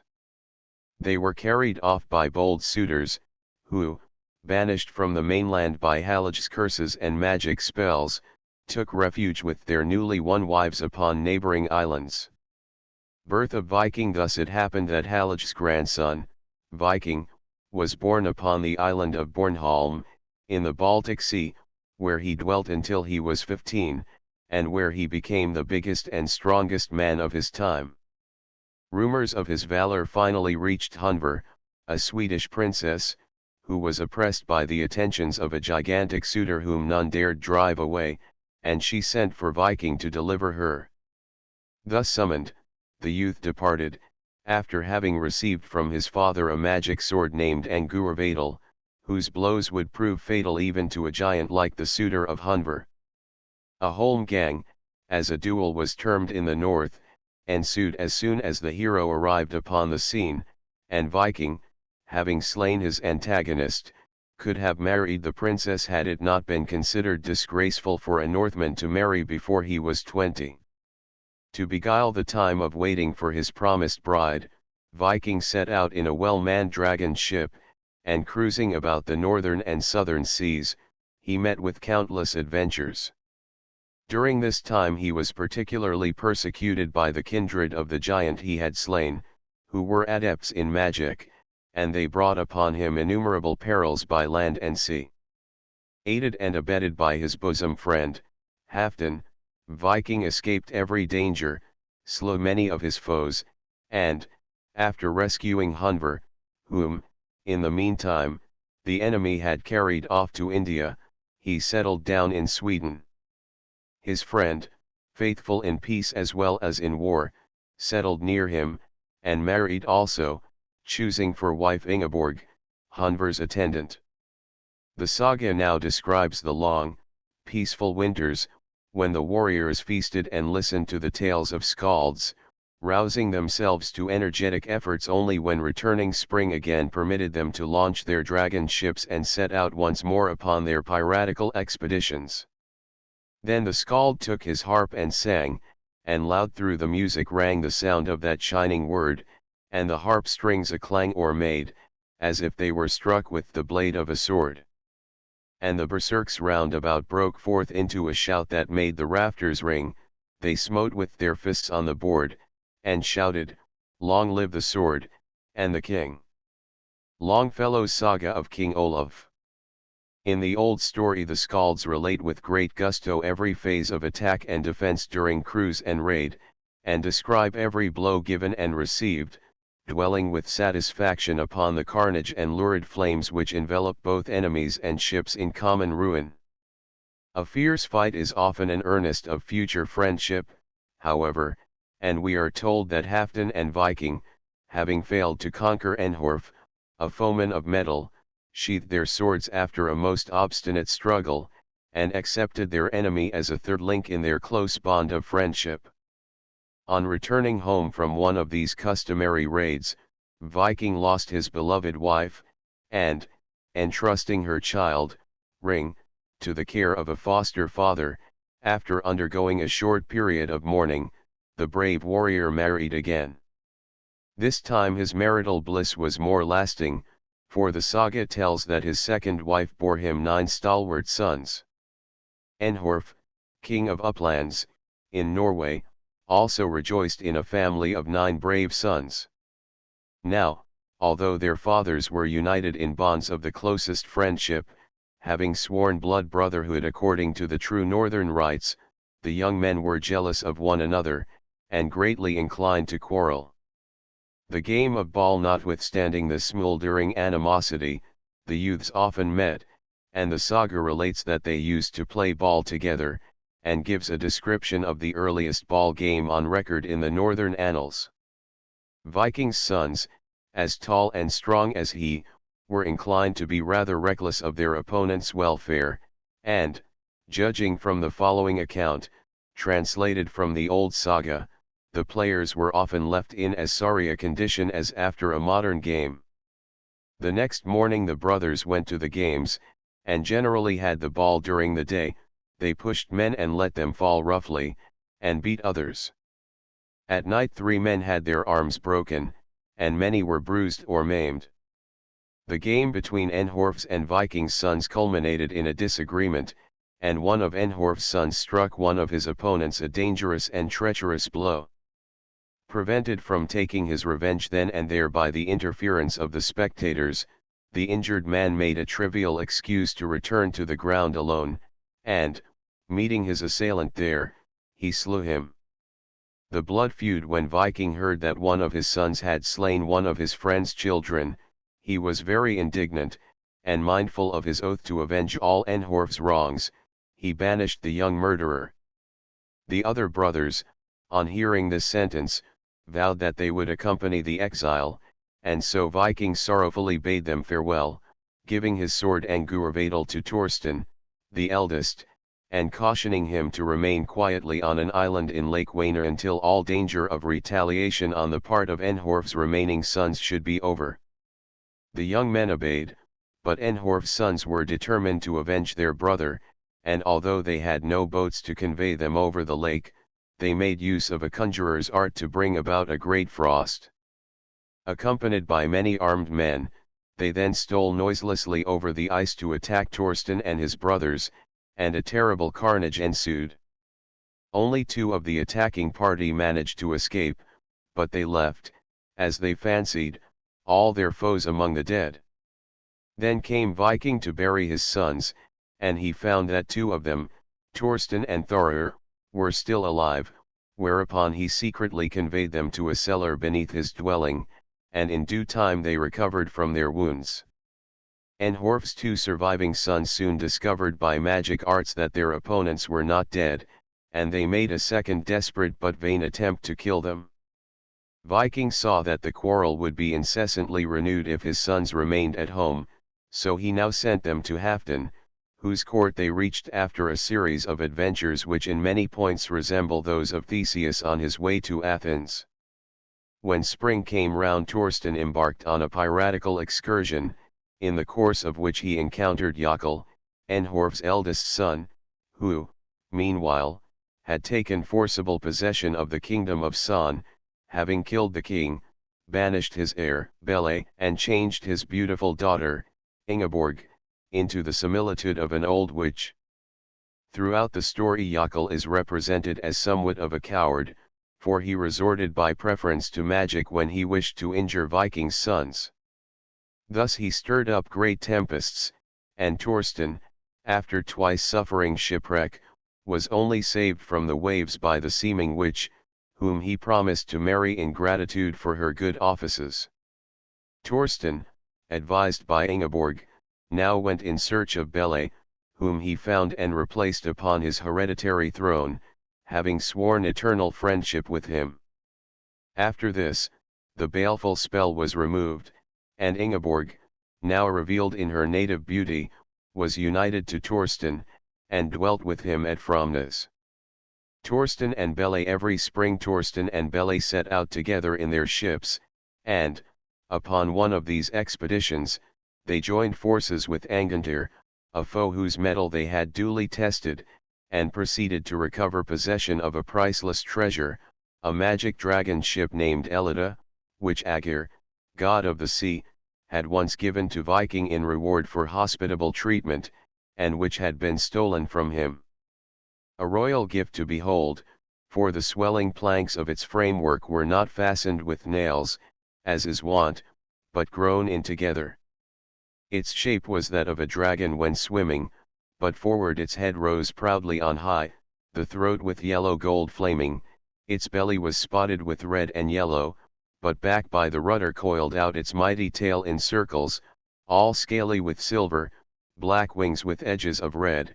When all were expanded Ellida raced with the whistling storm, but outstripped the eagle.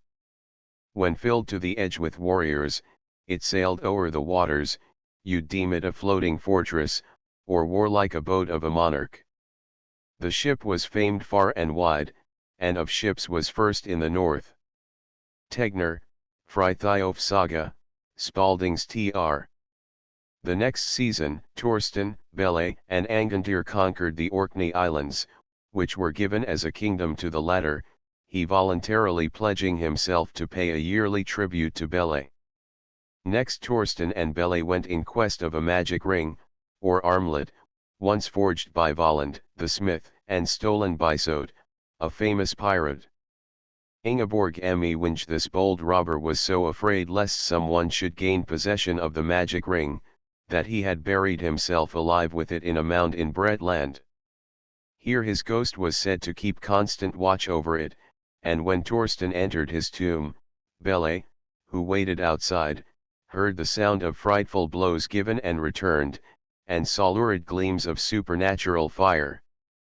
When Thorsten finally staggered out of the mound, pale and bloody, but triumphant, he refused to speak of the horrors he had encountered to win the coveted treasure, but often would he say, as he showed it, "I trembled but once in my life, and 'twas when I seized it." Birth of Frithiof and Ingeborg. Thus owner of the three greatest treasures of the north, Thorsten returned home to Framnes, where Ingeborg bore him a fine boy, Frithiof, while two sons, Halfdan and Helge, were born to Bele. The lads played together, and were already well grown when Ingeborg, Bele's little daughter, was born, and some time later the child was entrusted to the care of Hilding, who was already Frithjof's foster father, as Thorsten's frequent absences made it difficult for him to undertake the training of his boy.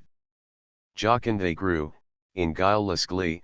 Young Frithjof was the sapling tree, in budding beauty by his side, sweet Ingeborg, the garden's pride. Tegner, Frithjof's saga, Longfellow's tr. Frithjof soon became hardy and fearless under his foster father's training, and Ingeborg rapidly developed the sweetest traits of character and loveliness. Both were happiest when together, and as they grew older their childish affection daily became deeper and more intense, until Hilding, perceiving this state of affairs, bade the youth remember that he was a subject of the king, and therefore no mate for his only daughter. To Odin, in his starlit sky, ascends her titled ancestry, but Thorsten's son art thou, give way. For like thrives best with like, they say. Tegner, Frithjof's saga, G. Stevens's tr. Frithjof's love for Ingeborg. These wise admonitions came too late, however, and Frithjof vehemently declared that he would win the fair Ingeborg for his bride in spite of all obstacles and his more humble origin. Shortly after this Bele and Thorsten met for the last time, near the magnificent shrine of Balder, where the king, feeling that his end was near, had convened a solemn assembly, or thing, of all his principal subjects, in order to present his sons Helgi and Halfdan to the people as his chosen successors. The young heirs were very coldly received on this occasion, for Helge was of a somber and taciturn disposition, and inclined to the life of a priest, and Halfdan was of a weak, effeminate nature, and noted for his love of pleasure rather than of war and the chase. Frithjof, who was present, and stood beside them, was the object of many admiring glances from the throng. But close behind them Frithjof goes, wrapped in his mantle blue, his height a whole head taller rose than that of both the two. He stands between the brothers there as though the ripe day stood atween young morning rosy fair, and night within the wood. Tegner, Frithjof's saga, G. Stevens's tr. After giving his last instructions and counsel to his sons, and speaking kindly to Frithjof, for whom he entertained a warm regard, the old king turned to his lifelong companion, Thorsten, to take leave of him, but the old warrior declared that they would not long be parted. Bele then spoke again to his sons, and bade them erect his how, or funeral mound, within sight of that of Thorsten, that their spirits might commune over the waters of the narrow firth which would flow between them, that so they might not be sundered even in death. Helgi and Halfdan. These instructions were piously carried out when, shortly after, the aged companions breathed their last, and the great barrows having been erected, the brothers, Helgi and Halfdan, began to rule their kingdom, while Frithjof, their former playmate, withdrew to his own place at Framnes, a fertile homestead, lying in a snug valley enclosed by the towering mountains and the waters of the ever-changing firth. 3 miles extended around the fields of the homestead, on 3 sides valleys and mountains and hills, but on the 4th side was the ocean. Birchwoods crowned the summits, but over the downsloping hillsides flourished the golden corn, and man-high was waving the rye field. Tegner, Frithiof Saga, Longfellow's Tr. But although surrounded by faithful retainers, and blessed with much wealth and the possession of the famous treasures of his hero sire, the sword Angurvadel, the Volund ring, and the matchless dragon ship Ellida, Frithiof was unhappy, because he could no longer see the fair Ingeborg daily. All his former spirits revived, however, when in the spring, at his invitation, both kings came to visit him, together with their fair sister, and once again they spent long hours in cheerful companionship. As they were thus constantly thrown together, Frithiof found opportunity to make known to Ingeborg his deep affection, and he received in return an avowal of her love. He sat by her side, and he pressed her soft hand, and he felt a soft pressure responsive and bland, whilst his love-beaming gaze was returned as the sun's in the moon's placid rays. Tegner, Frithiof Saga, Longfellow's Tr. Frithiof sued when the visit was ended and the guests had departed. Frithiof informed his confidant and chief companion, Bjorn, of his determination to follow them and openly ask for Ingeborg's hand. His ship was set free from its moorings and it swooped like an eagle over to the shore near Balder's shrine, where the royal brothers were seated in state on Bele's tomb to listen to the petitions of their subjects. Straightway Frithiof presented himself before them, and manfully made his request, adding that the old king had always loved him and would surely have granted his prayer. No king was my sire, not a jarl, and 'tis true, yet skald songs his memory and exploits renew, the rune stones will tell on high vaulted cairn what my race hath done well. With ease could I win me both empire and land, but rather I stay on my forefathers' strand, while arms I can wield both poverty's hut and king's palace I'll shield. On Bele's round barrow we stand, each word in the dark deeps beneath us he hears and has heard, with Frithiof pleadeth the old chief in his cairn, think, your answer thought needeth. Tegner, Frithiof Saga, G. Stevens's Tr. Then he went on to promise lifelong fealty and the service of his strong right arm in exchange for the boon he craved. Frithiof cleaves the shield of Helge Canute equal by permission of F. Bruckmann, Munich. As Frithiof ceased, King Helge rose, and regarding the young man scornfully, he said, our sister is not for a peasant's son, proud chiefs of the Northland may dispute for her hand, but not thou. As for thy arrogant proffer, know that I can protect my kingdom. Yet if thou wouldst be my man, place in my household mayst thou have.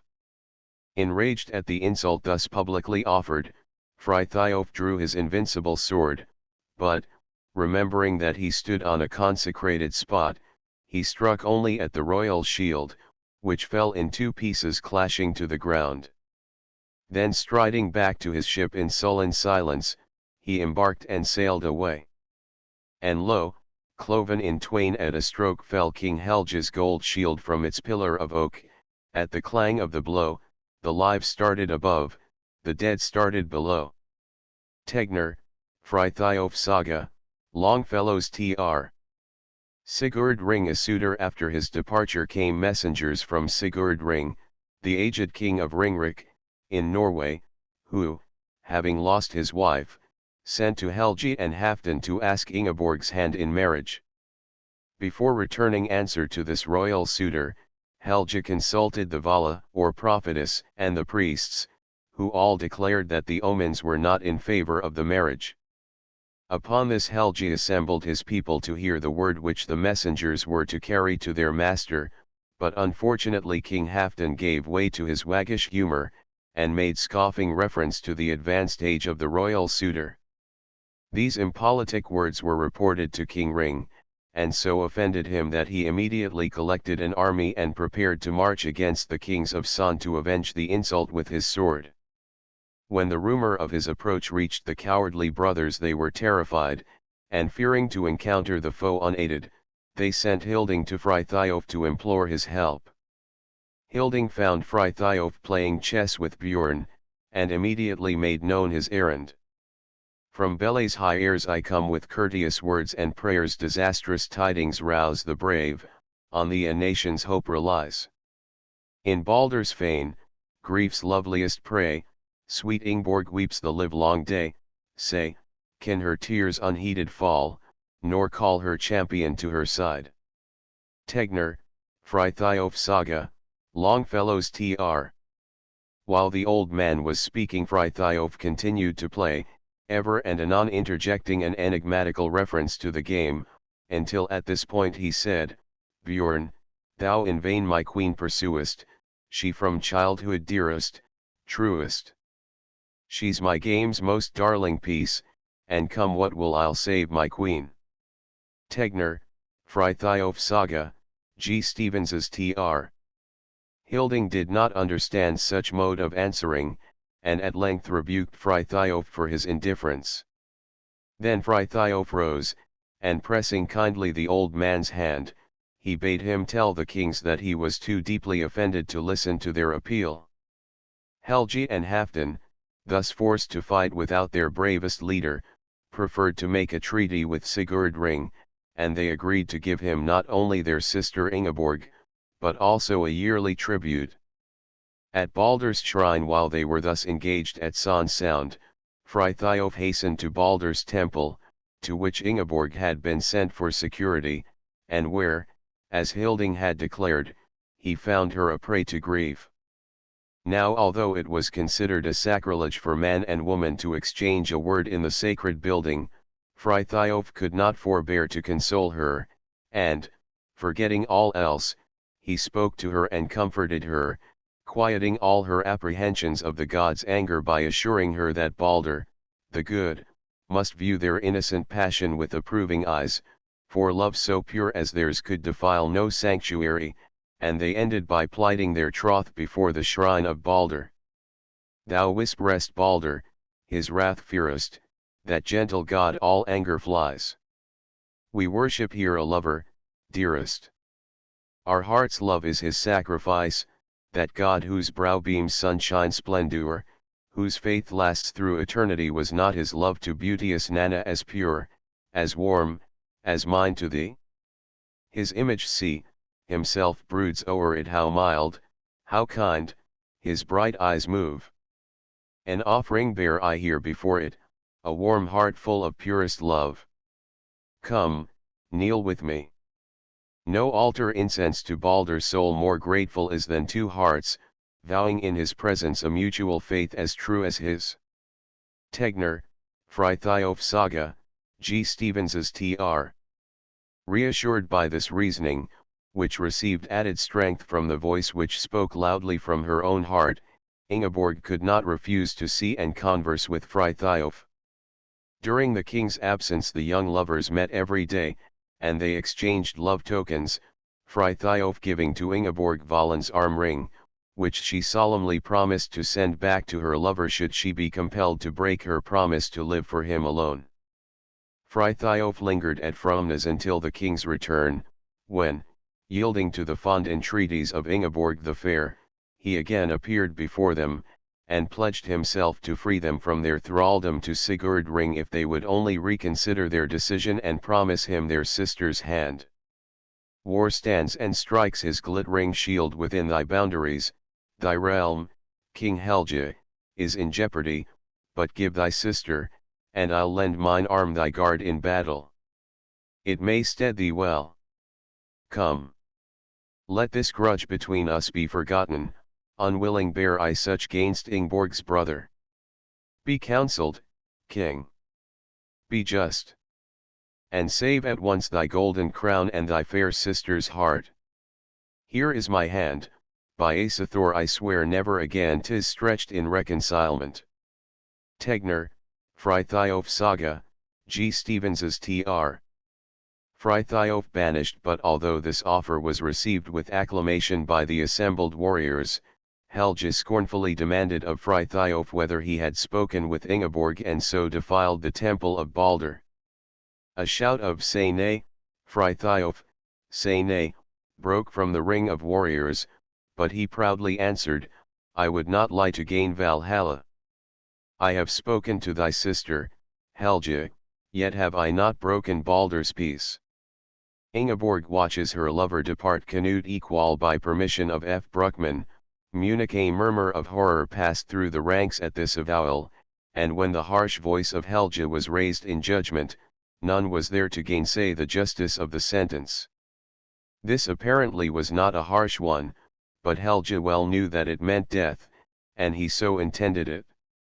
Far westward lay the Orkney Islands, ruled by Jarl Angantyr, whose yearly tribute to Bele was withheld now that the old king lay in his cairn. Hard-fisted he was said to be, and heavy of hand, and to Frithiof was given the task of demanding the tribute face to face.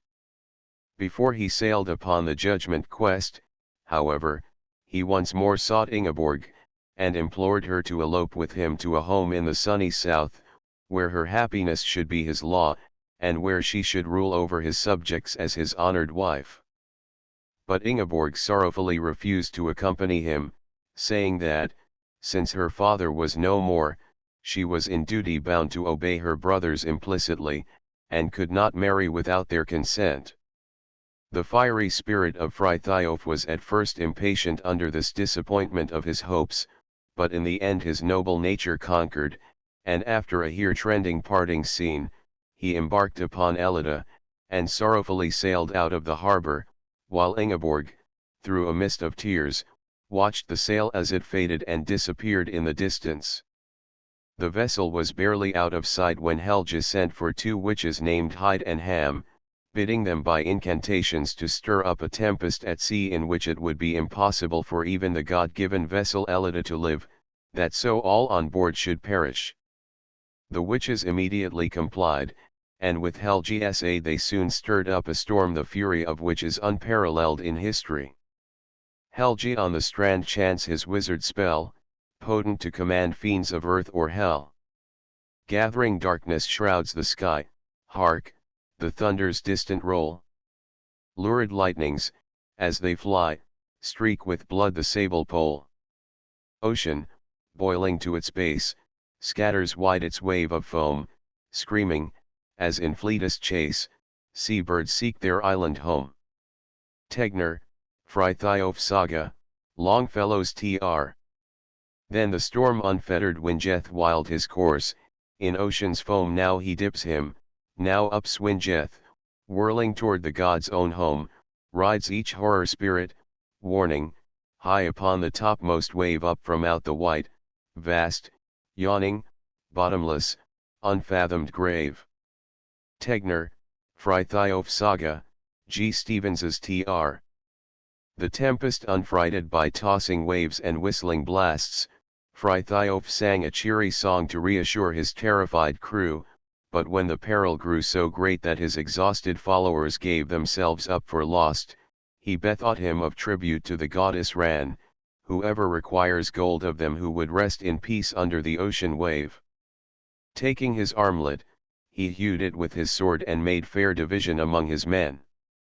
Who goes empty-handed down to sea blue Ran?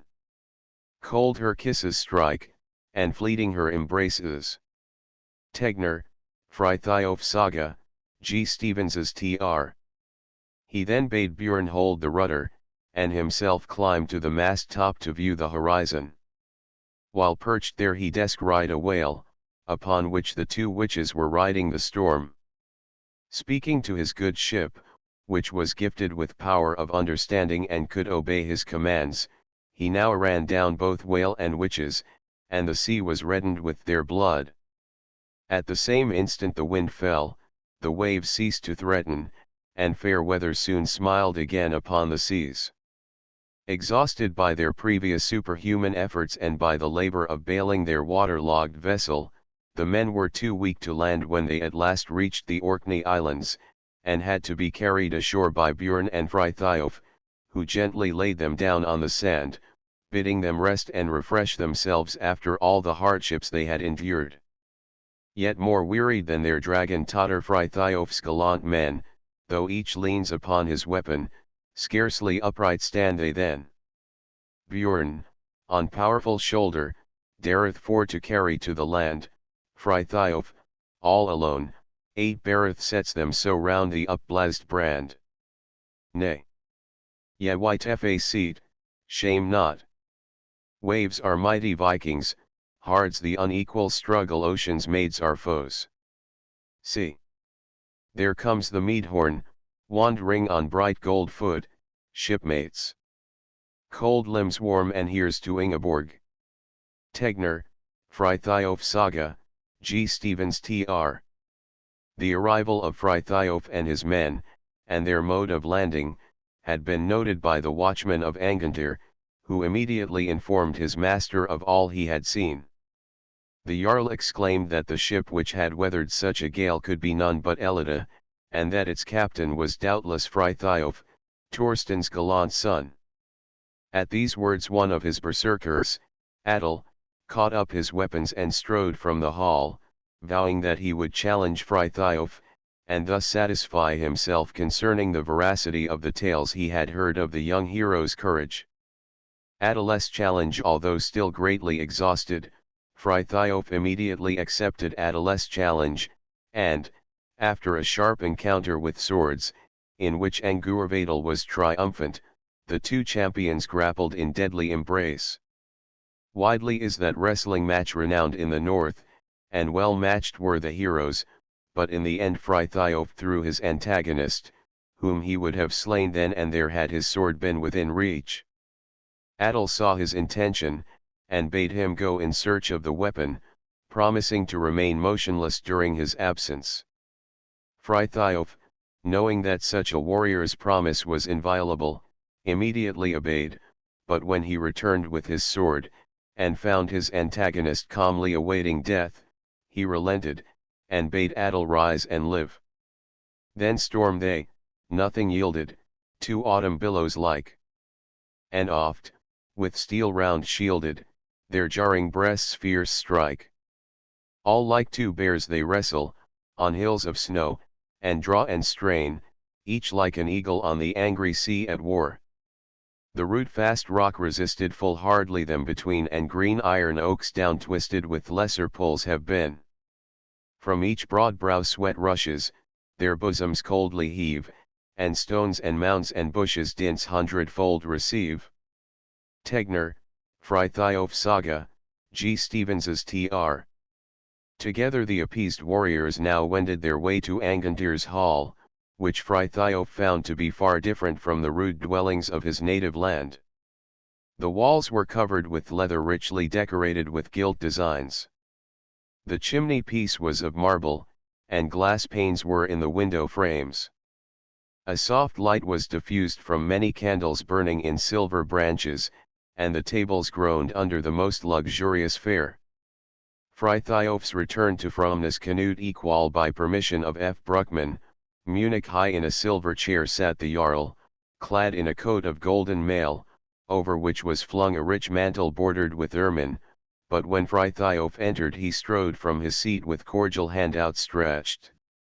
"Full many a horn have I emptied with my old friend Thorsten," said he, "and his brave son is equally welcome at my board."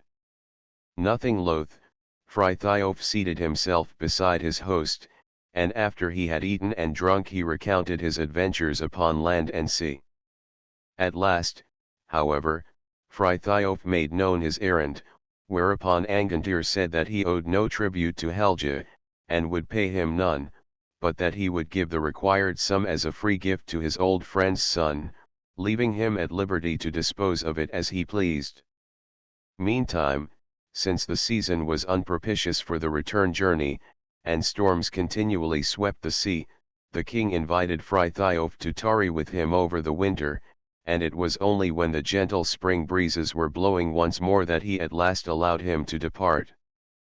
Frithjof's homecoming. Taking leave of his kind host, Frithjof set sail, and wafted by favorable winds, the hero, after 6 days, came in sight of Fromnes, and found that his home had been reduced to a shapeless heap of ashes by Helge's orders.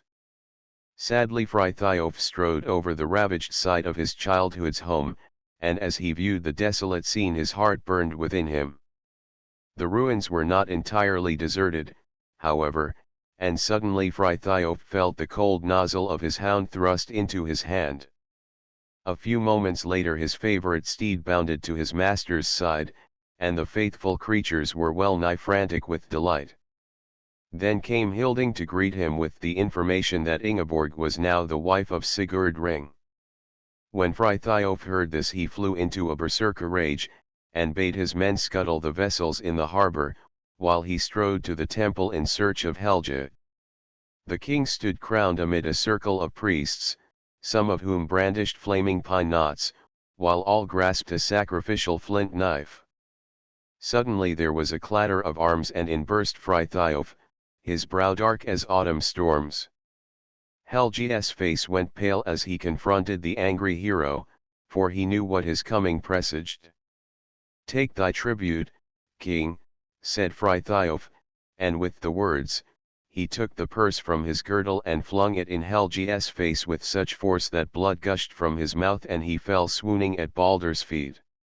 The silver-bearded priests advanced to the scene of violence, but Frithiof motioned them back, and his looks were so threatening that they durst not disobey.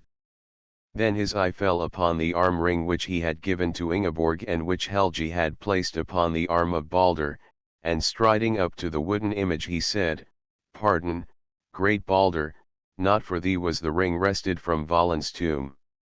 Then he seized the ring, but strongly as he tugged it would not come apart.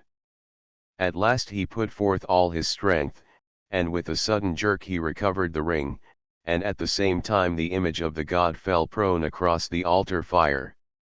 The next moment it was enveloped in flames, and before aught could be done the whole temple was wreathed in fire and smoke.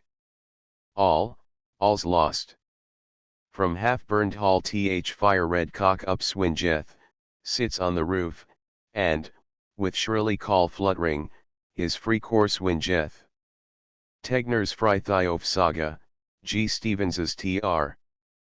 Frithiof at the shrine of Balder Canute Equal by permission of F. Bruckmann, Munich. Frithiof, horror-stricken at the sacrilege which he had involuntarily occasioned, vainly tried to extinguish the flames and save the costly sanctuary, but finding his efforts unavailing he escaped to his ship and resolved upon the weary life of an outcast and exile. Thou mayest not rest thee, thou still must haste thee, Ellida, out wide world about. Yes. Rock on. Roaming mid froth salt foaming my dragon good. Thou billow bold befriend me, never I'll from thee sever, my father's mound dull stands, fast bound, and self-same surges chaunt changeless dirges, but blue shall mine through foam flow ours shine, mid tempests swimming, and storms thick dimming, and draw yet emo down, below my life home given, thou shalt, far driven.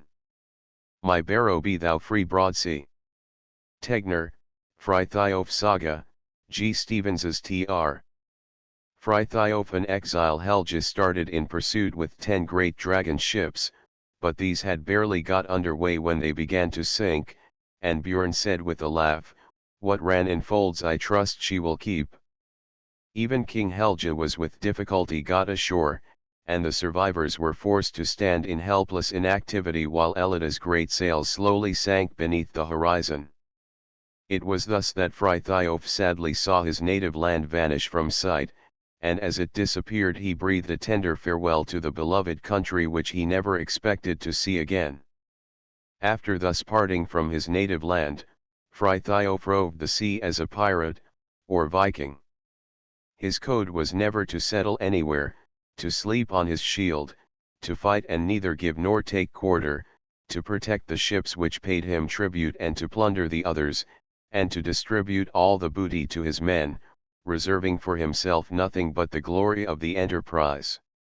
Sailing and fighting thus, Frithiof visited many lands, and came at last to the sunny isles of Greece, whither he would fain have carried Ingeborg as his bride, and the sights called up such a flood of sad memories that he was well nigh overwhelmed with longing for his beloved and for his native land.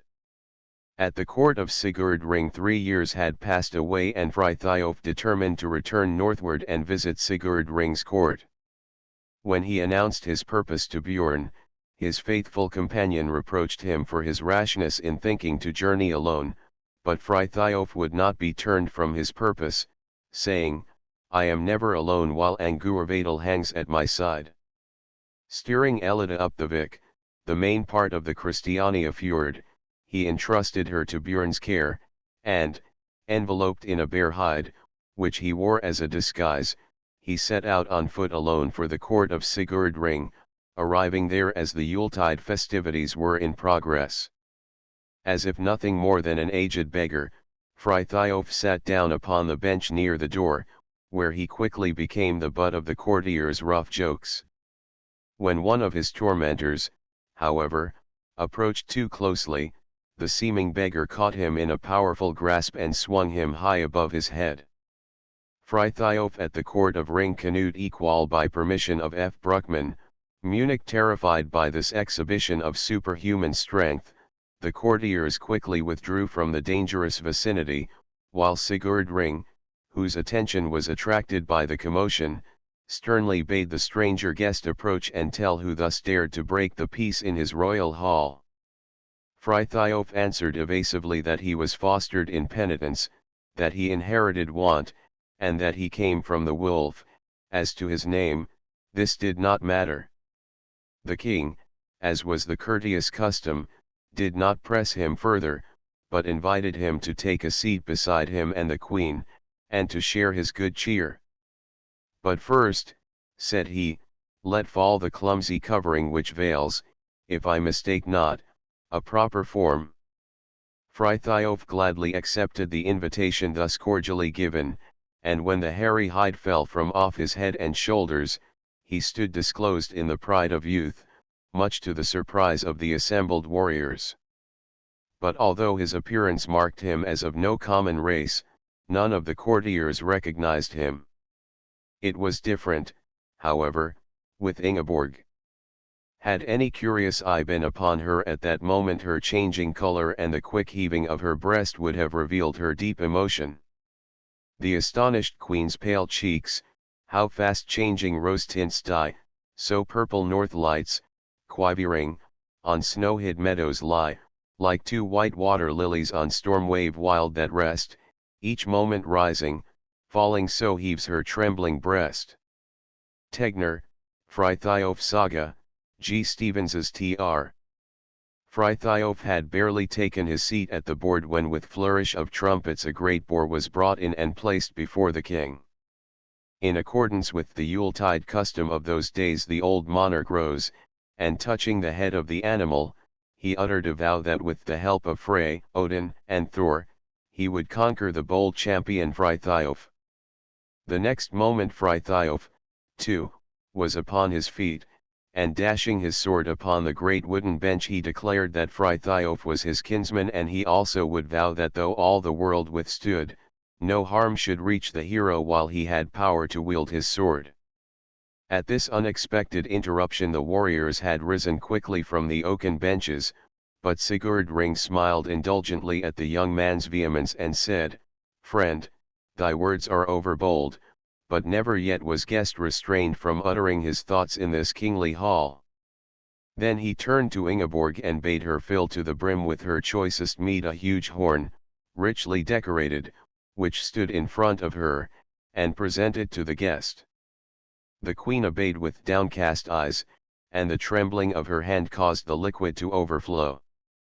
Two ordinary men could hardly have drained the mighty draught, but Frithiof raised it to his lips, and when he removed the horn not one drop of the mead remained.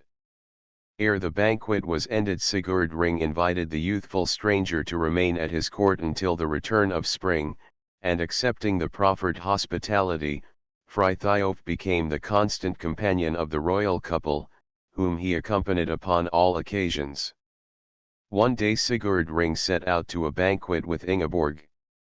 They travelled in a sleigh, while Frithiof, with steel-shod feet, sped gracefully by their side, cutting many mystic characters in the ice.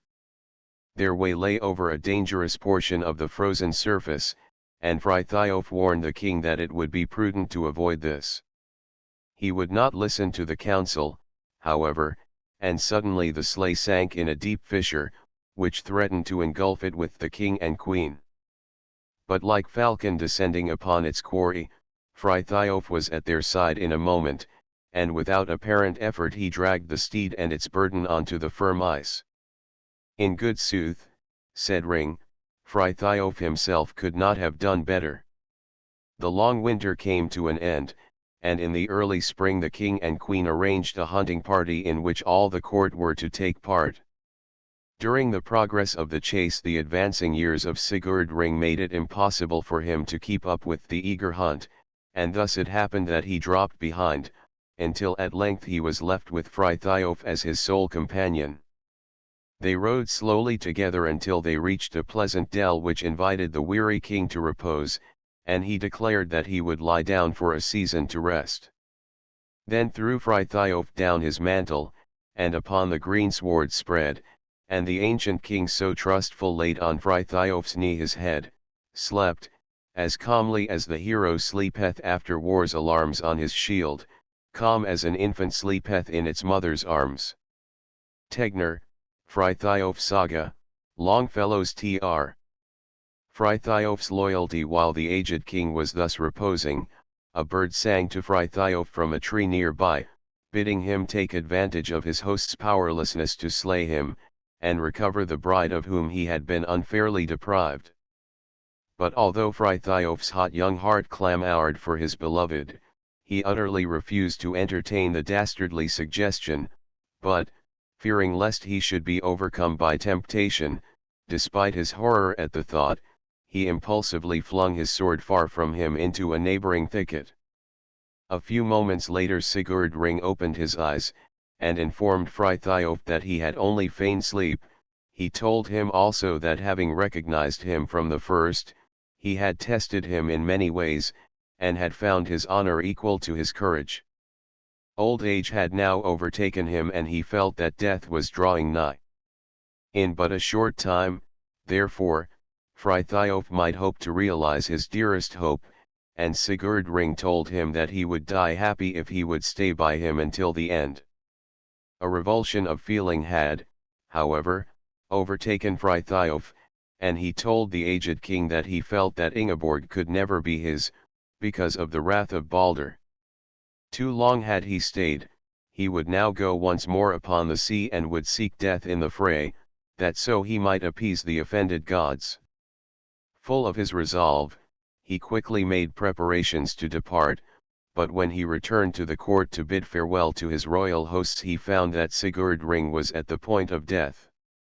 The old warrior bethought him that a straw death would not win the favor of Odin, and in the presence of Frithiof and his court he slashed bravely the death runes on his arm and breast. Then clasping Ingeborg with one hand, he raised the other in blessing over Frithiof and his youthful son, and so passed in peace to the halls of the blessed. Gods all, I hail yet. Sons of Valhalla. Earth disappears, to the Aces high feast Gjallarhorn bids me, blessedness, like a gold helmet, circles their upcoming guest. Tegner, Frithiof Saga, G. Stevens's Tr. Frithiof watches the sleeping king Canute Equal by permission of F. Bruckmann, Munich. Betrothal of Frithiof and Ingeborg. The warriors of the nation now assembled in solemn thing to choose a successor to the throne. Frithiof had won the people's enthusiastic admiration, and they would fain have elected him king, but he raised Sigurd Ring's little son high on his shield when he heard the shout which acclaimed his name, and presented the boy to the assembly as their future king, publicly swearing to uphold him until he was of age to defend the realm. The lad, weary of his cramped position, boldly sprang to the ground as soon as Frithiof's speech was ended, and alighted upon his feet. This act of agile daring in one so young appealed to the rude Northmen, and a loud shout arose, "We choose thee, shield-born child." But throned king-like, the lad sat proud on shield floor high, so the eaglet glad, from rock-hung cloud, the sun will eye. At length this place his young blood found too dull to keep, and, with one spring, he gains the ground a royal leap. Tegner, Frithiof Saga, G. Stevens's Tr. According to some accounts, Frithiof now made war against Ingeborg's brothers, and after conquering them, allowed them to retain their kingdom on condition that they paid him a yearly tribute. Then he and Ingeborg remained in Ringrick until the young king was able to assume the government, when they repaired to Hordaland, a kingdom Frithiof had obtained by conquest, and which he left to his sons Gungthiof and Hunthiof. Bishop Tegner's conclusion, however, differs very considerably, and if it appears less true to the rude temper of the rugged days of the sea rovers, its superior spiritual qualities make it more attractive. According to Tegner's poem, Frithiof was urged by the people of Sigurd Ring to espouse Ingeborg and remain amongst them as guardian of the realm. But he answered that this might not be, since the wrath of Balder still burned against him, and none else could bestow his cherished bride. He told the people that he would fare over the seas and seek forgiveness of the god, and soon after, his farewells were spoken, and once more his vessel was speeding before the wind. Frithiof's first visit was paid to his father's burial mound, where, plunged in melancholy at the desolation around, he poured out his soul to the outraged god. He reminded him that it was the custom of the Northmen to exact blood fines for kinsmen slain, and surely the blessed gods would not be less forgiving than the earth-born. Passionately he adjured Balder to show him how he could make reparation for his unpremeditated fault, and suddenly, an answer was vouchsafed, and Frithiof beheld in the clouds a vision of a new temple. Then sudden, o'er the western waters pendant, an image comes, with gold and flames resplendent, o'er Balder's grove it hovers, night's clouds under, like gold crown resting on a bed of green. At last to a temple settling, firm 'tis grounded where Balder stood, another temple's founded. Tegner, Frithiof Saga, G. Stevens's Tr. The hero immediately understood that the gods had thus indicated a means of atonement, and he grudged neither wealth nor pains until a glorious temple and grove, which far exceeded the splendor of the old shrine, rose out of the ruins. Finished great Balder's temple stood. Round it no palisade of wood ran now as erst, a railing stronger, fairer than the first, and all of hammered iron, each bar gold-tipped, and regular walls Balder's sacred house. Like some long line of steel-clad champions, whose bright war spears shine and golden helms afar, so stood this glittering guard within the holy wood. Of granite blocks enormous, joined with curious care and daring art, the massy pile was built, and there, a giant work intended to last till time was ended, it rose like Uppsal's temple, where the North saw Valhall's halls fair imagined here on earth. Proud stood it there on mountain steep, its lofty brow reflected calmly on the sea's bright flowing wave. But round about, some girdle like of beauteous flowers, went Balder's dale, with all its groves soft murmured sighs, and all its birds sweet twittered songs, the home of peace. Tegner, Frithiof Saga, G. Stevens's Tr. Meantime, while the timbers were being hewed, King Helge was absent upon a foray amongst the Finnish mountains. One day it chanced that his band passed by a crag where stood the lonely shrine of some forgotten god, and King Helge scaled the rocky summit with intent to raise the ruined walls. The lock held fast, and, as Helge tugged fiercely at the mouldered gate, suddenly a sculptured image of the deity, rudely summoned from his ancient sleep, started from his niche above. Heavily he fell upon the head of the intruder, and Helge stretched his length upon the rocky floor, nor stirred again. When the temple was duly consecrated to Balder's service, Frithiof stood by the altar to await the coming of his expected bride. But Halfdan first crossed the threshold, his faltering gait showing plainly that he feared an unfriendly reception. Seeing this, Frithiof unbuckled his sword and strode frankly to Halfdan with hand outstretched, whereupon the king, blushing deeply, grasped heartily the proffered hand, and from that moment all their differences were forgotten.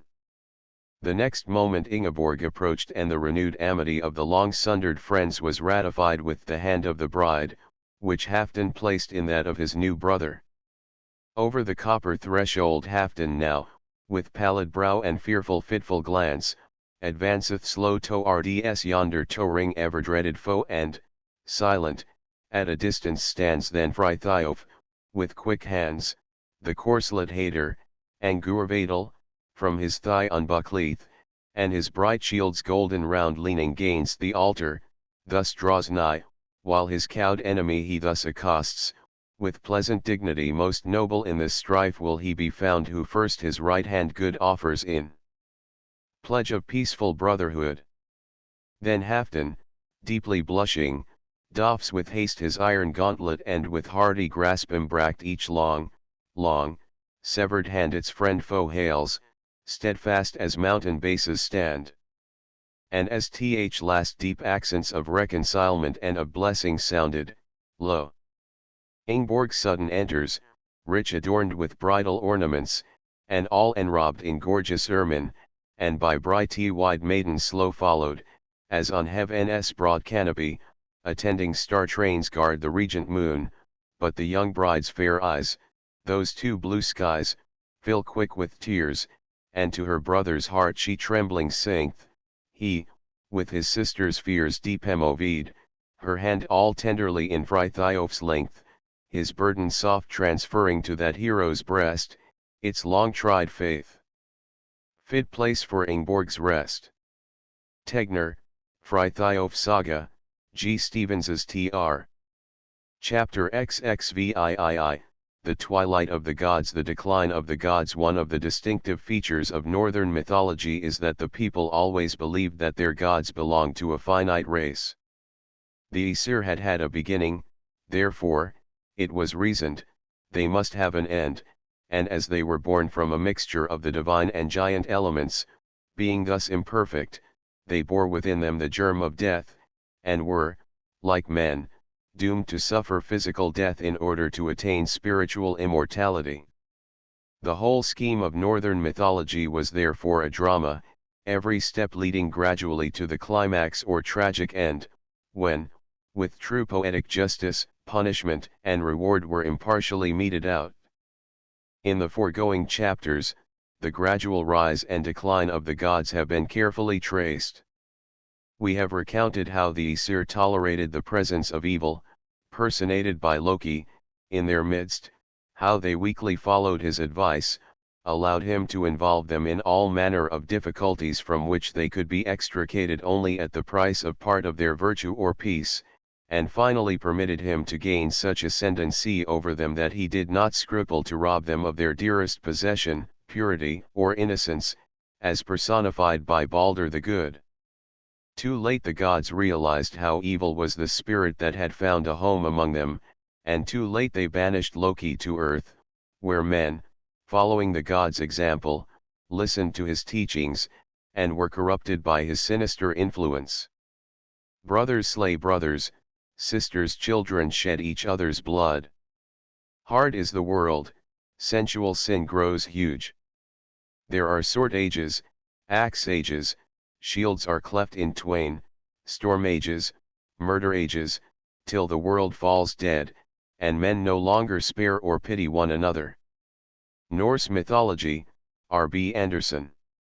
The Fimbulwinter, seeing that crime was rampant, and all good banished from the earth, the gods realized that the prophecies uttered of old were about to be fulfilled, and that the shadow of Ragnarok, the twilight or dusk of the gods, was already upon them.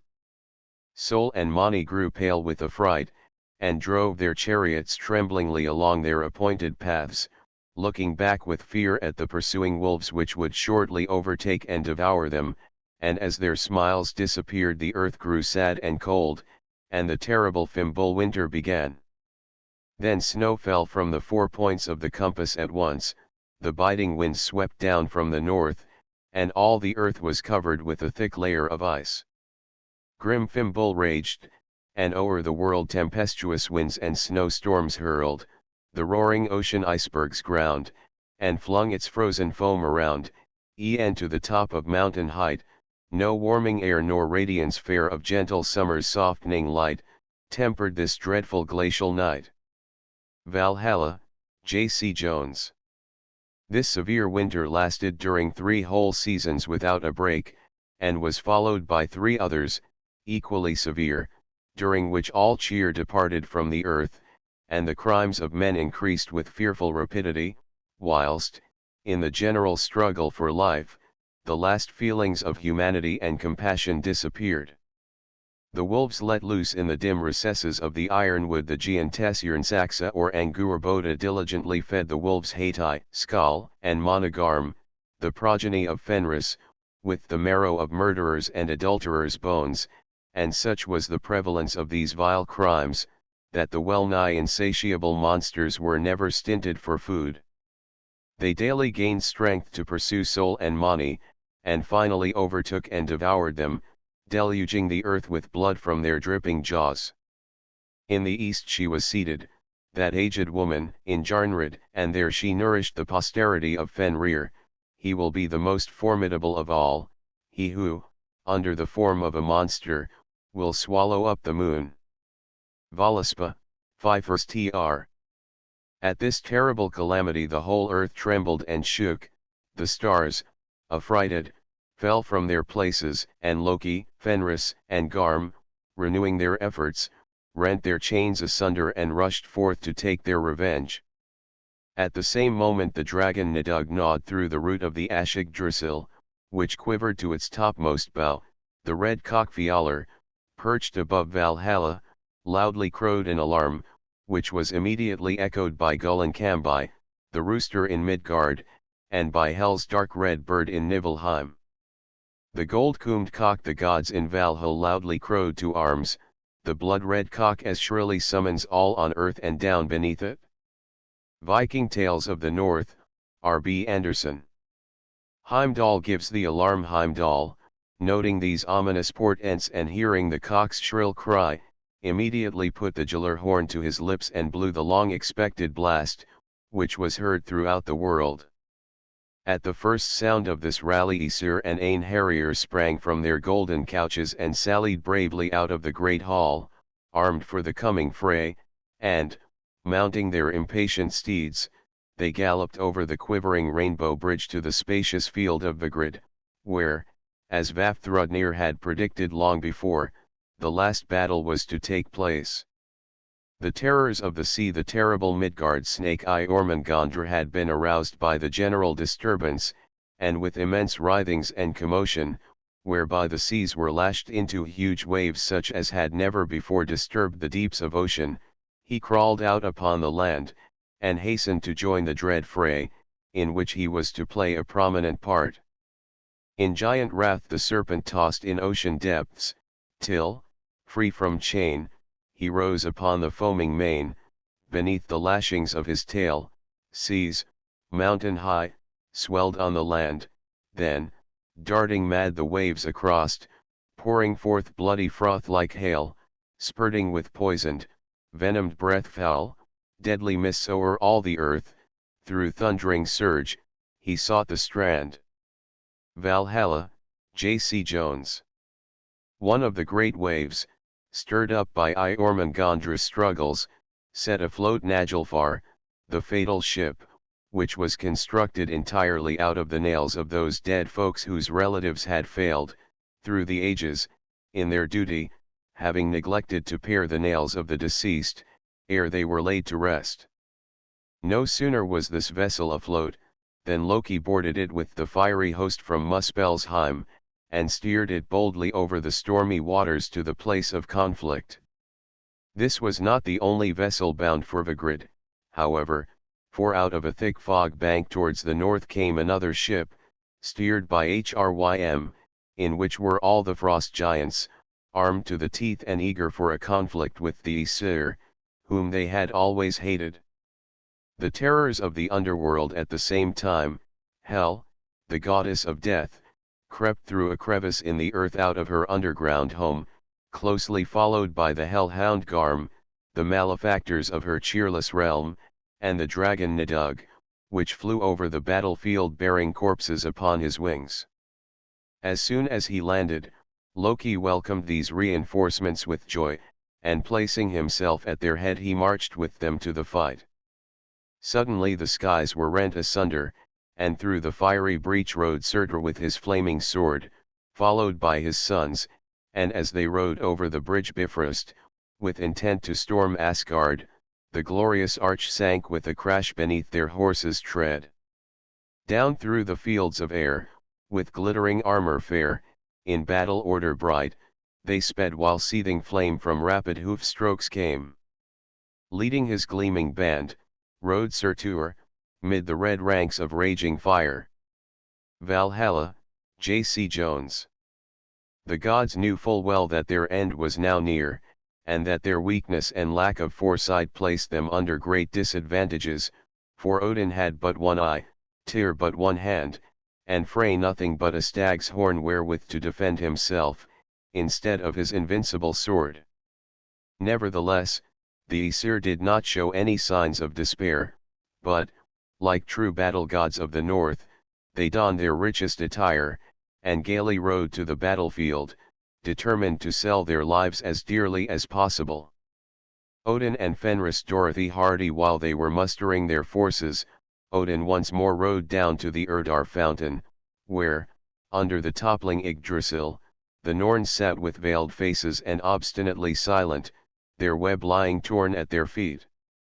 Once more the father of the gods whispered a mysterious communication to Mimir, after which he remounted Sleipnir and rejoined the waiting host. The great battle. The combatants were now assembled on Vigrid's broad plain. On one side were ranged the stern, calm faces of the Aesir, Vannas, and Einherjar, while on the other were gathered the motley host of Surtr, the grim frost giants, the pale army of Hel, and Loki and his dread followers, Garm, Fenris, and Jormungandr, the two latter belching forth fire and smoke, and exhaling clouds of noxious, deathly vapors, which filled all heaven and earth with their poisonous breath.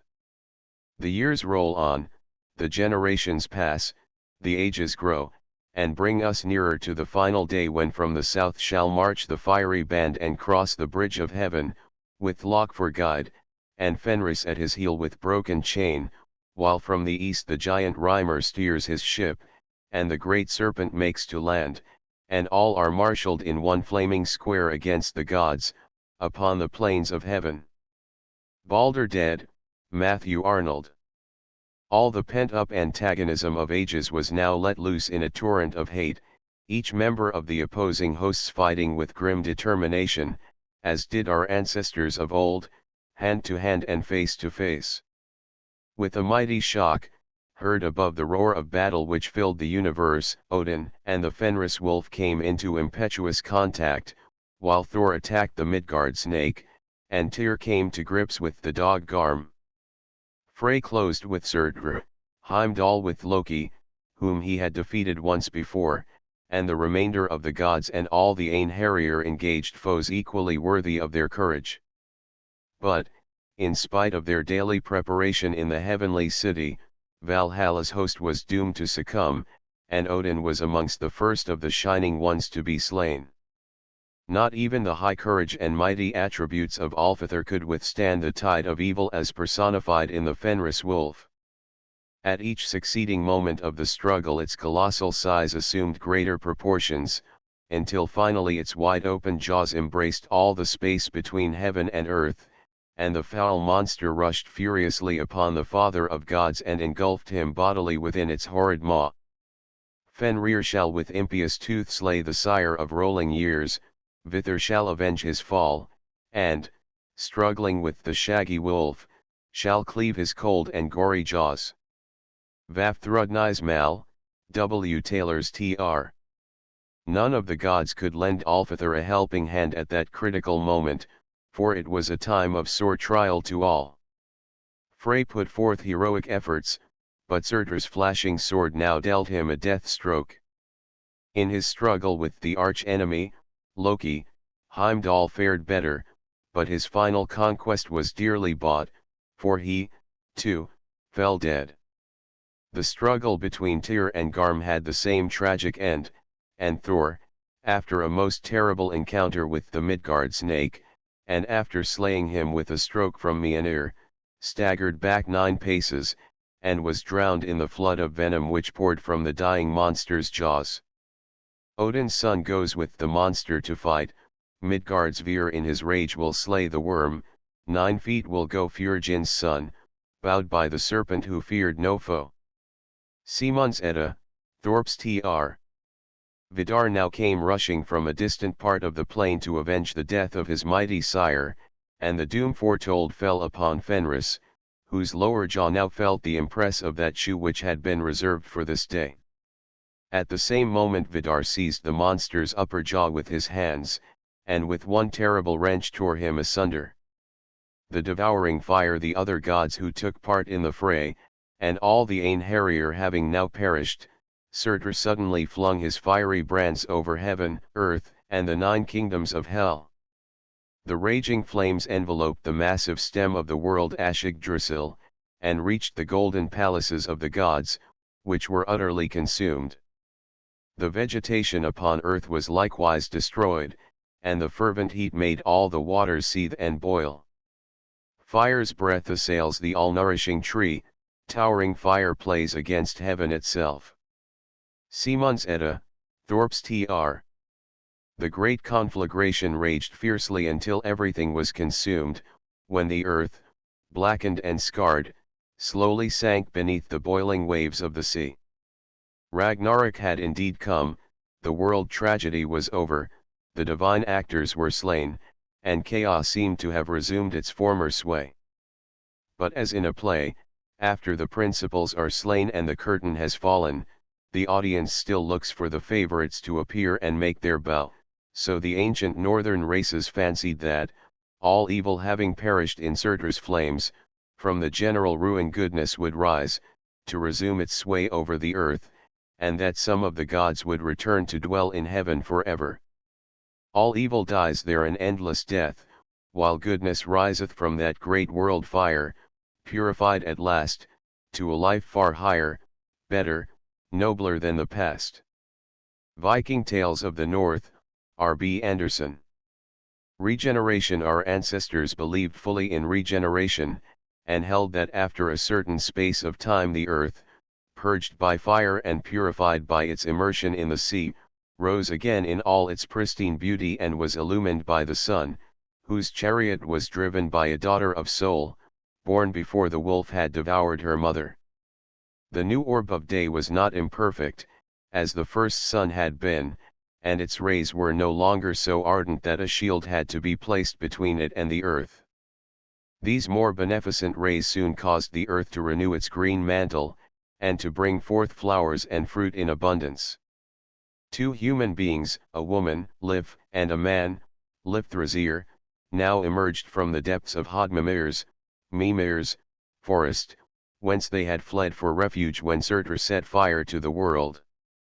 They had sunk into peaceful slumber there, unconscious of the destruction around them, and had remained, nurtured by the morning dew, until it was safe for them to wander out once more, when they took possession of the regenerated earth, which their descendants were to people and over which they were to have full sway. We shall see emerge from the bright ocean at our feet an earth more fresh, more verdant than the last, with fruit self-springing, and a seed of man preserved, who then shall live in peace, as then in war. Balder dead, Matthew Arnold. A new heaven. All the gods who represented the developing forces of nature were slain on the fatal field of Vigrid, but Vala and Vidar, the types of the imperishable forces of nature, returned to the field of Ida, where they were met by Modi and Magna, Thor's sons, the personifications of strength and energy, who rescued their father's sacred hammer from the general destruction, and carried it thither with them. Vithers then and Vala's force heirs the empty realm of gods, Mothas Thu and Magna's might sways the massy mallet's weight, one from Thor, when Thor must fall. Vafthrudnais Mal, W. Taylor's Tr. Here they were joined by Honir, no longer an exile among the Vannas, who, as developing forces, had also vanished forever, and out of the dark underworld where he had languished so long rose the radiant Balder, together with his brother Hotter, with whom he was reconciled, and with whom he was to live in perfect amity and peace. The past had gone forever, and the surviving deities could recall it without bitterness. The memory of their former companions was, however, dear to them, and full often did they return to their old haunts to linger over the happy associations. It was thus that walking one day in the long grass on Ida Vold, they found again the golden discs with which the Aesir had been wont to sport. We shall tread once more that well-known plain of Ida, and among the grass shall find the golden dice with which we played of yore, and that will bring to mind the former life and pastime of the gods, the wise discourse of Odin, the delights of other days. Balder dead, Matthew Arnold. When the small band of gods turned mournfully towards the place where their lordly dwellings once stood, they became aware, to their joyful surprise, that Gimli, the highest heavenly abode, had not been consumed, for it rose glittering before them, its golden roof outshining the sun. Hastening thither they discovered, to the great increase of their joy, that it had become the place of refuge for all the virtuous. In Gimli the lofty there shall the hosts of the virtuous dwell, and through all ages taste of deep gladness. Literature and romance of Northern Europe, how it? One too mighty to name as the Norsemen who settled in Iceland, and through whom the most complete exposition of the Odinic faith has come down to us in the Eddas and Sagas, were not definitely converted until the 11th century, although they had come in contact with Christians during their Viking raids nearly 6 centuries before. It is very probable that the northern skalds gleaned some idea of the Christian doctrines, and that this knowledge influenced them to a certain extent, and colored their descriptions of the end of the world and the regeneration of the earth. It was perhaps this vague knowledge, also, which induced them to add to the Edda a verse, which is generally supposed to have been an interpolation, proclaiming that another god, too mighty to name, would arise to bear rule over Gimli. From his heavenly seat he would judge mankind, and separate the bad from the good. The former would be banished to the horrors of Nastrond, while the good would be transported to the blissful halls of Gimli the Fair. Then comes another, yet more mighty. But him I dare not venture to name. Few farther may look than to where Odin to meet the wolf goes. Literature and romance of Northern Europe, how it? There were 2 other heavenly mansions, however, one reserved for the dwarfs and the other for the giants, for as these creatures had no free will, and but blindly executed the decrees of fate, they were not thought to be responsible for any harm done by them, and were therefore held to be undeserving of punishment. The dwarfs, ruled by Sindri, were said to occupy a hall in the Nida mountains, where they drank the sparkling mead, while the giants took their pleasure in the hall Brimer, situated in the region Okener, not cool, for the power of cold was entirely annihilated, and there was no more ice. Various mythologists have, of course, attempted to explain these myths, and some, as we have already stated, see in the story of Ragnarok the influence of Christian teachings, and esteem it only a barbaric version of the end of the world and the coming judgment day, when a new heaven and earth shall arise, and all the good shall enjoy eternal bliss. Chapter XXIX, Greek and Northern Mythologies. Comparative mythology. During the past 50 years learned men of many nations have investigated philology and comparative mythology so thoroughly that they have ascertained beyond the possibility of doubt that English, together with all the Teutonic dialects of the continent, belongs to that large family of speech which comprises, besides the Teutonic, Latin, Greek, Slavonic, and Celtic, the Oriental languages of India and Persia. It has also been proved that the various tribes who started from the central home to discover Europe in the north, and India in the south, carried away with them, not only a common language, but a common faith and a common mythology. These are facts which may be ignored but cannot be disputed, and the two sciences of comparative grammar and comparative mythology, though but of recent origin, rest on a foundation as sound and safe as that of any of the inductive sciences. For more than 1,000 years the Scandinavian inhabitants of Norway have been separated in language from their Teutonic brethren on the continent, and yet both have not only preserved the same stock of popular stories, but they tell them, in several instances, in almost the same words. This resemblance, so strong in the early literature of nations inhabiting countries which present much the same physical aspect and have nearly the same climate, is not so marked when we compare the northern myths with those of the genial south. Still, notwithstanding the contrast between northern and southern Europe, where these myths gradually ripened and attained their full growth, there is an analogy between the two mythologies which shows that the seeds from whence both sprang were originally the same. In the foregoing chapters the northern system of mythology has been outlined as clearly as possible, and the physical significance of the myths has been explained. Now we shall endeavor to set forth the resemblance of northern mythology to that of the other Aryan nations, by comparing it with the Greek, which, however, it does not resemble as closely as it does the Oriental. It is, of course, impossible in a work of this character to do more than mention the main points of resemblance in the stories forming the basis of these religions, but that will be sufficient to demonstrate, even to the most skeptical, that they must have been identical at a period too remote to indicate now with any certainty. The beginning of things, the northern nations, like the Greeks, imagined that the world rose out of chaos, and while the latter described it as a vapory, formless mass, the former, influenced by their immediate surroundings, depicted it as a chaos of fire and ice, a combination which is only too comprehensible to anyone who has visited Iceland and seen the wild, peculiar contrast between its volcanic soil, spouting geysers, and the great icebergs which hedge it round during the long, dark winter season. From these opposing elements, fire and ice, were born the first divinities, who, like the first gods of the Greeks, were gigantic in stature and uncouth in appearance. Ymir, the huge ice giant, and his descendants, are comparable to the Titans, who were also elemental forces of nature, personifications of subterranean fire, and both, having held full sway for a time, were obliged to yield to greater perfection. After a fierce struggle for supremacy, they all found themselves defeated and banished to the respective remote regions of Tartarus and Jotunheim.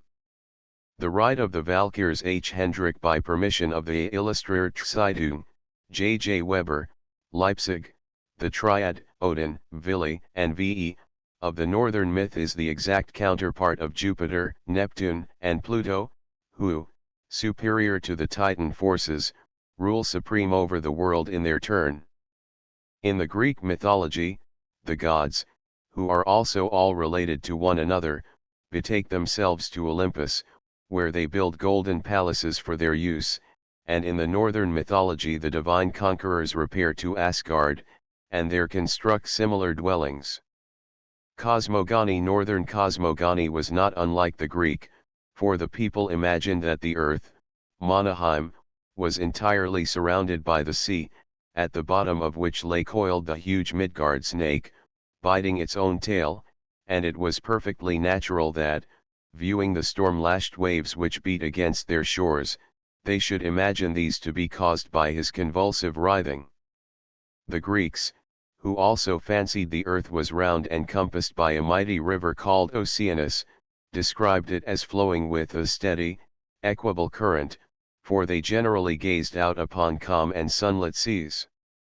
Nibelheim, the northern region of perpetual cold and mist, had its exact counterpart in the land north of the Hyperboreans, where feathers, snow, continually hovered in the air, and where Hercules drove the Cyrenian stag into a snowdrift ere he could seize and bind it fast.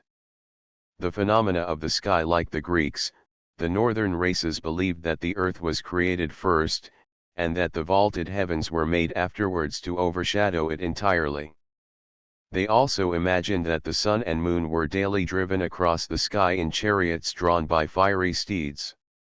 Sol, the sun maiden, therefore corresponded to Helios, Hyperion, Phoebus, or Apollo, while Mani, the moon, owing to a peculiarity of northern grammar, which makes the sun feminine and the moon masculine, was the exact counterpart of Phoebe, Diana, or Cynthia.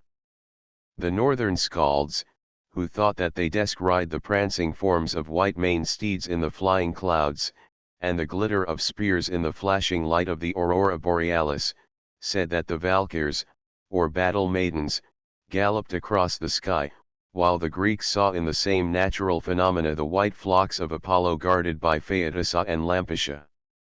As the dew fell from the clouds, the northern poets declared that it dropped from the manes of the Valkyrs' steeds, while the Greeks, who observed that it generally sparkled longest in the thickets, identified it with Daphne and Procris, whose names are derived from the Sanskrit word which means to sprinkle, and who are slain by their lovers, Apollo and Cephalus, personifications of the sun. The earth was considered in the north as well as in the south as a female divinity, the fostering mother of all things, and it was owing to climatic difference only that the mythology of the north, where people were daily obliged to conquer the right to live by a hand-to-hand struggle with nature, should represent her as hard and frozen like Rinda, while the Greeks embodied her in the genial goddess Ceres. The Greeks believed that the cold winter winds swept down from the north, and the northern races, in addition, added that they were produced by the winnowing of the wings of the great eagle Hraesvelgr. The dwarfs, or dark elves, bred in Ymir's flesh, were like Pluto's servants in that they never left their underground realm, where they, too, sought the precious metals, which they molded into delicate ornaments such as Vulcan bestowed upon the gods, and into weapons which no one could either dint or march.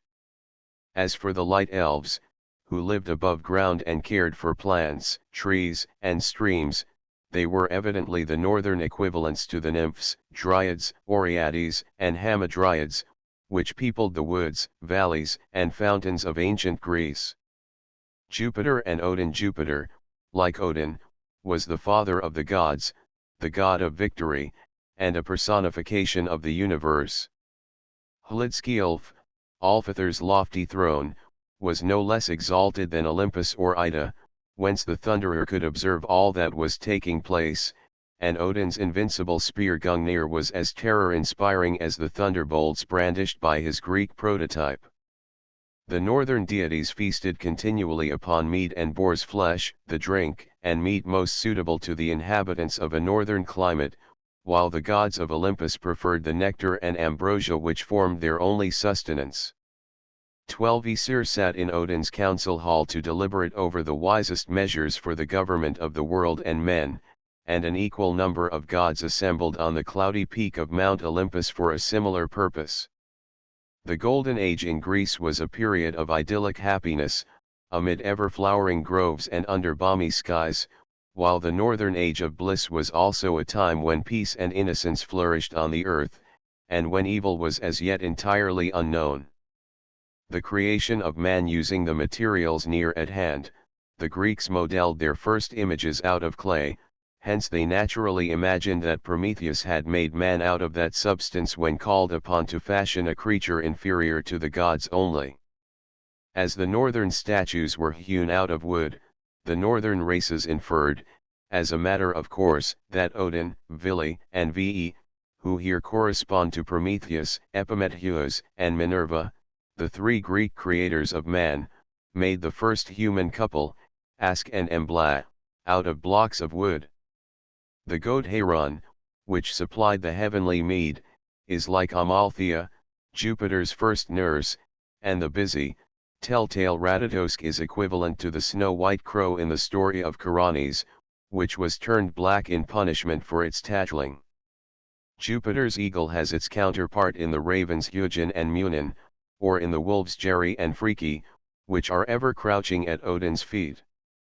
Norns and Fates. The close resemblance between the northern Orlog and the Greek Destiny, goddesses whose decrees the gods themselves were obliged to respect, and the equally powerful Norns and Mori, is too obvious to need pointing out, while the Vanas are counterparts of Neptune and the other ocean divinities. The great quarrel between the Vanas and the Aesir is merely another version of the dispute between Jupiter and Neptune for the supremacy of the world.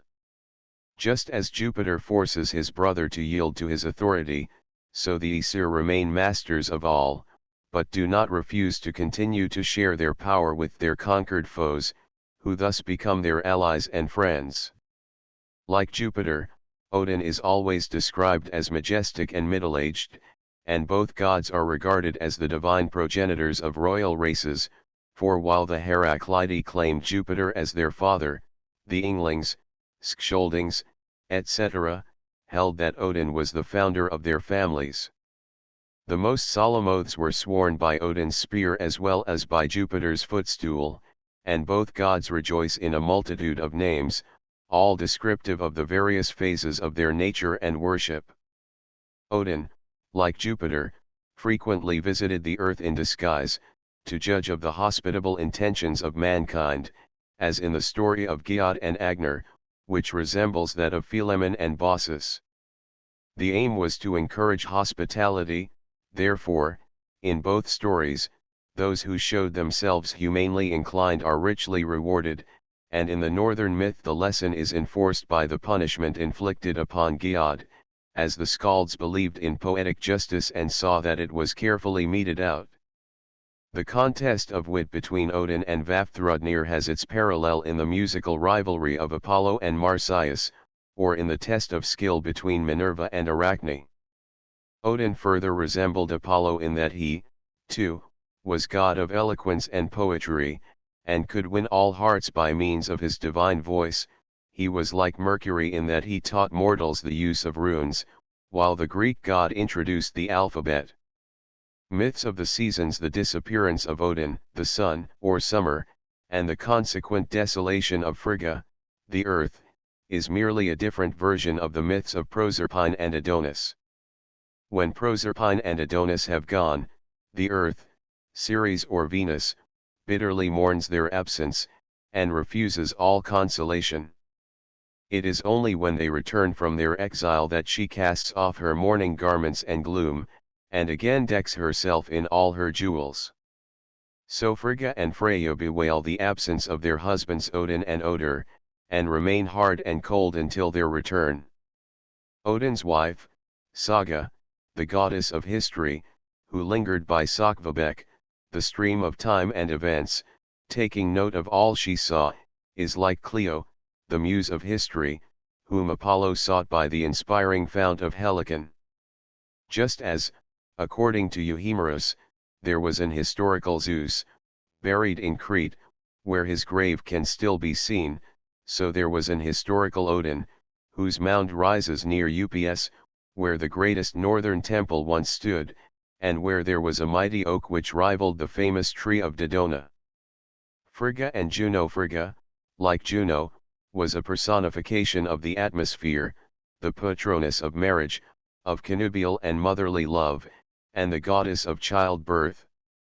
She, too, is represented as a beautiful, stately woman, rejoicing in her adornments, and her special attendant, Gna, rivals Iris in the rapidity with which she executes her mistress's behests. Juno has full control over the clouds, which she can brush away with the motion of her hand, and Frigga is supposed to weave them out of the thread she has spun on her jeweled spinning wheel. In Greek mythology we find many examples of the way in which Juno seeks to outwit Jupiter. Similar tales are not lacking in the northern myths. Juno obtains possession of Io, in spite of her husband's reluctance to part with her, and Frigga artfully secures the victory for the Winilers in the Langobarden saga. Odin's wrath at Frigga's theft of the gold from his statue is equivalent to Jupiter's marital displeasure at Juno's jealousy and interference during the War of Troy. In the story of Guffian, and the clever way in which she procured land from Julfi to form her kingdom of Sealand, we have a reproduction of the story of Dido, who obtained by stratagem the land upon which she founded her city of Carthage. In both accounts oxen come into play, for while in the northern myth these sturdy beasts draw the piece of land far out to sea, in the other an ox hide, cut into strips, serves to enclose the queen's grant. Musical myths. The Pied Piper of Hamelin, who could attract all living creatures by his music, is like Orpheus or Amphion, whose lyres had the same power, and Odin, as leader of the dead, is the counterpart of Mercury Psychopompus, both being personifications of the wind, on whose wings disembodied souls were thought to be wafted from this mortal sphere. The trusty Eckhart, who would fain save Tannhauser and prevent his returning to expose himself to the enchantments of the sorceress, in the Horselberg, is like the Greek Mentor, who not only accompanied Telemachus, but gave him good advice and wise instructions, and would have rescued Ulysses from the hands of Calypso. Thor and the Greek gods. Thor, the northern thunder god, also has many points of resemblance with Jupiter. He bears the hammer Mjolnir, the northern emblem of the deadly thunderbolt, and, like Jupiter, uses it freely when warring against the giants. In his rapid growth Thor resembles Mercury, for while the former playfully tosses about several loads of ox hides a few hours after his birth, the latter steals Apollo's oxen before he is 1 day old. In physical strength Thor resembles Hercules, who also gave early proofs of uncommon vigor by strangling the serpents sent to slay him in his cradle, and who delighted, later on, in attacking and conquering giants and monsters. Hercules became a woman and took to spinning to please Omphale, the Lydian queen, and Thor assumed a woman's apparel to visit Thrym and recover his hammer, which had been buried 9 rasts underground. The hammer, his principal attribute, was used for many sacred purposes. It consecrated the funeral pyre and the marriage rite, and boundary stakes driven in by a hammer were considered as sacred among northern nations as the Hermi or statues of Mercury, removal of which was punishable by death.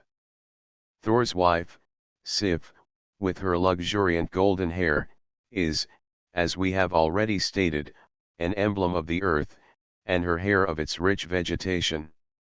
Loki's theft of these tresses is equivalent to Pluto's rape of Proserpine. To recover the golden locks, Loki must visit the dwarfs, Pluto's servants, crouching in the low passages of the underground world, so Mercury must seek Proserpine in Hades. The gadfly which hinders Jupiter from recovering possession of Io, after Mercury has slain Argus, reappears in the northern myth to sting Brock and to endeavor to prevent the manufacture of the magic ring Draupnir, which is merely a counterpart of Sif's tresses, as it also represents the fruits of the earth. The fly continues to torment the dwarf during the manufacture of Frey's golden bristled boar, a prototype of Apollo's golden sun chariot, and it prevents the perfect formation of the handle of Thor's hammer.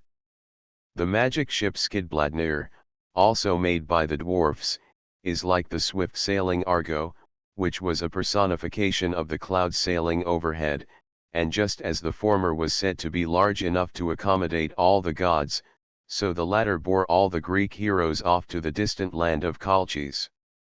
The Germans, wishing to name the days of the week after their gods, as the Romans had done, gave the name of Thor to Jove's day, and thus made it the present Thursday.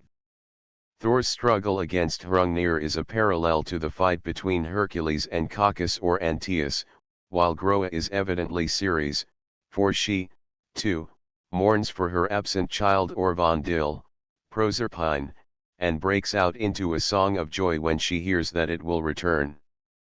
Magna, Thor's son, who when only 3 hours old exhibits his marvelous strength by lifting Hrungnir's leg off his recumbent father, also reminds us of the infant Hercules, and Thor's voracious appetite at Thrym's wedding feast has its parallel in Mercury's first meal, which consisted of 2 whole oxen.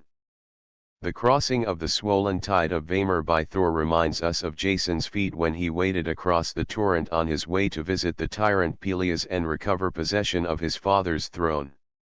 The marvelous necklace worn by Frigga and Freya to enhance their charms is like the cestus or girdle of Venus, which Juno borrowed to subjugate her lord, and is, like Sif's tresses and the ring Draupnir, an emblem of luxuriant vegetation or a type of the stars which shine in the firmament.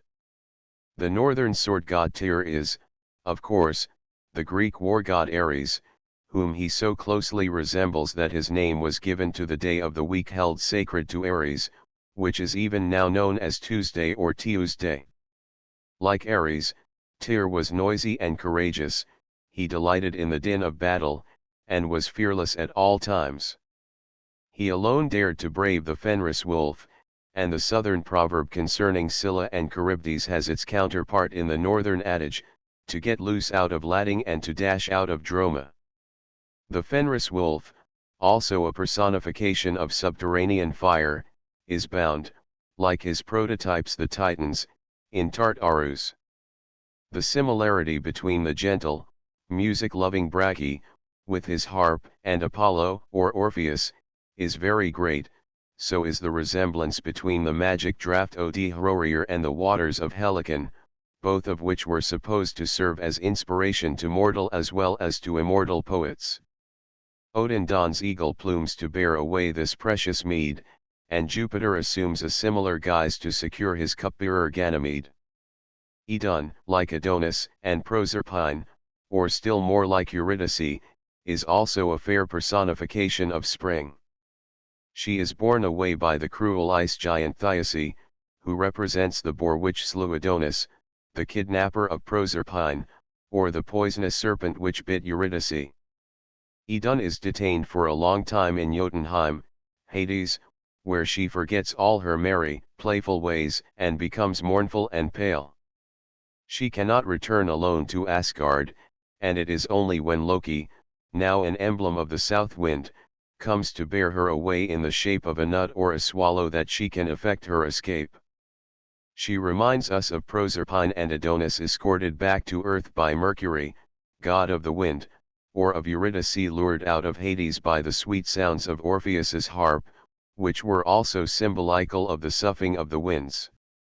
Idun and Eurydice. The myth of Idun's fall from Yggdrasil into the darkest depths of Nibelheim, while subject to the same explanation and comparison as the above story, is still more closely related to the tale of Orpheus and Eurydice, for the former, like Brachy, cannot exist without the latter, whom he follows even into the dark realm of death. Without her his songs are entirely silenced. The wolf skin in which Idun is enveloped is typical of the heavy snows in northern regions, which preserve the tender roots from the blighting influence of the extreme winter cold. Skadi and Diana. The Van Niord, who is god of the sunny summer seas, has his counterpart in Neptune and more especially in Nereus, the personification of the calm and pleasant aspect of the mighty deep. Niord's wife, Skadi, is the northern huntress, she therefore resembles Diana. Like her, she bears a quiver full of arrows, and a bow which she handles with consummate skill. Her short gown permits the utmost freedom of motion, also, and she, too, is generally accompanied by a hound. The story of the transference of Thyase's eyes to the firmament, where they glow like brilliant stars, reminds us of many Greek star myths, and especially of Argus's eyes ever on the watch, of Orion and his jeweled girdle, and of his dog Sirius, all changed into stars by the gods to appease angry goddesses. Loki's antics to win a smile from the irate Skadi are considered akin to the quivering flashes of sheet lightning which he personified in the north, while Steropes, the Cyclops, typified it for the Greeks. Frey and Apollo. The northern god of sunshine and summer showers, the genial Frey, has many traits in common with Apollo, for, like him, he is beautiful and young, rides the golden bristled boar, which was the northern conception of the sunbeams, or drives across the sky in a golden car, which reminds us of Apollo's glittering chariot. Frey has some of the gentle Zephyrus's characteristics besides, for he, too, scatters flowers along his way. His horse Blodughofi is not unlike Pegasus, Apollo's favorite steed, for it can pass through fire and water with equal ease and velocity. Fro, like Odin and Jupiter, is also identified with a human king, and his mound lies beside Odin's near Ups. His reign was so happy that it was called the Golden Age, and he therefore reminds us of Saturn, who, exiled to Earth, ruled over the people of Italy, and granted them similar prosperity. Freya and Venus Gerda, the beautiful maiden, is like Venus, and also like Atlanta, she is hard to woo and hard to win, like the fleet-footed maiden, but, like her, she yields at last and becomes a happy wife. The golden apples with which Skirnir tries to bribe her remind us of the golden fruit which Hippomenes cast in Atlanta's way, and which made her lose the race. Freya, the goddess of youth, love, and beauty, like Venus, sprang from the sea, for she is a daughter of the sea god Njord. Venus bestowed her best affections upon the god of war and upon the martial Anchises, while Freya often assumes the garb of a Valkyr, and rides rapidly to earth to take part in mortal strife and bear away the heroic slain to feast in her halls. Like Venus, she delights in offerings of fruits and flowers, and lends a gracious ear to the petitions of lovers. Freya also resembles Minerva, for, like her, she wears a helmet and breastplate, and, like her, also, she is noted for her beautiful blue eyes. Odor and Adonis. Odor, Freya's husband, is like Adonis, and when he leaves her, she, too, sheds countless tears, which, in her case, are turned to gold, while Venus's tears are changed into anemones, and those of the Heliades, mourning for Phaeton, hardened to amber, which resembles gold in color and in consistency. Just as Venus rejoices at Adonis's return, and all nature blooms in sympathy with her joy, so Freya becomes light-hearted once more when she has found her husband beneath the flowering myrtles of the south. Venus's car is drawn by fluttering doves, and Freya's is swiftly carried along by cats, which are emblems of sensual love, as the doves were considered types of tenderest love. Freya is appreciative of beauty and angrily refuses to marry Thrym, while Venus scorns and finally deserts Vulcan, whom she has been forced to marry against her will. The Greeks represented justice as a goddess blindfolded, with scales in one hand and a sword in the other, to indicate the impartiality and the fixity of her decrees. The corresponding deity of the north was Forseti, who patiently listened to both sides of a question ere he, too, promulgated his impartial and irrevocable sentence. Uller, the winter god, resembles Apollo and Orion only in his love for the chase, which he pursues with ardor under all circumstances. He is the northern bowman, and his skill is quite as unerring as theirs. Heimdall, like Argus, was gifted with marvelous keenness of sight, which enabled him to see 100 miles off as plainly by night as by day. His Gjallar horn, which could be heard throughout all the world, proclaiming the gods' passage to and fro over the quivering bridge Bifrost, was like the trumpet of the goddess Renown. As he was related to the water deities on his mother's side, he could, like Proteus, assume any form at will, and he made good use of this power on the occasion when he frustrated Loki's attempt to steal the necklace Brisingamen. Hermod, the quick or nimble, resembles Mercury not only in his marvelous celerity of motion. He, too, was the messenger of the gods, and, like the Greek divinity, flashed hither and thither, aided not by winged cap and sandals, but by Odin's steed Sleipnir, whom he alone was allowed to best ride. Instead of the caduceus, he bore the wand Gambantian.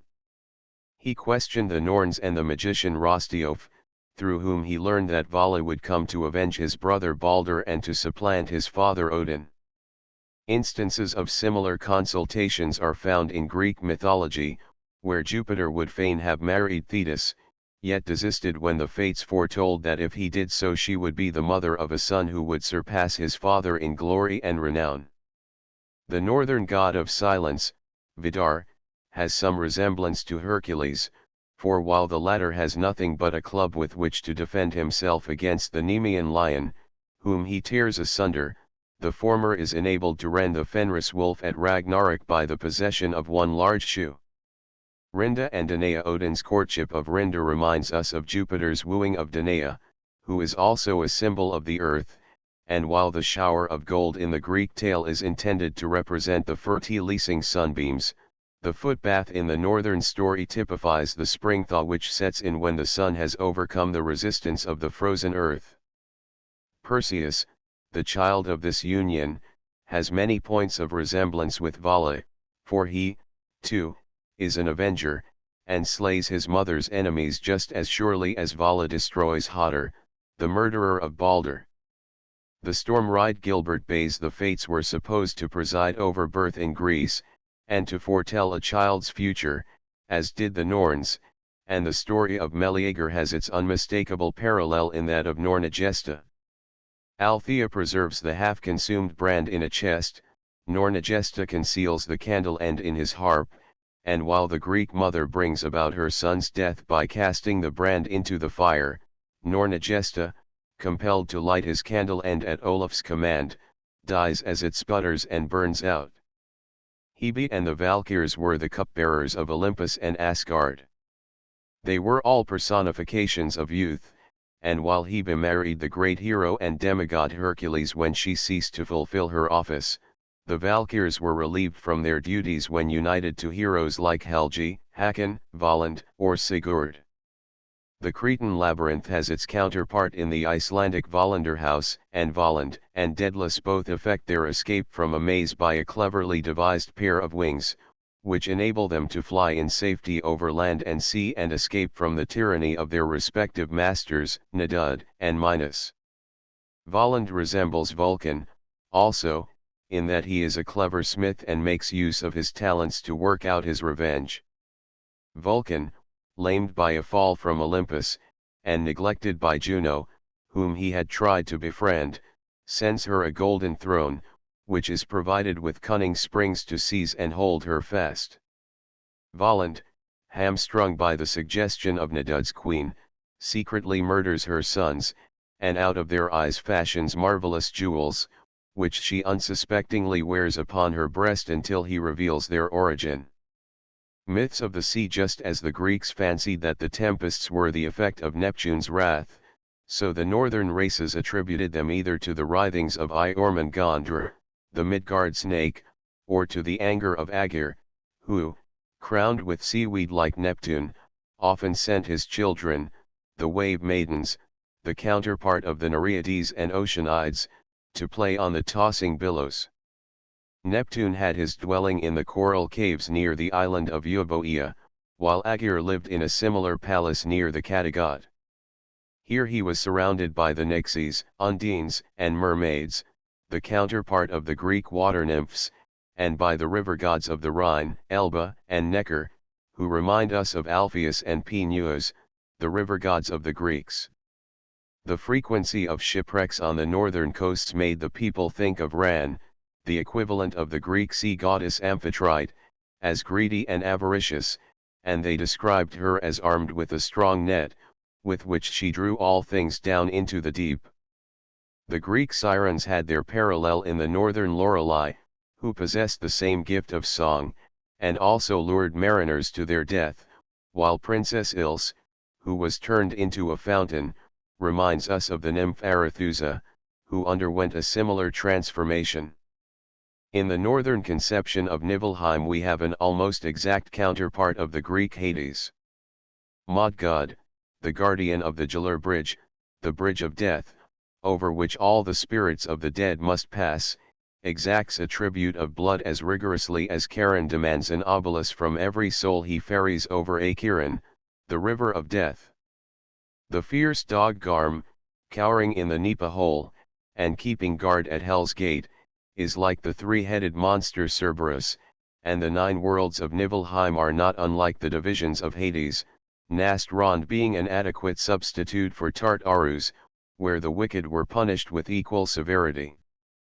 The custom of burning dead heroes with their arms, and of slaying victims, such as horses and dogs, upon their pyre, was much the same in the north as in the south, and while Mors or then Ados, the Greek death, was represented with a sharp scythe, Hell was depicted with a broom or rake, which she used as ruthlessly, and with which she did as much execution. Balder and Apollo. Balder, the radiant god of sunshine, reminds us not only of Apollo and Orpheus, but of all the other heroes of sun myths.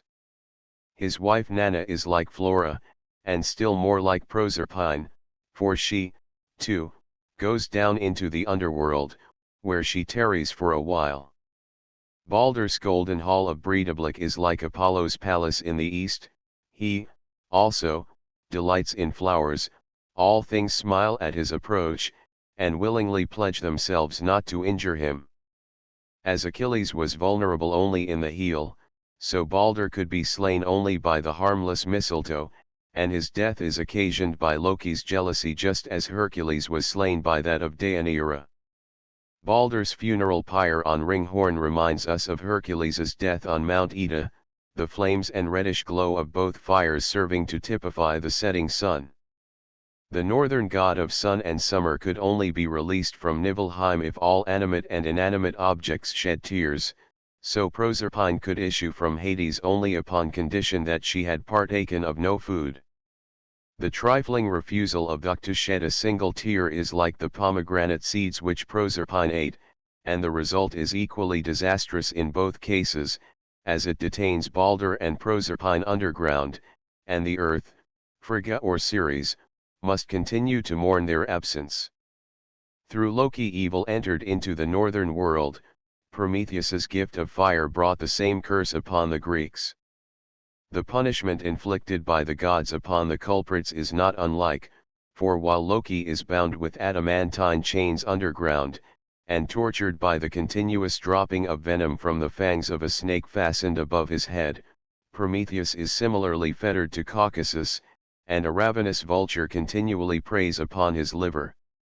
Loki's punishment has another counterpart in that of Tityeus, bound in Hades, and in that of Enceladus, chained beneath Mount Etna, where his writhing produced earthquakes, and his imprecations caused sudden eruptions of the volcano. Loki, further, resembles Neptune in that he, too, assumed an equine form and was the parent of a wonderful steed, for Sleipnir rivals Arion both in speed and endurance. The Fimbulwinter has been compared to the long preliminary fight under the walls of Troy, and Ragnarok, the grand closing drama of northern mythology, to the burning of that famous city. Thor is Hector, the Fenris wolf, Pyrrhus, son of Achilles, who slew Priam, Odin, and Vidar, who survives in Ragnarok, is Aeneas. The destruction of Priam's palace is the type of the ruin of the gods' golden halls, and the devouring wolves Hati, Skal, and Monogarm, the fiends of darkness, are prototypes of Paris and all the other demons of darkness, who bear away or devour the sun-maiden Helen. Ragnarok and the deluge. According to another interpretation, however, Ragnarok and the consequent submersion of the world is but a northern version of the deluge. The survivors, Lif and Lifthrasir, like Deucalion and Pyrrha, were destined to repeople the world, and just as the shrine of Delphi alone resisted the destructive power of the great cataclysm, so Gimli stood radiant to receive the surviving gods. Giants and Titans. We have already seen how closely the northern giants resembled the Titans. It only remains to mention that while the Greeks imagined that Atlas was changed into a mountain, so the Northmen believed that the Riesengebirge, in Germany, were formed from giants, and that the avalanches which descended from their lofty heights were the burdens of snow which these giants impatiently shook from their crests as they changed their cramped positions. The apparition, in the shape of a bull, of one of the water giants, who came to woo the Queen of the Franks, has its parallel in the story of Jupiter's wooing of Europa, and Meroveus is evidently the exact counterpart of Sarpedon. A faint resemblance can be traced between the giant ship Manifold and the Argo, for while the one is supposed to have cruised through the Aegean and Euxine seas, and to have made many places memorable by the dangers it encountered there, so the northern vessel sailed about the North and Baltic seas, and is mentioned in connection with the island of Bornholm and the cliffs of Dover. While the Greeks imagined that nightmares were the evil dreams which escaped from the cave of Somnus, the northern race fancied they were female dwarfs or trolls, who crept out of the dark recesses of the earth to torment them. All magic weapons in the north were said to be the work of the dwarfs, the underground smiths, while those of the Greeks were manufactured by Vulcan and the Cyclopes, under Mount Etna, or on the island of Lemnos. The Eddas saga in the Sigurd myth we find Odin one-eyed like the Cyclopes, who, like him, are personifications of the sun. Sigurd is instructed by Guerber, the horse trainer, who is reminiscent of Chiron, the centaur. He is not only able to teach a young hero all he need know, and to give him good advice concerning his future conduct, but is also possessed of the gift of prophecy. The marvelous sword which becomes the property of Sigmund and of Sigurd as soon as they prove themselves worthy to wield it, and the sword and Gurvadal which Frithiof inherits from his sire, remind us of the weapon which Aegeus concealed beneath the rock, and which Theseus secured as soon as he had become a man. Sigurd, like Theseus, Perseus, and Jason, seeks to avenge his father's wrongs ere he sets out in search of the Golden Hoard, the exact counterpart of the Golden Fleece, which is also guarded by a dragon, and is very hard to secure. Like all the Greek sun gods and heroes, Sigurd has golden hair and bright blue eyes. His struggle with Fafnir reminds us of Apollo's fight with Python, while the ring and Veronaut can be likened to Venus's cestus, and the curse attached to its possessor is like the tragedy of Helen, who brought endless bloodshed upon all connected with her. Sigurd could not have conquered Fafnir without the magic sword, just as the Greeks failed to take Troy without the arrows of Philoctetes, which are also emblems of the all-conquering rays of the sun. The recovery of the stolen treasure is like Menelaus's recovery of Helen, and it apparently brings as little happiness to Sigurd as his recreant wife did to the Spartan king. Brunhild resembles Minerva in her martial tastes, physical appearance, and wisdom, but her anger and resentment when Sigurd forgets her for Gudrun is like the wrath of Enon, whom Paris deserts to woo Helen. Brunhild's anger continues to accompany Sigurd through life, and she even seeks to compass his death, while Enon, called to cure her wounded lover, refuses to do so and permits him to die. Enon and Brunhild are both overcome by the same remorseful feelings when their lovers have breathed their last, and both insist upon sharing their funeral pyres, and end their lives by the side of those whom they had loved. Sun myths containing, as it does, a whole series of sun myths, the Eddas saga repeats itself in every phase, and just as Ariadne, forsaken by the sun hero Theseus, finally marries Bacchus, so Gudrun, when Sigurd has departed, marries Atli, the king of the Huns. He, too, ends his life amid the flames of his burning palace or ship. Gunnar, like Orpheus or Amphion, plays such marvelous strains upon his harp that even the serpents are lulled to sleep.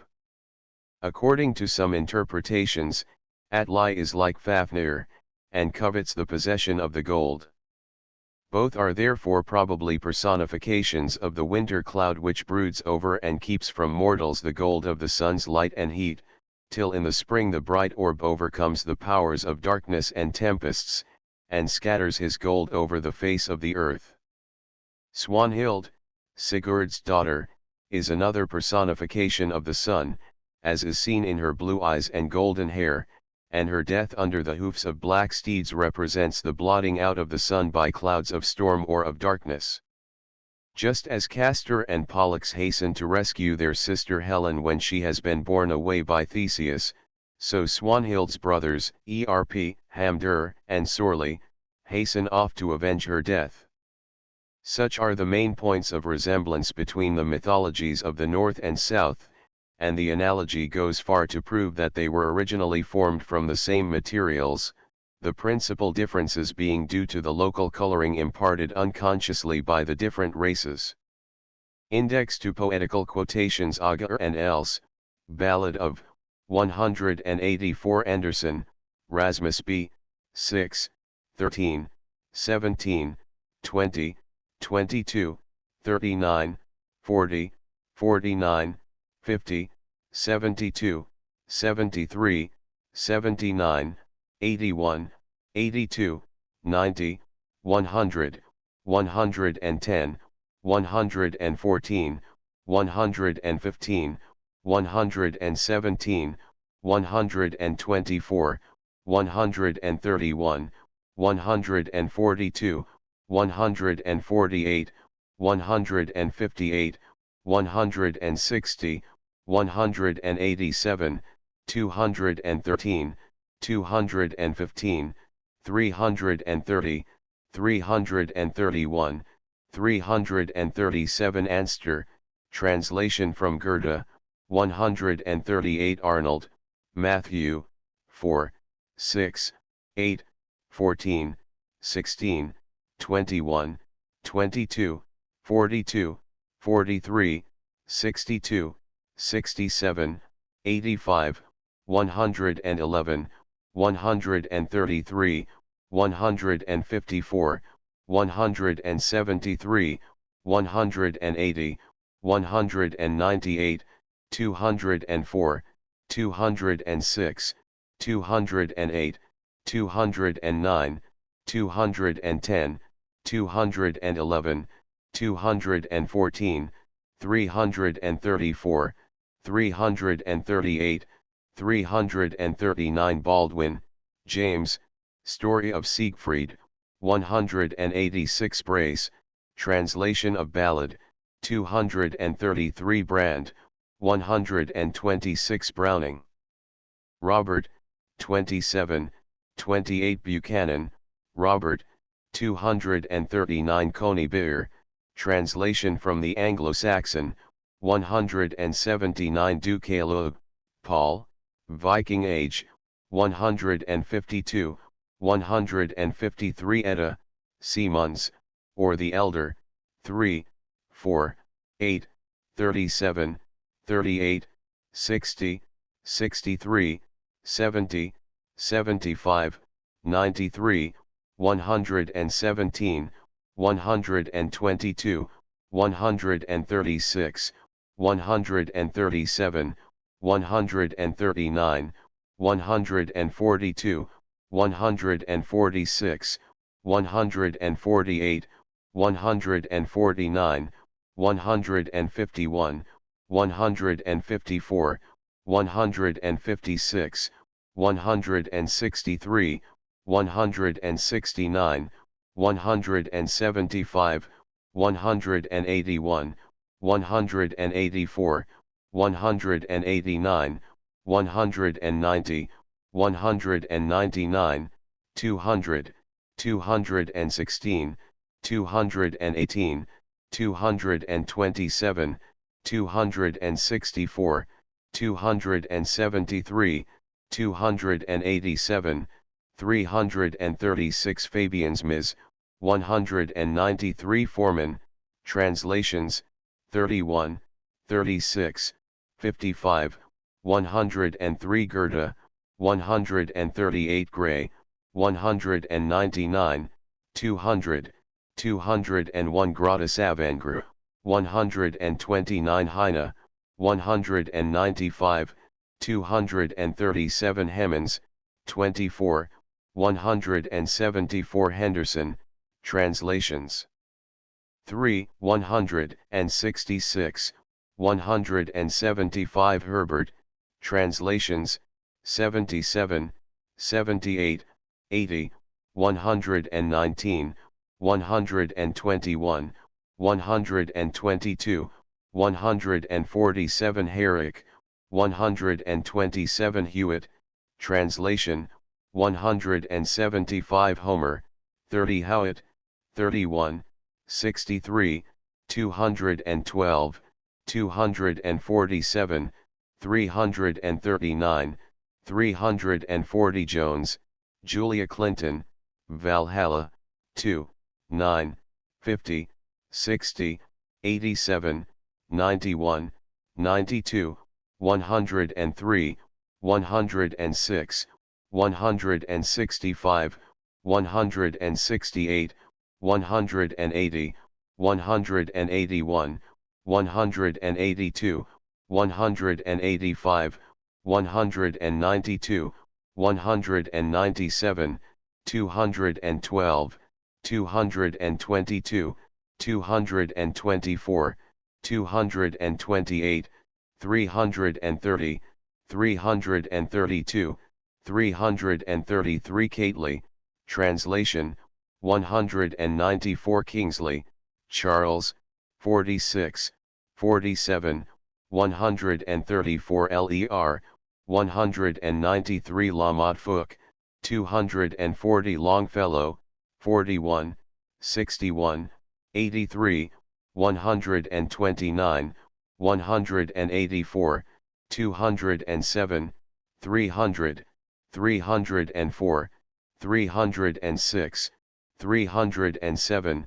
308, 309, 313, 323 MacDowell, Asgard and the Gods.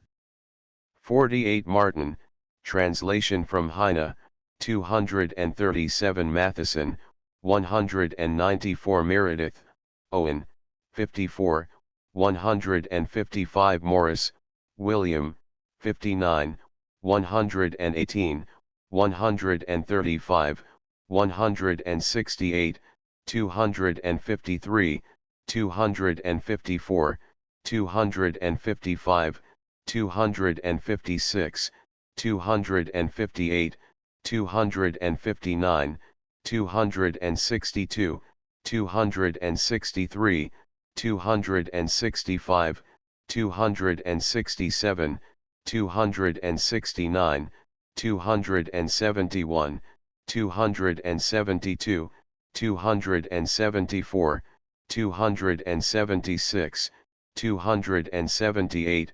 279, 280, 281, 282, 283, 285, 288, 290, 292, 293, 295, 296 Neogergis, 125 Erlangelager, 31, 64, 65, 66, 67, 147, 190, 191 Oxford Carroll, 125 Percy, translation from the Edda, 60 Pfeiffer, translation, 331 Piggott, translations from Erlangelager, 64, 65, 66, 67, 147, 190, 191 Scott, 26, 246 Selcher.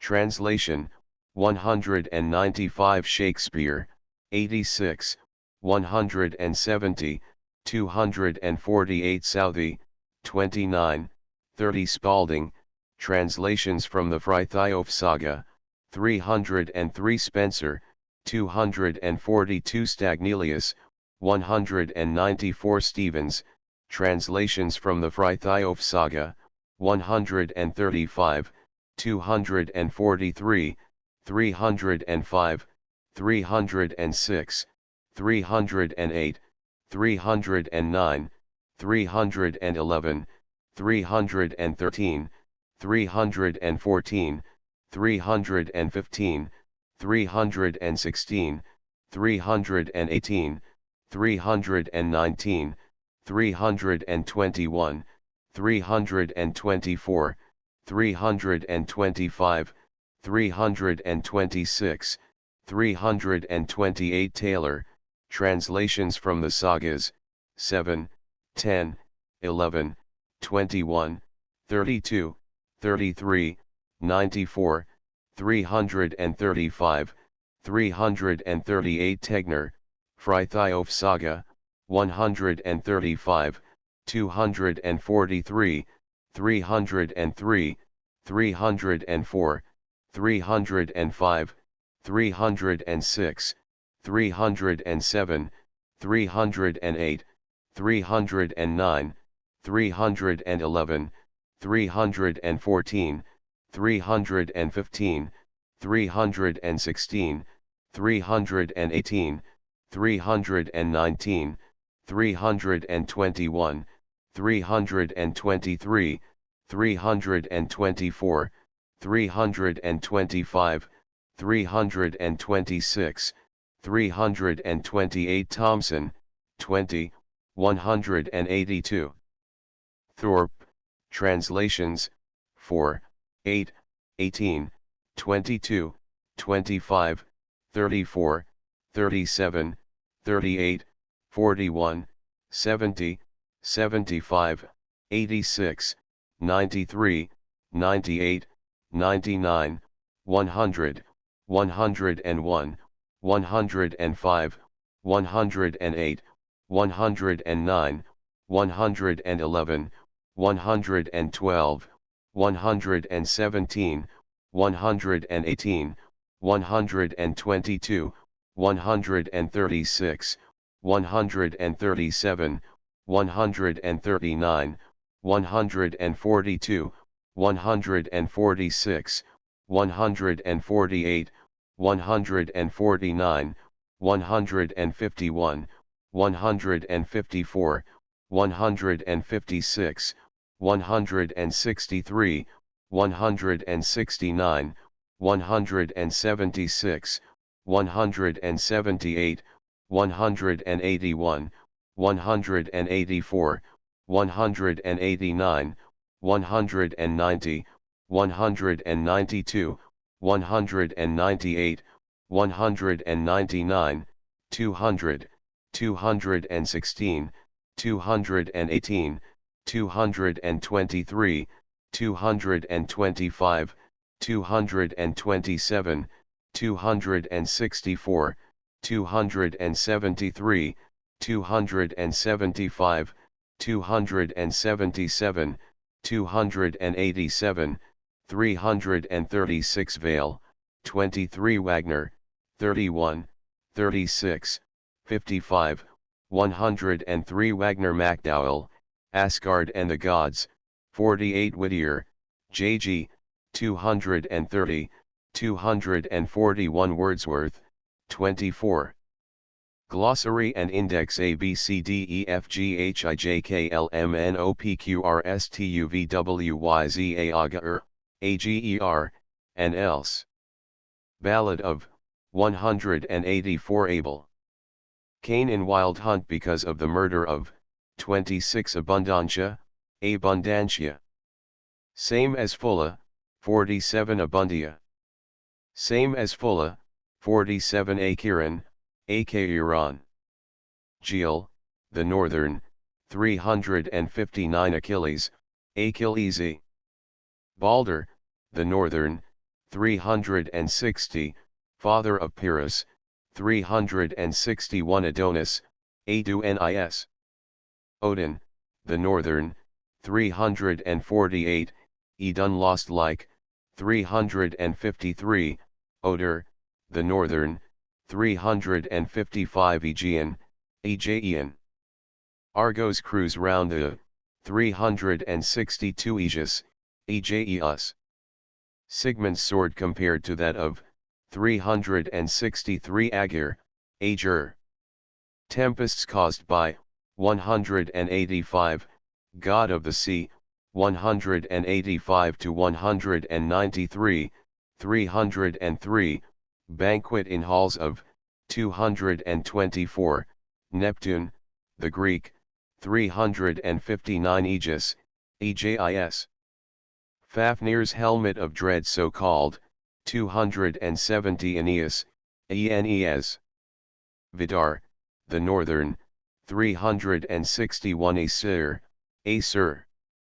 Northern gods called, 5, 12 in number, 11, Asgard, home of, 15, dispute between Vanas and, 15, to be supplanted, 32, inhabitants of Asia Minor, 39, Julfi visits the, 40, Hrungnir feasts with the, 73, Freya visited by the, 78, recovery of hammer pleases the, 80, Fenris bound by the, 92, 93, Suttung slain by the, 99, Idun welcomed by the, 107, Niord among the, 111, Agir not ranked with the, 185, Agir visits the, 188, reward promised to the, 205, heralds sent out by the, 211, Loki slanders the,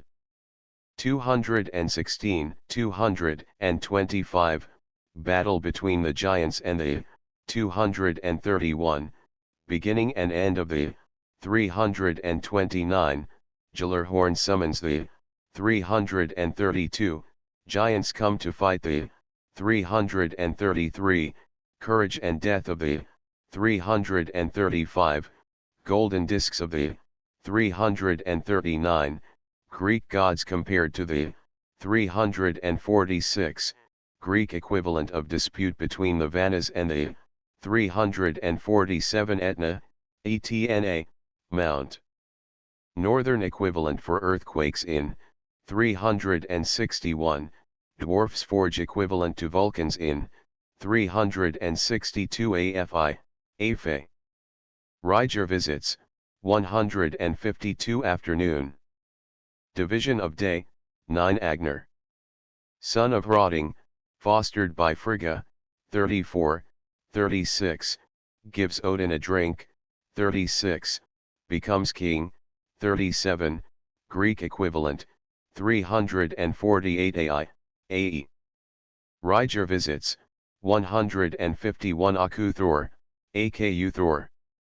The Charioteer, 62 Alberich, Alberic. King of the Dwarfs, 242 Albion, Albion. Conjectured origin of name, 246 Alfblot.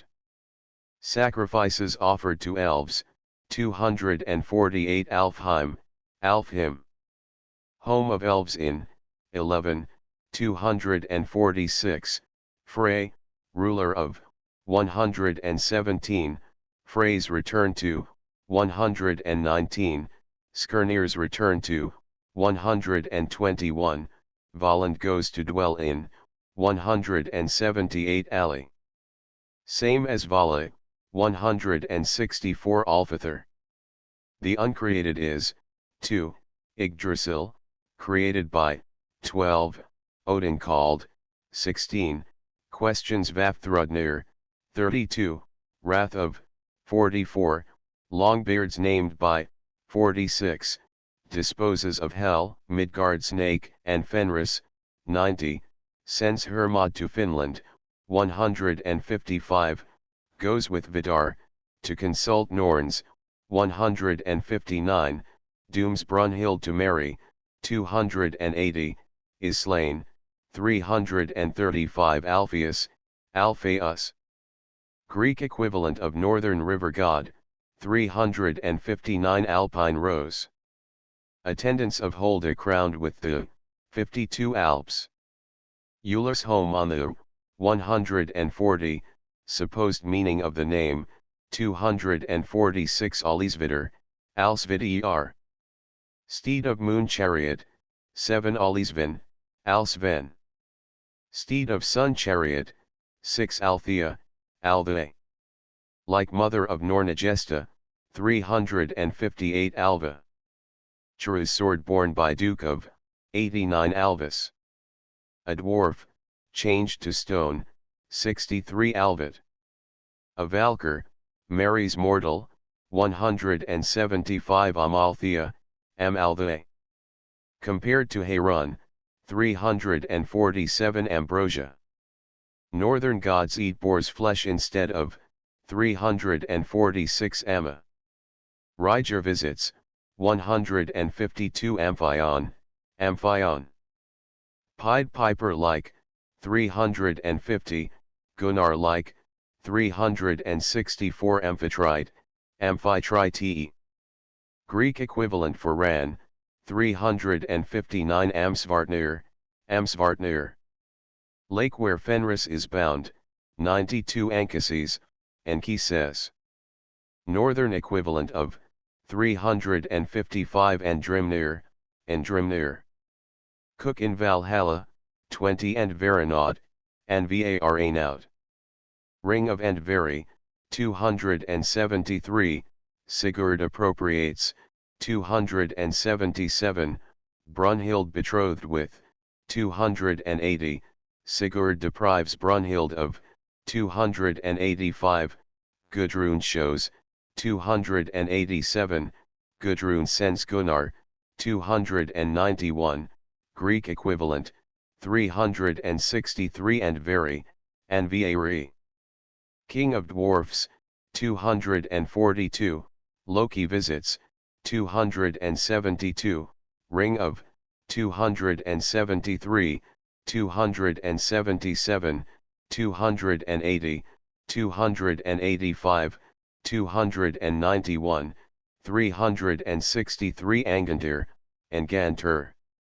Otter and, 136, 137, Tyrfing, Sword of, 242, joins Torsten and Bele, 303, Tribute of, 312, receives Frithiof, 316 Anglo-Saxon.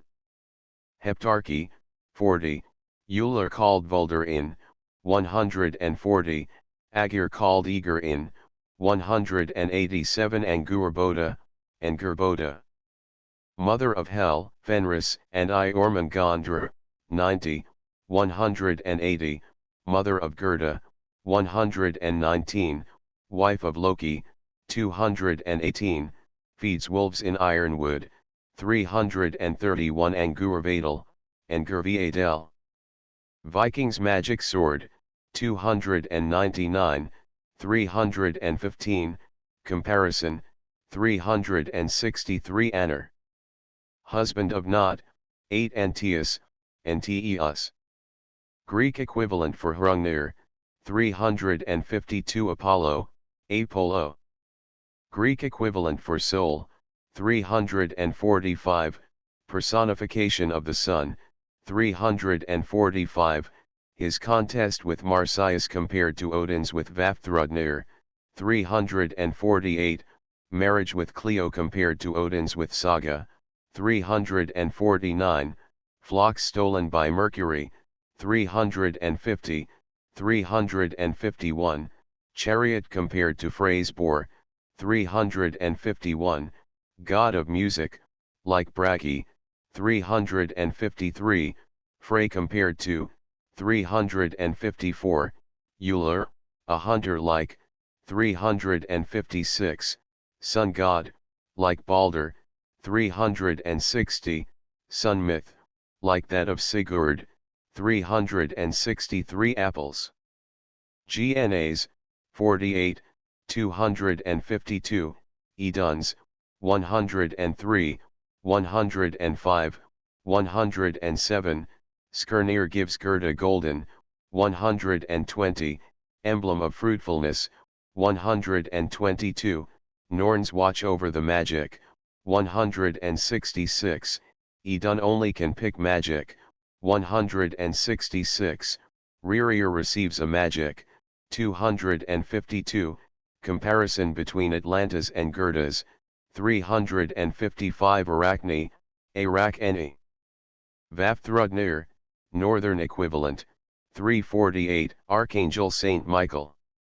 Wields True's sword, 89, Arctic Circle. Scenery in the 1 Aries, Ares. Resembles Tyr, 352, 353 Arethusa, Arethoosa. Princess Ilse equivalent to, 359 Argo. Like Skidbladnir, 352, like Manigful, 362 Argus. Story compared to that of Brock, 351, eyes compared to Thyaces, 354, eyes compared to Heimdall's, 356 Ariadne, Ariadne. Compared to Gudrun, 364 Arion, Arion. Compared to Sleipnir, 361 Arthur. In Wild Hunt, 25, 26 Arvakr, Arwakar. Steed of Sun Chariot, 6 Arians, Aryans. Origin of, 1, Myths of, 343 Asa, Asa. Honiren, 15, Odin, the Almighty, 123, Baldurin, 197 Asa Bridge. Same as Bifrost, 14, Heimdall, Guardian of the, 153 Asa Brew, Asa Brew. Bridge of Gods, 14 Asegir, Asegir. Frisian Elders, 143 Asgard, Asgard. Home of Gods, 11, 1 Root of Yggdrasil in, 13, Gods' Palaces in, 15, Njord welcomed in, 15, Odin's seat in, 16, Heroes brought to, 18, Ifang separates Jotunheim from, 32, Odin leaves, 37, 44, Odin returns to, 38, Jolfi visits, 40, Thor admitted into, 59, Bilskirnir in, 59, Brock visits, 67, Hrungnir boasts in, 73, unprotected state of, 221, Thor's return to, 80, Loki's return to, 81, Tyr, a god of, 85, Fenris brought to, 91, Odin brings inspiration to, 99, Idun and Bragi arrive in, 103, Idun. To be lured out of, 105, Idun mourns for, 105, 106, 107, 353, God's return without Idun to, 110, Freya and Njord in, 111, Njord summoned to, 112, Thyaces slain in, 107, 112, Skadi's honeymoon in, 114, Frey welcome to, 117, Freya welcome to, 131, Eula rules in, 139, Balder leaves, 141, Forseti arrives in, 142, Heimdall arrives in, 146, Heimdall leaves, 151, Hermod returns to, 157, Vala comes to, 164, Sin enters, 166, Agir's visit to, 188, Odin's return to, 202, God's sad return to, 209. Messengers return to, 212, Loki banished from, 218, 224, God's wish to fortify, 221, Ahrim Thursday threatens, 223, Loki forfeits, 226, Fire Giants storm, 333, Olympus, the Greek, 344, Valkyrs, cupbearers in, 358 Asgardria, Asgard Ria. Wild Hunt called, 23 Asia. Plateau of Iran in, 1, Isir come from, 39 Ask. Ash tree from which gods made man, 12, compared to creation of Prometheus, 347 Aslog, The fostering of, 281 Asinger. Northern goddesses called, 11 Atlanta, Atalanta. Her apples compared to Gerdas, 355 Atla. One of the wave maidens, 146 Atlantic. Cruise of the Manigful in the, 235 Atlas. Greek equivalent for Ryazengberg, 362 Atla. Challenges Frithiof, 315 Atli. Gudrun wooed by, 291, Treachery of, 292, Hogni and Gunnar slain by, 294, Gudrun slays, 294, same as Attila, 297, Gudrun's union with, 364 Attila. King of the Huns, has Cheru's sword, 89, same as Atli, 297 Ud. Son of Nod, 8 Audid Humla, Oudum La. Cow nourishes Emir, 3 Augia, Ougiyat. Wave Maiden, 146 Augsburg. Tirs City, 85 Argifa, Wave Maiden, 146 Austri, Oustret.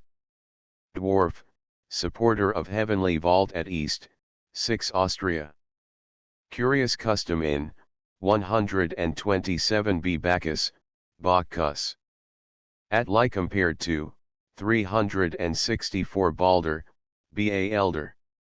Alfather questions Vafthrudnir about, 32, son of Frigga, 38, Skadi wishes to marry, 113, Eula Akin to, 141, Fersetti, son of, 142, Fersetti's connection with, 145, Vala, the avenger of, 164, god of sun and summer, 197 to 215, Loki, real murderer of, 224, absent from Agir's banquet, 224, compared to Sigurd, 297, Loki deprives Aesir of, 329, the return of, 338, his death avenged, 357, Hodder murders,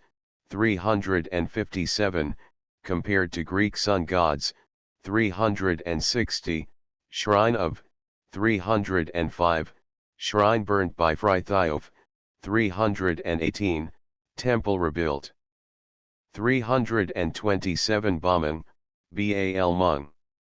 Volland forges, 179, Odin drives into Branstock, 254, Sigmund secures, 254, Sigir obtains, 256, Sinfiotli makes use of, 261, 262, Odin breaks, 266, Hiordis treasures shards of, 267, forged again, 274, Fafnir slain by, 276, laid between Sigurd and Brunhild, 285, Guttorm slain by, 288, placed on funeral pyre, 290, emblem of sunbeam, 297, compared to sword of Aegis, 363 Baltic Sea. Cruise of Manigful in, 362 Barbarossa, Barbarossa, Frederick. Leader of Wild Hunt, 25, 26 Bossis. Story of, compared with Giot and Agner, 348 Baji, Buji. Odin serves, 97 Bev. Same as Vala, 164 Bemur, Bamir.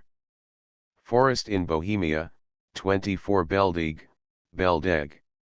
King of West Saxony, 40 Bele, Bala.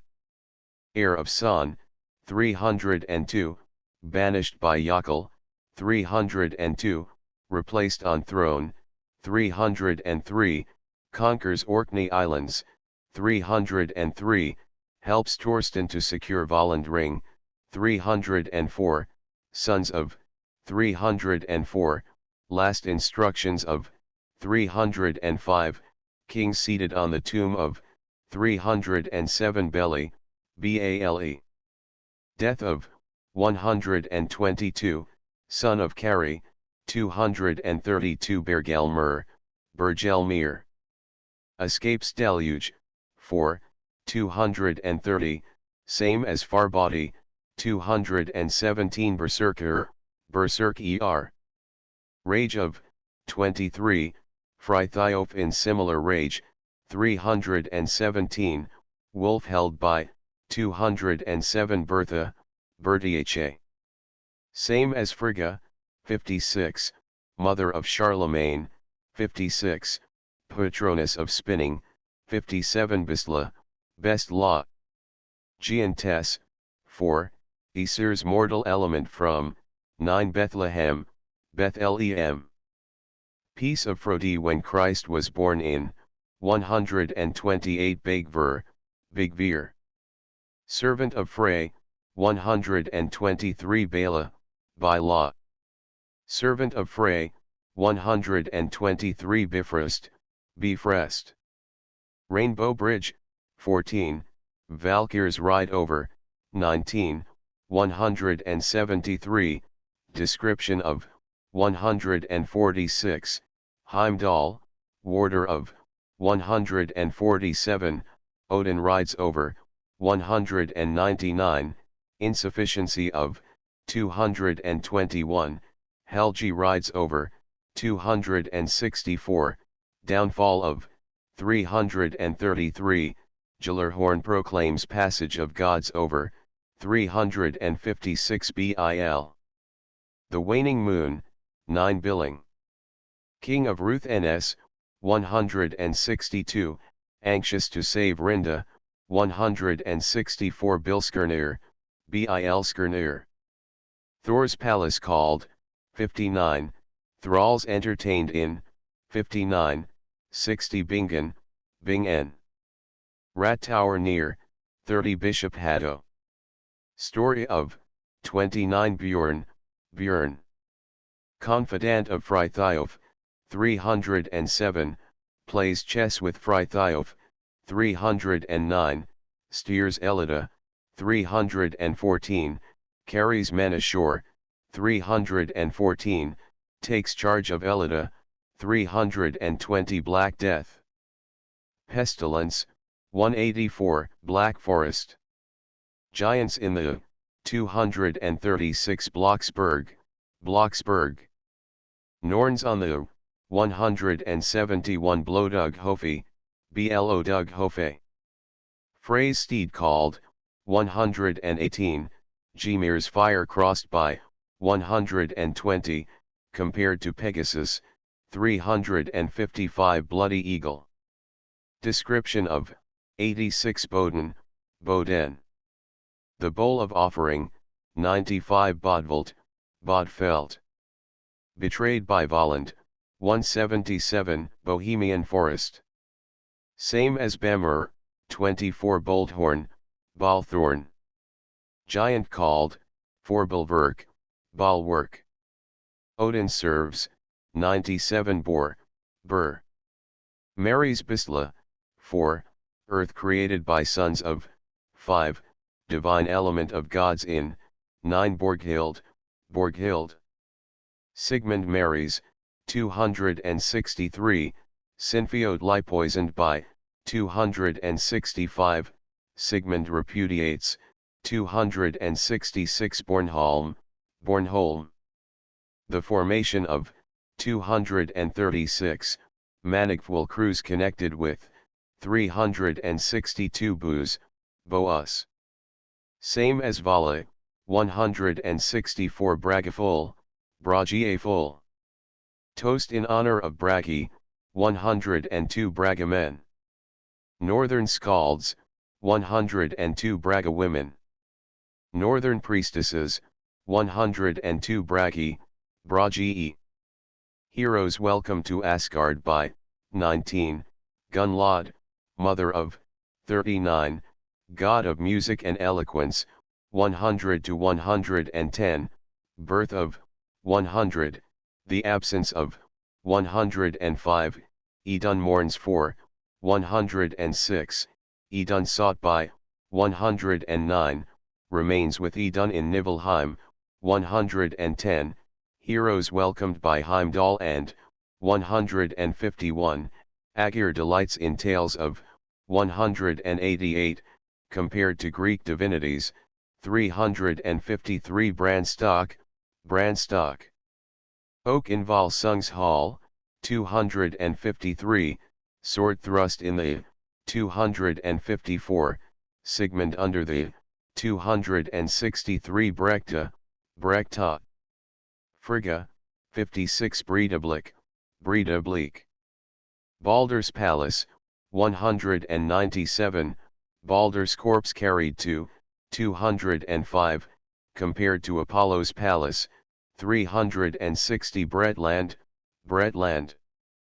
Mound Inn, where Sode hides, 304 Brimer. Hall of Giants, 340 Brisingamen, Brising Amen. Necklace of Freya, 134, Loki attempts to steal, 149, 356, Emblem of Fruitfulness, 150, made by dwarfs, 242 Brock. Jealousy of, 65, Loki's wager with, 65, Three treasures of, 67, wager won by, 67, story compared with that of Io, 351 Brocken. Witches dance on the, 137, Norns on the, 171 Brownies. Same as dwarfs, 239, same as elves, 246 Brunhild. A Valkyr, 173, 179, Sigurd finds, 279, Sigurd woos, 280, Sigurd marries, 281, Sigurd forgets, 282, Gunnar loves, 283, Gunnar woos by proxy, 284, Wrath and jealousy of, 287, Hogna swears to avenge, 288, rejoices at death of Sigurd, 289, death of, 289, Atli, brother of, 291, compared to Greek divinities, 297, 363, 364 Brunnaker, Broannaker. Idun's Grove in, 105 Burgundian. Ildiko, a princess, 89, Gunnar, a monarch, 297 Buri. Creation of, 3, giants war against, 4 Buri. Grove where Frey and Gerda meet, 121 Byzantine. Teutonic race influenced by that faith, 249 C. Caucasus. Hrungnir compared to, 352 Caduceus. Gambantian compared to, 357 Cain's Hunt. The Wild Hunt, 26 Calais, Kala. Manigful Passes, 235 Calypso. Compared to Holda, 350 Chamomile. Called Baldersbrow, 197 Capitoline, hill. Vitellius Lane on, 88 Carthage, Carthage. Compared to Sealand, 350 Castor, Cator. Compared to ERP, Sorley, and Hamdur, 365 Kattegat, Kattegat. Agyr dwells in, 185, 359 Caucasus, Caucasus. Loki's punishment compared to Prometheus's on the 361 Celtic, Celtic. Origin of the language, 342 Cephalus, Cephalus. A personification of the sun, 345 Cerberus, Cerberus. Analogy of Garm and 359 series, Ceres. Compared to Rinda, 345, compared to Frigga, 348, compared to Groa, 352, personification of Earth, 360 Cyrenian stag, Cyrenian. Story of 344 changelings. Recipe for riddance of 24, 244 chaos, chaos. World rose from 2, analogy between Greek and Northern conception of 344 chariot. Sun and moon, 7, night and day, 8, Irmins, 30, Holdas, 55, Nerthusas, 57, Thors, 62, 68, 78, Phrase, 108.